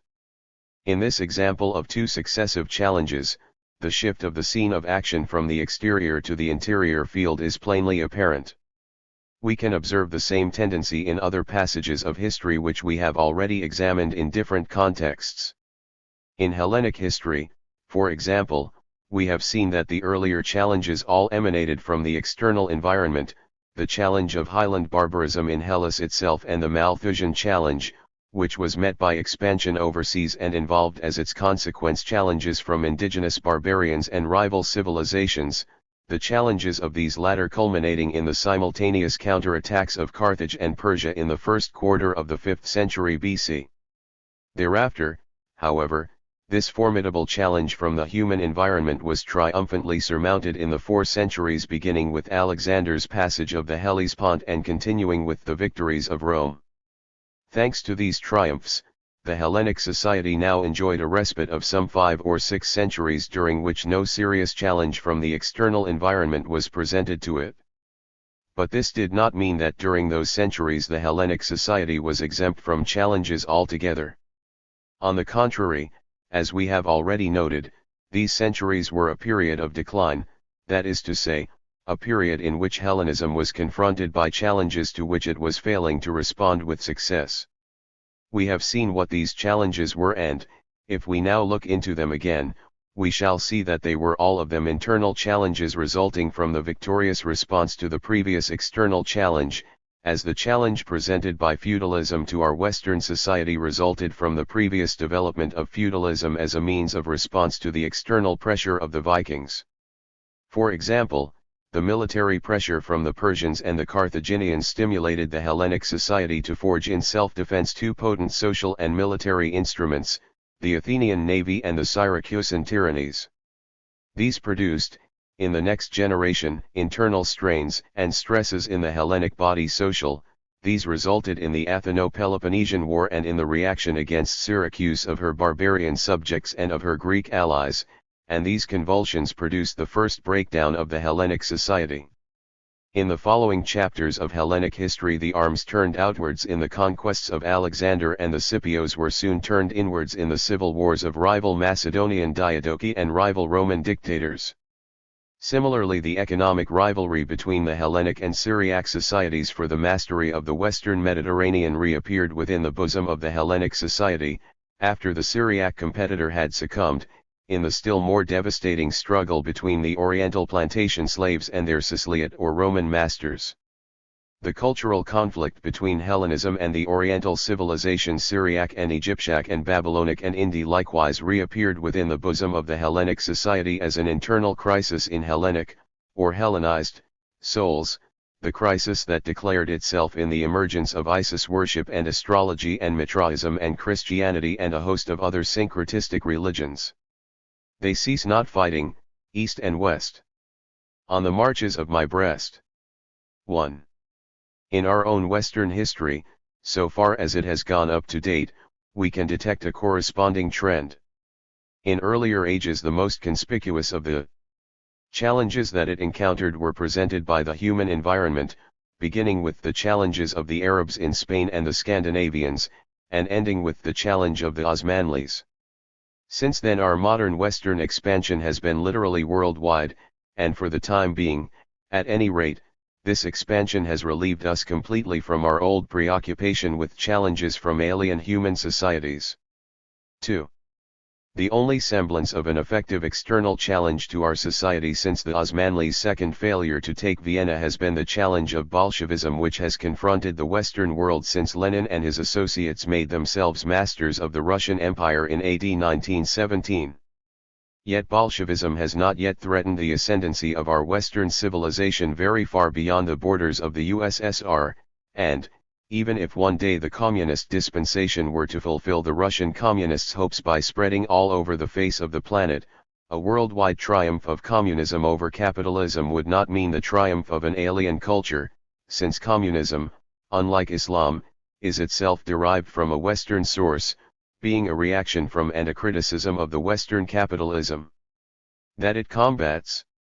The adoption of this exotic Western doctrine as the revolutionary creed of 20th century Russia, so far from signifying that Western culture is in jeopardy, really shows how potent its ascendancy has come to be. There is a profound ambiguity in the nature of Bolshevism which is manifested in Lenin's career. Did he come to fulfill or to destroy the work of Peter the Great? In retransferring the capital of Russia from Peter's eccentric stronghold to a central position in the interior, Lenin seems to be proclaiming himself the successor of the archpriest Awakam and the Old Believers and the Slavophiles. Here, we might feel, is a prophet of Holy Russia, embodying the reaction of the Russian soul against the Western civilization. Yet, when Lenin casts about for a creed, he borrows from a westernized German Jew, Karl Marx. It is true that the Marxian creed comes nearer to a total repudiation of the Western order of society than any other creed of Western origin which a 20th century Russian prophet could have adopted.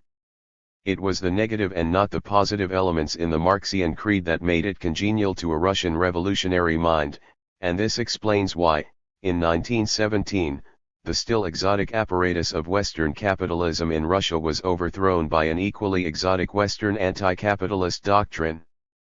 This explanation is borne out by the metamorphosis which this Marxian philosophy appears to be undergoing in the Russian atmosphere, where we see Marxism being converted into an emotional and intellectual substitute for Orthodox Christianity, with Marx for its Moses and Lenin for its Messiah and their collected works for the scriptures of this new atheistic church militant. but the phenomena take on a different aspect when we turn our attention from faith to works and examine what Lenin and his successors have actually been doing to the Russian people. When we ask ourselves what is the significance of Stalin's 5-year plan, we can only answer that it was an effort to mechanize agriculture as well as industry and transport, to change a nation of peasants into a nation of mechanics, to transform the old Russia into a new America. In other words, it was a latter-day attempt at westernization so ambitious and radical and ruthless that it puts Peter the Great's work into the shade. The present rulers of Russia are working with demonic energy to ensure the triumph in Russia of the very civilization that they are denouncing in the world at large. No doubt they dream of creating a new society which will be American in equipment but Russian in soul, though this is a strange dream to be dreamed by statesmen for whom a materialist interpretation of history is an article of faith.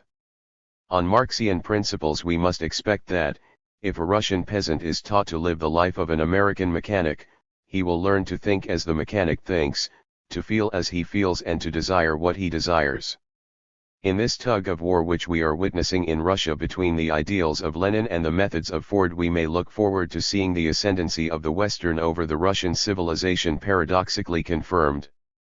The same ambiguity is revealed in the career of Gandhi, whose involuntary furtherance of the same ubiquitous process of westernization is still more ironical. The Hindu prophet sets out to sever the threads of cotton which have entangled India in the meshes of the Western world. Spin and weave our Indian cotton with your Indian hands, he preaches. Do not clothe yourselves with the products of Western power looms, and do not, I conjure you, seek to drive out these alien products by setting up on Indian soil new Indian power looms on the Western pattern. This message, which is Gandhi's real message, is not accepted by his countrymen. They revere him as a saint, but they only follow his guidance in so far as he resigns himself to leading them along the path of westernization. And thus we see Gandhi today promoting a political movement with a Western program, the transformation of India into a sovereign independent parliamentary state with all the Western political apparatus of conferences, votes, platforms, newspapers, and publicity. In this campaign the prophet's most effective though not his most obtrusive supporters are those very Indian industrialists who have done most to defeat the prophet's real mission, the men who have acclimatized the technique of industrialism in India itself. 1. Corresponding transmutations of external into internal challenges have followed the triumph of the Western civilization over its material environment. The triumphs of the so-called Industrial Revolution in the technical sphere notoriously created a host of problems in the economic and social spheres, a subject at once so complicated and so familiar that we need not enlarge upon it here. Let us call to our minds the now fast-fading picture of the pre-mechanical road. This antique road is thronged with all kinds of primitive wheeled vehicles, wheelbarrows and rickshaws and ox carts and dog carts, with a stagecoach as the chef d'oeuvre of muscular traction and a foot-propelled bicycle here and there as a portent of things to come. Since the road is already rather crowded, there are a certain number of collisions, but nobody minds, because few are hurt and the traffic is scarcely interrupted. For the fact is, these collisions are not serious. They cannot be serious because the traffic is so slow and the force impelling it so feeble. The traffic problem on this road is not the problem of avoiding collisions but the problem of getting the journey accomplished at all, roads being what they were in the old days. Accordingly, there is no sort of traffic regulation, no policeman on point duty or signal lights. And now let us turn our eyes to the road of today on which a mechanical traffic hums and roars. On this road the problems of speed and haulage have been solved, as is testified by the motor lorry with its train of trucks that comes lumbering along with more than the momentum of a charging elephant, and by the sports car that goes whizzing past with the swiftness of a bee or a bullet. But, by the same token, the problem of collisions has become the traffic problem par excellence. Hence on this latter-day road the problem is no longer technological but psychological. The old challenge of physical distance has been transmuted into a new challenge of human relations between drivers who, having learned how to annihilate space, have thereby put themselves in constant danger of annihilating one another.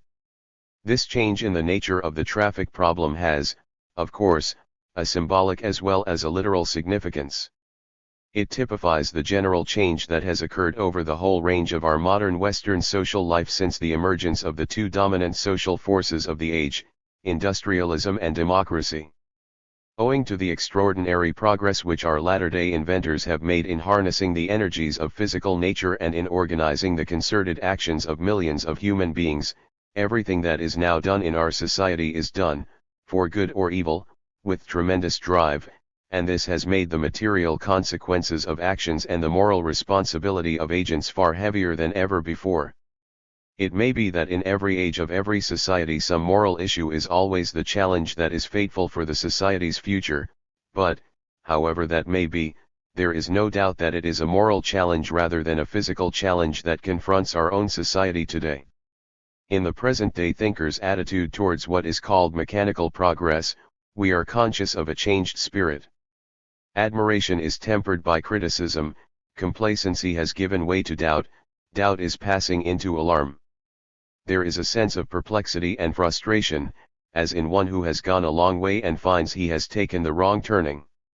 To go back is impossible. How shall he proceed? Where will he find himself if he follows this path or that? An old exponent of applied mechanics may be forgiven if he expresses something of the disillusion with which, now standing aside, he watches the sweeping pageant of discovery and invention in which he used to take unbounded delight.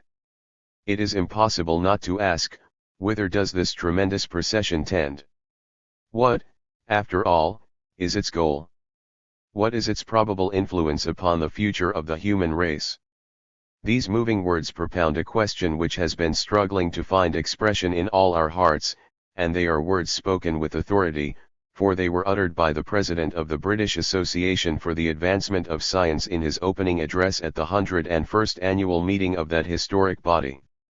One is the new social driving power of industrialism and democracy to be employed in the great constructive task of organizing a westernized world into an ecumenical society, or are we going to turn our new power to our own destruction? In a perhaps rather simpler form, the same dilemma once presented itself to the rulers of ancient Egypt.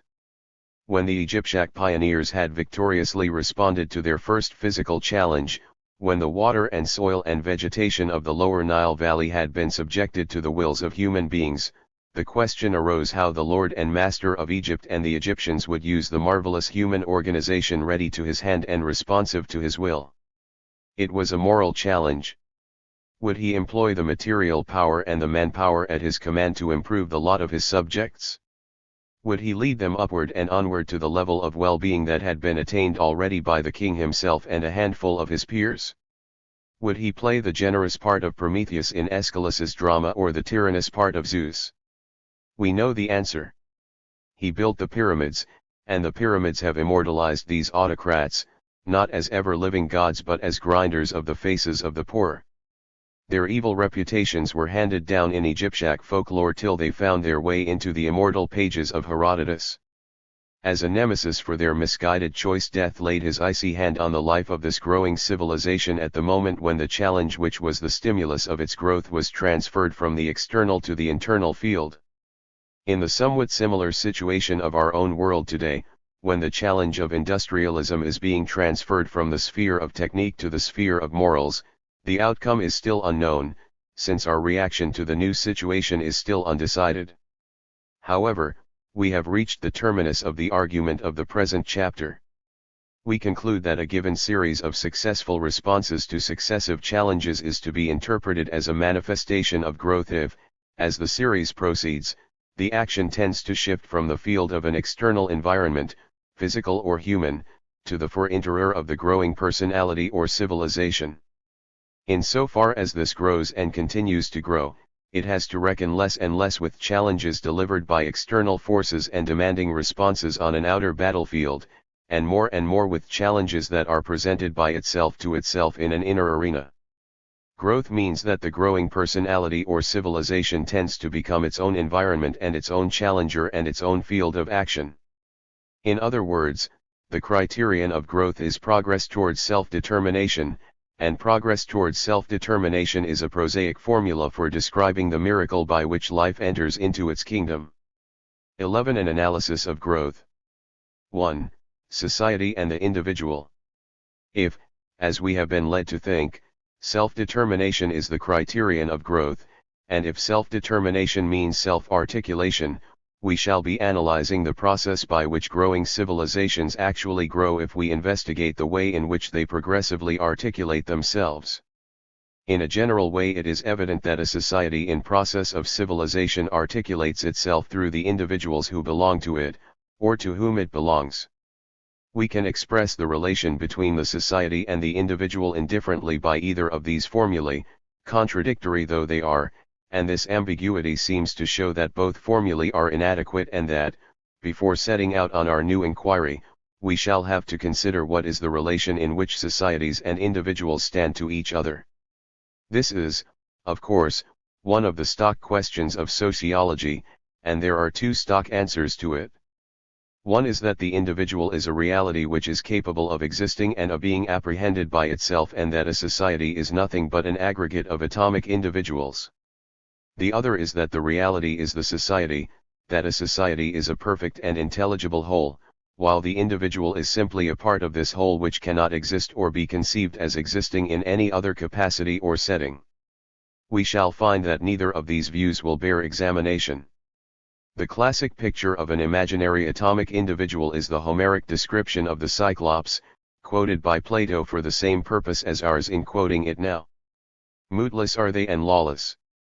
On the peaks of mountains high they dwell, in hollow caves, where each his own law deals to wife and child in sovereign disregard of all his peers. 1. It is significant that this atomic way of life is ascribed to no ordinary human beings, and in fact no human beings have ever lived Cyclops fashion, for man is essentially a social animal inasmuch as social life is a condition which the evolution of man out of sub-man presupposes and without which that evolution could not conceivably have taken shape. What, then, of the alternative answer which treats man as simply a part of a social whole? There are communities, such as those of bees and ants, where, though no continuity of substance exists between the members, yet all work for the whole and not for themselves, and each is doomed to death if separated from the society of the rest. There are colonies such as those of corals or of hydroid polyps where a number of animals, each of which by itself would unhesitatingly be called an individual, are found to be organically connected so that the living substance of one is continuous with that of all the rest. Which is the individual now? Histology then takes up the tale and shows that the majority of animals, including man, our primal type of individuality, are built up of a number of units, the so-called cells. Some of these have considerable independence, and it is soon forced upon us that they stand in much the same general relation to the whole mass as do the individuals of a colony of coral polyps, or better of Siphonophora, to the whole colony. This conclusion becomes strengthened when we find that there exist a great number of free-living animals, the protozoa, including all the simplest forms known, which correspond in all essentials, save their separate and independent existence, with the units building up the body of man. In a sense, the whole organic world constitutes a single great individual, vague and badly coordinated, it is true, but nonetheless a continuing whole with interdependent parts.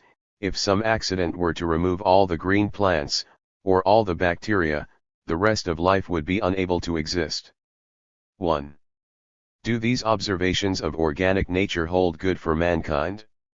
Is the individual human being so far from possessing a cyclopean independence that he is actually no more than a cell in the body social, or, on a wider view, a cellule in the vaster body of a single great individual which is constituted by the whole organic world?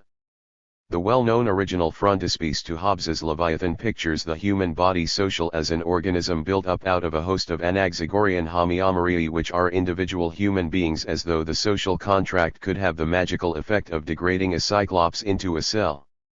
Herbert Spencer in the 19th century and Oswald Spengler in the 20th have written of human societies as social organisms in sober earnest.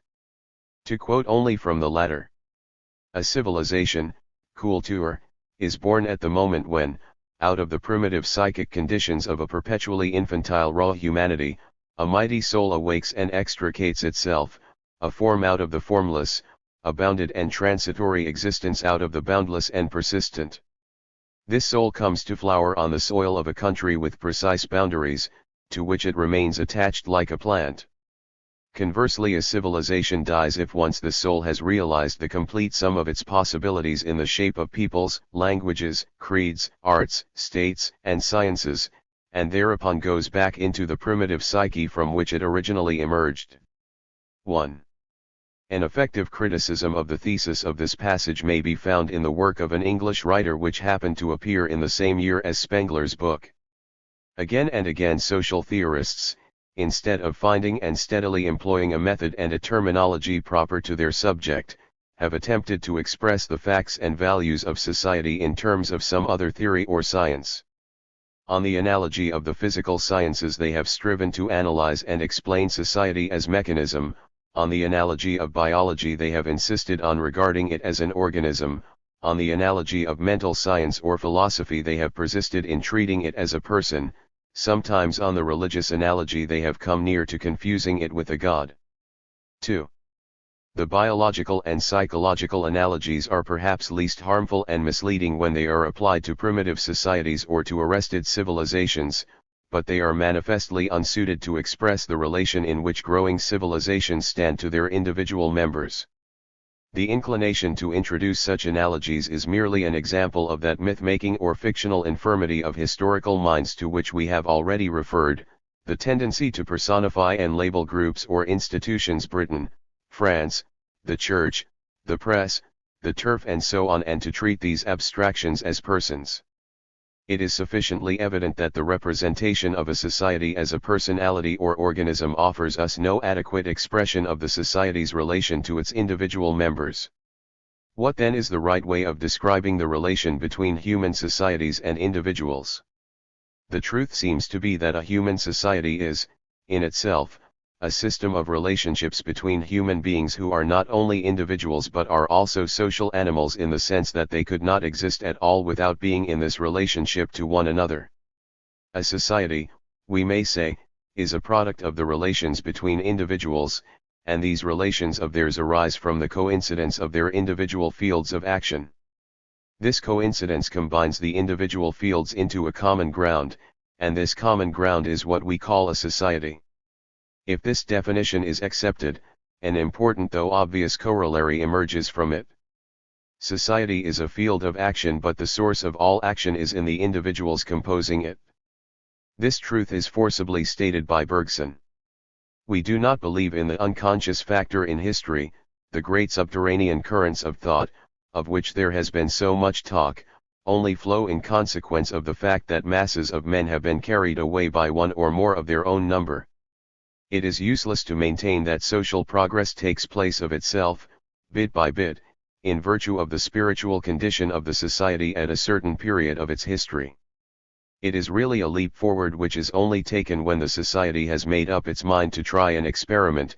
This means that the society must have allowed itself to be convinced, or at any rate allowed itself to be shaken, and the shake is always given by somebody. 1. These individuals who set going the process of growth in the societies to which they belong are more than mere men.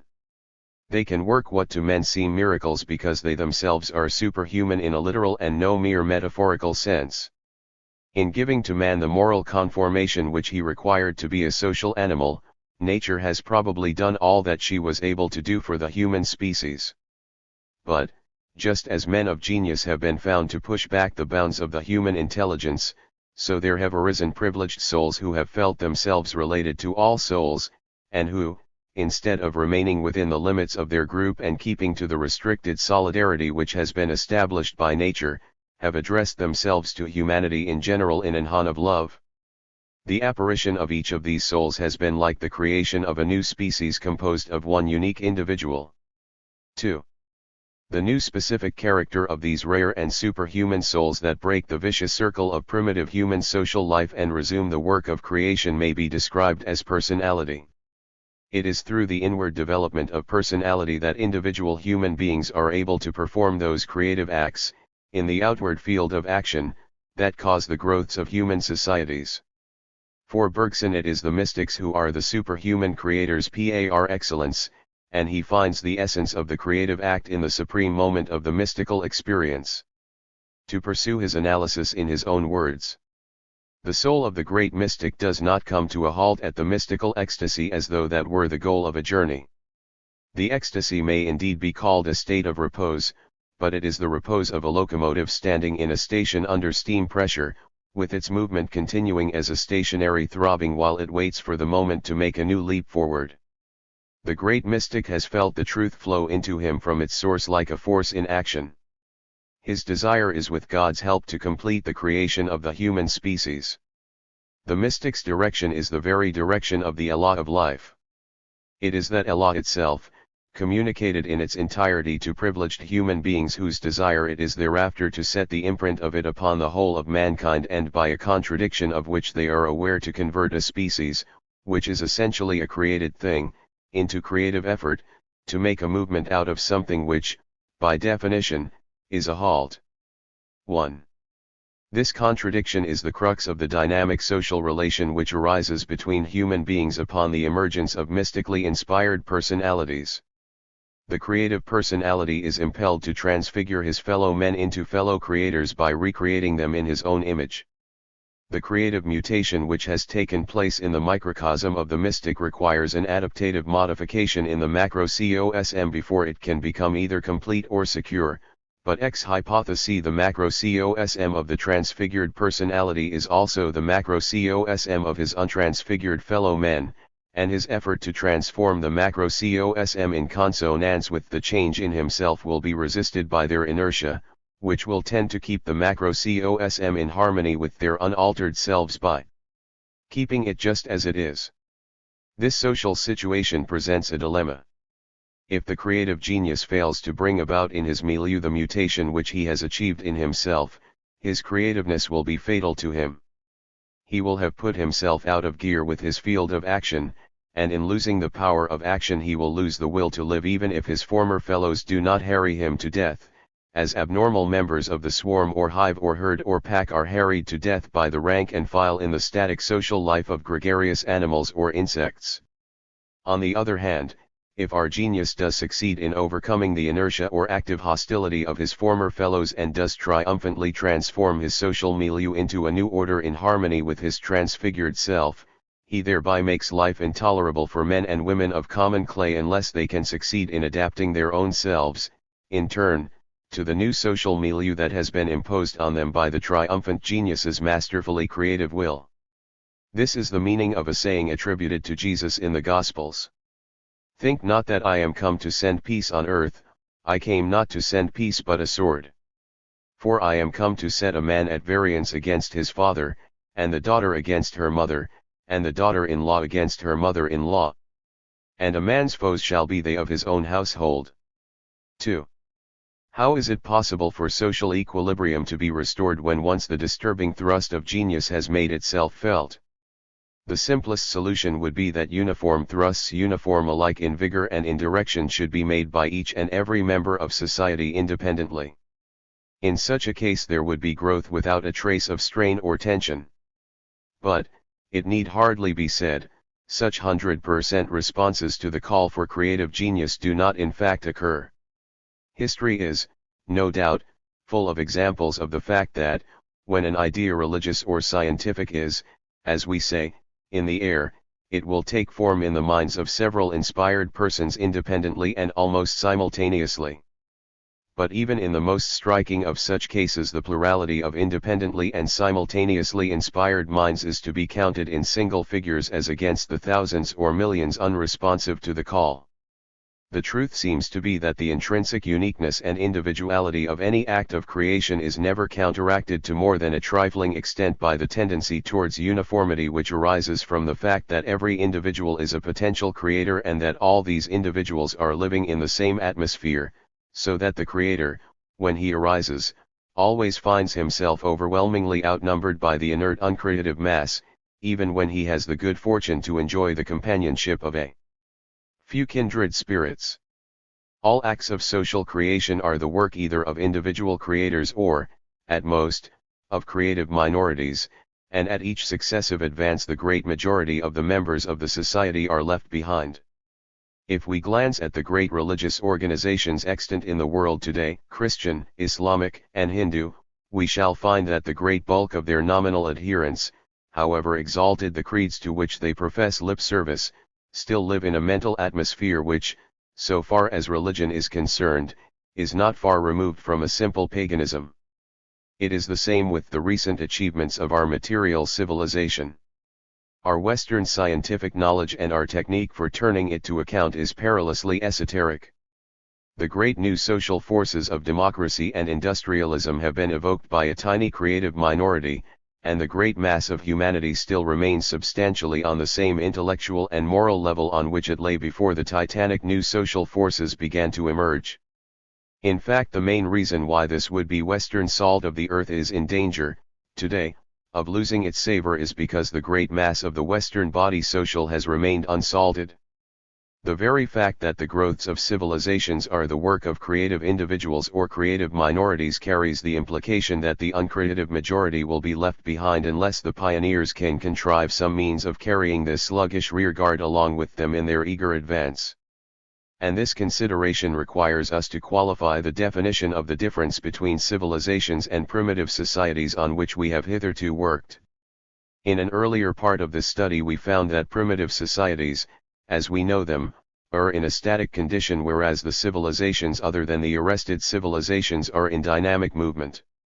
We should now rather say that growing civilizations differ from static primitive societies in virtue of the dynamic movement, in their bodies social, of creative individual personalities, and we should add that these creative personalities, at their greatest numerical strength, never amount to more than a small minority.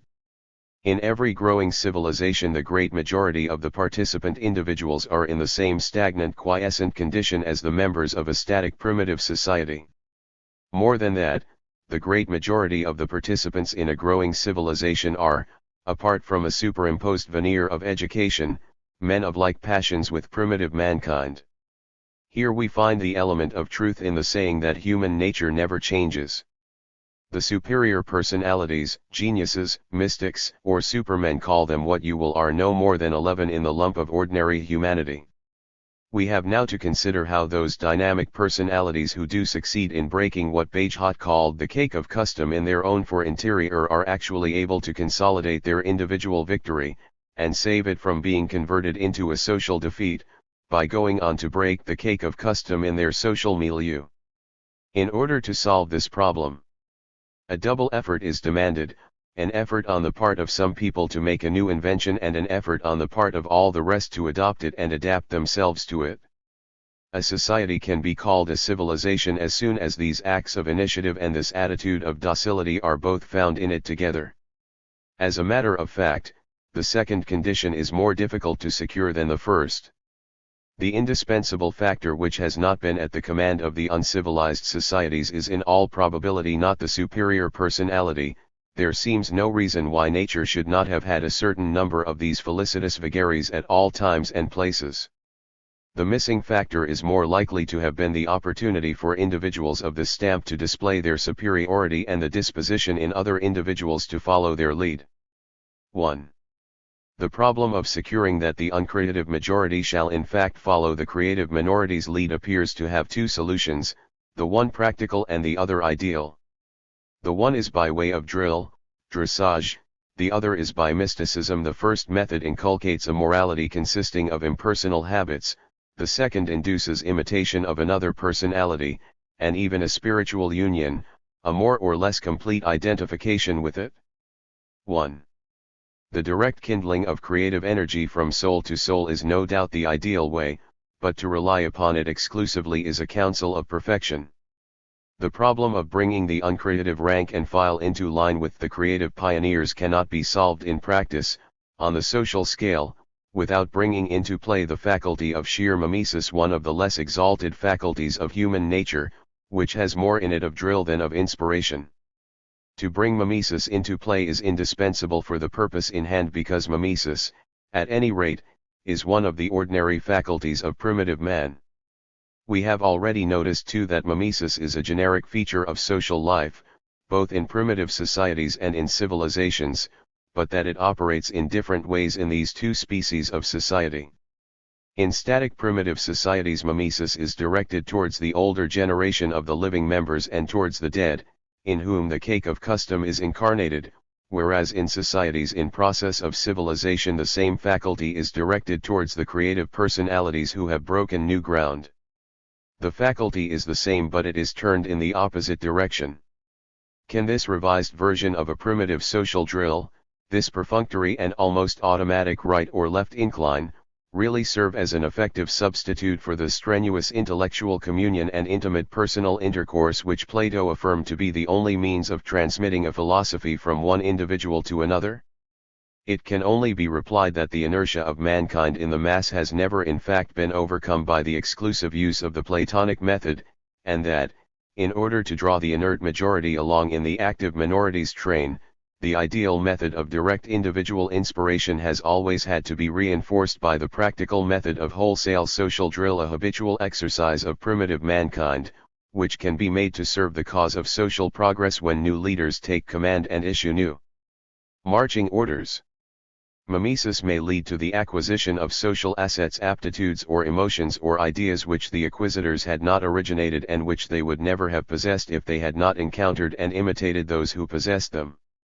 It is, in fact, a shortcut, and at a later point in this study we shall find that this shortcut, though it may be an inevitable path towards a necessary goal, is also a dubious expedient which no less inevitably exposes a growing civilization to the peril of breakdown.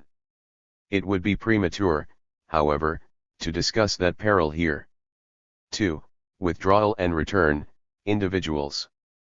In the last section we have studied the course which is followed by creative personalities when they are taking the mystic path, which is their highest spiritual level. We have seen that they pass first out of action into ecstasy and then out of ecstasy into action on a new and higher plane. In using such language we describe the creative movement in terms of the personality's psychic experience. In terms of his external relations with the society to which he belongs we shall be describing the same duality of movement if we call it withdrawal and return. The withdrawal makes it possible for the personality to realize powers within himself which might have remained dormant if he had not been released for the time being from his social toils and trammels. Such a withdrawal may be a voluntary action on his part, or it may be forced upon him by circumstances beyond his control. In either case the withdrawal is an opportunity, and perhaps a necessary condition, for the anchorite's transfiguration. Anchorite, in the original Greek, means literally one who goes apart, but a transfiguration in solitude can have no purpose, and perhaps even no meaning, except as a prelude to the return of the transfigured personality into the social milieu out of which he had originally come, a native environment from which the human social animal cannot permanently estrange himself without repudiating his humanity and becoming, in Aristotle's phrase, either a beast or a god. The return is the essence of the whole movement as well as its final cause. This is apparent in the Syriac myth of Moses' solitary ascent of Mount Sinai. Moses ascends the mountain in order to commune with Yahweh at Yahweh's call, and the call is to Moses alone, while the rest of the children of Israel are charged to keep their distance. Yet Yahweh's whole purpose in calling Moses up is to send him down again as the bearer of a new law which Moses is to communicate to the rest of the people because they are incapable of coming up and receiving the communication themselves. And Moses went up unto God, and the Lord called unto him out of the mountain, saying, Thus shalt thou say to the house of Jacob and tell the children of Israel. And he gave unto Moses, when he had made an end of communing with him upon Mount Sinai, 2 tables of testimony, written with the finger of God. 1.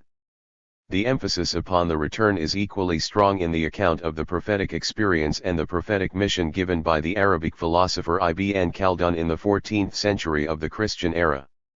The human soul has an innate disposition to divest itself of its human nature in order to clothe itself in the nature of the angels and to become an angel in reality for a single instant of time, a moment which comes and goes as swiftly as the flicker of an eyelid. Thereupon the soul resumes its human nature, after having received, in the world of angels, a message which it has to carry to its own humankind. 1. In this philosophic interpretation of the Islamic doctrine of prophecy we seem to catch an echo of a famous passage of Hellenic philosophy, Plato's simile of the cave.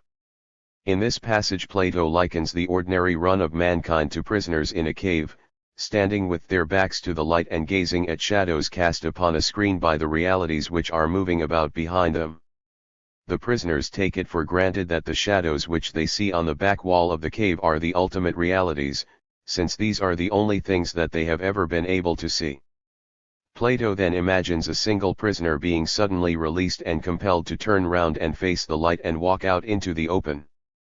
The first result of this reorientation of vision is that the liberated prisoner is dazzled and confused. But not for long, for the faculty of vision is already in him and his eyes gradually inform him of the nature of the real world.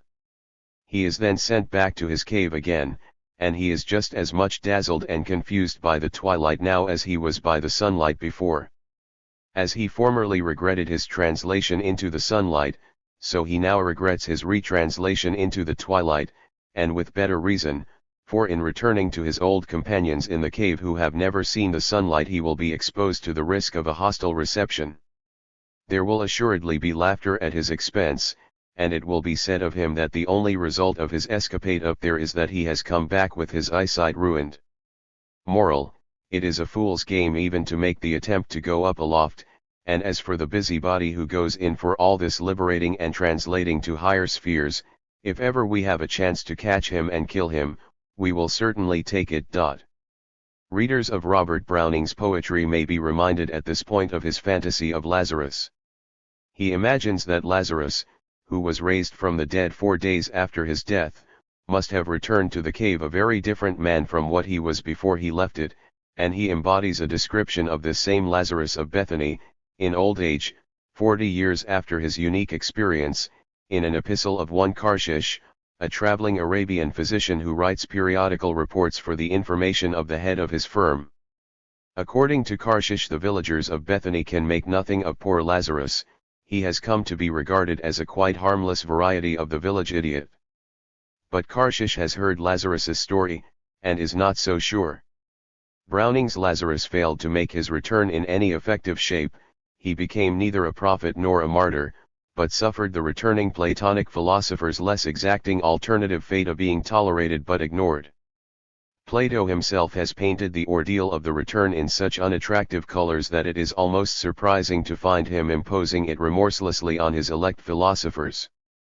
But if it is essential to the Platonic system that the elect should acquire philosophy, it is equally essential that they should not remain philosophers only. The purpose and meaning of their enlightenment is that they should become philosopher kings. The path which Plato lays down for them is unmistakably identical with the path that has been trodden by the Christian mystics. Yet, while the path is identical, the spirit in which it is traversed by the Hellenic and by the Christian soul is not the same.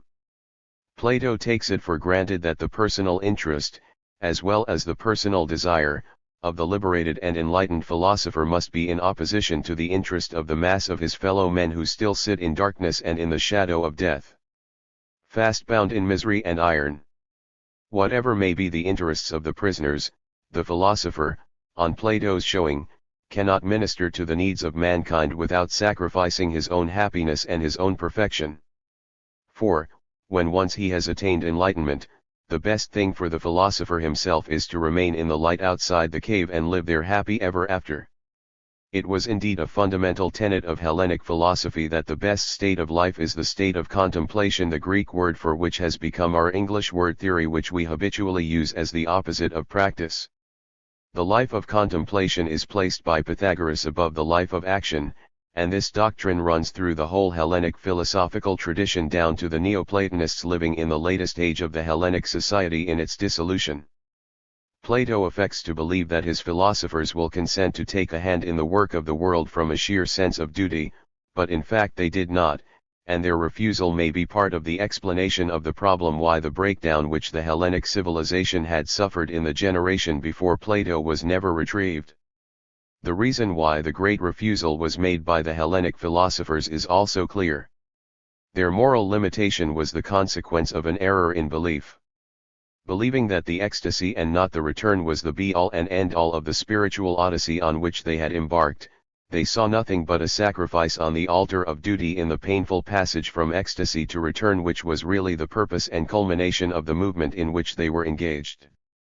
Their mystical experience lacked the cardinal Christian virtue of love, which inspires the Christian mystic to pass direct from the heights of communion to the slums, moral and material, of the unredeemed workaday world.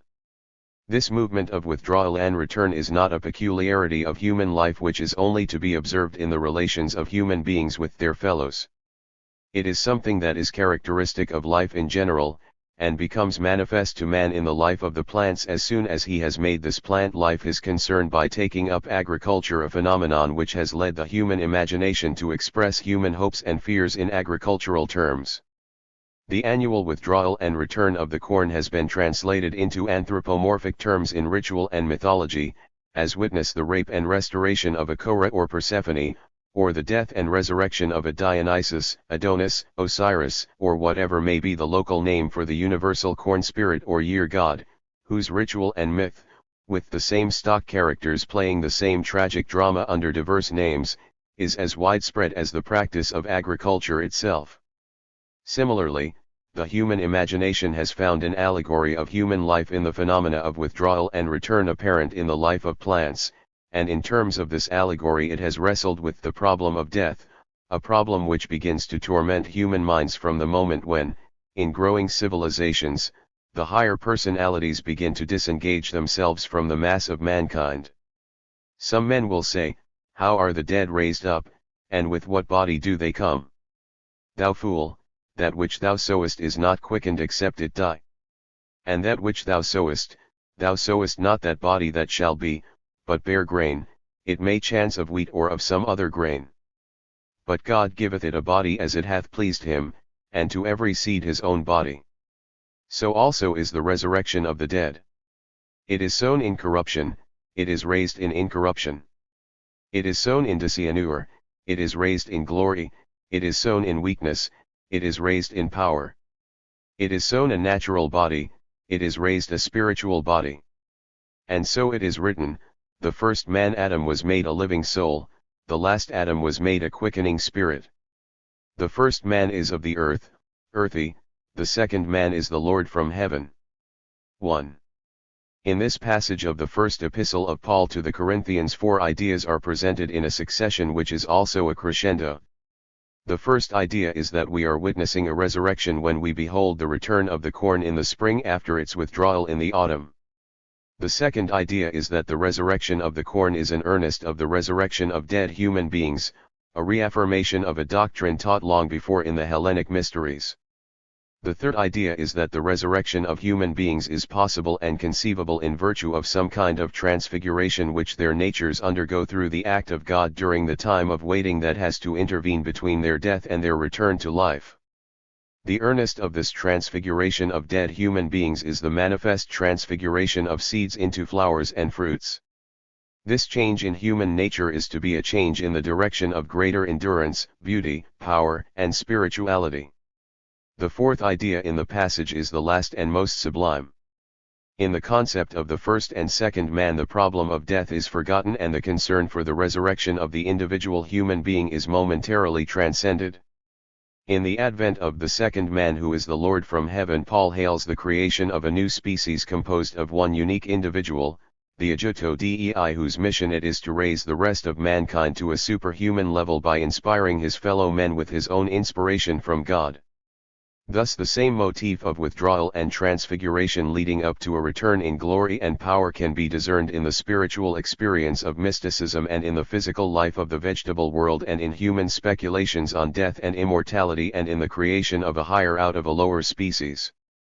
This is evidently a theme of cosmic range, and it has furnished one of the primordial images of mythology, which is an intuitive form of apprehending and expressing universal truths. One mythical variant of the motif is the story of the foundling.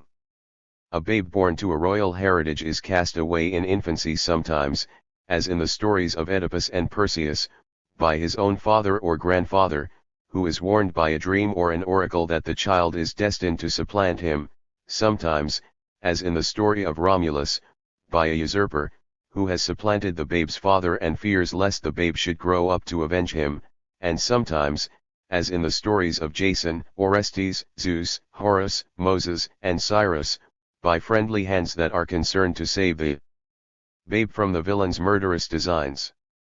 In the next stage of the story, the infant castaway is miraculously saved alive, and in the third and last chapter the child of destiny, now grown to manhood and wrought to a heroic temper by the hardships through which he has passed, returns in power and glory to enter into his kingdom. In the story of Jesus, the withdrawal and return motif perpetually recurs. Jesus is the babe born to a royal heritage, a scion of David or a son of God himself, who is cast away in infancy. He comes down from heaven to be born on earth. He is born in David's own city of Bethlehem, yet finds no room in the inn and has to be laid in a manger, like Moses in his ark or Perseus in his chest. In the stable he is watched over by friendly animals, as Romulus is watched over by a wolf and Cyrus by a hound. He also receives the ministrations of shepherds, and is reared by a foster father of humble birth, like Romulus and Cyrus and Oedipus. Thereafter he is saved from Herod's murderous design by being taken away privily to Egypt, as Moses is saved from Pharaoh's murderous design by being hidden in the bulrushes, and as Jason is placed beyond the reach of King Pelias by being hidden in the fastnesses of Mount Pelion. And then at the end of the story Jesus returns, as the other heroes return, to enter into his kingdom. He enters into the kingdom of Judah when, riding into Jerusalem, he is hailed by the multitudes as the Son of David. He enters into the kingdom of heaven in the Ascension. In all this the story of Jesus conforms to the common pattern of the tale of the foundling babe, but in the Gospels the underlying motif of withdrawal and return presents itself in other shapes as well. It is present in each one of the successive spiritual experiences in which the divinity of Jesus is progressively revealed. When Jesus becomes conscious of his mission, upon his baptism by John, he withdraws into the wilderness for 40 days and returns from his temptation there in the power of the Spirit. Thereafter, when Jesus realizes that his mission is to lead to his death, he withdraws again into the high mountain apart, which is the scene of his transfiguration, and returns from this experience resigned and resolved to die. Thereafter, again, when he duly suffers the death of mortal man in the crucifixion, he descends into the tomb in order to rise immortal in the resurrection. And last of all, in the ascension, he withdraws from earth to heaven in order to come again with glory to judge both the quick and the dead, whose kingdom shall have no end. These crucial recurrences of the withdrawal and return motif in the story of Jesus likewise have their parallels. The withdrawal into the wilderness reproduces Moses' flight into Midian. The transfiguration on a high mountain apart reproduces Moses' transfiguration on Mount Sinai. The death and resurrection of a divine being is anticipated in the Hellenic mysteries. The tremendous figure which is to appear and dominate the scene, at the catastrophe which is to bring to an end the present mundane order, is anticipated in the Zoroastrian mythology in the figure of the Savior, and in the Jewish mythology in the figures of the Messiah and the Son of Man. There is, however, one feature of the Christian mythology which seems to have no precedent, and that is the interpretation of the future coming of the Savior or Messiah as the future return to earth of an historical figure who had already lived on earth as a human being. In this flash of intuition, the timeless past of the foundling myth and the timeless present of the agrarian ritual are translated into the historical striving of mankind to reach the goal of human endeavor. In the concept of the second coming, the motif of withdrawal and return attains its deepest spiritual meaning.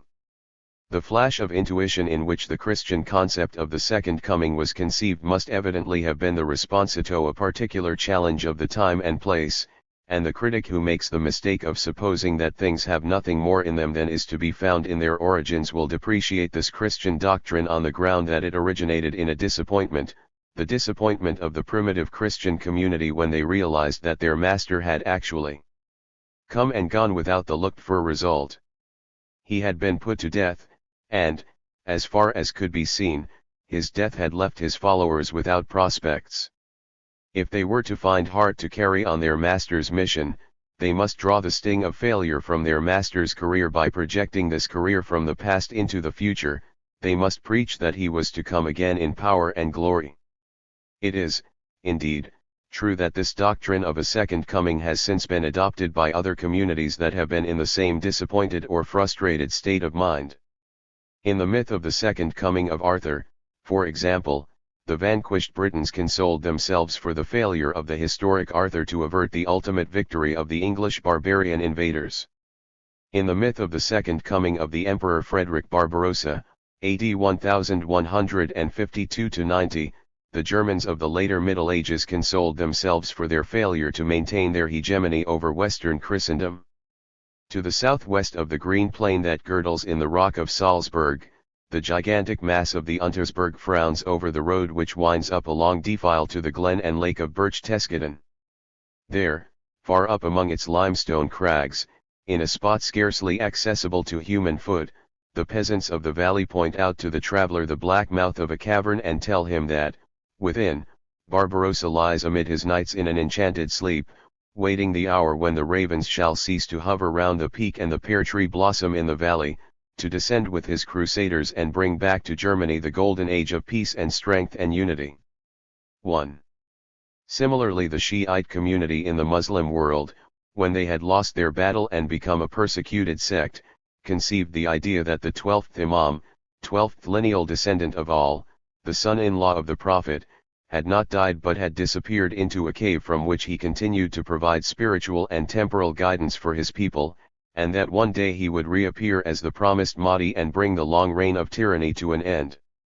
But if we turn our attention again to the doctrine of the second coming in its classic Christian exposition, we shall see that it is really a mythological projection into the future, in physical imagery, of the spiritual return in which the apostles' vanquished master reasserted his presence in the apostles' hearts, when the apostles took heart of grace to execute, in spite of the master's physical departure, that audacious mission which the master had once laid upon them.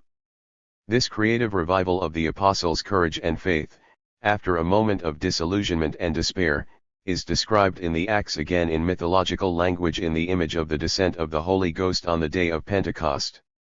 After this attempt to grasp what withdrawal and return really means, we are in a better position to take an empirical survey of its working in human history through the interaction of creative personalities and creative minorities with their fellow human beings.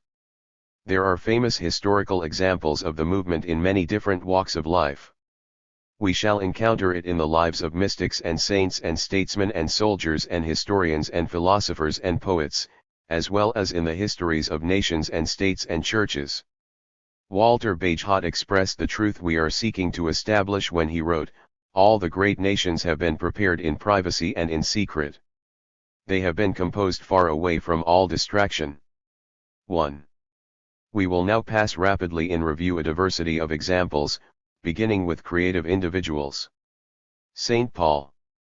Paul of Tarsus was born into Jewry in a generation when the impact of Hellenism upon the Syriac society was presenting a challenge which could not be evaded. In the first phase of his career he persecuted the Jewish followers of Jesus who were guilty, in Jewish zealot eyes, of making a breach in the Jewish community's ranks.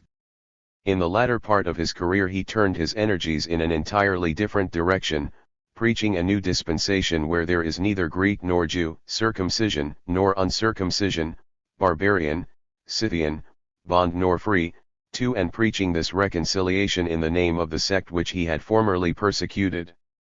This last chapter was the creative chapter of Paul's career. The first chapter was a false start, and between the two chapters a great gulf was fixed. After his sudden enlightenment on the road to Damascus, Paul conferred not with flesh and blood but went into the desert of Arabia. Not until 3 years later did he visit Jerusalem and meet the original apostles with a view to resuming practical activity. 1. Saint Benedict. The life of Benedict of Nursia, circa AD 480 to 543, was contemporary with the death throes of the Hellenic society. Sent as a child from his Umbrian home to Rome in order to receive the traditional upper-class education in the humanities, he revolted from the life of the capital and withdrew into the wilderness at this early age. For 3 years he lived in utter solitude, but the turning point of his career was his return to social life upon reaching manhood, when he consented to become the head of a monastic community, first in the valley of Subiaco and afterwards on Monte Cassino. In this last creative chapter of his career, the saint improvised a new education to take the place of the obsolete system that he himself had rejected as a child, and the Benedictine community on Monte Cassino became the mother of monasteries which increased and multiplied until they had spread the Benedictine rule to the uttermost parts of the West.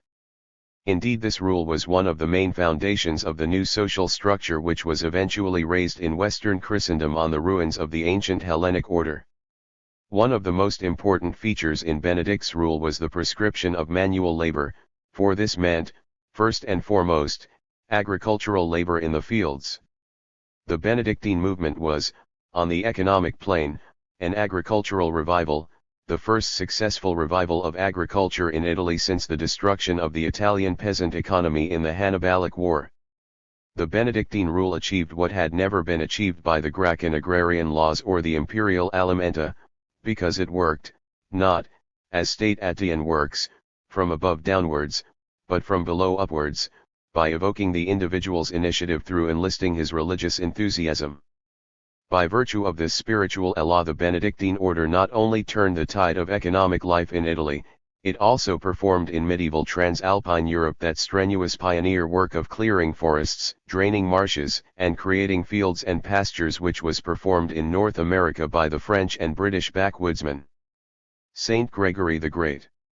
Some 30 years after the death of Benedict, Gregory, holding the office of Prefectus Urbi in Rome, found himself faced with an impossible task. The city of Rome in AD 573 was in much the same predicament as the city of Vienna in AD 1920. A great city, which had become what it was in virtue of having been for centuries the capital of a great empire, now suddenly found itself cut off from its former provinces, deprived of its historic functions and thrown back on its own resources. In the year of Gregory's prefecture, the Ager Romanus was restricted approximately to the area which it had occupied some 9 centuries back, before the Romans had embarked on their struggle with the Samnites for the mastery of Italy, but the territory which had then to support a little market town had now to support a vast parasitic capital. The impotence of the old order to deal with the new state of affairs must have been borne in upon the mind of a Roman magnate who held the Praefectura Urbis at this time, and this painful experience would fully account for Gregory's complete withdrawal from the secular world 2 years later.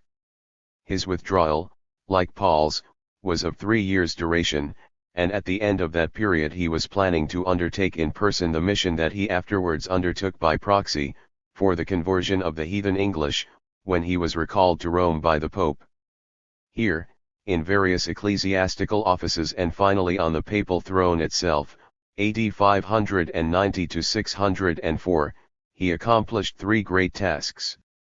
He reorganized the administration of the estates of the Roman Church in Italy and overseas, he negotiated a settlement between the imperial authorities in Italy and the Lombard invaders, and he laid the foundations of a new empire for Rome in the place of her old empire which now lay in ruins, a new Roman Empire, established by missionary zeal and not by military force, which was eventually to conquer new worlds whose soil the legions had never trodden and whose very existence had never been suspected by the Scipios and Caesars. The Buddha. Siddhartha Gautama the Buddha was born into the Indie world in its time of troubles. He lived to see his native city-state Kapilavastu sacked and his Sakyan kinsmen massacred. The small aristocratic republics of the early Indie world, of which the Sakyan community was one, appear to have been succumbing in Gautama's generation to rising autocratic monarchies built on a larger scale. Gautama was born a Sakya aristocrat at a moment when the aristocratic order was being challenged by new social forces. Gautama's personal retort to this challenge was to renounce a world which was becoming inhospitable to aristocrats of his ancestral kind. For 7 years he sought enlightenment through ever-increasing asceticism. It was not until he had taken the first step towards returning to the world by breaking his fast that the light broke in upon him. And then, after he had attained the light for himself, he spent the rest of his life in imparting it to his fellow human beings. In order to impart it effectively, he allowed a company of disciples to gather round him and thus became the center and head of a fraternity. Muhammad. Muhammad was born into the Arabian external proletariat of the Roman Empire in an age when the relations between the empire and Arabia were coming to a crisis. At the turn of the 6th and 7th centuries of the Christian era, the saturation point had been reached in the impregnation of Arabia with cultural influences from the empire. Some reaction from Arabia, in the form of a counter-discharge of energy, was bound to ensue. It was the career of Muhammad, whose lifetime was circa AD 570 to 632, that decided the form that this reaction was to take, and a movement of withdrawal and return was the prelude to each of the two crucial new departures upon which Muhammad's life history hinges. There were two features in the social life of the Roman Empire in Muhammad's day that would make a particularly deep impression on the mind of an Arabian observer because, in Arabia, they were both conspicuous by their absence. The first of these features was monotheism in religion. The second was law and order in government.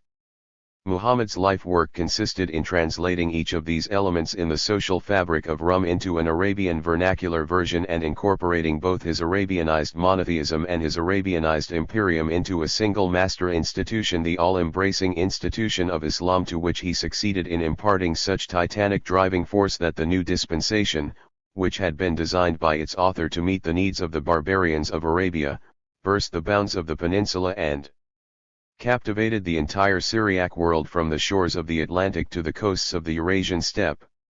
This life work, upon which Muhammad appears to have embarked in about his 40th year, circa AD 609, was achieved in two stages. In the first of these stages Muhammad was concerned exclusively with his religious mission. In the second stage the religious mission was overlaid, and almost overwhelmed, by the political enterprise. Muhammad's original entry upon a purely religious mission was a sequel to his return to the parochial life of Arabia after a partial withdrawal of some 15 years' duration into the life of a caravan trader between the Arabian oases and the Syrian desert ports of the Roman Empire along the fringes of the North Arabian steppe. The second, or politico-religious, stage in Muhammad's career was inaugurated by the Prophet's withdrawal or hijrah, from his native oasis of Mecca to the rival oasis of Yathrib, thenceforth known par excellence as Medina, the city of the Prophet. In the hijrah, which has been recognized by Muslims as such a crucial event that it has been adopted as the inaugural date of the Islamic era, Muhammad left Mecca as a hunted fugitive. After a 7 years' absence, AD 622-9, to return to Mecca, not as an amnestied exile, but as lord and master of half Arabia. Machiavelli, AD 1469-1527, was a citizen of Florence who was 25 years old when Charles VIII of France crossed the Alps and overran Italy with a French army in 1494. He thus belonged to a generation which was just old enough to have known Italy as she had been during her age of immunity from barbarian invasions, and he lived long enough to see the peninsula become the international arena for trials of strength between sundry transalpine or transmarine powers which found the prize and the symbol of their alternating victories in snatching from one another's grasp an oppressive hegemony over the once independent Italian city-states. This impact upon Italy of non-Italian powers was the challenge which the generation of Machiavelli had to encounter and the experience through which they had to live, and the experience was the more difficult for the Italians of this generation to meet inasmuch as it was one which had not been tasted, either by them or by their forefathers, for the best part of 2.5 centuries. Machiavelli was endowed by nature with consummate political ability, he had an insatiable zest for exercising his talents.